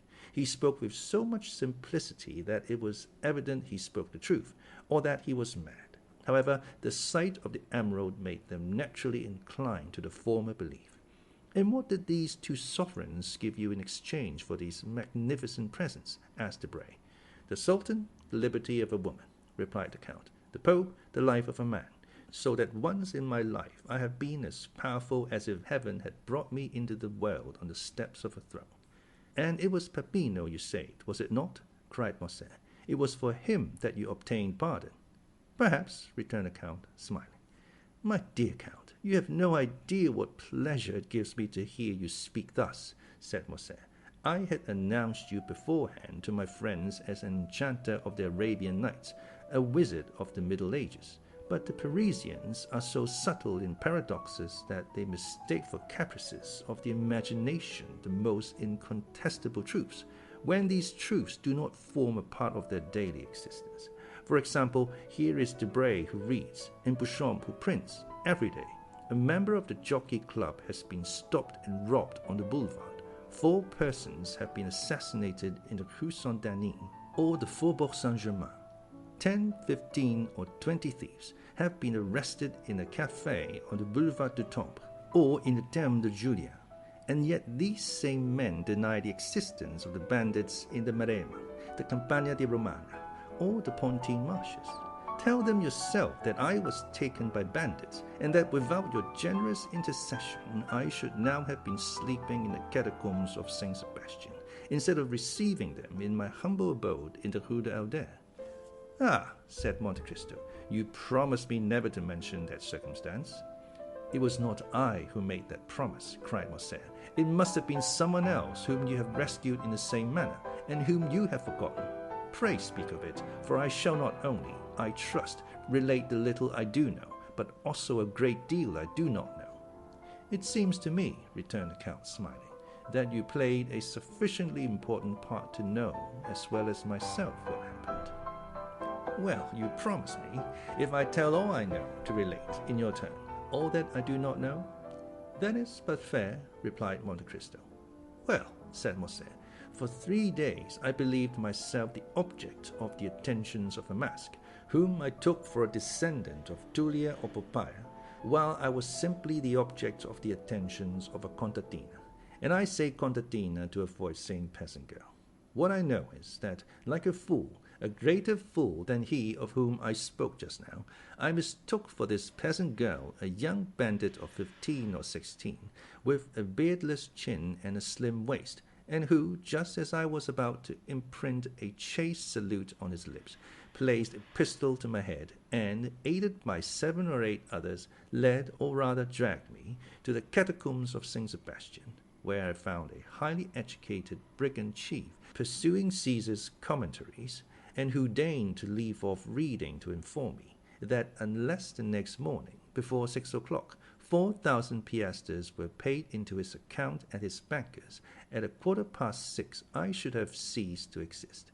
The letter is still to be seen, for it is in Franz d'Épinay's possession, signed by me, and with a postscript of Monsieur Luigi Vampa. This is all I know, but I know not, Count, how you contrive to inspire so much respect in the bandits of Rome, who ordinarily have so little respect for anything. I assure you, Franz and I were lost in admiration. Nothing more simple, returned the Count. I had known the famous Vampa for more than 10 years. When he was quite a child, and only a shepherd, I gave him a few gold pieces for showing me my way, and he, in order to repay me, gave me a poniard, the hilt of which he had carved with his own hand, and which you may have seen in my collection of arms. In after years, whether he had forgotten this interchange of presents, which ought to have cemented our friendship, or whether he did not recollect me, he sought to take me. But, on the contrary, it was I who captured him with a dozen of his band. I might have handed him over to Roman justice, which is somewhat expeditious, and which would have been particularly so with him, but I did nothing of the sort. I suffered him and his band to depart. With the condition that they should sin no more, said Beauchamp, laughing. I see they kept their promise. No, monsieur, returned Monte Cristo, upon the simple condition that they should respect myself and my friends. Perhaps what I am about to say may seem strange to you, who are socialists, and vaunt humanity and your duty to your neighbor, but I never seek to protect a society which does not protect me, and which, I will even say, generally occupies itself about me only to injure me, and thus by giving them a low place in my esteem, and preserving a neutrality towards them, it is society and my neighbor who are indebted to me. Bravo, cried Château-Renaud. You are the first man I ever met sufficiently courageous to preach egotism. Bravo, Count, bravo. It is frank, at least, said Morrel, but I am sure that the Count does not regret having once deviated from the principles he has so boldly avowed. How have I deviated from those principles, monsieur? Asked Monte Cristo, who could not help looking at Morrel with so much intensity that 2 or 3 times the young man had been unable to sustain that clear and piercing glance. Why, it seems to me, replied Morrel, that in delivering Monsieur de Morcerf, whom you did not know, you did good to your neighbor and to society. Of which he is the brightest ornament, said Beauchamp, drinking off a glass of champagne. "My dear Count," cried Morcerf, "you are at fault. You, one of the most formidable logicians I know, and you must see it clearly proved that instead of being an egotist, you are a philanthropist. Ah, you call yourself Oriental, Levantine, Maltese, Indian, Chinese. Your family name is Monte Cristo. Sinbad the Sailor is your baptismal appellation, and yet the first day you set foot in Paris, you instinctively display the greatest virtue, or rather the chief defect, of us eccentric Parisians. That is, you assume the vices you have not, and conceal the virtues you possess." "My dear Viscount," returned Monte Cristo, "I do not see, in all I have done, anything that merits, either from you or these gentlemen, the pretended eulogies I have received. You were no stranger to me, for I knew you from the time I gave up 2 rooms to you, invited you to breakfast with me, lent you one of my carriages, witnessed the carnival in your company, and saw with you from a window in the Piazza del Popolo the execution that affected you so much that you nearly fainted. I will appeal to any of these gentlemen, could I leave my guest in the hands of a hideous bandit, as you term it. Besides, you know, I had the idea that you could introduce me into some of the Paris salons when I come to France. You might some time ago have looked upon this resolution as a fake project, but today you see it was a reality, and you must submit to it under penalty of breaking your word." "I will keep it," returned Morcerf, "but I fear that you will be much disappointed. Accustomed as you are to picturesque events and fantastic horizons, amongst us you will not meet with any of those episodes with which your adventurous existence has so familiarized you. Our Chimborazo is Montmartre, our Himalaya is Mount Valerian, our great desert is the plain of Grenade, where they are now boring an artesian well to water the caravans. We have plenty of these, though not so many as is said. But these thieves stand in far more dread of a policeman than a lord. France is so prosaic, and Paris so civilized a city, that you will not find in its 85 departments, I say 85, because I do not include Corsica, you will not find, then, in these 85 departments, a single hill on which there is not a telegraph, or a grotto in which the commissary of police has not put up a gas lamp. There is but one service I can render you, and for that I place myself entirely at your orders, that is, to present, or make my friends present, you everywhere. Besides, you have no need of anyone to introduce you. With your name and your fortune and your talent, you can present yourself everywhere, and be well received. I can be useful in one way only. If knowledge of Parisian habits, of the means of rendering yourself comfortable, or of the bazaars, can assist, you may depend upon me to find you a fitting dwelling here. I do not dare offer to share my apartments with you, as I shared yours at Rome. I, who do not profess egotism, but am yet egotist par excellence, for except myself, these rooms would not hold a shadow more, unless that shadow were feminine. Ah, said the Count, that is the most conjugal reservation. I recollect that at Rome you said something of a projected marriage. May I congratulate you? The affair is still in projection. And he who says in projection means already decided, said Debray. No, replied Morcerf, my father is most anxious about it, and I hope, ere long, to introduce you, if not to my wife, at least to my betrothed, Mademoiselle Eugénie Danglars. Eugénie Danglars, said Monte Cristo. Tell me, is not her father Baron Danglars? Yes, returned Morcerf, a baron of a new creation. What matter, said Monte Cristo, if he has rendered the state services which merit this distinction? Enormous ones, answered Beauchamp. Although in reality a liberal, he negotiated a loan of 6 millions for Charles X in 1829, who made him a baron and chevalier of the Legion of Honor, so that he wears the ribbon, not, as you would think, in his waistcoat pocket, but at his buttonhole. Ah, interrupted Morcerf, laughing. Beauchamp, keep that for the corsair or the charivari, but spare my future father-in-law before me. Then, turning to Monte Cristo, you just now spoke his name as if you knew the baron. I do not know him, returned Monte Cristo, but I shall probably soon make his acquaintance. for I have a credit opened with him by the house of Richard and Blount of London, Ashstein and Escalers of Vienna, and Thomson and French at Rome. As he pronounced the two last names, the Count glanced at Maximilian Morrel. If the stranger expected to produce an effect on Morrel, he was not mistaken. Maximilian started as if he had been electrified. "Thomson and French," said he. "Do you know this house, monsieur?" "They are my bankers in the capital of the Christian world," returned the Count quietly. "Can my influence with them be of any service to you?" "Oh, Count, you could assist me perhaps in researches which have been, up to the present, fruitless. This house, in past years, did us a great service, and has, I know not for what reason, always denied having rendered us this service." "I shall be at your orders," said Monte Cristo, bowing. "But," continued Morcerf, "apropos of Danglars, we have strangely wandered from the subject. We were speaking of a suitable habitation for the Count of Monte Cristo. Come, gentlemen, let us all propose some place. Where shall we lodge this new guest in our great capital?" "Faubourg Saint-Germain," said Château-Renaud. "The Count will find there a charming hotel, with a court and garden." "Bah, Château-Renaud," returned Debray, "you only know your dull and gloomy Faubourg Saint-Germain. Do not pay any attention to him, Count. Live in the Chaussée d'Antin. That's the real centre of Paris." "Boulevard de l'Opéra," said Beauchamp, "the second floor, a house with a balcony. The Count will have his cushions of silver cloth brought there, and as he smokes his chibouque, see all Paris pass before him." "You have no idea, then, Morrel?" asked Château-Renaud. "You do not propose anything." "Oh, yes," returned the young man, smiling. "On the contrary, I have one. But I expected the Count would be tempted by one of the brilliant proposals made him.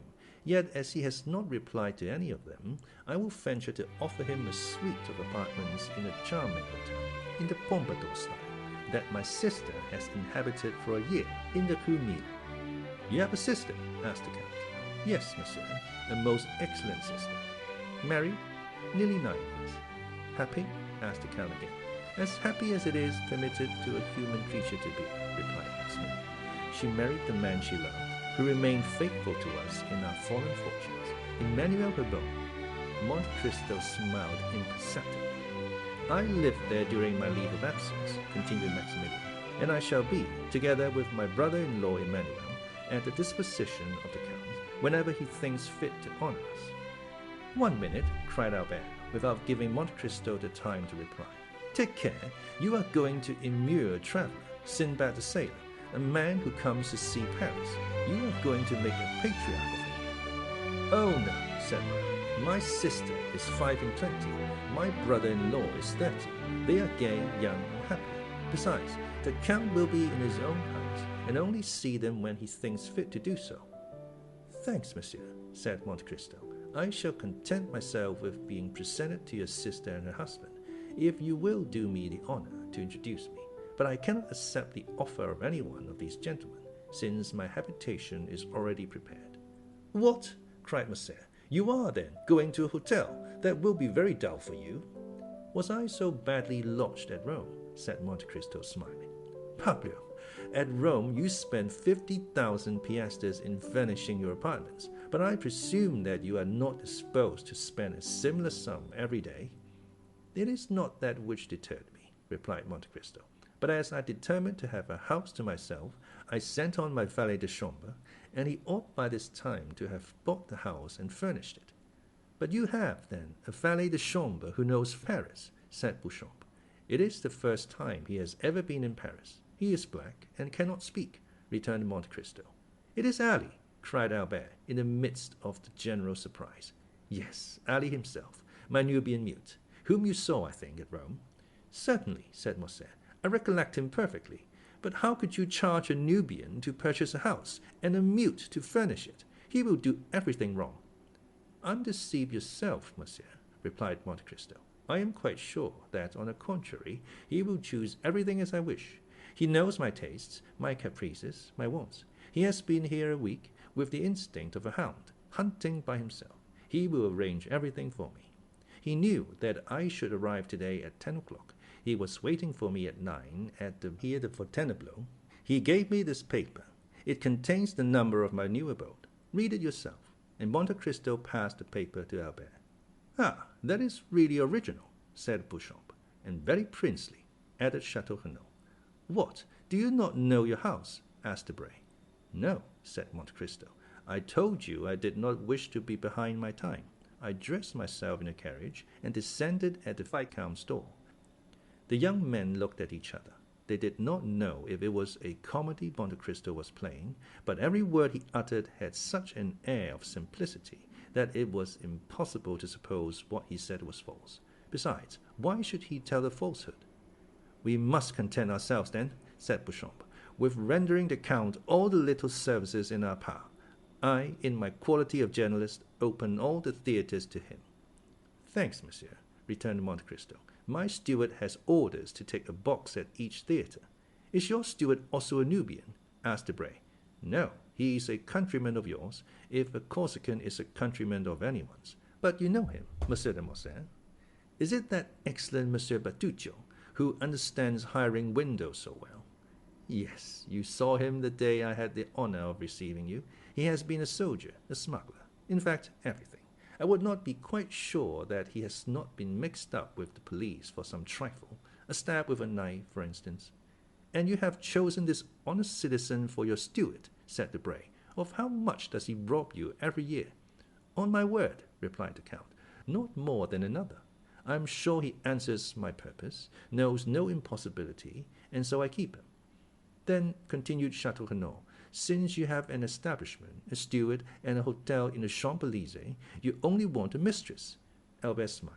He thought of the fair Greek he had seen in the Count's box in the Argentina and Valle theatres. "I have something better than that," said Monte Cristo. "I have a slave. You procure your mistresses from the opera, the vaudeville, or the variété. I purchased mine at Constantinople. It cost me more, but I have nothing to fear." "But you forget," replied Debray, laughing, "that we are Franks by name and Franks by nature, as King Charles said, and that the moment she puts her foot in France, your slave becomes free." "Who will tell her?" "The first person who sees her. She only speaks Romaic." "That is different. But at least we shall see her," said Beauchamp. "Or do you keep eunuchs as well as mutes?" "Oh, no," replied Monte Cristo.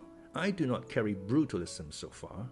Everyone who surrounds me is free to quit me, and when they leave me will no longer have any need of me or anyone else. It is for that reason, perhaps, that they do not quit me." They had long since passed to dessert and cigars. "My dear Albert," said Debray, rising, "it is 2:30. Your guest is charming, but you leave the best company to go into the worst sometimes. I must return to the ministers. I will tell him of the Count, and we shall soon know who he is." "Take care," returned Albert. "No one has been able to accomplish that. Oh, we have 3 millions for our police. It is true they are almost always spent beforehand, but no matter, we shall still have 50,000 francs to spend for this purpose. And when you know, will you tell me?" "I promise you." "Au revoir, Albert. Gentlemen, good morning." As he left the room, Debray called out loudly, "My carriage." "Bravo," said Beauchamp to Albert. "I shall not go to the chamber, but I have something better to offer my readers than a speech of Monsieur Danglars." "For heaven's sake, Beauchamp," returned Morcerf, "do not deprive me of the merit of introducing him everywhere. Is he not peculiar?" "He is more than that," replied Château-Renaud. "He is one of the most extraordinary men I ever saw in my life. Are you coming, Morrel?" "Directly I have given my card to the Count, who has promised to pay us a visit at Rue Millet, number 14. "Be sure I shall not fail to do so," returned the Count, bowing. And Maximilian Morrel left the room with the Baron de Château-Renaud, leaving Monte Cristo alone with Morcerf.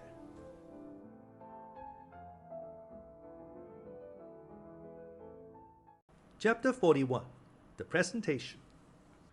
When Albert found himself alone with Monte Cristo, "My dear Count," said he, "allow me to commence my services as cicerone by showing you a specimen of a bachelor's apartment. You, who are accustomed to the palaces of Italy, can amuse yourself by calculating in how many square feet a young man who is not the worst lodged in Paris can live. As we pass from one room to another, I will open the windows to let you breathe." Monte Cristo had already seen the breakfast room and the salon on the ground floor. Albert led him first to his atelier, which was, as we have said, his favorite apartment. Monte Cristo quickly appreciated all that Albert had collected here. Old cabinets, Japanese porcelain, Oriental stuffs, Venetian glass, arms from all parts of the world. Everything was familiar to him, and at the first glance he recognized their date, their country, and their origin. Morcerf had expected he should be the guide. On the contrary, it was he who, under the Count's guidance, followed a course of archaeology, mineralogy, and natural history. They descended to the first floor. Albert led his guest into the salon.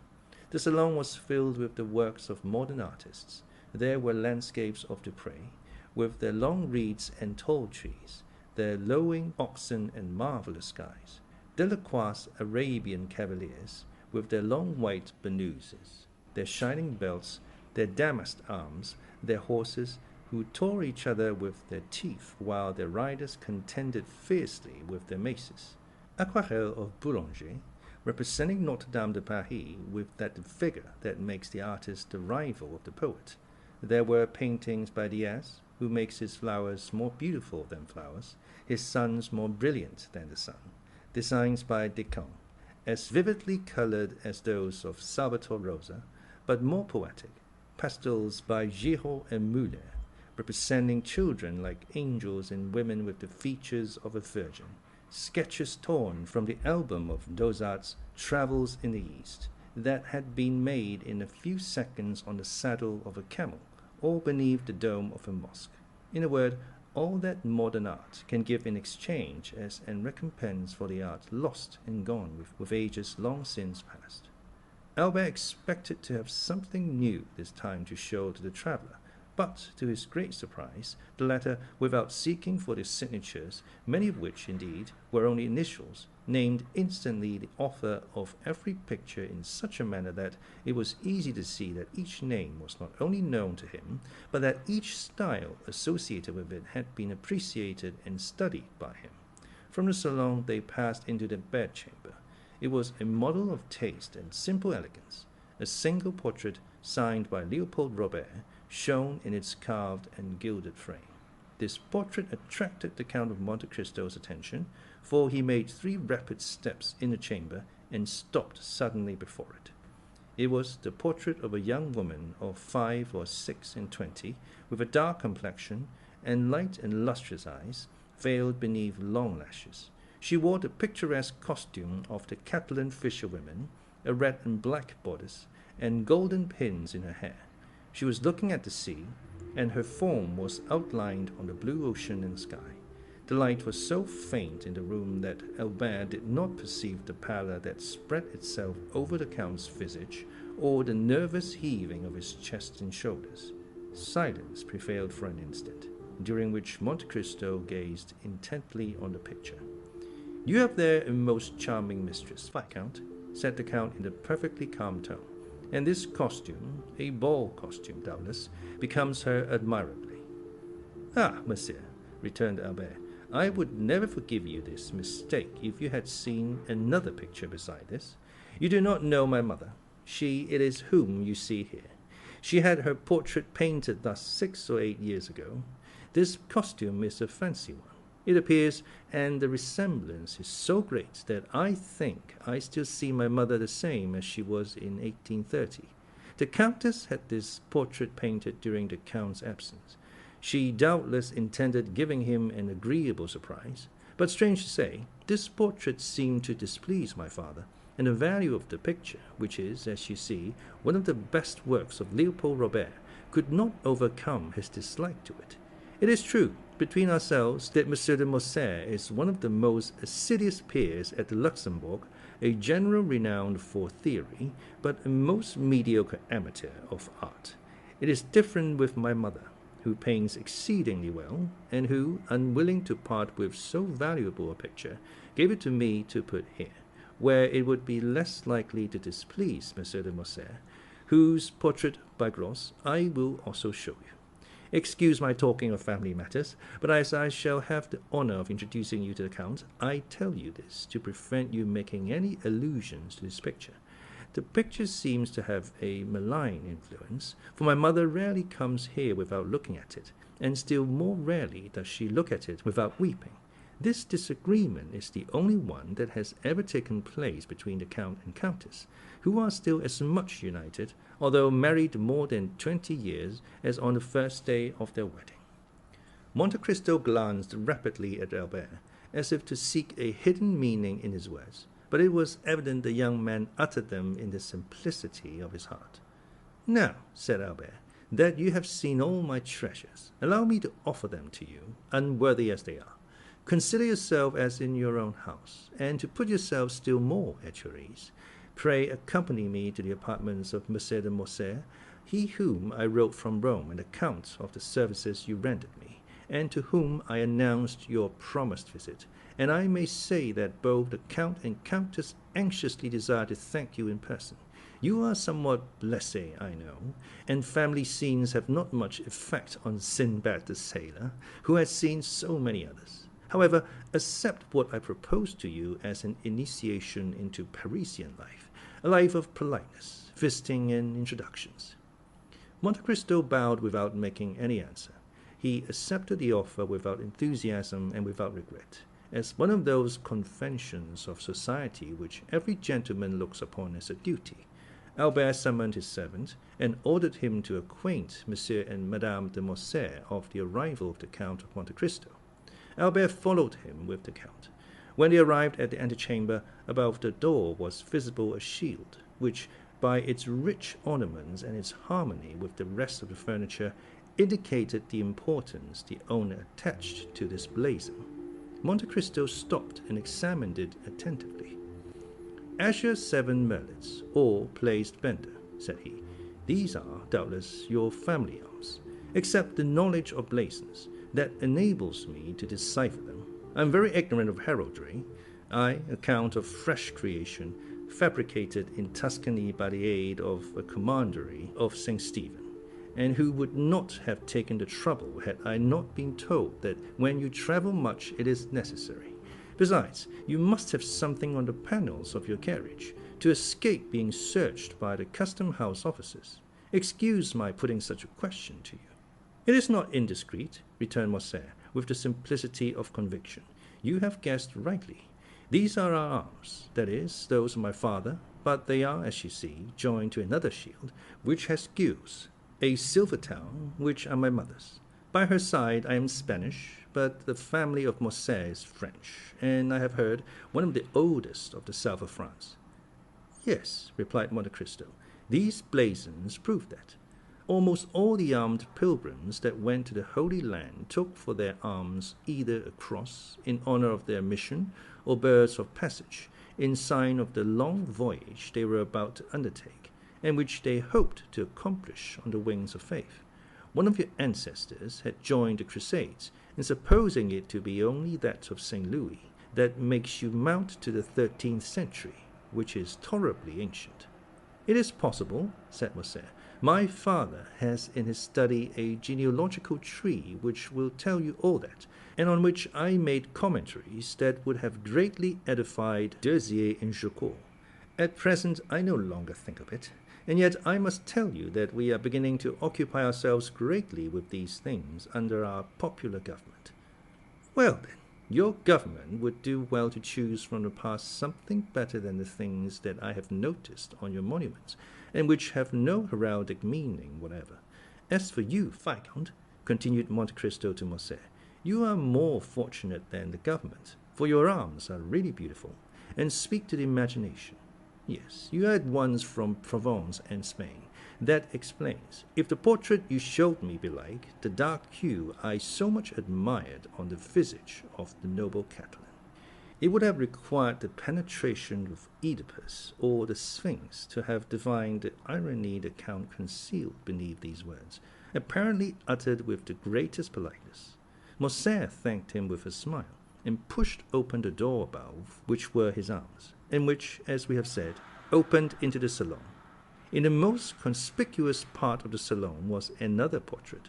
It was that of a man, from 5 to 38, in the uniform of a general officer, wearing the double epaulet of heavy bullion that indicates superior rank, the ribbon of the Legion of Honor around his neck, which showed he was a commander, and on the right breast the star of a grand officer of the Order of the Saviour, and on the left that of the Grand Cross of Charles III, which proved that the person represented by the picture had served in the wars of Greece and Spain, or, what was just the same thing as regarded decorations, had fulfilled some diplomatic mission in the two countries. Monte Cristo was engaged in examining this portrait with no less care than he had bestowed upon the other, when another door opened, and he found himself opposite to the Count of Morcerf in person. He was a man of 40 to 45 years, but he seemed at least 50, and his black moustache and eyebrows contrasted strangely with his almost white hair, which was cut short in a military fashion. He was dressed in plain clothes, and wore at his buttonhole the ribbons of the different orders to which he belonged.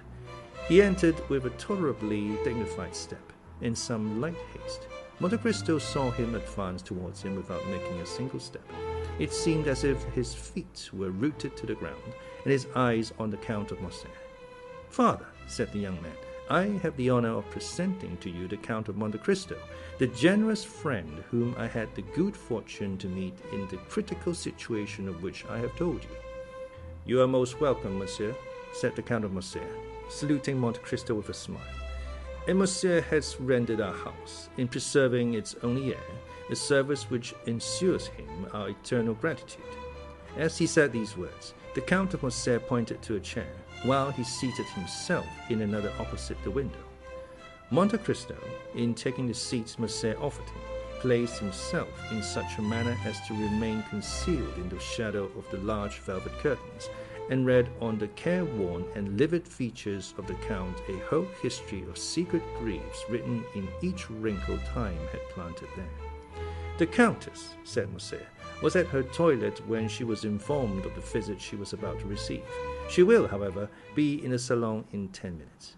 "It is a great honor to me," returned Monte Cristo, "to be thus, on the first day of my arrival in Paris, brought in contact with a man whose merit equals his reputation, and to whom fortune has for once been equitable. But has she not still on the plains of Mitiga, or in the mountains of Atlas, a marshal's staff to offer you?" "Oh," replied Morcerf, reddening slightly, "I have left the service, monsieur. Made a peer at the Restoration, I served through the first campaign under the orders of Marshal Beaumont. I could, therefore, expect a high rank, and who knows what might have happened had the elder branch remained on the throne. But the Revolution of July was, it seems, sufficiently glorious to allow itself to be ungrateful, and it was so for all services that did not date from the imperial period. I tendered my resignation, for when you have gained your epaulettes on the battlefield, you do not know how to maneuver on the slippery grounds of the salons. I have hung up my sword and cast myself into politics. I have devoted myself to industry. I studied the useful arts. During the 20 years I served, I often wished to do so, but I had not the time." "These are the ideas that render your nation superior to any other," returned Monte Cristo.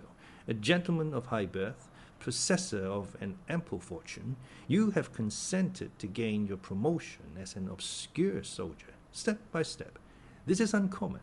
Then become general, peer of France, commander of the Legion of Honor. You consent to again commence a second apprenticeship, without any other hope or any other desire than that of one day becoming useful to your fellow creatures. This, indeed, is praiseworthy. Nay, more, it is sublime." Albert looked on and listened with astonishment. He was not used to see Monte Cristo give vent to such bursts of enthusiasm. "Alas," continued the stranger, doubtless to dispel the slight cloud that covered Morcerf's brow, "we do not act thus in Italy.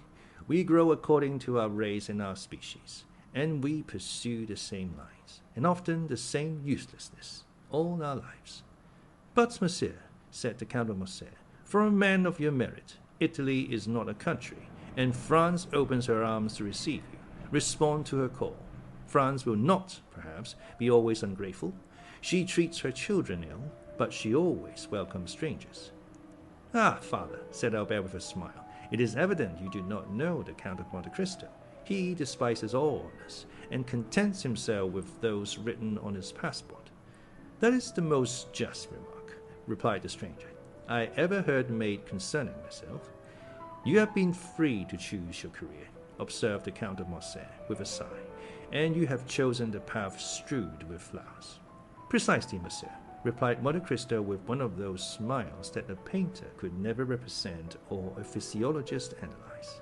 If I did not fear to fatigue you, said the general, evidently charmed with the Count's manners, I would have taken you to the chamber.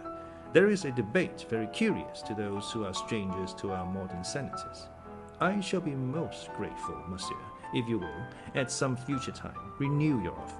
But I have been flattered with the hope of being introduced to the Countess, and I will therefore wait. Ah, here is my mother, cried the Viscount. Monte Cristo turned round hastily and saw Madame de Morcerf at the entrance of the salon, at the door opposite to that by which her husband had entered, pale and motionless. When Monte Cristo turned round, she let fall her arm, which for some unknown reason had been resting on the gilded door-post. She had been there some moments, and had heard the last words of the visitor.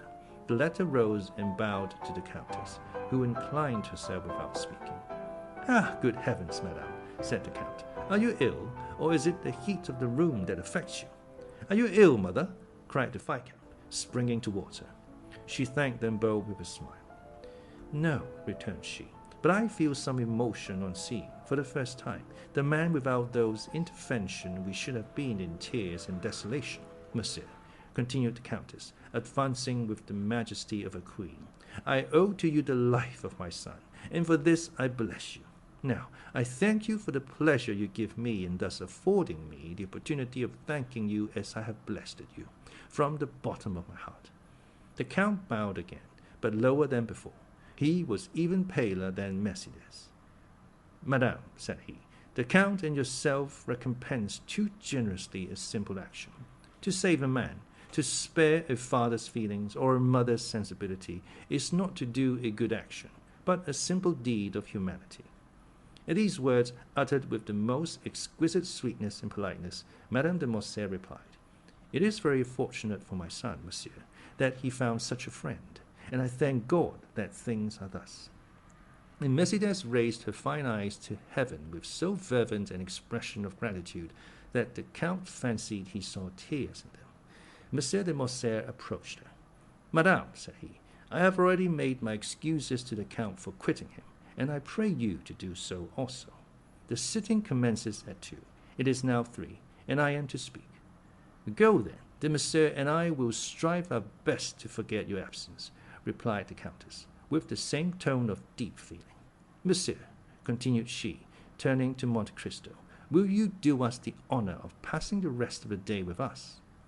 Believe me, madam, I feel most grateful for your kindness, but I got out of my travelling carriage at your door this morning, and I am ignorant how I am stalled in Paris, which I scarcely know.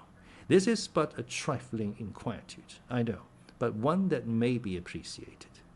We shall have the pleasure another time, said the Countess. You promise that. Monte Cristo inclined himself without answering, but the gesture might pass for assent. I will not detain you, monsieur, continued the Countess. I would not have our gratitude become indiscreet or importunate.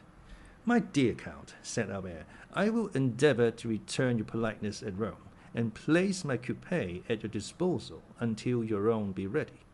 1,000 thanks for your kindness, Viscount, returned the Count of Monte Cristo, but I suppose that Monsieur Bertuccio has suitably employed the 4 hours and a half I have given him, and that I shall find a carriage of some sort ready at the door. Albert was used to the Count's manner of proceeding. He knew that, like Nero, he was in search of the impossible, and nothing astonished him. But wishing to judge with his own eyes how far the Count's orders had been executed, he accompanied him to the door of the house. Monte Cristo was not deceived. As soon as he appeared in the Count of Morcerf's antechamber, a footman, the same who at Rome had brought the Count's card to the 2 young men, and announced his visit, sprang into the vestibule, and when he arrived at the door, the illustrious traveller found his carriage waiting him. It was a coupé of Kohler's building, and with horses and harnesses for which Drake had, to the knowledge of all the lions of Paris, refused on the previous day 700 guineas. Monsieur, said the Count to Albert, I do not ask you to accompany me to my house, as I can only show you a habitation fitted up in a hurry, and I have, as you know, a reputation to keep up as regards not being taken by surprise. Give me, therefore, one more day before I invite you. I shall then be certain not to fail in my hospitality. If you ask me for a day, Count, I know what to anticipate. It will not be a house I shall see, but a palace. You have decidedly some genius at your control. Ma foi, spread the idea, replied the Count of Monte Cristo, putting his foot on the velvet-lined steps of his splendid carriage, and that will be worth something to me among the ladies. As he spoke, he sprang into the vehicle. The door was closed, but not so rapidly that Monte Cristo failed to perceive the almost imperceptible movement which stirred the curtains of the apartment in which he had left Madame de Morcerf. When Albert returned to his mother, he found her in the boudoir, reclining in a large velvet armchair, the whole room so obscure that only the shining spangle, fastened here and there to the drapery, and the angles of the gilded frames of the pictures, showed with some degree of brightness in the gloom. Albert could not see the face of the Countess, as it was covered with a thin veil she had put on her head, and which fell over her features in misty folds, but it seemed to him as though her voice had altered. He could distinguish amid the perfumes of the roses and heliotropes in the flower stands the sharp and fragrant odor of volatile salts, and he noticed in one of the chased cups on the mantelpiece the Countess's smelling bottle, taken from its shagreen case, and exclaimed in a tone of uneasiness as he entered, "My dear mother, have you been ill during my absence?" "No, no, Albert, but you know these roses, tuberoses, and orange flowers throw out at first, before one is used to them, such violent perfumes." "Then, my dear mother," said Albert, putting his hand to the bell, "they must be taken into the antechamber.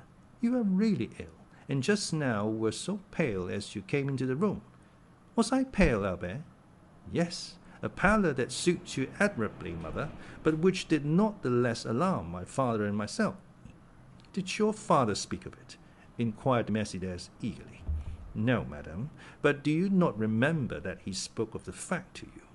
"Yes, I do remember," replied the Countess. A servant entered, summoned by Albert's ring of the bell.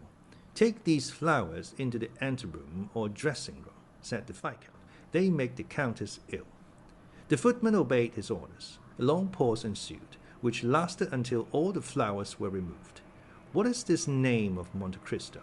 inquired the Countess, when a servant had taken away the last vase of flowers. "Is it a family name, or the name of the estate, or a simple title?" "I believe, mother, it is merely a title.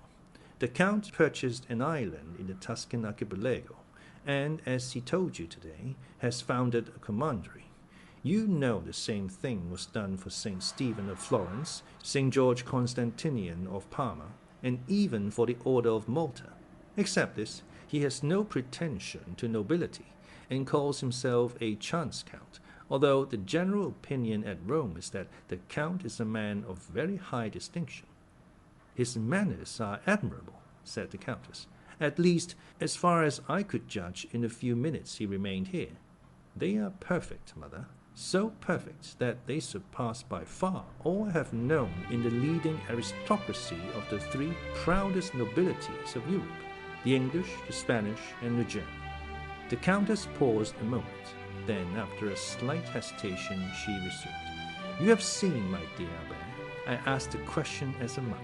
You have seen Monsieur de Monte Cristo in his house. You are quick-sighted, have much knowledge of the world, more tact than is usual at your age. Do you think the Count is really what he appears to be?" "What does he appear to be?" "Why, you have just said, a man of high distinction." "I told you, my dear mother, he was esteemed such. But what is your own opinion, Albert?" "I must tell you that I have not come to any decided opinion respecting him, but I think him a Maltese. I do not ask you of his origin, but what he is." "Ah, what he is. That is quite another thing.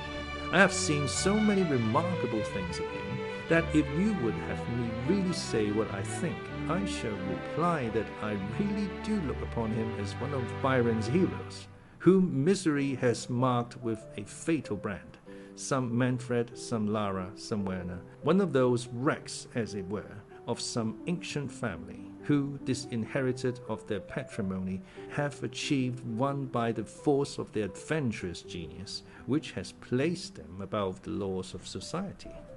You say, I say that Monte Cristo is an island in the midst of the Mediterranean, without inhabitants or garrison, the resort of smugglers of all nations, the pirates of every flag. Who knows whether or not these industrious worthies do not pay to their feudal lord some dues for his protection? That is possible, said the Countess, reflecting. Never mind, continued the young man. Smuggler or not, you must agree, mother dear, as you have seen him, that the Count of Monte Cristo is a remarkable man, who will have the greatest success in the salons of Paris. Why, this very morning, in my rooms, he made his entree amongst us by striking every man of us with amazement, not even excepting Château-Renaud. And what do you suppose is the Count's age? Inquired Mestiers, evidently attaching great importance to this question. 35 or 36, mother. So young. It is impossible, said Messides, replying at the same time to what Albert said, as well as to her own private reflection. It is the truth, however. 3 or 4 times he has said to me, and certainly without the slightest premeditation. At such a period I was 5 years old, at another 10 years old, at another 12. And I, induced by curiosity, which kept me alive to these details, have compared the dates, and never found him inaccurate. The age of this singular man, who is of no age, is then, I am certain, 35. Besides, mother, remark how vivid his eye, how raven-black his hair, and his brow, though so pale, is free from wrinkles. He is not only vigorous, but also young. The Countess bent her head, as if beneath a heavy wave of bitter thoughts. And has this man displayed a friendship for you, Albert? She asked with a nervous shudder. I am inclined to think so. And do you like him? Why, he pleases me in spite of Franz d'Épinay, who tries to convince me that he is a being returned from the other world. The Countess shuddered. Albert, she said, in a voice which was altered by emotion, I have always put you on your guard against new acquaintances. Now you are a man, and are able to give me advice. Yet I repeat to you, Albert, be prudent. Why, my dear mother, it is necessary. In order to make your advice turn to account, then I should know beforehand what I have to distrust. The Count never plays. He only drinks pure water tinged with a little sherry, and is so rich that he cannot, without intending to laugh at me, try to borrow money. What, then, have I to fear from him? You are right, said the Countess, and my fears are weakness, especially when directed against a man who has saved your life. How did your father receive him, Albert? It is necessary that we should be more than complacent to the Count. Monsieur de Morcerf is sometimes occupied. His business makes him reflective, and he might, without intending it. Nothing could be in better taste than my father's demeanour, madam, said Albert. Nay, more, he seemed greatly flattered at 2 or 3 compliments which the Count very skilfully and agreeably paid him with as much ease as if he had known him these 30 years. Each of these little tickling arrows must have pleased my father, added Albert with a laugh, and thus they parted the best possible friends, and Monsieur de Morcerf even wished to take him to the chamber to hear the speakers. The Countess made no reply. She fell into so deep a reverie that her eyes gradually closed. The young man, standing up before her, gazed upon her with that filial affection which is so tender and endearing with children whose mothers are still young and handsome. Then, after seeing her eyes closed, and hearing her breathe gently, he believed she had dropped asleep, and left the apartment on tiptoe, closing the door after him with the utmost precaution. This devil of a fellow, he muttered, shaking his head. I said at the time he would create a sensation here, and I measure his effect by an invaluable thermometer.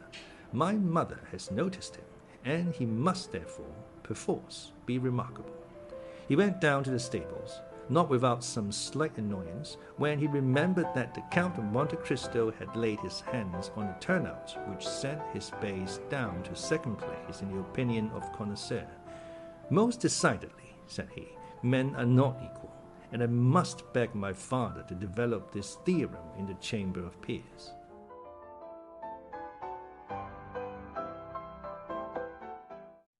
Chapter 42. Monsieur Bertuccio. Meanwhile, the Count had arrived at his house. It had taken him 6 minutes to perform the distance, but these 6 minutes were sufficient to induce 20 young men who knew the price of the equipage they had been unable to purchase themselves, to put their horses in a gallop in order to see the rich foreigner who could afford to give 20,000 francs apiece for his horses.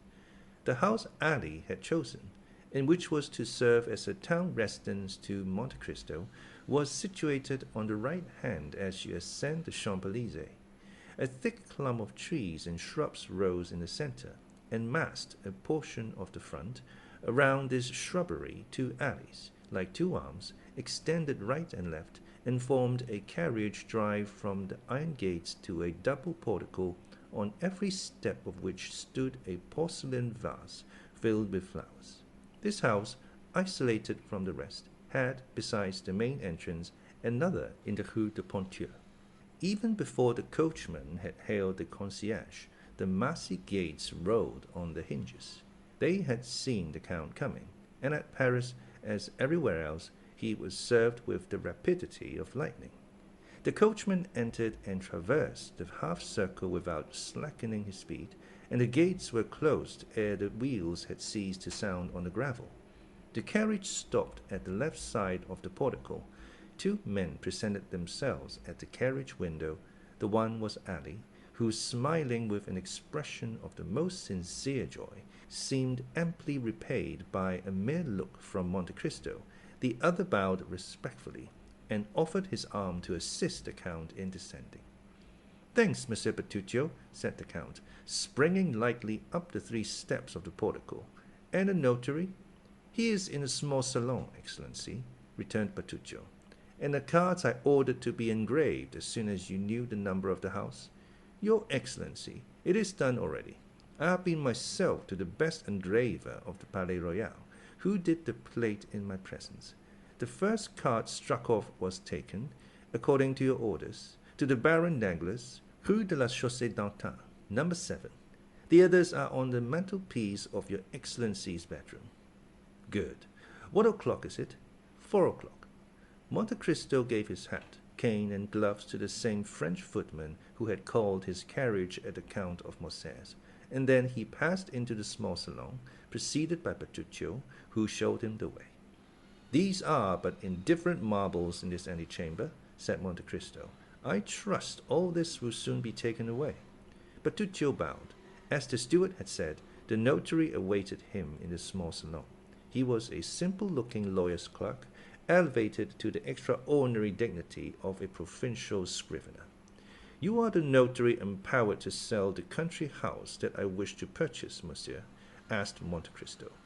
"Yes, Count," returned the notary. "Is the deed of sale ready?" "Yes, Count." "Have you brought it?" "Here it is." "Very well. And where is this house that I purchase?" asked the Count carelessly, addressing himself half to Bertuccio, half to the notary. The steward made a gesture that signified, "I do not know." The notary looked at the Count with astonishment. "What?" said he.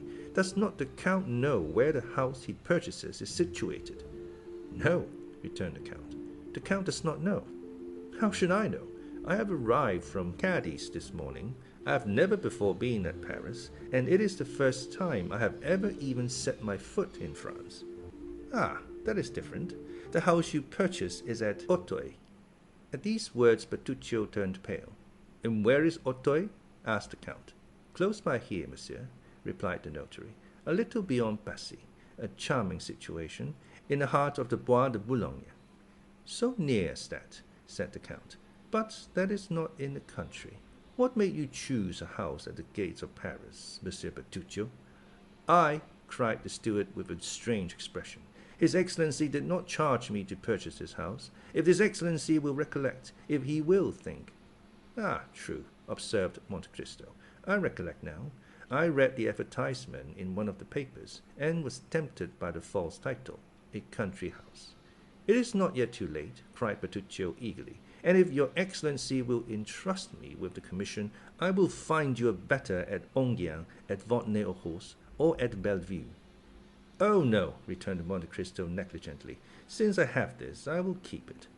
"And you are quite right," said the notary, who feared to lose his fee. "It is a charming place, well supplied with spring water and fine trees, a comfortable habitation, although abandoned for a long time, without reckoning the furniture, which, although old, is yet valuable, now that old things are so much sought after. I suppose the Count has the tastes of the day." "To be sure," returned Monte Cristo. "It is very convenient, then." "It is more. It is magnificent." "Best. Let us not lose such an opportunity," returned Monte Cristo. "The deed, if you please, Mr. Notary." And he signed it rapidly, after having first run his eye over the part of the deed in which was specified the situation of the house and the names of the proprietors. "Bertuccio," said he, "give 55,000 francs to monsieur." The steward left the room with a faltering step, and returned with a bundle of banknotes, which the notary counted like a man who never gives a receipt for money until after he is sure it is all there. "And now," demanded the Count, "are all the forms complied with?" "All, sir." "Have you the keys?" "They are in the hands of the concierge, who takes care of the house, but here is the order I have given him to install the Count in his new possessions." "Very well," and Monte Cristo made a sign with his hand to the notary, which said, "I have no further need of you. You may go." "But," observed the honest notary, "the Count is, I think, mistaken. It is only 50,000 francs, everything included." "And your fee?" "Is included in this sum." "But have you not come from Auteuil here?" "Yes, certainly." "Well, then, it is but fair that you should be paid for your loss of time and trouble," said the Count, and he made a gesture of polite dismissal. The notary left the room backwards, and bowing down to the ground. It was the first time he had ever met a similar client. "See this gentleman out," said the Count to Bertuccio, and the steward followed the notary out of the room. Scarcely was the Count alone, when he drew from his pocket a book closed with a lock, and opened it with a key which he wore round his neck, and which never left him. After having sought for a few minutes, he stopped at the leaf which had several notes, and compared them with the deed of sale, which lay on the table, and recalling his souvenirs. "Auteuil, Rue de la Fontaine, number 28. It is indeed the same," said he. "And now, am I to rely upon an avowal extorted by religious or physical terror? However, in an hour I shall know all." "Bertuccio!" cried he, striking a light hammer with a pliant handle on a small gong. "Bertuccio!" The steward appeared at the door. "Monsieur Bertuccio," said the Count, "did you never tell me that you had travelled in France?" "In some parts of France. Yes, Excellency." "You know the environs of Paris, then?" "No, Excellency, no," returned the steward, with a sort of nervous trembling, which Monte Cristo, a connoisseur in all emotions, rightly attributed to great disquietude. "It is unfortunate," returned he, "that you have never visited the environs, for I wish to see my new property this evening, and had you gone with me, you could have given me some useful information." "To Auteuil!" cried Bertuccio, whose copper complexion became livid. "I go to Auteuil? Well, what is there surprising in that? When I live at Auteuil, you must come there, as you belong to my service." Bertuccio hung down his head before the imperious look of his master, and remained motionless, without making any answer. "Why, what has happened to you? Are you going to make me ring a second time for the carriage?" asked Monte Cristo, in the same tone that Louis XIV pronounced affairs. "I have been almost obliged to wait." Bertuccio made but one bound to the antechamber, and cried in a hoarse voice, "His Excellency's horses!" Monte Cristo wrote 2 or 3 notes, and as he sealed the last, the steward appeared. "Your Excellency's carriage is at the door," said he. "Well, take your hat and gloves," returned Monte Cristo. "Am I to accompany you, Your Excellency?" cried Bertuccio. "Certainly. You must give the orders, for I intend residing at the house." It was unexampled for a servant of the Count's to dare to dispute an order of his, So the steward, without saying a word, followed his master, who got into the carriage and signed to him to follow, which he did, taking his place respectfully on the front seat.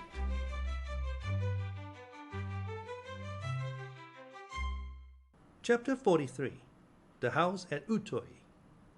Monte Cristo noticed, as they descended the staircase, that Bertuccio signed himself in a Corsican manner, that is, had formed the sign of the cross in the air with his thumb, and as he seated himself in the carriage, muttered a short prayer. Anyone but a man of exhaustless thirst for knowledge would have had pity on seeing the steward's extraordinary repugnance for the Count's projected drive without the walls, but the Count was too curious to let Bertuccio off from this little journey. In 20 minutes they were at Auteuil. The steward's emotion had continued to augment as they entered the village. Bertuccio, crouched in a corner of the carriage, began to examine with a feverish anxiety every house they passed. "Tell them to stop at Rue de la Fontaine, number 28, said the Count, fixing his eyes on the steward, to whom he gave this order. Bertuccio's forehead was covered with perspiration. However, he obeyed, and, leaning out of the window, he cried to the coachman, "Rue de la Fontaine, number 28. Number 28 was situated at the extremity of the village. During the drive night had set in. The darkness gave the surroundings the artificial appearance of a scene on the stage. The carriage stopped. The footman sprang off the box and opened the door. "Well," said the Count, "you do not get out, Monsieur Bertuccio. You are going to stay in the carriage, then. What are you thinking of this evening?" Bertuccio sprang out and offered his shoulder to the Count, who, this time, leaned upon it as he descended the 3 steps of the carriage. "Knock," said the Count, "and announce me." Bertuccio knocked. The door opened, and the concierge appeared. "What is it?" asked he. "It is your new master, my good fellow," said the footman, and he held out to the concierge the notary's order. "The house is sold, then?" demanded the concierge, "and this gentleman is coming to live here?" "Yes, my friend," returned the Count, "and I will endeavor to give you no cause to regret your old master." "Oh, monsieur," said the concierge, "I shall not have much cause to regret him, for he came here but seldom. It is 5 years since he was here last, and he did well to sell the house, for it did not bring him in anything at all." "What was the name of your old master?" said Monte Cristo. "The Marquis of Saint-Méran." "Ah, I am sure he has not sold the house for what he gave for it." "The Marquis of Saint-Méran," returned the Count. "The name is not unknown to me. The Marquis of Saint-Méran." And he appeared to meditate. "An old gentleman," continued the concierge, "a staunch follower of the Bourbons. He had an only daughter, who married Monsieur de Villefort, who had been the king's attorney at Nîmes, and afterwards at Versailles." Monte Cristo glanced at Bertuccio, who became whiter than the wall against which he leaned to prevent himself from falling. "And is not this daughter dead?" demanded Monte Cristo. "I fancy I have heard so." "Yes, monsieur, 21 years ago, and since then we have not seen the poor Marquis 3 times. Thanks, said Monte Cristo, judging from the steward's utter prostration that he could not stretch the cord further without danger of breaking it. "Give me a light." "Shall I accompany you, monsieur?" "No, it is unnecessary. Bertuccio will show me a light." And Monte Cristo accompanied these words by the gift of 2 gold pieces, which produced a torrent of thanks and blessings from the concierge. "Ah, monsieur," said he, after having vainly searched on the mantelpiece and the shelves, "I have not got any candles." "Take one of the carriage lamps, Bertuccio," said the Count, "and show me the apartments." The steward obeyed in silence, but it was easy to see, from the manner in which the hand that held the light trembled, how much it cost him to obey. They went over a tolerably large ground floor. The first floor consisted of a salon, a bathroom, and 2 bedrooms. Near one of the bedrooms they came to a winding staircase that led down to the garden. "Ah, here is a private staircase," said the Count. "That is convenient. Light me, Monsieur Bertuccio, and go first. We will see where it leads to." "Monsieur," replied Bertuccio, "it leads to the garden." "And pray, how do you know that?" "It ought to do so, at least." "Well, let us be sure of that." Bertuccio sighed, and went on first. The stairs did, indeed, lead to the garden. At the outer door the steward paused. "Go on, Monsieur Bertuccio," said the Count. But he who was addressed stood there, stupefied, bewildered, stunned. His haggard eyes glanced around, as if in search of the traces of some terrible event, and with his clenched hands he seemed striving to shut out horrible recollections. "Well?" insisted the Count. "No, no," cried Bertuccio, setting down the lantern at the angle of the interior wall. "No, monsieur, it is impossible. I can go no farther." "What does this mean?" demanded the irresistible voice of Monte Cristo. "Why, you must see, your Excellency," cried the steward, "that this is not natural, that, having a house to purchase, you purchase it exactly at Auteuil, and that, purchasing it at Auteuil, this house should be number 28 Rue de la Fontaine. Oh, why did I not tell you all? I am sure you would not have forced me to come. I hoped your house would have been some other one than this, as if there was not another house at Auteuil than that of the assassination." What? cried Monte Cristo, stopping suddenly. "What words do you utter? Devil of a man, Corsican that you are, always mysterious and superstitious. Come, take the lantern, and let us visit the garden. You are not afraid of ghosts with me, I hope." Bertuccio raised the lantern and obeyed. The door, as it opened, disclosed a gloomy sky, in which the moon strove vainly to struggle through a sea of clouds that covered her with billows of vapor which she illuminated from an instant, only to sink into obscurity. The steward wished to turn to the left. "No, no, monsieur," said Monte Cristo. "What is the use of following the alleys? Here is a beautiful lawn. Let us go on straight forwards." Bertuccio wiped the perspiration from his brow, but obeyed. However, he continued to take the left hand. Monte Cristo, on the contrary, took the right hand. Arrived near a clump of trees, he stopped. The steward could not restrain himself. "Move, monsieur, move away, I entreat you. You are exactly in the spot." "What spot?" "Where he fell." "My dear Monsieur Bertuccio," said Monte Cristo, laughing, "control yourself. We are not at Satin or at Cotti. This is not a Corsican Mecca, but an English garden. Badly kept, I own, but still you must not calumniate it for that." "Monsieur, I implore you, do not stay there." "I think you are going mad, Bertuccio," said the Count coldly. "If that is the case, I warn you, I shall have you put in a lunatic asylum." "Alas, Excellency," returned Bertuccio, joining his hands, and shaking his head in a manner that would have excited the Count's laughter, had not thoughts of his superior interest occupied him, and rendered him attentive to the least revelation of this timorous conscience. "Alas, Excellency, the evil has arrived." "Monsieur Bertuccio," said the Count, "I am very glad to tell you that while you gesticulate, you wring your hands and roll your eyes like a man possessed by a devil who will not leave him, and I have always observed that the devil most obstinate to be expelled is his secret. I knew you were a Corsican. I knew you were gloomy, and always brooding over some old history of the vendetta, and I overlooked that in Italy, because in Italy those things are thought nothing of, but in France they are considered a very bad taste. There are gendarmes who occupy themselves with such affairs, judges who condemn, and scaffolds which avenge." Bertuccio clasped his hands, and as, in all these evolutions, he did not let fall the lantern, the light showed his pale and altered countenance. Monte Cristo examined him with the same look that, at Rome, he had bent upon the execution of Andrea, and then, in a tone that made a shudder pass through the veins of the poor steward, "The Abbé Busoni then told me an untruth," said he, "when, after his journey in France in 1829, he sent you to me with a letter of recommendation in which he enumerated all your valuable qualities. Well, I shall write to the Abbé. I shall hold him responsible for his protégé's misconduct, and I shall soon know all about this assassination. Only I warn you that when I reside in a country, I conform to all its code, and I have no wish to put myself within the compass of the French laws for your sake."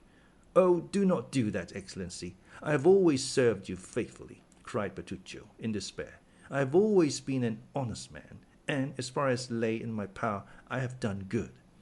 "I do not deny it," returned the Count, "but why are you thus agitated? It is a bad sign. A quiet conscience does not occasion such paleness in the cheeks, and such fever in the hands of a man."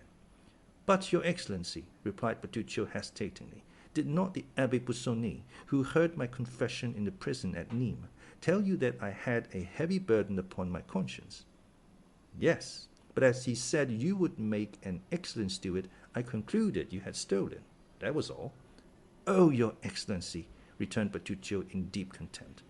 Or, as you are a Corsican, that you had been unable to resist the desire of making a stiff, as you call it.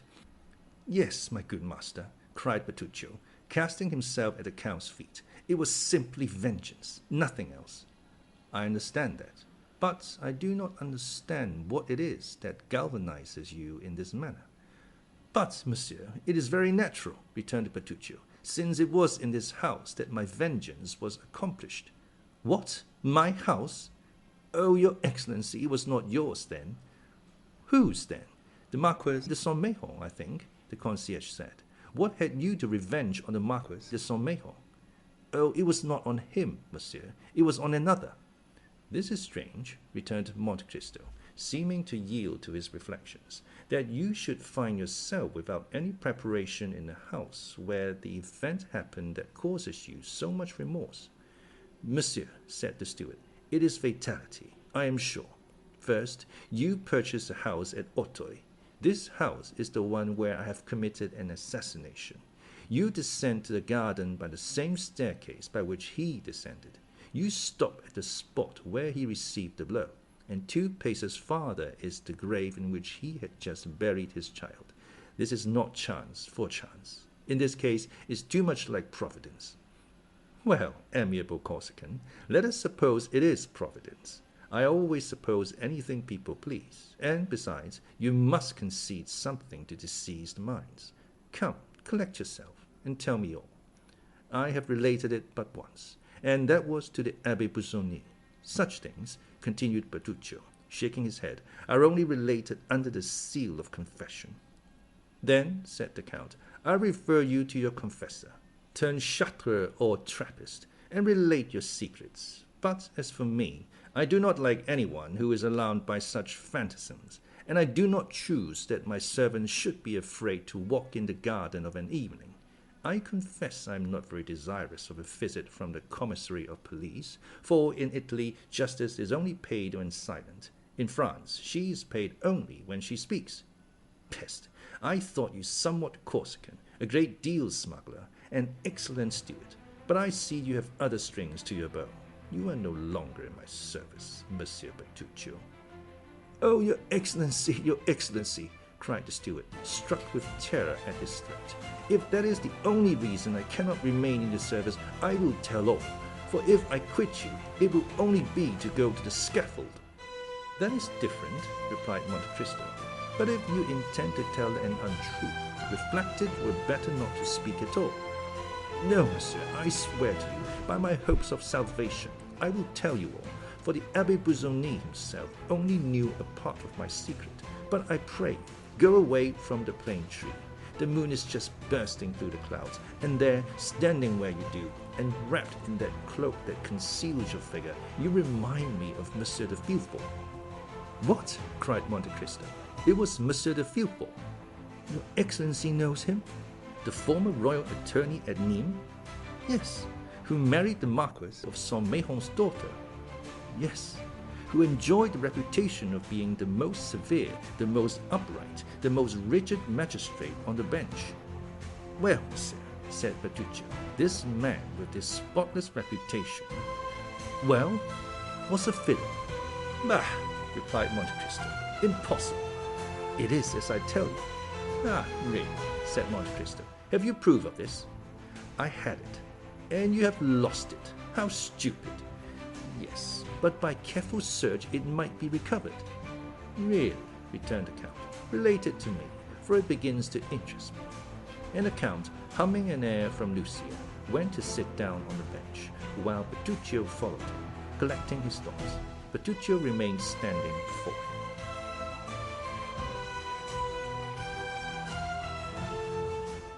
Chapter 44. The Vendetta. At what point shall I begin my story, Your Excellency? Asked Bertuccio. Where you please, returned Monte Cristo, since I know nothing at all of it. I thought the Abbé Busoni had told your Excellency. Some particulars, doubtless, but that is 7 or 8 years ago, and I have forgotten them. Then I can speak without fear of tiring your Excellency. Go on, Monsieur Bertuccio. You will supply the want of the evening papers. The story begins in 1815. Ah, said Monte Cristo, 1815 is not yesterday.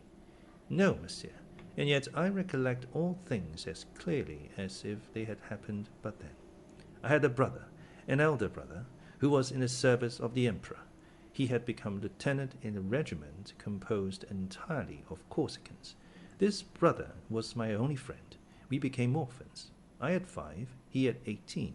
He brought me up as if I had been his son, and in 1814 he married.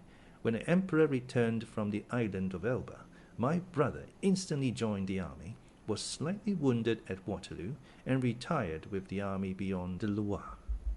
But that is the history of the 100 days, Monsieur Bertuccio, said the Count.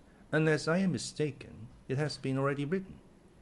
Excuse me, Excellency, but these details are necessary, and you promise to be patient. Go on, I will keep my word.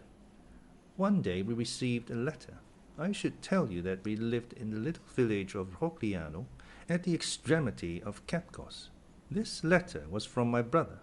He told us that the army was disbanded, and that he should return by Château-Renaud, Clermont-Ferrand, Le Puy, and Nîmes.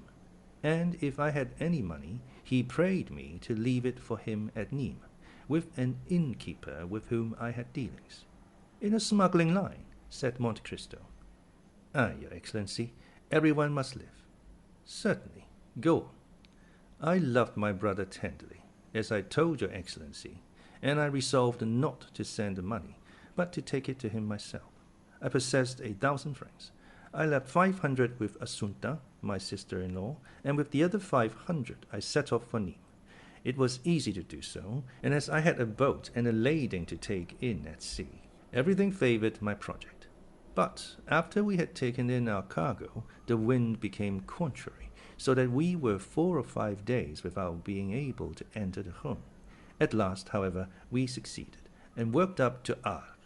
I left the boat between Bellegarde and Beaucaire, and took the road to Nîmes.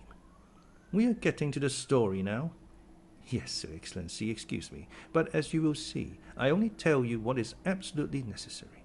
Just at this time, the famous massacre took place in the south of France. 3 brigands, called Trétaillon, Trouvny, and Graffon, publicly assassinated everybody whom they suspected of Bonapartism. You have doubtless heard of these massacres, Your Excellency? Vaguely. I was far from France at that period. Go on. As I entered Nîmes, I literally waded in blood. At every step you encountered dead bodies and bands of murderers, who killed, plundered, and burned. At the sight of this slaughter and devastation, I became terrified, not for myself, for I, a simple Corsican fisherman, had nothing to fear. On the contrary, that time was most favorable for us smugglers, but for my brother, a soldier of the Empire, returning from the army of the Loire, with his uniform and his epaulets, there was everything to apprehend. I hastened to the innkeeper. My misgivings had been but too true. My brother had arrived the previous evening at Nîmes, and at the very door of the house where he was about to demand hospitality, he had been assassinated. I did all in my power to discover the murderers, but no one durst tell me their names, so much were they dreaded.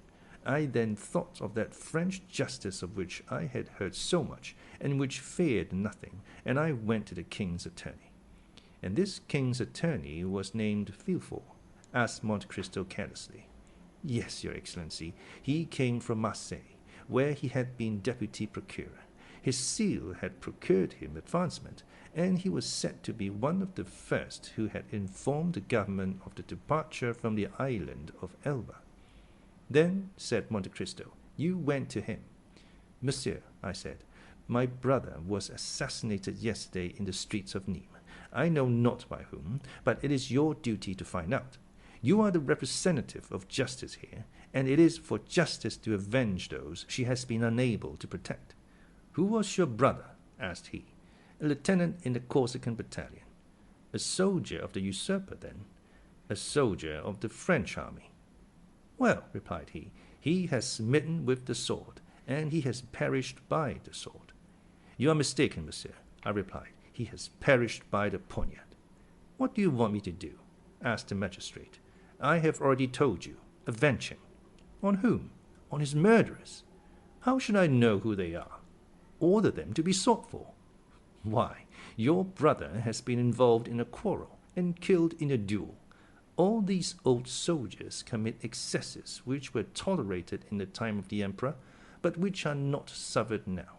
For the people here do not like soldiers of such disorderly conduct. Monsieur, I replied, it is not for myself that I entreat your interference. I should grieve for him or avenge him. But my poor brother had a wife, and were anything to happen to me, the poor creature would perish from want. For my brother's pay alone kept her. Pray, try and obtain a small government pension for her. Every revolution had its catastrophes, returned Monsieur de Villefort. Your brother has been the victim of this. It is a misfortune, and government owes nothing to his family. If we are to judge by all the vengeance that the followers of the usurper exercised on the partisans of the king, when in their turn they were in power, your brother would be today, in all probability, condemned to death. What has happened is quite natural, and in conformity with the law of reprisals. What, cried I, do you, a magistrate, speak thus to me? All these Corsicans are mad, on my honour, replied Monsieur de Villefort. They fancy that their countryman is still emperor. You have mistaken the time. You should have told me this 2 months ago. It is too late now. Go now, at once, or I shall have you put out. I looked at him an instant to see if there was anything to hope from further entreaty, but he was a man of stone. I approached him and said in a low voice, Well, since you know the Corsicans so well, you know that they always keep their word. You think that it was a good deed to kill my brother, who was a Bonapartist, because you are a royalist. Well, I, who am a Bonapartist also, declare one thing to you, which is that I will kill you. From this moment I declare the vendetta against you, so protect yourself as well as you can, for the next time we meet your last hour has come. And before he had recovered from this surprise, I opened the door and left the room. Well, well, said Monte Cristo, such an innocent-looking person as you are to do those things, Monsieur Bertuccio, and to a king's attorney at that. But did he know what was meant by the terrible word vendetta? He knew so well that from that moment he shut himself in his house and never went out unattended, seeking me high and low. Fortunately, I was so well concealed that he could not find me. Then he became alarmed, and dared not stay any longer at Nîmes, so he solicited a change of residence, and, as he was in reality very influential, he was nominated to Versailles. But, as you know, a Corsican who has sworn to avenge himself cares not for distance, so his carriage, fast as it went, was never above half a day's journey before me, who followed him on foot. The most important thing was not to kill him only, for I had an opportunity of doing so 100 times, but to kill him without being discovered, at least, without being arrested. I no longer belonged to myself, for I had my sister-in-law to protect and provide for. For 3 months I watched Monsieur de Villefort. For 3 months he took not a step out of doors without my following him. At length I discovered that he went mysteriously to Auteuil. I followed him thither, and I saw him enter the house where we now are. Only, instead of entering by the great door that looks into the street, he came on horseback, or in his carriage, left the one or the other at the little inn, and entered by the gate you see there. Monte Cristo made a sign with his head to show that he could discern in the darkness the door to which Bertuccio alluded.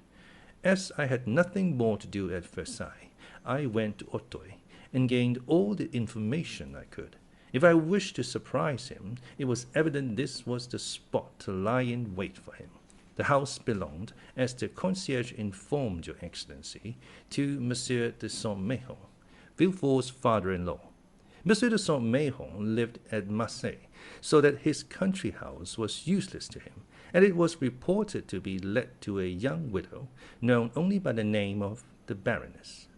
One evening, as I was looking over the wall, I saw a young and handsome woman who was walking alone in that garden, which was not overlooked by any windows, and I guessed that she was awaiting Monsieur de Villefort. When she was sufficiently near for me to distinguish her features, I saw she was from 18 to 19, tall and very fair. As she had a loose muslin dress on, and as nothing concealed her figure, I saw she would ere long become a mother. A few moments after, a little door was opened and a man entered. The young woman hastened to meet him. They threw themselves into each other's arms, embraced tenderly, and returned together to the house. The man was Monsieur de Villefort. I fully believed that when he went out in the night he would be forced to traverse the whole of the garden alone. "And," asked the Count, "did you ever know the name of this woman?" "No, Excellency," returned Bertuccio. "You will see that I had no time to learn it." "Go on." "That evening," continued Bertuccio, "I could have killed the procurer, but as I was not sufficiently acquainted with the neighborhood, I was fearful of not killing him on the spot, and that if his cries were overheard I might be taken. So I put off until the next occasion, and in order that nothing could escape me, I took a chamber looking into the street bordered by the wall of the garden. 3 days after, about 7 o'clock in the evening, I saw a servant on horseback leave the house at full gallop and take the road to Sèvres. I concluded that he was going to Versailles, and I was not deceived. 3 hours later, the man returned covered with dust. His errand was performed, and 2 minutes after, another man on foot, muffled in a mantle, opened the little door of the garden, which he closed after him. I descended rapidly, although I had not seen Villefort's face. I recognized him by the beating of my heart. I crossed the street and stopped at a post placed at the angle of the wall, and by means of which I had once before looked into the garden. This time I did not content myself with looking, but I took my knife out of my pocket, felt that the point was sharp, and sprang over the wall. My first care was to run to the door.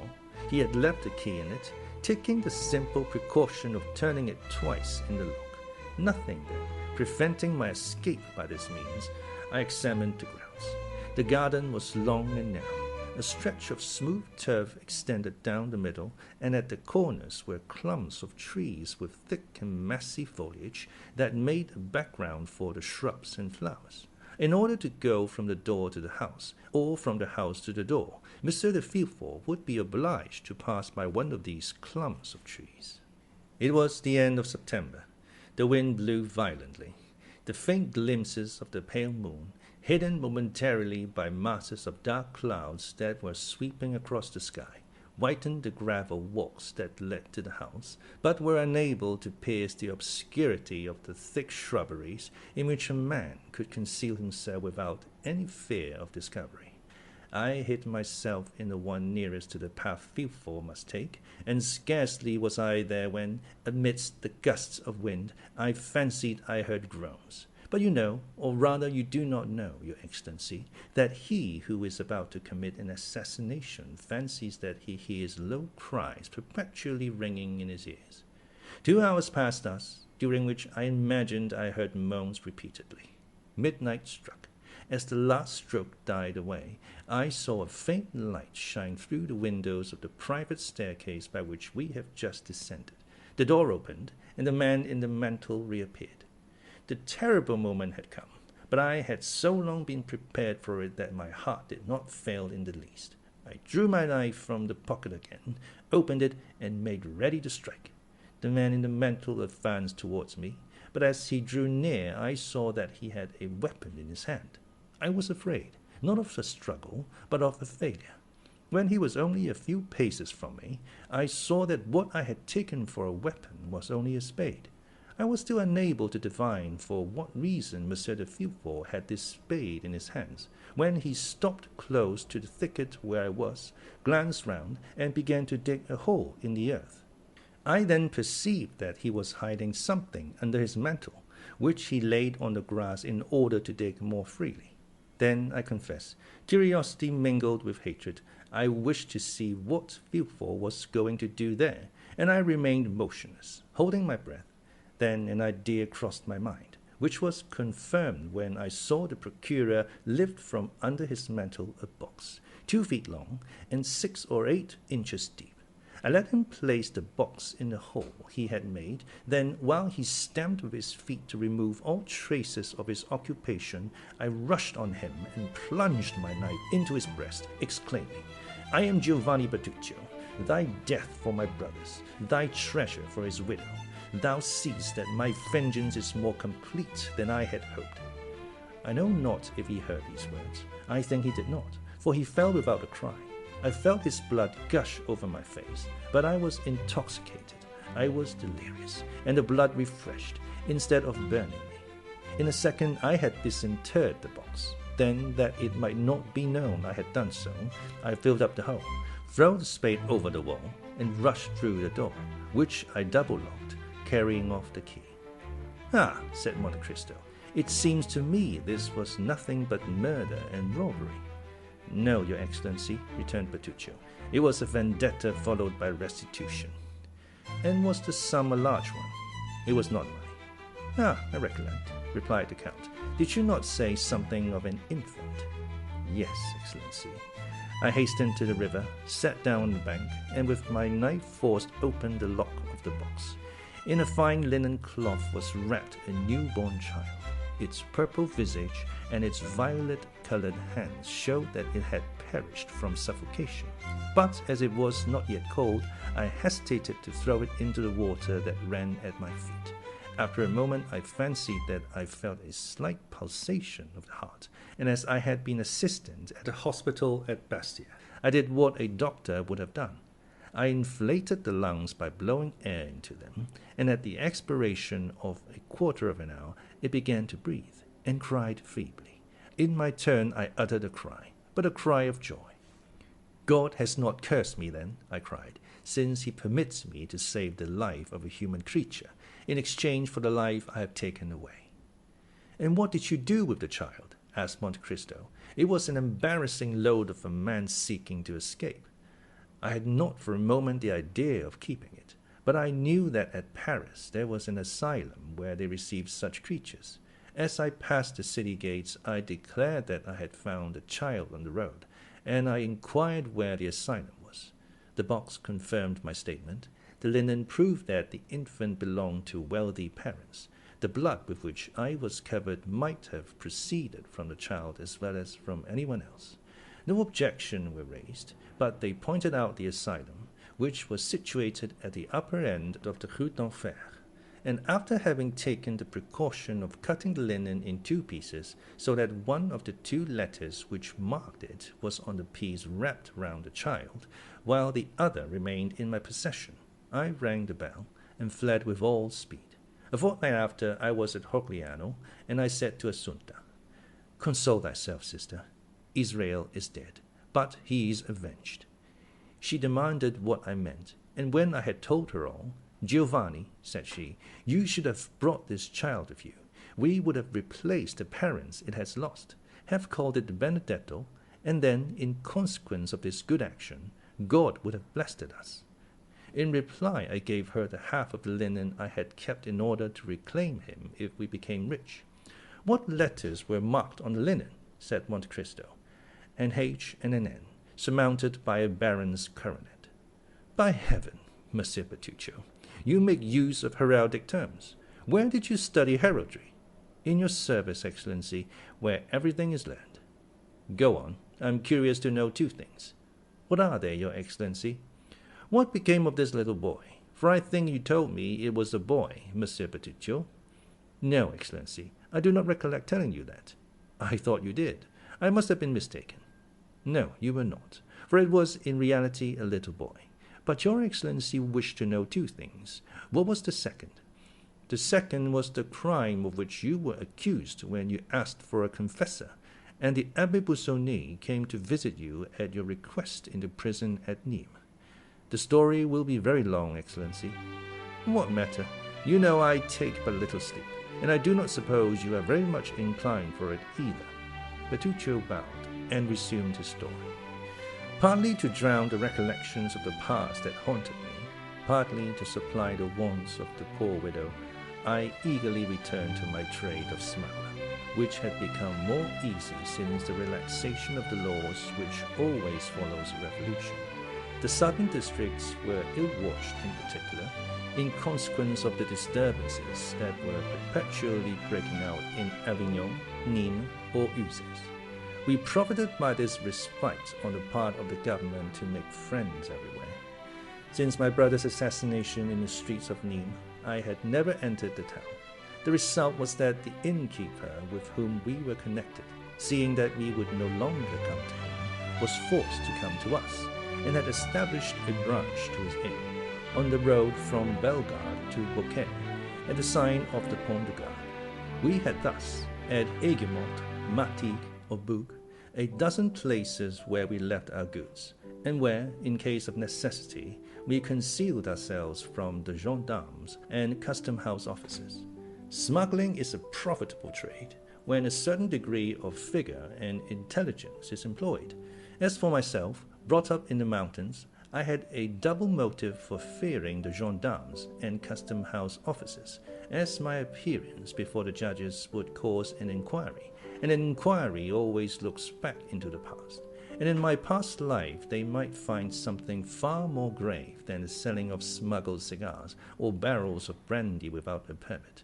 So, preferring death to capture, I accomplished the most astonishing deeds, and which, more than once, showed me that the too great care we take of our bodies is the only obstacle to the success of those projects which require rapid decision and vigorous and determined execution.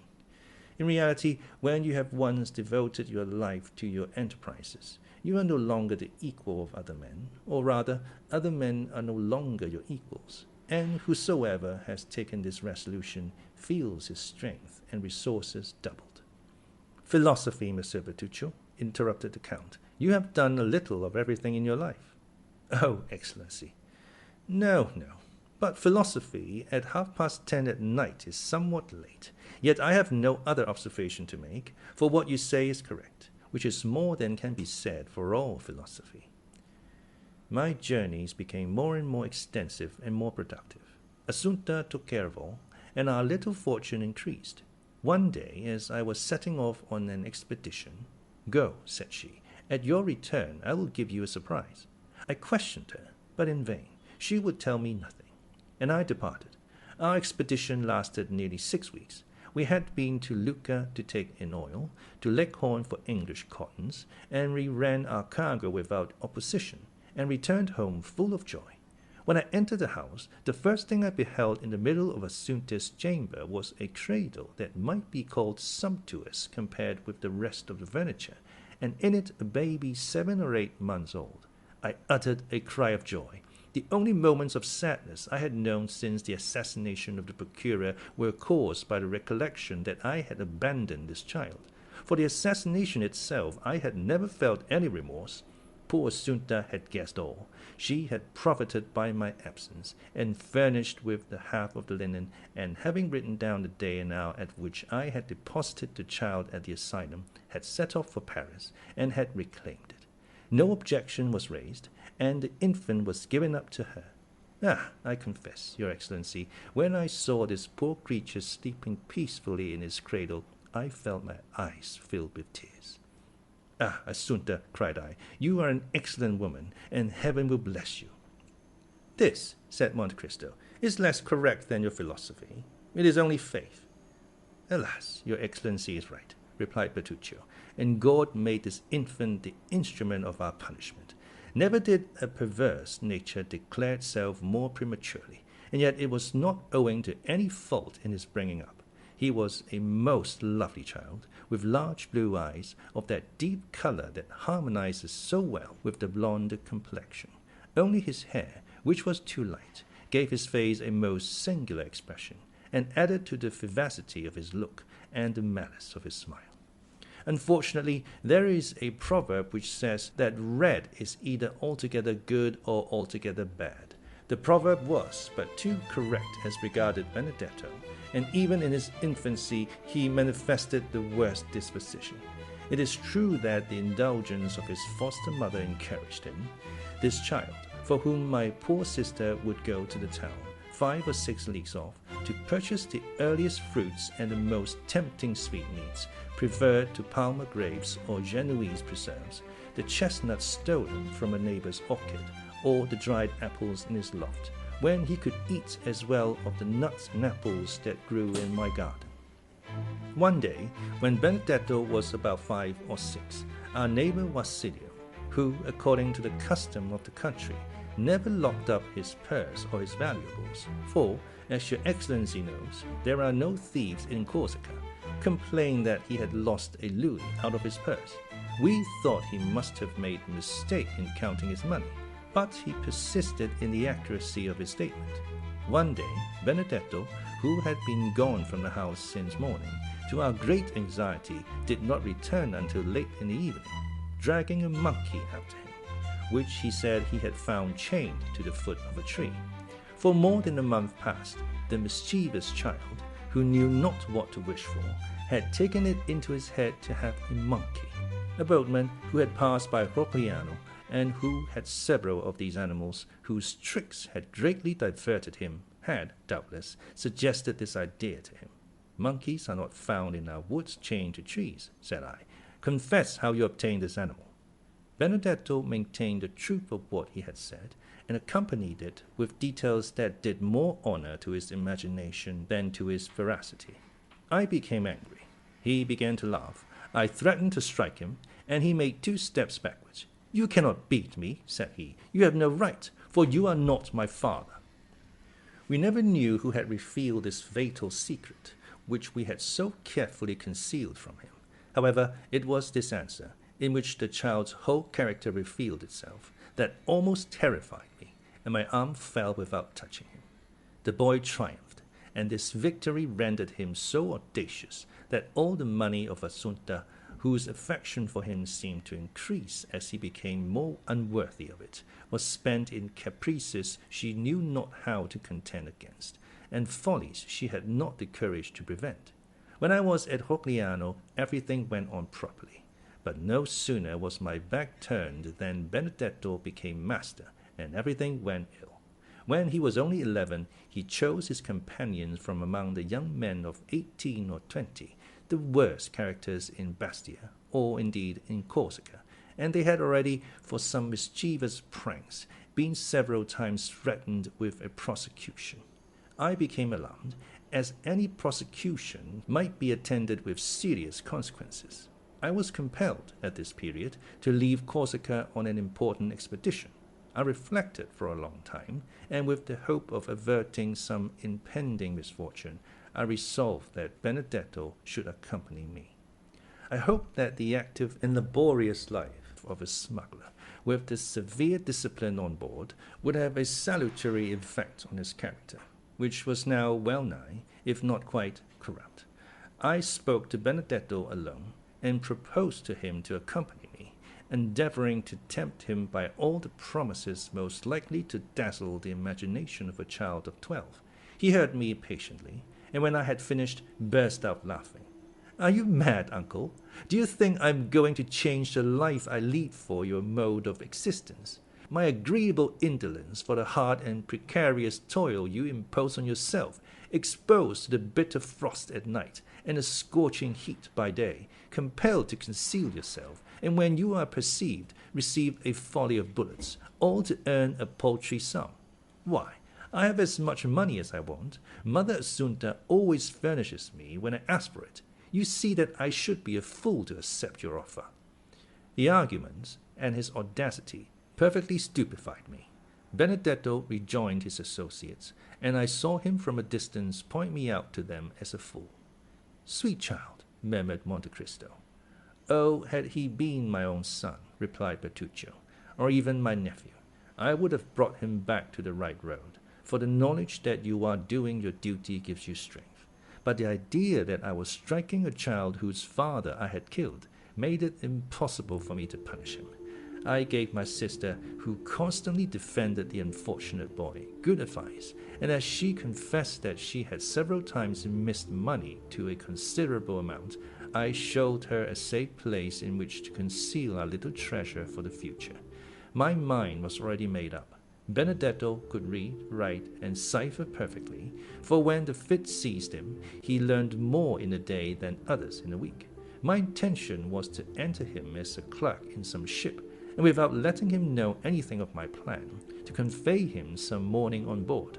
By this means his future treatment would depend upon his own conduct. I set off for France, after having fixed upon the plan.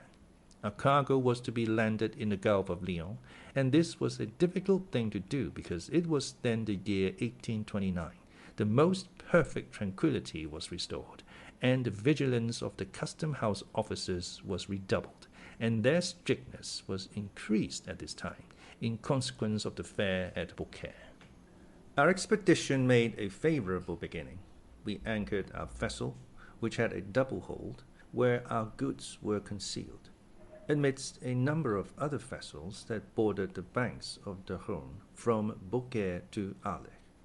On our arrival, we began to discharge our cargo in the night, and to convey it into the town, by the help of the innkeeper with whom we were connected. Whether success rendered us imprudent, or whether we were betrayed, I know not.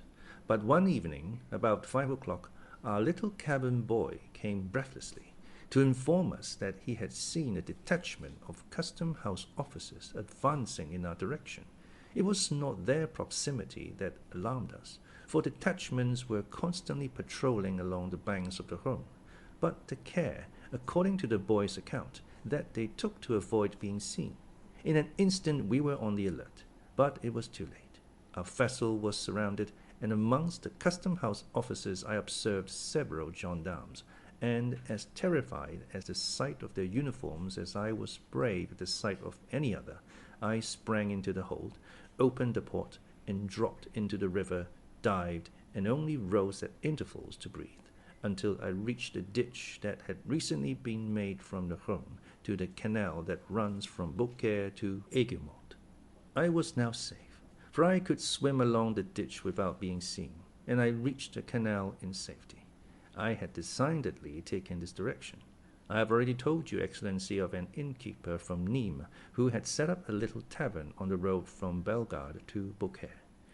Yes, said Monte Cristo, I perfectly recollect him. I think he was your colleague. Precisely, answered Bertuccio. But he had, 7 or 8 years before this period, sold his establishment to a tailor at Marseilles, who, having almost ruined himself in his old trade, wished to make his fortune in another. Of course, we made the same arrangements with the new landlord that we had with the old, and it was of this man that I intended to ask shelter. What was his name? Inquired the Count, who seemed to become somewhat interested in Bertuccio's story. Gaspard Caderousse. He had married a woman from the village of Caconte, and whom we did not know by any other name than that of a village. She was suffering from malarial fever, and seemed dying by inches. As for her husband, he was a strapping fellow of 40, or 45, who had more than once, in time of danger, given ample proof of his presence of mind and courage. And you say, interrupted Monte Cristo, that this took place towards the year 1829, Your Excellency. In what month? June. The beginning or the end? The evening of the 3rd. Ah, said Monte Cristo, the evening of the 3rd of June, 1829. Go on. It was from Caderousse that I intended demanding shelter, and, as we never entered by the door that opened onto the road, I resolved not to break through the rule, so climbing over the garden hedge, I crept amongst the olive and wild fig trees, and fearing that Caderousse might have some guest, I entered a kind of shed in which I had often passed the night, and which was only separated from the inn by a partition, in which holes had been made in order to enable us to watch an opportunity of announcing our presence. My intention was, if Caderousse was alone, to acquaint him with my presence, finish the meal the custom-house officers had interrupted, and profit by the threatened storm to return to the Rhône, and ascertain the state of our vessel and its crew. I stepped into the shed, and it was fortunate I did so, for at that moment Caderousse entered with a stranger. I waited patiently, not to overhear what they said, but because I could do nothing else. Besides, the same thing had occurred often before. The man who was with Caderousse was evidently a stranger to the south of France. He was one of those merchants who come to sell jewellery at the Beaucaire fair, and who during the month the fair lasts, and during which there is so great an influx of merchants and customers from all parts of Europe, often have dealings to the amount of 100,000 to 1,500,000 francs. Caderousse entered hastily. Then, seeing that the room was, as usual, empty, and only guarded by the dog, he called to his wife. "Hello, Caconte," said he. "The worthy priest has not deceived us. The diamond is real." An exclamation of joy was heard, and the staircase creaked beneath a feeble step. "What do you say?" asked his wife, pale as death. "I say that the diamond is real, and that this gentleman, one of the first jewelers of Paris, will give us 50,000 francs for it. Only, in order to satisfy himself that it really belongs to us, he wishes you to relate to him, as I have done already, the miraculous manner in which the diamond came into our possession. In the meantime, please to sit down, monsieur, and I will fetch you some refreshment." The jeweller examined attentively the interior of the inn and the apparent poverty of the persons who were about to sell him a diamond that seemed to have come from the casket of a prince. "Relate your story, madam," said he, wishing, no doubt, to profit by the absence of the husband, so that the latter could not influence the wife's story, to see if the two recitals tallied. "Oh," returned she, "it was a gift of heaven. My husband was a great friend, in 1814 or 1815, of a sailor named Edmond Dantès. This poor fellow, whom Caderousse had not forgotten him, and at his death he bequeathed this diamond to him." "But how did he obtain it?" asked the jeweller. "Had he it before he was imprisoned?" "No, monsieur, but it appears that in prison he made the acquaintance of a rich Englishman, and as in prison he fell sick, and Dantès took the same care of him as if he had been his brother. The Englishman, when he was set free, gave this stone to Dantès, who, less fortunate, died, and in his turn left it to us, and charged the excellent abbé, who was here this morning, to deliver it." "The same story," muttered the jeweller, "and improbable as it seemed at first, it may be true. There's only the price we are not agreed about." "How not agreed about?" said Caderousse. "I thought we agreed for the price I asked." "That is," replied the jeweller, "I offered 40,000 francs." 40,000? cried La Caconte. "We will not part with it for that sum. The abbé told us it was worth 50,000 without the setting." "What was the abbé's name?" asked the indefatigable questioner. "The Abbé Busoni," said La Caconte. "He was a foreigner, an Italian from the neighborhood of Mantua, I believe." "Let me see this diamond again," replied the jeweller. "The first time you are often mistaken as to the value of a stone." Caderousse took from his pocket a small case of black shagreen, opened, and gave it to the jeweller. At the sight of the diamond, which was as large as a hazelnut, La Caconte's eyes sparkled with cupidity. "And what did you think of this fine story, eavesdropper?" said Monte Cristo. "Did you credit it?" "Yes, your Excellency. I did not look on Caderousse as a bad man, and I thought him incapable of committing a crime, or even a theft." "That did more honor to your heart than to your experience, Monsieur Bertuccio. Had you known this Edmond Dantès, of whom they spoke?" "No, your Excellency. I had never heard of him before, and never but once afterwards, and that was from the Abbé Busoni himself, when I saw him in the prison at Nîmes." "Go on." The jeweller took the ring, and drawing from his pocket a pair of steel pliers and a small set of copper scales, he took the stone out of its setting and weighed it carefully. "I will give you 45,000, said he, "but not a sou more. Besides, as that is the exact value of the stone, I brought just that sum with me." "Oh, that's no matter," replied Caderousse. "I will go back with you to fetch the other 5,000 francs." "No," returned the jeweller, giving back diamond and the ring to Caderousse. "No, it is worth no more, and I am sorry I offered so much, for the stone has a flaw in it, which I had not seen. However, I will not go back on my word, and I will give 45,000. "At least, replace the diamond in the ring," said La Caconte sharply. "Ah, true," replied the jeweller, and he reset the stone. "No matter," observed Caderousse, replacing the box in his pocket. "Someone else will purchase it." "Yes," continued the jeweller, "but someone else will not be so easy as I am, or content himself with the same story. It is not natural that a man like you should possess such a diamond. He will inform against you. You will have to find the Abbé Busoni, and abbés who give diamonds worth 2,000 louis are rare. The law would seize it and put you in prison. If at the end of 3 or 4 months you are set at liberty, the ring will be lost, or a false stone worth 3 francs will be given you, instead of a diamond worth 50,000 or perhaps 55,000 francs, from which you must allow that one runs considerable risk in purchasing." Caderousse and his wife looked eagerly at each other. "No," said Caderousse, "we are not rich enough to lose 5,000 francs. "As you please, my dear sir," said the jeweller. "I had, however, as you see, brought you the money in bright coin," and he drew from his pocket a handful of gold, and held it sparkling before the dazzled eyes of the innkeeper, and in the other hand he held a packet of banknotes.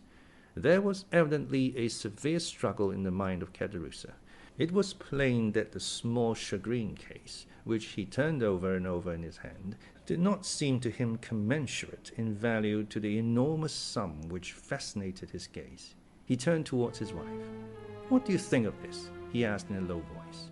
"Let him have it, let him have it," she said. "If he returns to Beaucaire without the diamond, he will inform against us, and as he says, who knows if we shall ever again see the Abbé Busoni? In all probability, we shall never see him." "Well then, so I will," said Caderousse.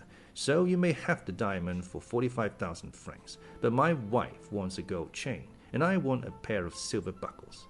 The jeweller drew from his pocket a long flat box, which contained several samples of the articles demanded. "Here," he said, "I am very straightforward in my dealings. Take your choice." The woman selected a gold chain worth about 5 louis, and the husband a pair of buckles, worth perhaps 15 francs. "I hope you will not complain now," said the jeweller. "The abbé told me it was worth 50,000 francs, muttered Caderousse. Come, give it to me. What a strange fellow you are," said the jeweller, taking the diamond from his hand. "I give you 45,000 francs, that is, 2,500 livres of income, a fortune such as I wish I had myself, and you are not satisfied." "And the 45,000 francs?" inquired Caderousse in a hoarse voice. "Where are they? Come, let us see them." "Here they are," replied the jeweller, and he counted out upon the table 15,000 francs in gold and 30,000 francs in banknotes. "Wait whilst I light the lamp," said Lacaconte. "It is growing dark, and there may be some mistake." In fact, night had come on during this conversation, and with night the storm which had been threatening for the last half hour. The thunder growled in the distance, but it was apparently not heard by the jeweller, Caderousse, or Lacaconte, absorbed as they were, all three, with the demon of gain. I myself felt a strange kind of fascination at the sight of all this gold and all these banknotes. It seemed to me that I was in a dream, and, as it always happens in a dream, I felt myself riveted to the spot. Caderousse counted and again counted the gold and the notes, then handed them to his wife, who counted and counted them again in her turn. During this time, the jeweller made the diamond play and sparkle in the lamplight, and the gem threw out jets of light which made him unmindful of those which, precursors of the storm, began to play in at the windows. "Well," inquired the jeweller, "is the cash all right?" "Yes," said Caderousse. "Give me the pocketbook, Lacaconte, and find the bag somewhere." Lacaconte went to a cupboard, and returned with an old leathern pocketbook and a bag. From the former she took some greasy letters, and put in their place the banknotes, and from the bag took 2 or 3 crowns of 6 livres each, which in all probability formed the entire fortune of the miserable couple. "There," said Caderousse, "and now, although you have wronged us of perhaps 10,000 francs, will you have your supper with us? I invite you with good will." "Thank you," replied the jeweller. "It must be getting late, and I must return to Beaucaire. My wife will be getting uneasy." He drew out his watch and exclaimed, "Morbleu! Nearly 9 o'clock. Why, I shall not get back to Beaucaire before midnight. Good night, my friends. If the Abbé Busoni should by any accident return, think of me." "In another week you will have left Beaucaire," remarked Caderousse, for the fair ends in a few days. True, but that makes no difference. Write to me at Paris, to Monsieur Joannes, in the Palais Royal, Arcade Pierre No. 45. I will make the journey on purpose to see him, if it is worthwhile. At this moment there was a tremendous clap of thunder, accompanied by a flash of lightning so vivid that it quite eclipsed the light of the lamp. "See here," exclaimed Caderousse, "you cannot think of going up in such weather as this." "Oh, I'm not afraid of thunder," said the jeweller. "And then there are robbers," said Lacaconte. "The road is never very safe during fair time." "Oh, as to the robbers," said Joannes, "here is something for them." And he drew from his pocket a pair of small pistols, loaded to the muzzle. "Here," said he, "are dogs who bark and bite at the same time. They are for the two first who shall have a longing for your diamond, friend Caderousse." Caderousse and his wife again interchanged a meaning look. It seemed as though they were both inspired at the same time with some horrible thought. "Well then, a good journey to you," said Caderousse. "Thanks," replied the jeweller. He then took his cane, which he had placed against an old cupboard, and went out. At the moment when he opened the door, such a gust of wind came in that the lamp was nearly extinguished. "Oh," said he, "this is a very nice weather, and 2 leagues to go in such a storm." "Remain," said Caderousse. "You can sleep here." "Yes, do stay," added Lacaconte in a tremulous voice. "We will take every care of you." "No, I must sleep at Beaucaire. So, once more, good night." Caderousse followed him slowly to the threshold. "I can see neither heaven nor earth," said the jeweller, who was outside the door. "Do I turn to the right or to the left hand?" "To the right," said Caderousse. "You cannot go wrong. The road is bordered by trees on both sides." "Good. All right," said the voice, almost lost in the distance. "Close the door," said Lacaconte. "I do not like open doors when it thunders." "Particularly when there is money in the house, eh?" answered Caderousse, double-locking the door. He came into the room, went to the cupboard, took out the bag and pocketbook, and both began, for the 3rd time, to count their gold and banknotes. I never saw such an expression of cupidity as the flickering lamp revealed in those 2 countenances. The woman, especially, was hideous. Her usual feverish tremulousness was intensified. Her countenance had become livid, and her eyes resembled burning coals. "Why," she inquired in a hoarse voice, "did you invite him to sleep here tonight?" "Why," said Caderousse with a shudder. "Why, that he might not have the trouble of returning to Beaucaire." "Ah," responded the woman, with an expression impossible to describe. "I thought it was for something else." "Woman, woman, why do you have such ideas?" cried Caderousse. "Or if you have them, why don't you keep them to yourself?"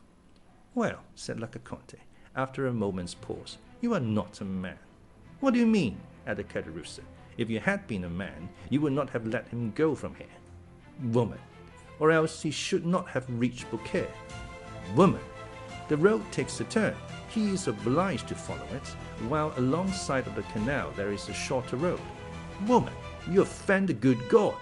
There, listen." And at this moment there was a tremendous peal of thunder, while the livid lightning illuminated the room, and the thunder, rolling away in the distance, seemed to withdraw unwillingly from the cursed abode. "Mercy," said Caderousse, crossing himself. At the same moment, and in the midst of the terrifying silence which usually follows a clap of thunder, they heard a knocking at the door. Caderousse and his wife started and looked aghast at each other. "Who's there?" cried Caderousse, rising and drawing up in a heap the gold and notes scattered over the table, and which he covered with his 2 hands. "It is I," shouted the voice. "And who are you?" "I, pardieu, Joannes the jeweller." "Well, and you said I offended the good God," said Lacaconte with a horrid smile. "Why, the good God sends him back again." Caderousse sank pale and breathless into his chair.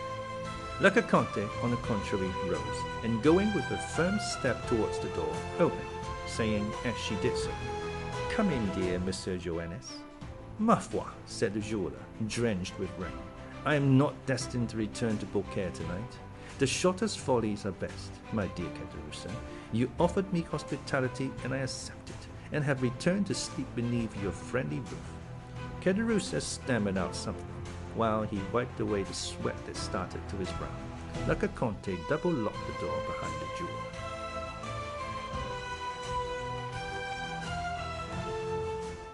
Chapter 45. The Rain of Blood. As the jeweler returned to the apartment, he cast around him a scrutinizing glance. But there was nothing to excite suspicion, if it did not exist, or to confirm it, if it were already awakened. Caderousse's hands still grasped the gold and banknotes, and Lacaconte called up her sweetest smiles while welcoming the reappearance of their guest. "Well, well," said the jeweler, "you seem, my good friends, to have had some fears respecting the accuracy of your money, by counting it over so carefully directly I was gone." "Oh, no," answered Caderousse, "that was not my reason, I can assure you. But the circumstances by which we have become possessed of this wealth are so unexpected as to make us scarcely credit our good fortune, and it is only by placing the actual proof of our riches before our eyes that we can persuade ourselves that the whole affair is not a dream." The jeweler smiled. "Have you any other guests in your house?" inquired he. "Nobody but ourselves," replied Caderousse. "The fact is, we do not lodge travellers. Indeed, our tavern is so near the town that nobody would think of stopping here." "Then I am afraid I shall very much inconvenience you." "Inconvenience us? Not at all, my dear sir," said Lacaconte in her most gracious manner. "Not at all, I assure you." "But where will you manage to stow me?" "In the chamber overhead." "Surely that is where you yourself sleep." "Never mind that. We have a second bed in the adjoining room." Caderousse stared at his wife with much astonishment. The jeweler, meanwhile, was humming a song as he stood warming his back at the fire Lacaconte had kindled to dry the wet garments of her guest. And this done, she next occupied herself in arranging his supper, by spreading a napkin at the end of the table, and placing on it the slender remains of their dinner, to which she added 3 or 4 fresh-laid eggs. Caderousse had once more parted with his treasure. The banknotes were replaced in the pocketbook, the gold put back into the bag, and the whole carefully locked in the cupboard. He then began pacing the room with a pensive and gloomy air, glancing from time to time at the jeweler, who stood reeking with the steam from his wet clothes, and merely changing his place on the warm hearth, to enable the whole of his garments to be dried. "There," said Lacaconte, as she placed a bottle of wine on the table. "Supper is ready whenever you are." "And you?" asked the Jouannaise. "I don't want any supper," said Caderousse. "We dined so very late," hastily interposed Lacaconte. "Then it seems I am to eat alone," remarked the jeweler. "Oh, we shall have the pleasure of waiting upon you," answered Lacaconte, with an eager attention she was not accustomed to manifest even to guests who paid for what they took. From time to time Caderousse darted on his wife keen, searching glances, but rapid as the lightning flash. The storm still continued. "There, there," said Lacaconte. "Do you hear that? Upon my word, you did well to come back." "Nevertheless," replied the jeweler, "if by the time I have finished my supper the tempest has at all abated, I shall make another start." "It's the mistral," said Caderousse, "and it will be sure to last till tomorrow morning." He sighed heavily. "Well," said the jeweler, as he placed himself at table, "all I can say is, so much the worse for those who are abroad." "Yes," chimed in Lacaconte, "they will have a wretched night of it." The jeweler began eating his supper, and the woman, who was ordinarily so querulous and indifferent to all who approached her, was suddenly transformed into the most smiling and attentive hostess. Had the unhappy man on whom she lavished her assiduities been previously acquainted with her, so sudden an alteration might well have excited suspicion in his mind, or at least have greatly astonished him. Caderousse, meanwhile, continued to pace the room in gloomy silence, sedulously avoiding the sight of his guest. But as soon as the stranger had completed his repast, the agitated innkeeper went eagerly to the door and opened it. "I believe the storm is over," said he. But as if to contradict his statement, at that instant a violent clap of thunder seemed to shake the house to its very foundation, while a sudden gust of wind, mingled with rain, extinguished the lamp he held in his hand. Trembling and awestruck, Caderousse hastily shut the door and returned to his guest, while Le Conte lighted a candle by the smouldering ashes that glimmered on the hearth. "You must be tired," said she to the jeweller. "I have spread a pair of white sheets on your bed. Go up when you are ready, and sleep well." Joannes stayed for a while to see whether the storm seemed to abate in its fury, but a brief space of time sufficed to assure him that, instead of diminishing, the violence of the rain and thunder momentarily increased. Resigning himself, therefore, to what seemed inevitable, he bade his host good night, and mounted the stairs. He passed over my head, and I heard the flooring creak beneath his footsteps. The quick, eager glance of Le Conte followed him as he ascended, while Caderousse, on the contrary, turned his back, and seemed most anxiously to avoid even glancing at him. All these circumstances did not strike me as painfully at the time as they have since done. In fact, all that had happened appeared natural enough, and called for neither apprehension nor mistrust. But, worn out as I was with fatigue, and fully purposing to proceed onwards directly the tempest abated, I determined to obtain a few hours' sleep. Overhead I could accurately distinguish every movement of the jeweller, who, after making the best arrangements in his power for passing a comfortable night, threw himself on his bed, and I could hear it creak and groan beneath his weight. Insensibly my eyelids grew heavy, deep sleep stole over me, and having no suspicion of anything wrong, I sought not to shake it off.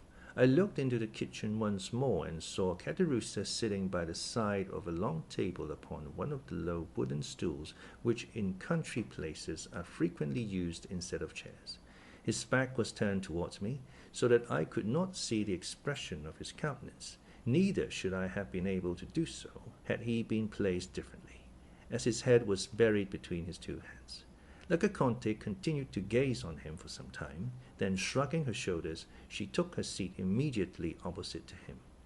At this moment the expiring embers threw up a fresh flame from the kindling of a piece of wood that lay near, and a bright light flashed over the room. Le Conte still kept her eyes fixed on her husband, but as he made no sign of changing his position, she extended her hard, bony hand and touched him on the forehead. Caderousse shuddered. The woman's lips seemed to move, as though she were talking, but because she merely spoke in an undertone, or my senses were dulled by sleep, I did not catch a word she uttered. Confused sights and sounds seemed to float before me, and gradually I fell into a deep, heavy slumber. How long I had been in this unconscious state I know not, when I was suddenly aroused by the report of a pistol, followed by a fearful cry. Weak and tottering footsteps resounded across the chamber above me, and the next instant a dull, heavy weight seemed to fall powerless on the staircase. I had not yet fully recovered consciousness, when again I heard groans, mingled with half-stifled cries, as if from persons engaged in a deadly struggle. A cry more prolonged than the others, and ending in a series of groans, effectually roused me from my drowsy lethargy. Hastily raising myself on one arm, I looked around, but all was dark, and it seemed to me as if the rain must have penetrated through the flooring of the room above, for some kind of moisture appeared to fall, drop by drop, upon my forehead, and when I passed my hand across my brow, I felt that it was wet and clammy. To the fearful noises that had awakened me had succeeded the most perfect silence, unbroken save by the footsteps of a man walking about in the chamber above. The staircase creaked. He descended into the room below, approached the fire, and lit a candle. The man was Caderousse. He was pale, and his shirt was all bloody. Having obtained the light, he hurried upstairs again, and once more I heard his rapid and uneasy footsteps. A moment later he came down again, holding in his hand a small shagreen case, which he opened. To assure himself it contained the diamond, seemed to hesitate as to which pocket he should put it in. Then, as if dissatisfied with the security of either pocket, he deposited it in his red handkerchief, which he carefully rolled round his head. After this he took from his cupboard the banknotes and gold he had put there, thrust the one into the pocket of his trousers, and the other into that of his waistcoat, hastily tied up a small bundle of linen, and rushing towards the door, disappeared in the darkness of the night. Then all became clear and manifest to me, and I reproached myself with what had happened, as though I myself had done the guilty deed. I fancied that I still heard faint moans, and imagining that the unfortunate jeweller might not be quite dead, I determined to go to his relief, by way of atoning in some slight degree, not for the crime I had committed, but for that which I had not endeavored to prevent. For this purpose I applied all the strength I possessed to force an entrance from the cramped spot in which I lay to the adjoining room. The poorly fastened boards which alone divided me from it yielded to my efforts, and I found myself in the house. Hastily snatching up the lighted candle, I hurried to the staircase. About midway, a body was lying quite across the stairs. It was that of Lacaconte. The pistol I had heard had doubtless been fired at her. The shot had frightfully lacerated her throat, leaving 2 gaping wounds from which, as well as the mouth, the blood was pouring in floods. She was stone dead. I strode past her and ascended to the sleeping chamber, which presented an appearance of the wildest disorder. The furniture had been knocked over in the deadly struggle that had taken place there, and the sheets to which the unfortunate jeweller had doubtless clung were dragged across the room. The murdered man lay on the floor, his head leaning against the wall, and about him was a pool of blood which poured forth from 3 large wounds in his breast. There was a 4th gash in which a long table knife was plunged up to the handle. I stumbled over some object. I stooped to examine. It was the 2nd pistol, which had not gone off, probably from the powder being wet. I approached the jeweller, who was not quite dead, and at the sound of my footsteps and the creaking of the floor, he opened his eyes, fixed them on me with an anxious and inquiring gaze, moved his lips as though trying to speak, then, overcome by the effort, fell back and expired. This appalling sight almost bereft me of my senses, and finding that I could no longer be of service to anyone in the house, my only desire was to fly. I rushed towards the staircase, clutching my hair and uttering a groan of horror. Upon reaching the room below, I found 5 or 6 custom-house officers and 2 or 3 gendarmes, all heavily armed. They threw themselves upon me. I made no resistance. I was no longer master of my senses. When I strove to speak, a few inarticulate sounds alone escaped my lips.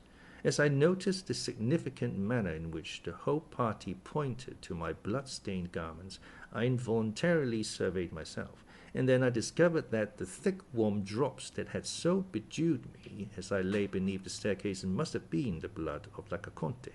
I pointed to the spot where I had concealed myself. "What does he mean?" asked the gendarme. One of the officers went to the place I directed.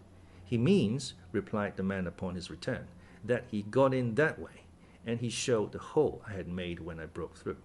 Then I saw that they took me for the assassin. I recovered force and energy enough to free myself from the hands of those who held me, while I managed to stammer forth, "I did not do it. Indeed, I did not." A couple of gendarmes held the muzzles of their carbines against my breast. "Stir but a step," said they, "and you are a dead man." "Why should you threaten me with death," cried I, "when I have already declared my innocence?" "Tush, tush," cried the men, "keep your innocent stories to tell to the judge at me. Meanwhile, come along with us, and the best advice we can give you is to do so unresisting." Alas, resistance was far from my thoughts. I was utterly overpowered by surprise and terror, and without a word I suffered myself to be handcuffed and tied to a horse's tail, and thus they took me to Nîmes. I had been tracked by a customs officer, who had lost sight of me near the tavern. Feeling certain that I intended to pass the night there, he had returned to summon his comrades, who just arrived in time to hear the reports of the pistol, and to take me in the midst of such circumstantial proofs of my guilt as rendered all hopes of proving my innocence utterly futile. One only chance was left me, that of beseeching the magistrate before whom I was taken to cause every inquiry to be made for the Abbé Busoni, who had stopped at the inn of the Pont du Gard on that morning. If Caderousse had invented a story relative to the diamond, and there existed no such person as the Abbé Busoni, then, indeed, I was lost past redemption, or, at least, my life hung upon the feeble chance of Caderousse himself being apprehended and confessing the whole truth. 2 months passed away in hopeless expectation on my part, while I must do the magistrate the justice to say that he used every means to obtain information of the person I declared could exculpate me if he would. Caderousse still evaded all pursuit, and I had resigned myself to what seemed my inevitable fate. My trial was to come on at the approaching assizes, when, on the 8th of September, that is to say, precisely 3 months and 5 days after the events which had periled my life, the Abbé Busoni, whom I never ventured to believe I should see, presented himself at the prison doors, saying he understood one of the prisoners wished to speak to him. He added that having learned at Marseilles the particulars of my imprisonment, he hastened to comply with my desire. You may easily imagine with what eagerness I welcomed him, and how minutely I related the whole of what I had seen and heard. I felt some degree of nervousness as I entered upon the history of the diamond, but to my inexpressible astonishment, he confirmed it in every particular, and to my equal surprise, he seemed to place entire belief in all I said. And then it was that, won by his mild charity, seeing that he was acquainted with all the habits and customs of my own country, and considering also that pardon for the only crime of which I was really guilty might come with a double power from lips so benevolent and kind, I besought him to receive my confession, under the seal of which I recounted the Auteuil affair in all its details, as well as every other transaction of my life. That which I had done by the impulse of my best feelings produced the same effect as though it had been the result of calculation. My voluntary confession of the assassination at Auteuil proved to him that I had not committed that of which I stood accused. When he quitted me, he bade me be of good courage, and to rely upon his doing all in his power to convince my judges of my innocence. I had speedy proofs that the excellent Abbé was engaged in my behalf, for the rigors of my imprisonment were alleviated by many trifling, though acceptable indulgences, and I was told that my trial was to be postponed to the assizes following those now being held. In the interim, it pleased Providence to cause the apprehension of Caderousse, who was discovered in some distant country, and brought back to France, where he made a full confession, refusing to make the fact of his wife's having suggested and arranged the murder any excuse for his own guilt. The wretched man was sentenced to the galleys for life, and I was immediately set at liberty. And then it was, I presume, said Monte Cristo, that you came to me as the bearer of a letter from the Abbé Busoni. It was, Your Excellency. The benevolent Abbé took an evident interest in all that concerned me. Your mode of life as a smuggler, said he to me one day, will be the ruin of you. If you get out, don't take it up again. But how, inquired I, am I to maintain myself and my poor sister? A person, whose confessor I am, replied he, and who entertains a high regard for me, applied to me a short time since to procure him a confidential servant. Would you like such a post? If so, I will give you a letter of introduction to him. Oh, father, I exclaimed, you are very good. But you must swear solemnly that I shall never have reason to repent my recommendation. I extended my hand, and was about to pledge myself by any promise he would dictate, but he stopped me. It is unnecessary for you to bind yourself by any vow, said he. I know and admire the Corsican nature too well to fear you. Here, take this, continued he, after rapidly writing the few lines I brought to your Excellency, and upon receipt of which you deign to receive me into your service, and proudly I ask whether your Excellency has ever had cause to repent having done so. No, replied the Count, I take pleasure in saying that you have served me faithfully, Bertuccio, but you might have shown more confidence in me. I, your Excellency? Yes, you. How comes it that, having both a sister and an adopted son, you have never spoken to me of either? Alas, I have still to recount the most distressing period of my life. Anxious, as you may suppose, I was to behold and comfort my dear sister. I lost no time in hastening to Corsica, but when I arrived at Rogliano, I found a house of mourning. The consequences of it seemed so horrible that the neighbors remember and speak of it to this day. Acting by my advice, my poor sister had refused to comply with the unreasonable demands of Benedetto, who was continually tormenting her for money, as long as he believed there was a sou left in her possession. One morning he threatened her with the severest consequences if she did not supply him with what he desired, and disappeared and remained away all day, leaving the kind-hearted Assunta, who loved him as if he were her own child, to weep over his conduct and bewail his absence. Evening came, and still, with all the patient solicitude of a mother, she watched for his return. As the 11th hour struck, he entered with a swaggering air, attended by two of the most dissolute and reckless of his boon companions. She stretched out her arms to him, but they seized hold of her, and one of the three, none other than the accursed Benedetto, exclaimed, "Put her to torture, and she'll soon tell us where her money is." It unfortunately happened that our neighbor, Wasilio, was at Bastia, leaving no person in his house but his wife. No human creature beside could hear or see anything that took place within our dwelling. Two held poor Assunta, who, unable to conceive that any harm was intended to her, smiled in the face of those who were soon to become her executioners.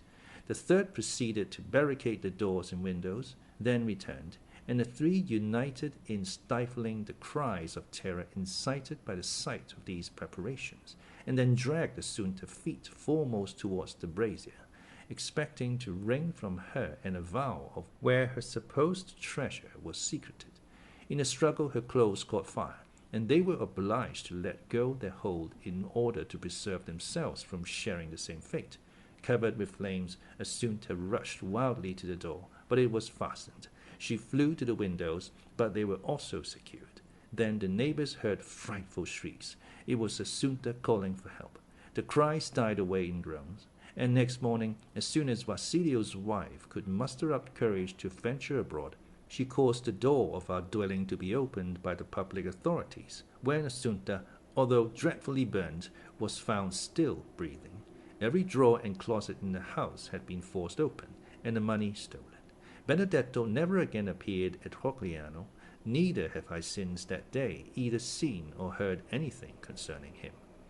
It was subsequently to these dreadful events that I waited on your Excellency, to whom it would have been folly to have mentioned Benedetto, since all trace of him seemed entirely lost, or of my sister, since she was dead.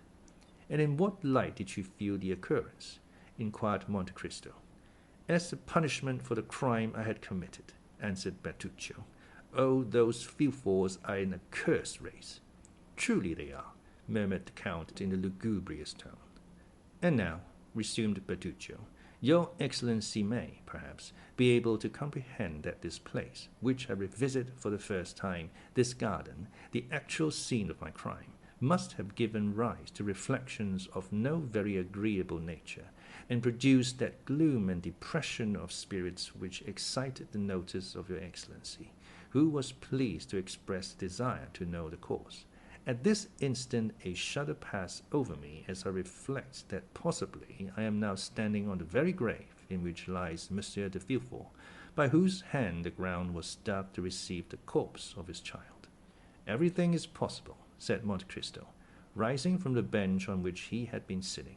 Even, he added in an inaudible voice, even that the procureur be not dead. The Abbé Busoni did right to send you to me. He went on in his ordinary tone, and you have done well in relating to me the whole of your history, as it will prevent my forming any erroneous opinions concerning you in future. As for that Benedetto, who so grossly belied his name, have you never made any effort to trace out whither he has gone, or what has become of him? No, far from wishing to learn whither he has betaken himself, I should shun the possibility of meeting him as I would a wild beast. Thank God, I have never heard his name mentioned by any person, and I hope and believe he is dead. Do not think so, Petruchio, replied the Count, for the wicked are not so easily disposed of, for God seems to have them under his special watch care to make of them instruments of his vengeance. So be it, responded Petruchio. All I ask of heaven is that I may never see him again. And now, your Excellency, he added, bowing his head, you know everything. You are my judge on earth, as the Almighty is in heaven. Have you for me no words of consolation? My good friend, I can only repeat the words addressed to you by the Abbé Busoni. Villefort merited punishment for what he had done to you, and perhaps to others. Benedetto, if still living, will become the instrument of divine retribution in some way or other, and then be duly punished in his turn. As far as you yourself are concerned, I see but one point in which you are really guilty. Ask yourself, wherefore, after rescuing the infant from its living grave, you did not restore it to its mother. There was the crime, Petruchio. That was where you became really culpable. True, Excellency, that was the crime, the real crime, for in that I acted like a coward. My first duty, directly I had succeeded in recalling the babe to life, was to restore it to its mother. But in order to do so, I must have made close and careful inquiry, which would, in all probability, have led to my own apprehension, and I clung to life, partly on my sister's account, and partly from that feeling of pride inborn in our hearts of desiring to come off untouched and victorious in the execution of our vengeance. Perhaps, too, the natural instinctive love of life made me wish to avoid endangering my own. And then, again, I am not as brave and courageous as was my poor brother. Petruchio hid his face in his hands as he uttered these words, while Monte Cristo fixed on him a look of inscrutable meaning. After a brief silence, rendered still more solemn by the time and place, the Count said, in a tone of melancholy wholly unlike his usual manner, in order to bring this conversation to a fitting termination, I will repeat to you some words I have heard from the lips of the Abbé Busoni. For all evils there are two remedies, time and silence. And now leave me, Monsieur Petruchio, to walk alone here in the garden. The very circumstances which inflict on you, as the principal in the tragic scene enacted here, such painful emotions, are to me, on the contrary, a source of something like contentment, and serve but to enhance the value of this dwelling in my estimation. The chief beauty of trees consists in the deep shadow of their umbrageous boughs, while fancy pictures a moving multitude of shapes and forms flitting and passing beneath that shade.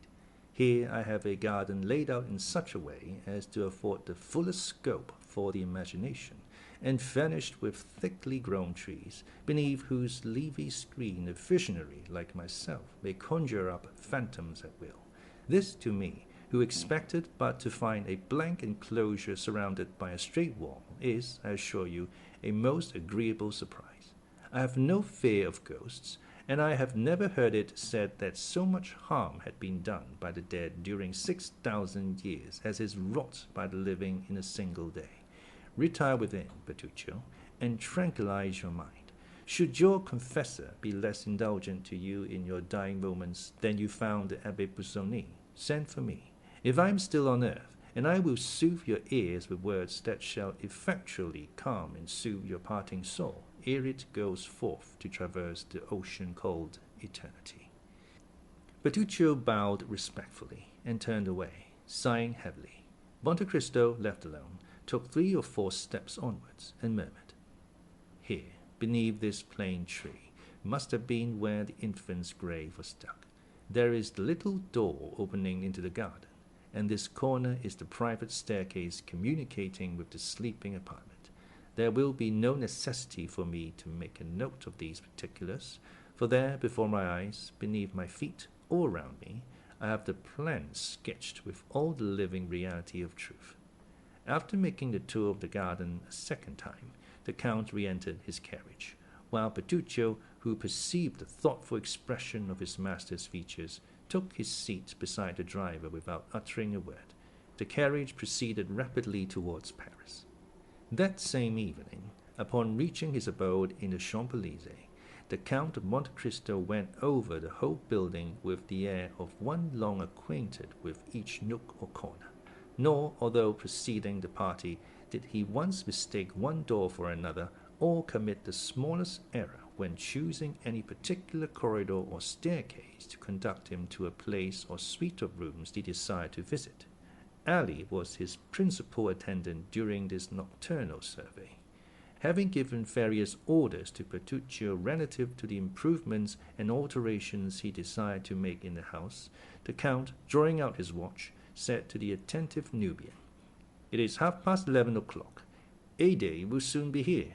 Have the French attendants been summoned to await her coming?" Ali extended his hands towards the apartments destined for the fair Greek, which were so effectually concealed by means of a tapestried entrance, that it would have puzzled the most curious to have divined their existence. Ali, having pointed to the apartments, held up 3 fingers of his right hand, and then, placing it beneath his head, shut his eyes and feigned to sleep. "I understand," said Monte Cristo, well acquainted with Ali's pantomime. "You mean to tell me that 3 female attendants await their new mistress in her sleeping chamber?" Ali, with considerable animation, made a sign in the affirmative. "Madame will be tired tonight," continued Monte Cristo, "and will, no doubt, wish to rest. Desire the French attendants not to weary her with questions, but merely to pay their respectful duty and retire.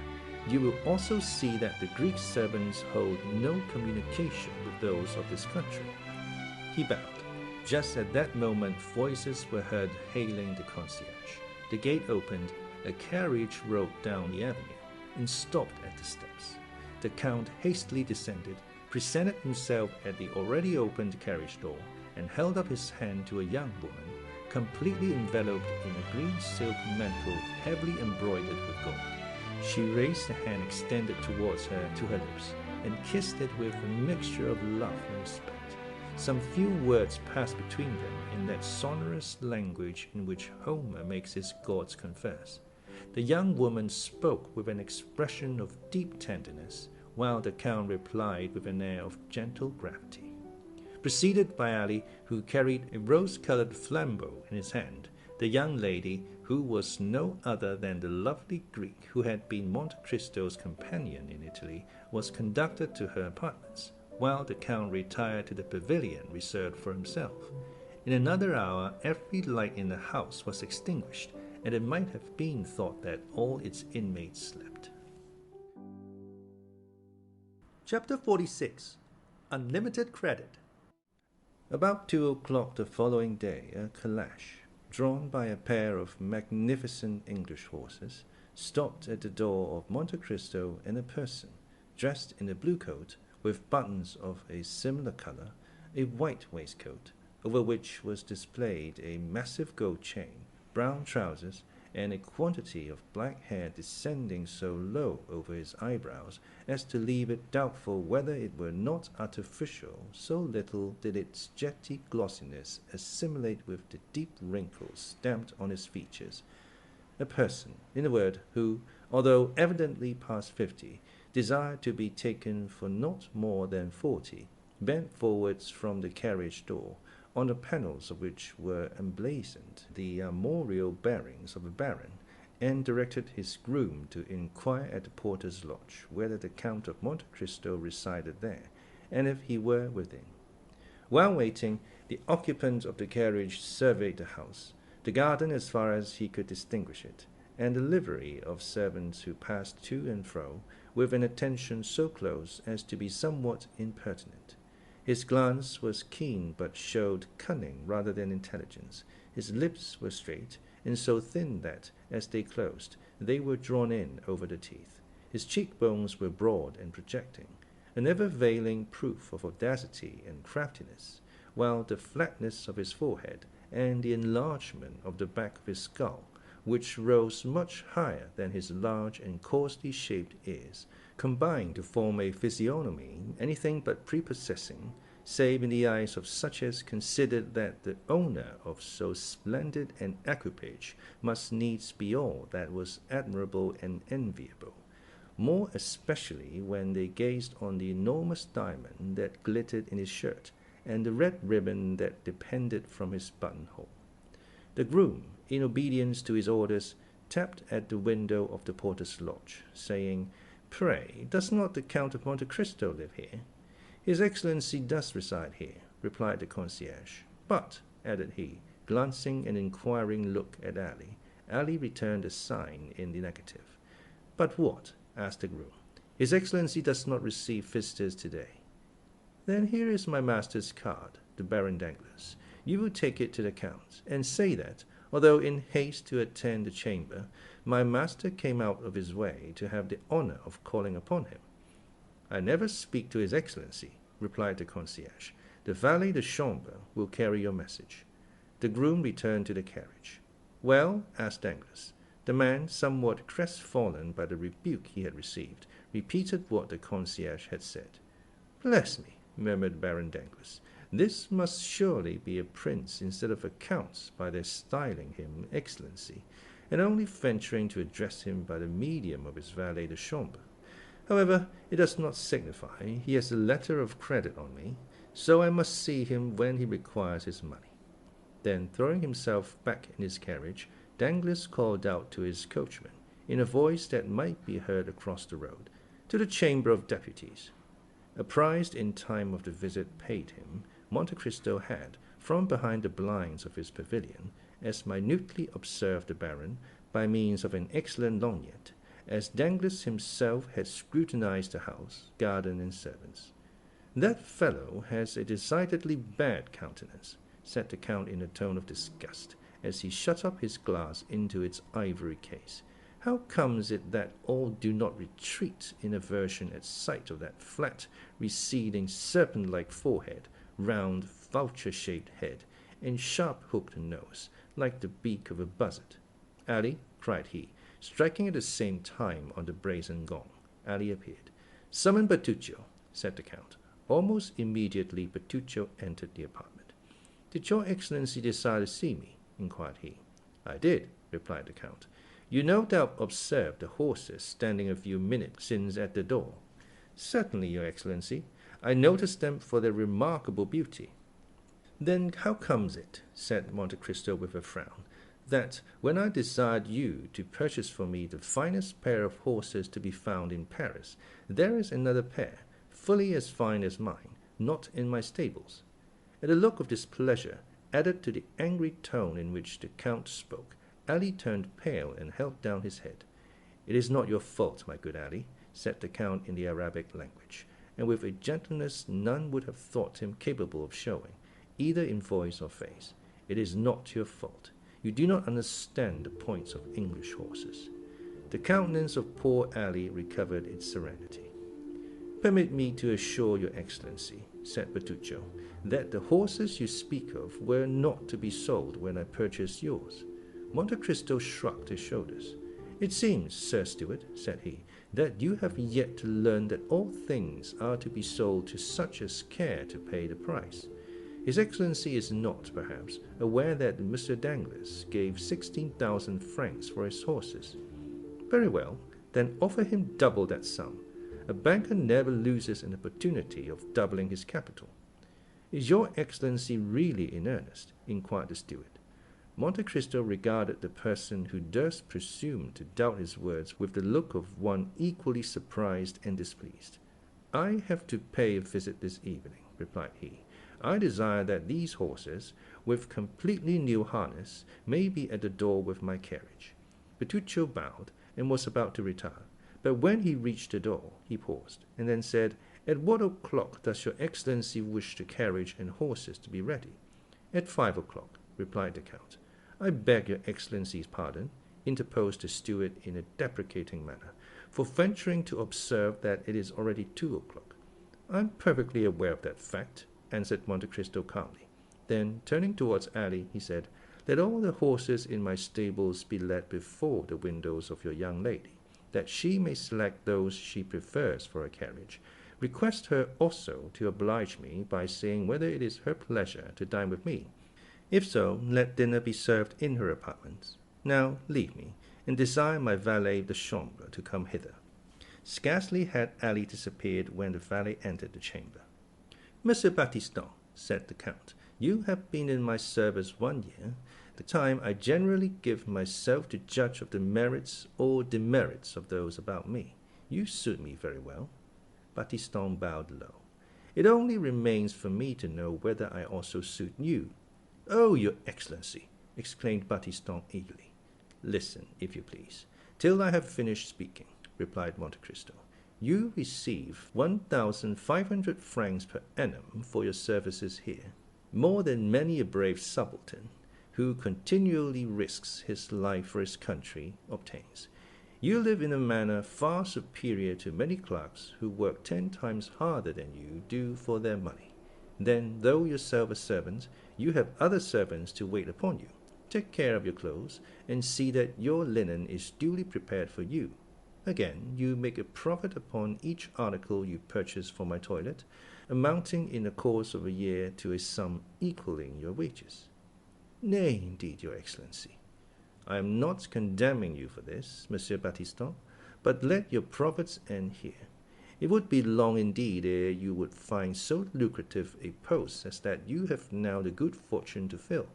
I neither ill-use nor ill-treat my servants by word or action. An error I readily forgive, but wilful negligence or forgetfulness, never. My commands are ordinarily short, clear, and precise, and I would rather be obliged to repeat my words twice, or even 3 times, than they should be misunderstood. I am rich enough to know whatever I desire to know, and I can promise you I am not wanting in curiosity. If then I should learn that you had taken upon yourself to speak of me to anyone favorably or unfavorably, to comment on my actions or watch my conduct, that very instant you would quit my service. You may now retire. I never caution my servants a second time. Remember that." Baptistin bowed and was proceeding towards the door. "I forgot to mention to you," said the Count, "that I lay yearly aside a certain sum for each servant in my establishment. Those whom I am compelled to dismiss lose all participation in this money, while their portion goes to the fund accumulating for those domestics who remain with me, and among whom it will be divided at my death. You have been in my service a year. Your fund has already begun to accumulate. Let it continue to do so." This address, delivered in the presence of Ali, who, not understanding a word of the language in which it was spoken, stood wholly unmoved, produced an effect on Monsieur Baptistin only to be conceived by such as have occasion to study the character and disposition of French domestics. "I assure your Excellency," said he, "that at least it shall be my study to merit your approbation in all things, and I will take Monsieur Ali as my model." "By no means," replied the Count in the most frigid tones. "Ali has many faults mixed with most excellent qualities. He cannot possibly serve you as a pattern for your conduct, not being, as you are, a paid servant, but a mere slave, a dog, who, should he fail in his duty towards me, I should not discharge from my service, but kill." Baptistin opened his eyes with astonishment. "You seem incredulous," said Monte Cristo, who repeated to Ali in the Arabic language what he had just been saying to Baptistin in French. The Nubian smiled assentingly to his master's words, then, kneeling on one knee, respectfully kissed the hand of the Count. This corroboration of the lesson he had just received put the finishing stroke to the wonder and stupefaction of Monsieur Baptistin. The Count then motioned the valet de chambre to retire, and to Ali to follow to his study, where they conversed long and earnestly together. As the hand of the clock pointed to 5, the Count struck thrice upon his gong. When Ali was wanted, 1 stroke was given, 2 summoned Baptistin, and 3 Bertuccio. The steward entered. "My horses," said Monte Cristo. "They are at the door harnessed to the carriage as your Excellency desired. Does your Excellency wish me to accompany him?" "No, the coachman, Ali, and Baptistin will go." The Count descended to the door of his mansion, and beheld his carriage drawn by the very pair of horses he had so much admired in the morning as the property of Danglars. As he passed them, he said, "They are extremely handsome, certainly, and you have done well to purchase them, although you were somewhat remiss not to have procured them sooner. Indeed, your Excellency, I had very considerable difficulty in obtaining them, and as it is, they have cost an enormous price. Does the sum you gave for them make the animals less beautiful? Inquired the Count, shrugging his shoulders. Nay, if your Excellency is satisfied, it is all that I could wish. Whither does your Excellency desire to be driven? To the residence of Baron Danglars, Rue de la Chaussée-d'Antin. This conversation had passed as they stood upon the terrace, from which a flight of stone steps led to the carriage drive. As Bertuccio, with a respectful bow, was moving away, the Count called him back. I have another commission for you, Monsieur Bertuccio, said he. I am desirous of having an estate by the seaside in Normandy, between Le Havre and Boulogne. You see, I give you a wide range. It will be absolutely necessary that the place you may select have a small harbor, creek, or bay, into which my corvette can enter and remain at anchor. She draws only 15 feet. She must be kept in constant readiness to sail immediately I think proper to give the signal. Make the requisite inquiries for a place of this description, and when you have met with an eligible spot, visit it, and if it possess the advantages desired, purchase it at once in your own name. The corvette must now, I think, be on her way to Fécamp, must she not? Certainly, Your Excellency. I saw her put to sea the same evening we quitted Marseilles, and the yacht was ordered to remain at Martigues. 'Tis well. I wish you write from time to time to the captains in charge of the two vessels, so as to keep them on the alert. And the steamboat? She is at Chalons. Yes. The same orders for her as for the two sailing vessels. Very good. When you have purchased the estate I desire, I want constant relays of horses at 10 leagues apart along the northern and southern road. Your Excellency may depend upon me. The Count made a gesture of satisfaction, descended the terrace steps, and sprang into his carriage, which was whirled along swiftly to the banker's house. Danglars was engaged at that moment, presiding over a railroad committee, but the meeting was nearly concluded when the name of his visitor was announced. As the Count's title sounded on his ear, he rose, and addressing his colleagues, who were members of one or the other chamber, he said, Gentlemen, pardon me for leaving you so abruptly, but a most ridiculous circumstance has occurred, which is this. Thomson French, the Roman bankers, have sent to me a certain person calling himself the Count of Monte Cristo, and have given him an unlimited credit with me. I confess this is the drollest thing I have ever met with in the course of my extensive foreign transactions, and you may readily suppose it has greatly roused my curiosity. I took the trouble this morning to call on the pretended Count. If he were a real Count, he wouldn't be so rich. But, would you believe it, he was not receiving. So the master of Monte Cristo gives himself airs befitting a great millionaire or a capricious beauty. I made inquiries, and found that the house in the Champs-Élysées is his own property, and certainly it was very decently kept up. But, pursued Danglars with one of his sinister smiles, an order for unlimited credit calls for something like caution on the part of the banker to whom that order is given. I am very anxious to see this man. I suspect a hoax is intended, but the instigators of it little knew whom they had to deal with. They laugh best to laugh last. Having delivered himself of this pompous address, uttered with a degree of energy that left the Baron almost out of breath, he bowed to the assembled party and withdrew to his drawing-room, whose sumptuous furnishings of white and gold had caused a great sensation in the Chaussée-d'Antin. It was to this apartment he had desired his guest to be shown, with the purpose of overwhelming him at the sight of so much luxury.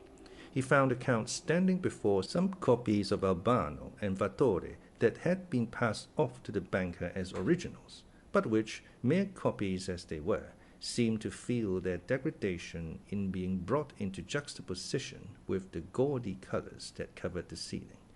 The Count turned round as he heard the entrance of Danglars into the room. With a slight inclination of the head, Danglars signed to the Count to be seated, pointing significantly to a gilded armchair, covered with white satin embroidered with gold. The Count sat down. I have the honour, I presume, of addressing Monsieur de Monte Cristo. The Count bowed. And I of speaking to Baron Danglars, Chevalier of the Legion of Honour, and member of the Chamber of Deputies? Monte Cristo repeated all the titles he had read on the Baron's card. Danglars felt the irony and compressed his lips.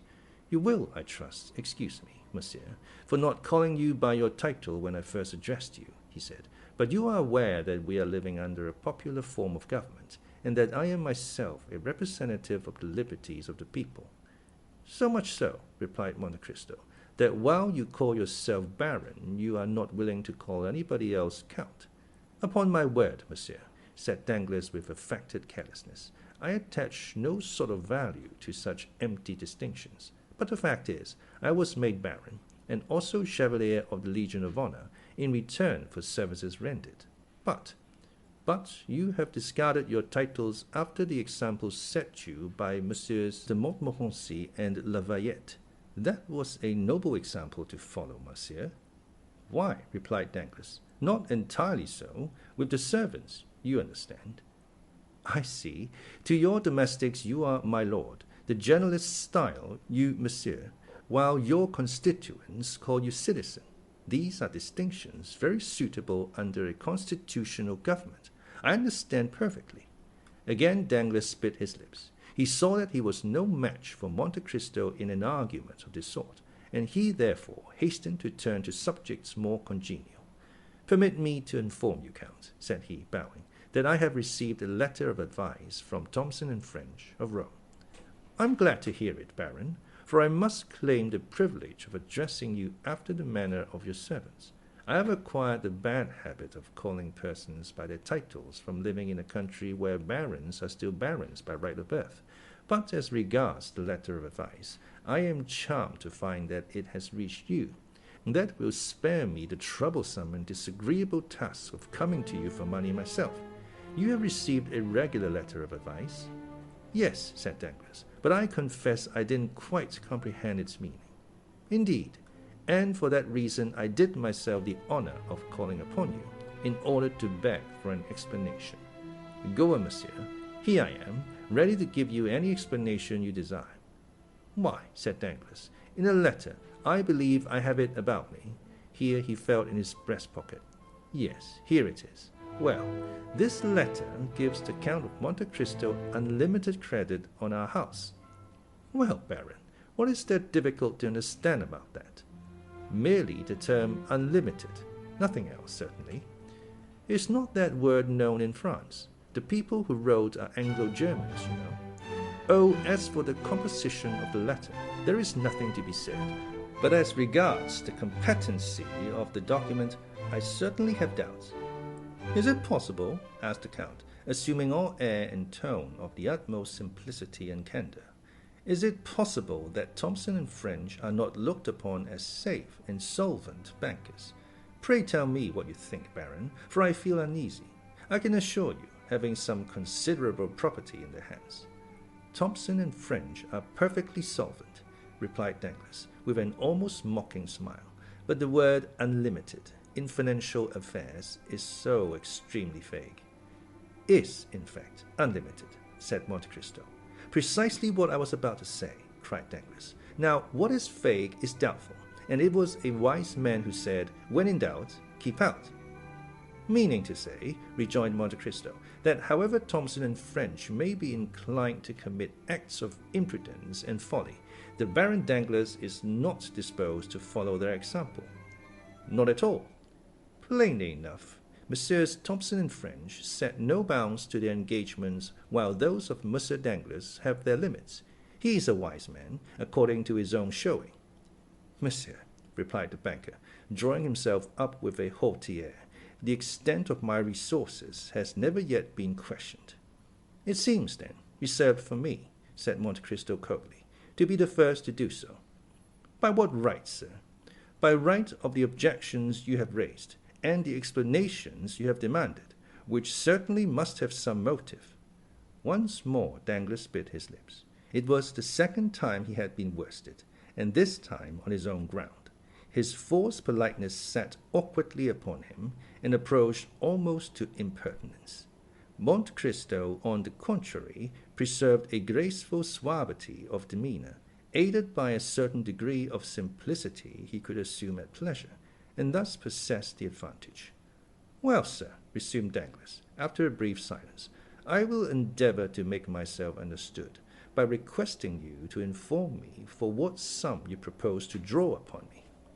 "Why, truly," replied Monte Cristo, determined not to lose an inch of the ground he had gained, "my reason for desiring an unlimited credit was precisely because I did not know how much money I might need."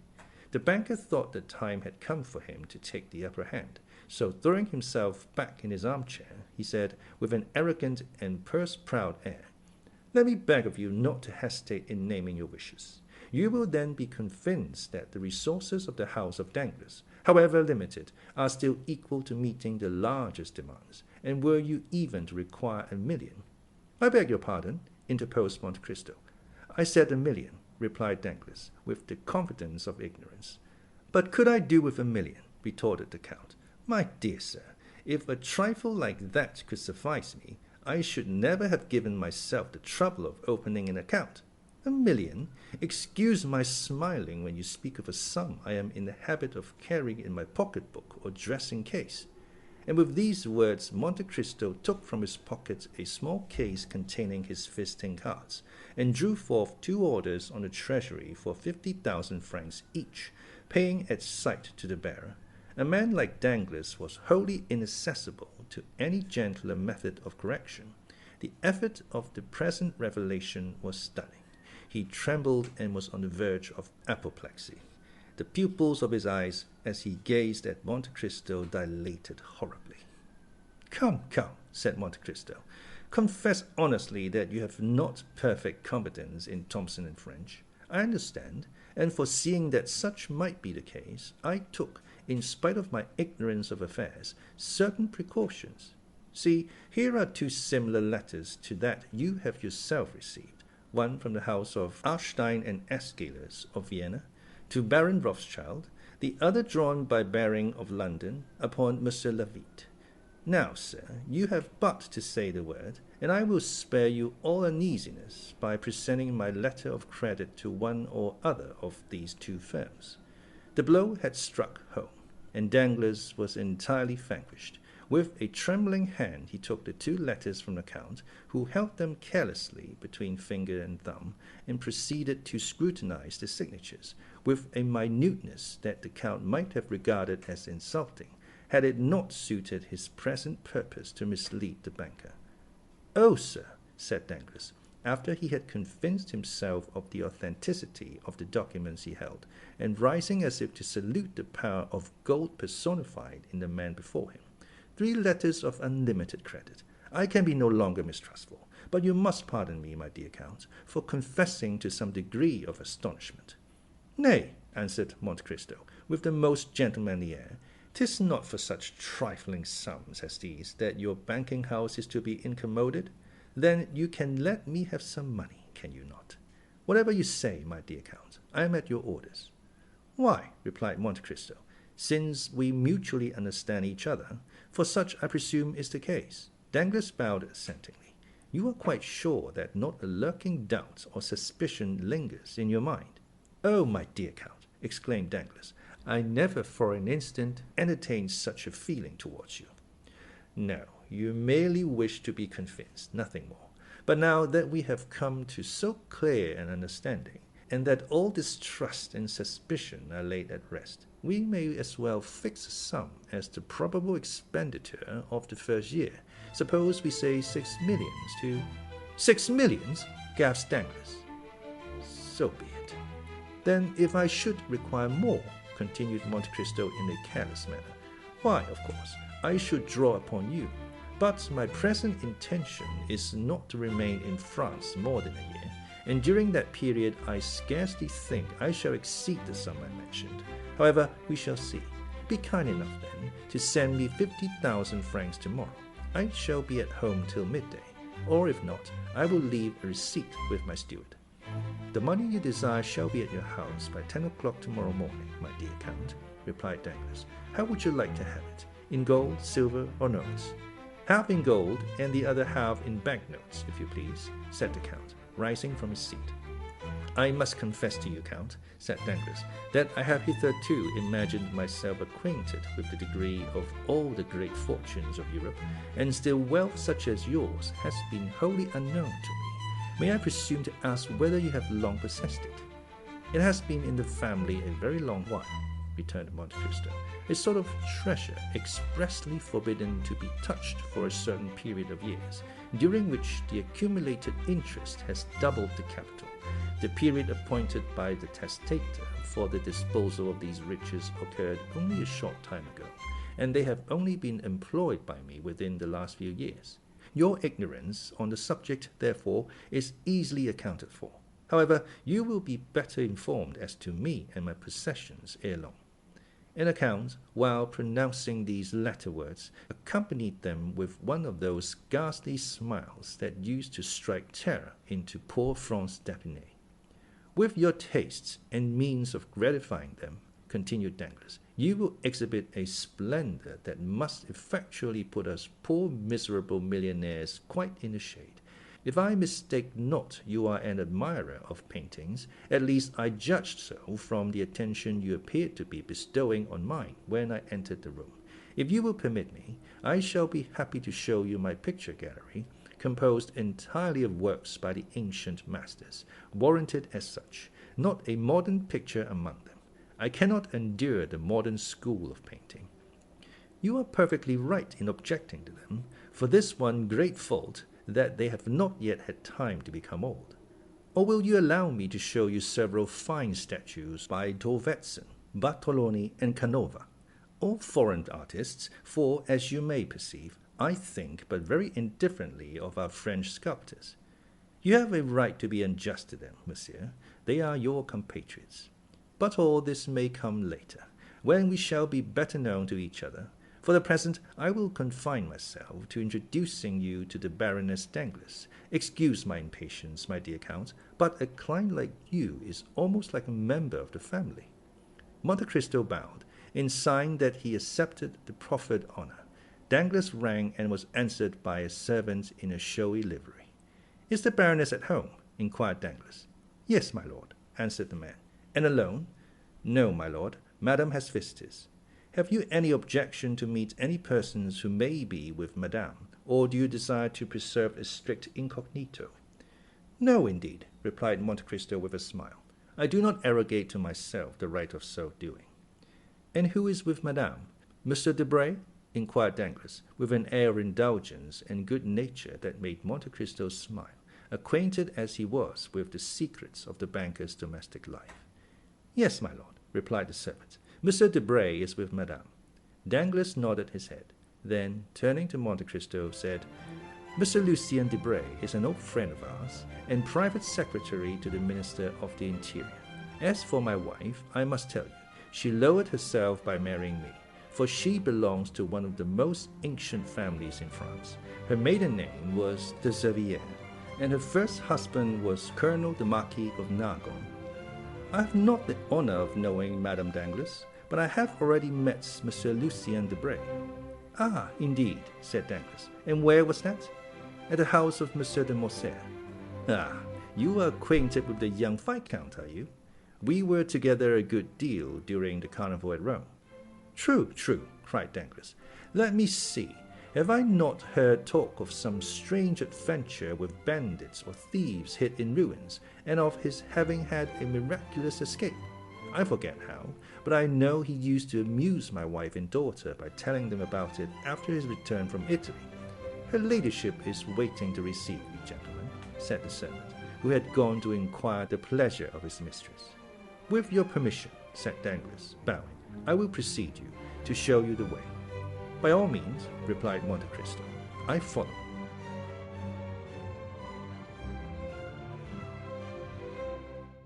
Chapter 47. The Dappled Greys. The Baron, followed by the Count, traversed a long series of apartments, in which the prevailing characteristics were heavy magnificence and the gaudiness of ostentatious wealth, until he reached the boudoir of Madame Danglars, a small octagonal-shaped room, hung with pink satin, covered with white Indian muslin. The chairs were of ancient workmanship and materials. Over the doors were painted sketches of shepherds and shepherdesses, after the style and manner of Boucher, and on each side pretty medallions in crayons, harmonizing well with the furnishings of this charming apartment, the only one throughout the great mansion in which any distinctive taste prevailed. The truth was, it had been entirely overlooked in the plan arranged and followed out by Mr. Danglars and his architect, who had been selected to aid the Baron in the great work of improvement solely because he was the most fashionable and celebrated decorator of the day. The decorations of the boudoir had then been left entirely to Madame Danglars and Lucien Debray.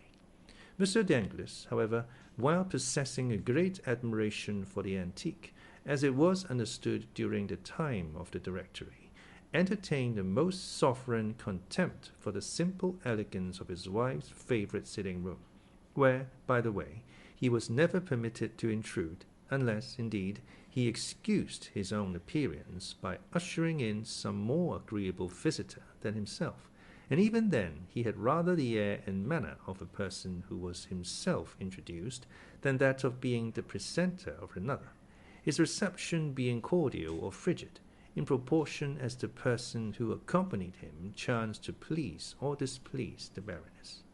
Madame Danglars was now seated at the piano, a most elaborate piece of cabinet and inlaid work, while Lucien Debray, standing before a small work table, was turning over the pages of an album. Lucien had found time, preparatory to the Count's arrival, to relate many particulars respecting him to Madame Danglars. It will be remembered that Monte Cristo had made a lively impression on the minds of all the party assembled at the breakfast given by Albert de Morcerf, and although Debray was not in the habit of yielding to such feelings, he had never been able to shake off the powerful influence excited in his mind by the impressive look and manner of the Count.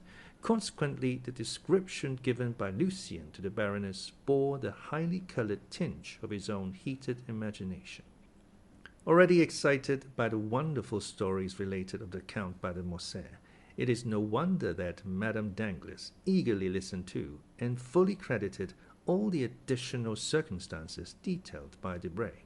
This posing at the piano and over the album was only a little ruse adopted by way of precaution.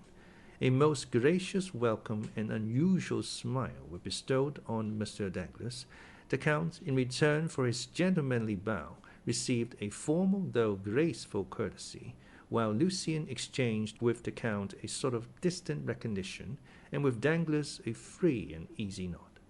"Baroness," said Danglars, "give me leave to present to you the Count of Monte Cristo, who has been most warmly recommended to me by my correspondents at Rome. I need but mention one fact to make all the ladies in Paris court his notice, and that is, that he has come to take up his abode in Paris for a year, during which brief period he proposes to spend 6 millions of money.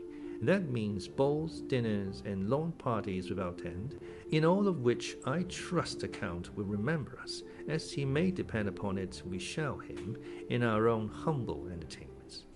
In spite of the gross flattery and coarseness of this address, Madame Danglars could not forbear gazing with considerable interest on a man capable of expending 6 millions in 12 months, and who had selected Paris for the scene of his princely extravagance.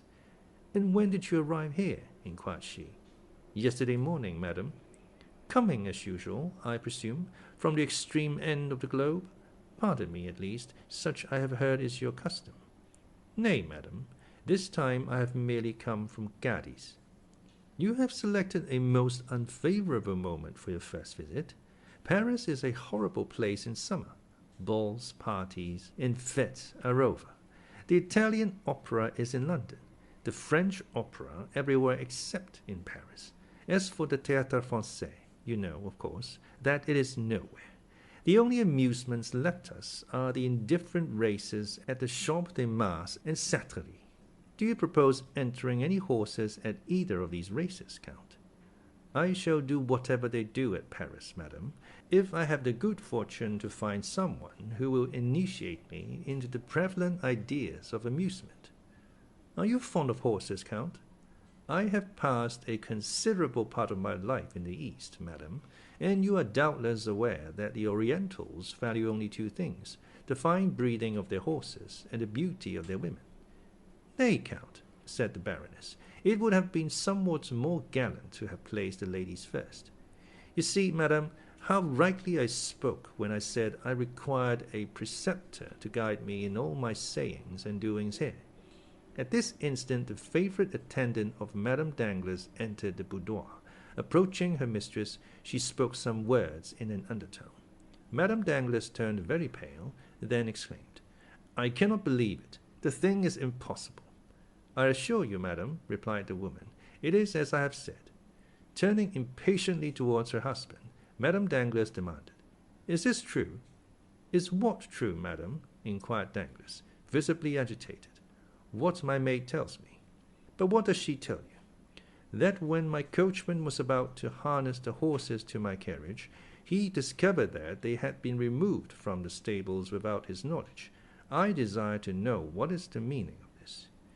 "Be kind enough, madam, to listen to me," said Danglars. "Oh, yes, I will listen, monsieur, for I am most curious to hear what explanation you will give. These two gentlemen shall decide between us.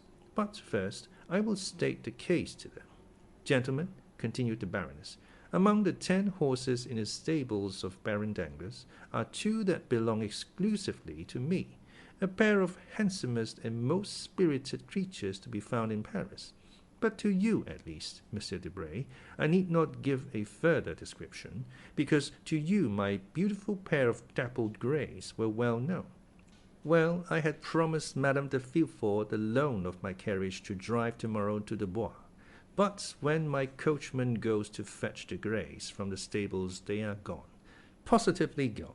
No doubt Mr. Danglars has sacrificed them to the selfish consideration of gaining some thousands of paltry francs. Oh, what a detestable crew they are, these mercenary speculators." "Madame," replied Danglars, "the horses were not sufficiently quiet for you. They were scarcely 4 years old, and they made me extremely uneasy on your account." "Nonsense," retorted the Baroness. "You could not have entertained any alarm on the subject, because you are perfectly well aware that I have had for a month in my service the very best coachman in Paris. But perhaps you have disposed of the coachman as well as the horses." "My dear love, pray do not say any more about them, and I promise you another pair exactly like them in appearance, only more quiet and steady." The Baroness shrugged her shoulders with an air of ineffable contempt, while her husband, affecting not to observe this unconjugal gesture, turned towards Monte Cristo and said, "Upon my word, Count, I am quite sorry not to have met you sooner. You are setting up an establishment, of course?" "Why, yes," replied the Count. "I should have liked to have made you the offer of these horses. I have almost given them away, as it is. But, as I before said, I was anxious to get rid of them upon any terms. They were only fit for a young man." "I am much obliged by your kind intentions towards me," said Monte Cristo, "but this morning I purchased a very excellent pair of carriage horses, and I do not think they were dear. There they are. Come, Monsieur Debray, you are a connoisseur, I believe. Let me have your opinion upon them." As Debray walked towards the window, Danglars approached his wife. "I could not tell you before others," said he in a low tone, "the reason of my parting with the horses, but a most enormous price was offered me this morning for them. Some madman or fool, bent upon ruining himself as fast as he can, actually sent his steward to me to purchase them at any cost, and the fact is, I have gained 16,000 francs by the sale of them. Come, don't look so angry, and you shall have 4,000 francs of the money to do what you like with, and Eugenie shall have 2,000. There, what do you think now of the affair? Wasn't I right to part with the horses?" Madame Danglars surveyed her husband with a look of withering contempt. "Great heavens!" suddenly exclaimed Debray. "What is it?" asked the Baroness. "I cannot be mistaken. Here are your horses, the very animals we were speaking of. harnessed to the Count's carriage. "My dappled greys?" demanded the Baroness, springing to the window. "'Tis indeed they," said she. Danglars looked absolutely stupefied. "How very singular!" cried Monte Cristo with well-feigned astonishment. "I cannot believe it," murmured the banker. Madame Danglars whispered a few words in the ear of Debray, who approached Monte Cristo, saying, "The Baroness wishes to know what you paid her husband for the horses." "I scarcely know," replied the Count. "It was a little surprise prepared for me by my steward, and cost me, well, somewhere about 30,000 francs. Debray conveyed the Count's reply to the Baroness. Poor Danglars looked so crestfallen and discomfited that Monte Cristo assumed a pitying air towards him. "See," said the Count, "how very ungrateful women are. Your kind attention, in providing for the safety of the Baroness by disposing of the horses, does not seem to have made the least impression on her. But so it is. A woman would often, from mere wilfulness, prefer that which is dangerous to that which is safe. Therefore, in my opinion, my dear Baron, the best and easiest way to leave them to their fancies, and allow them to act as they please, and then, if any mischief follows, why, at least, they have no one to blame but themselves." Danglars made no reply. He was occupied in anticipations of the coming scene between himself and the Baroness, whose frowning brow, like that of Olympic Jove, predicted a storm. Debray, who perceived the gathering clouds and felt no desire to witness the explosion of Madame Danglars' rage, suddenly recollected an appointment which compelled him to take his leave, while Monte Cristo, unwilling by prolonging his stay to destroy the advantages he hoped to obtain, made a farewell bow and departed, leaving Danglars to endure the angry reproaches of his wife. "Excellent," murmured Monte Cristo to himself as he came away. "All has gone according to my wishes. The domestic peace of this family is henceforth in my hands. Now, then, to play another master stroke, by which I shall gain the hearts of both husband and wife. Delightful! Still," added he, "amid all this, I have not yet been presented to Mademoiselle Eugénie Danglars, whose acquaintance I should have been glad to make. But," he went on with his peculiar smile, "I am here in Paris, and have plenty of time before me. By and by will do for that." With these reflections he entered his carriage and returned home. 2 hours afterwards, Madame Danglars received a most flattering epistle from the Count, in which he entreated her to receive back her favorite dappled greys, protesting that he could not endure the idea of making his entry into the Parisian world of fashion with the knowledge that his splendid equipage had been obtained at the price of a lovely woman's regrets. The horses were sent back wearing the same harness she had seen on them in the morning, only, by the Count's orders, in the center of each rosette that adorned either side of their heads had been fastened a large diamond. To Danglars, Monte Cristo also wrote, requesting him to excuse the whimsical gift of a capricious millionaire, and to beg the Baroness to pardon the Eastern fashion adopted in the return of the horses. During the evening, Monte Cristo quitted Paris for Auteuil, accompanied by Ali. The following day, about 3 o'clock, a single blow struck on the gong summoned Ali to the presence of the Count. "Ali," observed his master, as the Nubian entered the chamber, "you have frequently explained to me how more than commonly skillful you are in throwing the lasso, have you not?" Ali drew himself up proudly, and then returned a sign in the affirmative. "I thought I did not mistake. With your lasso you could stop an ox." Again Ali repeated his affirmative gesture. "Or a tiger." Ali bowed his head in token of assent. "A lion even." Ali sprung forwards, imitating the action of one throwing the lasso, then of a strangled lion. "I understand," said Monte Cristo. "You wish to tell me you have hunted the lion." Ali smiled with triumphant pride as he signified that he had indeed both chased and captured many lions. "But do you believe you could arrest the progress of 2 horses rushing forwards with ungovernable fury?" The Nubian smiled. "It is well," said Monte Cristo. "Then listen to me. Ere long a carriage will dash past here, drawn by the pair of dappled grey horses you saw me with yesterday. Now, at the risk of your own life, you must manage to stop those horses before my door." Ali descended to the street and marked a straight line on the pavement immediately at the entrance of the house, and then pointed out the line he had traced to the Count, who was watching him. The Count patted him gently on the shoulder, his usual mode of praising Ali, who, pleased and gratified with the commission assigned him, walked calmly towards a projecting stone forming the angle of the street and house, and, seating himself thereon, began to smoke his chibouque, while Monte Cristo re-entered his dwelling, perfectly assured of the success of his plan. Still, as 5 o'clock approached, and the carriage was momentarily expected by the Count, the indication of more than common impatience and uneasiness might be observed in his manner. He stationed himself in a room commanding a view of the street, pacing the chamber with restless steps, stopping merely to listen from time to time for the sound of approaching wheels, then to cast an anxious glance on Ali. But the regularity with which the Nubian puffed forth the smoke of his chibouque proved that he at least was wholly absorbed in the enjoyment of his favorite occupation. Suddenly a distant sound of rapidly advancing wheels was heard, and almost immediately a carriage appeared, drawn by a pair of wild, ungovernable horses, while the terrified coachmen strove in vain to restrain their furious speed. In the vehicle was a young woman and a child of about 7 or 8 clasped in each other's arms. Terror seemed to have deprived them even of the power. Flew over the rough stones, and the slightest obstacle under the wheels would have caused disaster.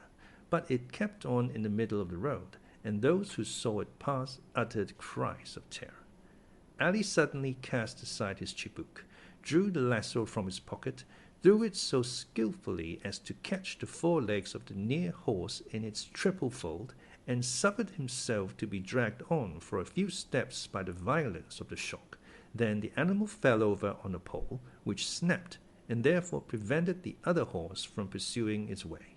Gladly availing himself of this opportunity, the coachman leaped from his box, but Ali had promptly seized the nostrils of the second horse and held them in his iron grasp, till the beast, snorting with pain, sunk beside his companion. All this was achieved in much less time than is occupied in the recital. The brief space had, however, been sufficient for a man, followed by a number of servants, to rush from the house before which the accident had occurred, and, as the coachman opened the door of the carriage, to take from it a lady who was convulsively grasping the cushions with one hand, while with the other she pressed to her bosom the young boy, who had lost consciousness. Monte Cristo carried them both to the salon, and deposited them on a sofa. "Compose yourself, madam," said he. "All danger is over." The woman looked up at these words, and, with a glance far more expressive than any entreaties could have been, pointed to her child, who still continued insensible. "I understand the nature of your alarms, madam," said the Count, carefully examining the child, "but I assure you there is not the slightest occasion for uneasiness. Your little charge has not received the least injury. His insensibility is merely the effects of terror, and will soon pass." "Are you sure you do not say so to tranquilize my fears? See how deadly pale he is. My child, my darling Edward, speak to your mother, open your dear eyes, and look on me once again. Oh, sir, in pity send for a physician. My whole fortune shall not be thought too much for the recovery of my boy." With a calm smile and a gentle wave of the hand, Monte Cristo signed to the distracted mother to lay aside her apprehensions. Then, opening a casket that stood near, he drew forth a phial of Bohemian glass encrusted with gold, containing a liquid of the color of blood, of which he let fall a single drop on the child's lips. Scarcely had it reached them, ere the boy, though still pale as marble, opened his eyes and eagerly gazed around him. At this, the delight of the mother was almost frantic. "Where am I?" exclaimed she, "and to whom am I indebted for so happy a termination to my late dreadful alarm?" "Madame," answered the Count, "you are under the roof of one who esteems himself most fortunate in having been able to save you from a further continuance of your sufferings." "My wretched curiosity has brought all this about," pursued the lady. all Paris rung with the praises of Madame Danglars' beautiful horses, and I had the folly to desire to know whether they really merited the high praise given to them. Is it possible, exclaimed the Count with well-feigned astonishment, that these horses belong to the Baroness? They do, indeed. May I inquire if you are acquainted with Madame Danglars? I have that honor, and my happiness at your escape from the danger that threatened you is redoubled by the consciousness that I have been the unwilling and the unintentional cause of all the peril you have incurred. I yesterday purchased these horses of the Baron, but as the Baroness evidently regretted parting with them, I ventured to send them back to her with a request that she would gratify me by accepting them from her hands. You are then, doubtless, the Count of Monte Cristo, of whom Ermine has talked to me so much. You have rightly guessed, madame, replied the Count, and I am Madame Eloise de Villefort. The Count bowed with the air of a person who hears a name for the first time. How grateful will Monsieur de Villefort be for all your goodness! How thankfully will he acknowledge that to you alone he owes the existence of his wife and child! Most certainly, but for the prompt assistance of your intrepid servant, this dear child and myself must both have perished. Indeed, I still shudder at the fearful danger you were placed in.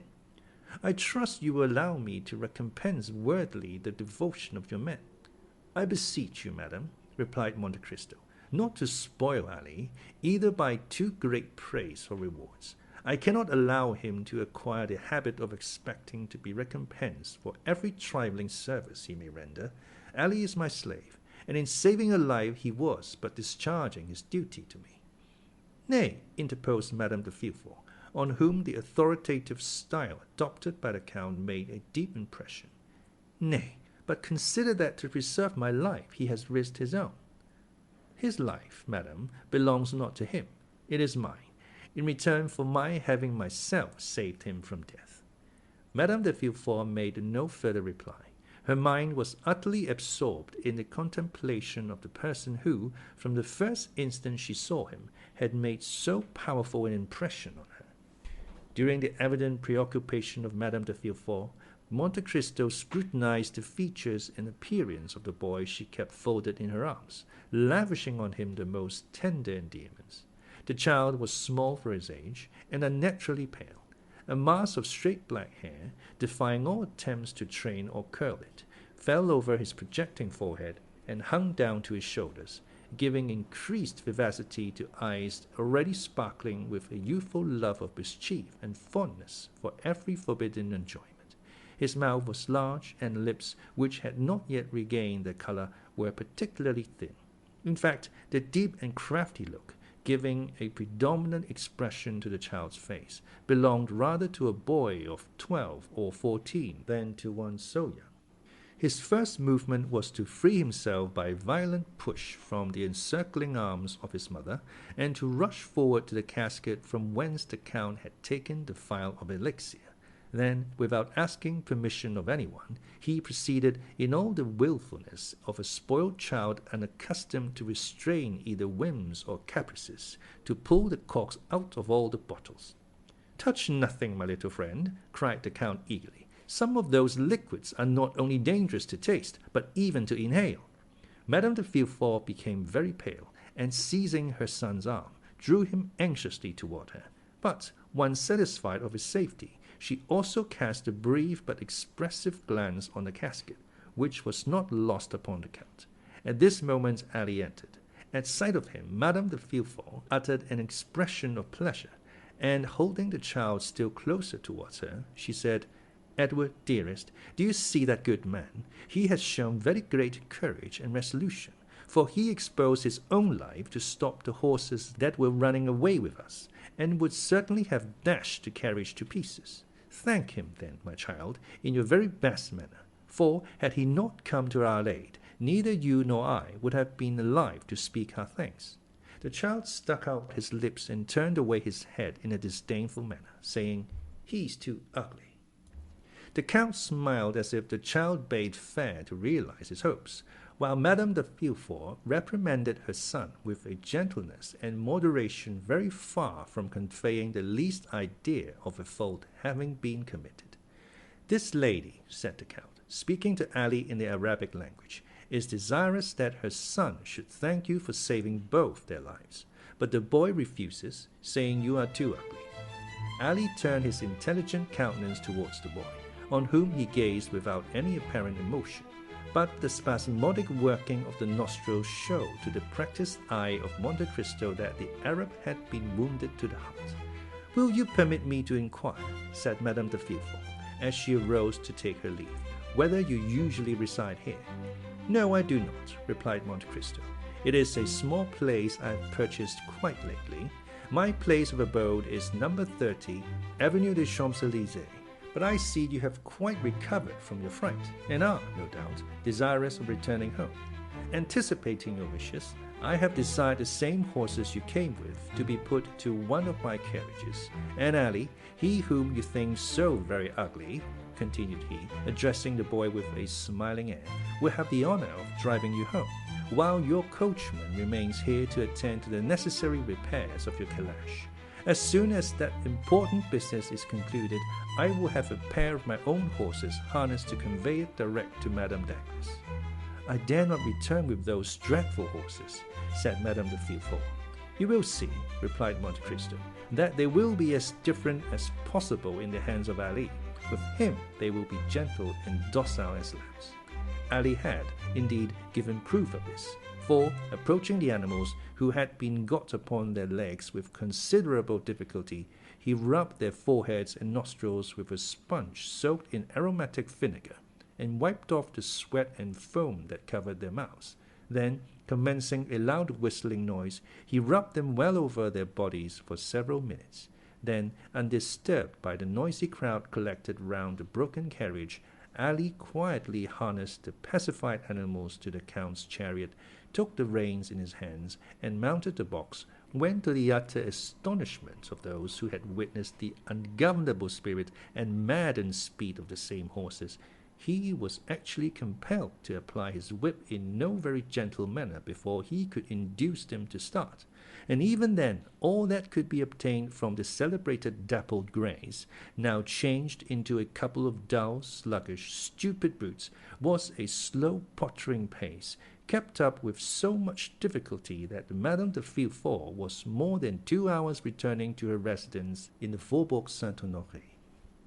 Scarcely had the first congratulations upon her marvellous escape been gone through when she wrote the following letter to Madame Danglars.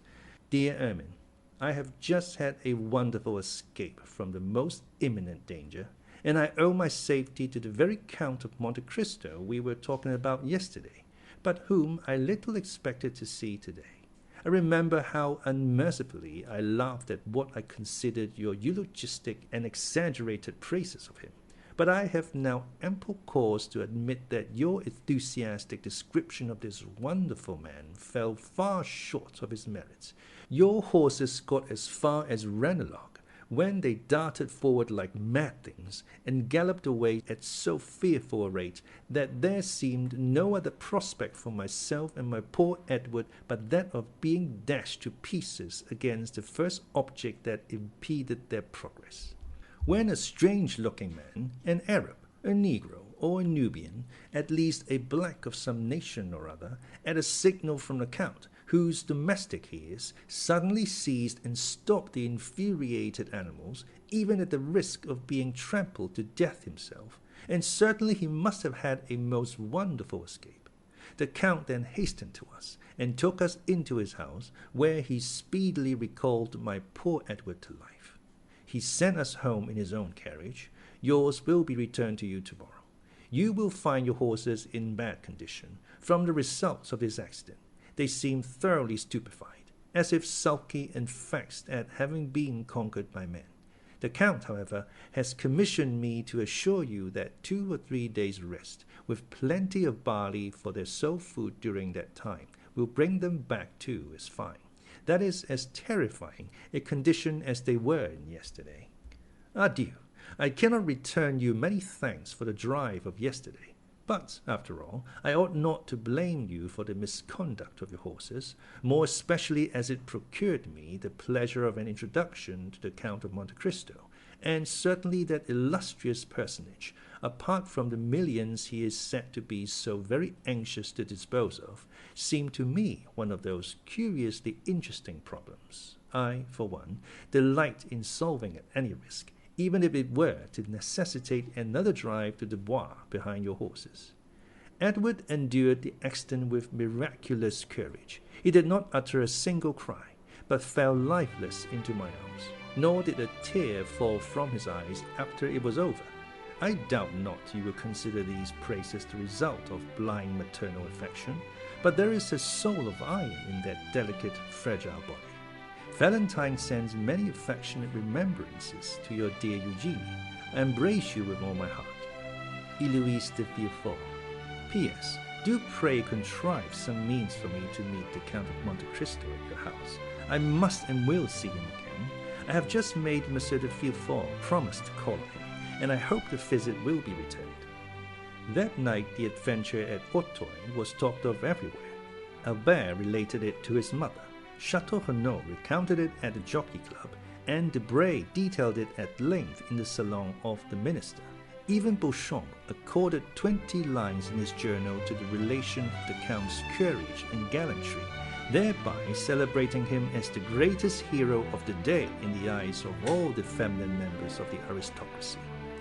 Vast was the crowd of visitors and inquiring friends who left their names at the residence of Madame de Villefort, with the design of renewing the visit at the right moment, of hearing from her lips all the interesting circumstances of this most romantic adventure. As for Monsieur de Villefort, he fulfilled the predictions of Eloise to the letter, donned his dress suit, drew on a pair of white gloves, ordered the servants to attend the carriage dressed in their full livery, and drove that same night to number 30 in the Avenue des Champs-Élysées.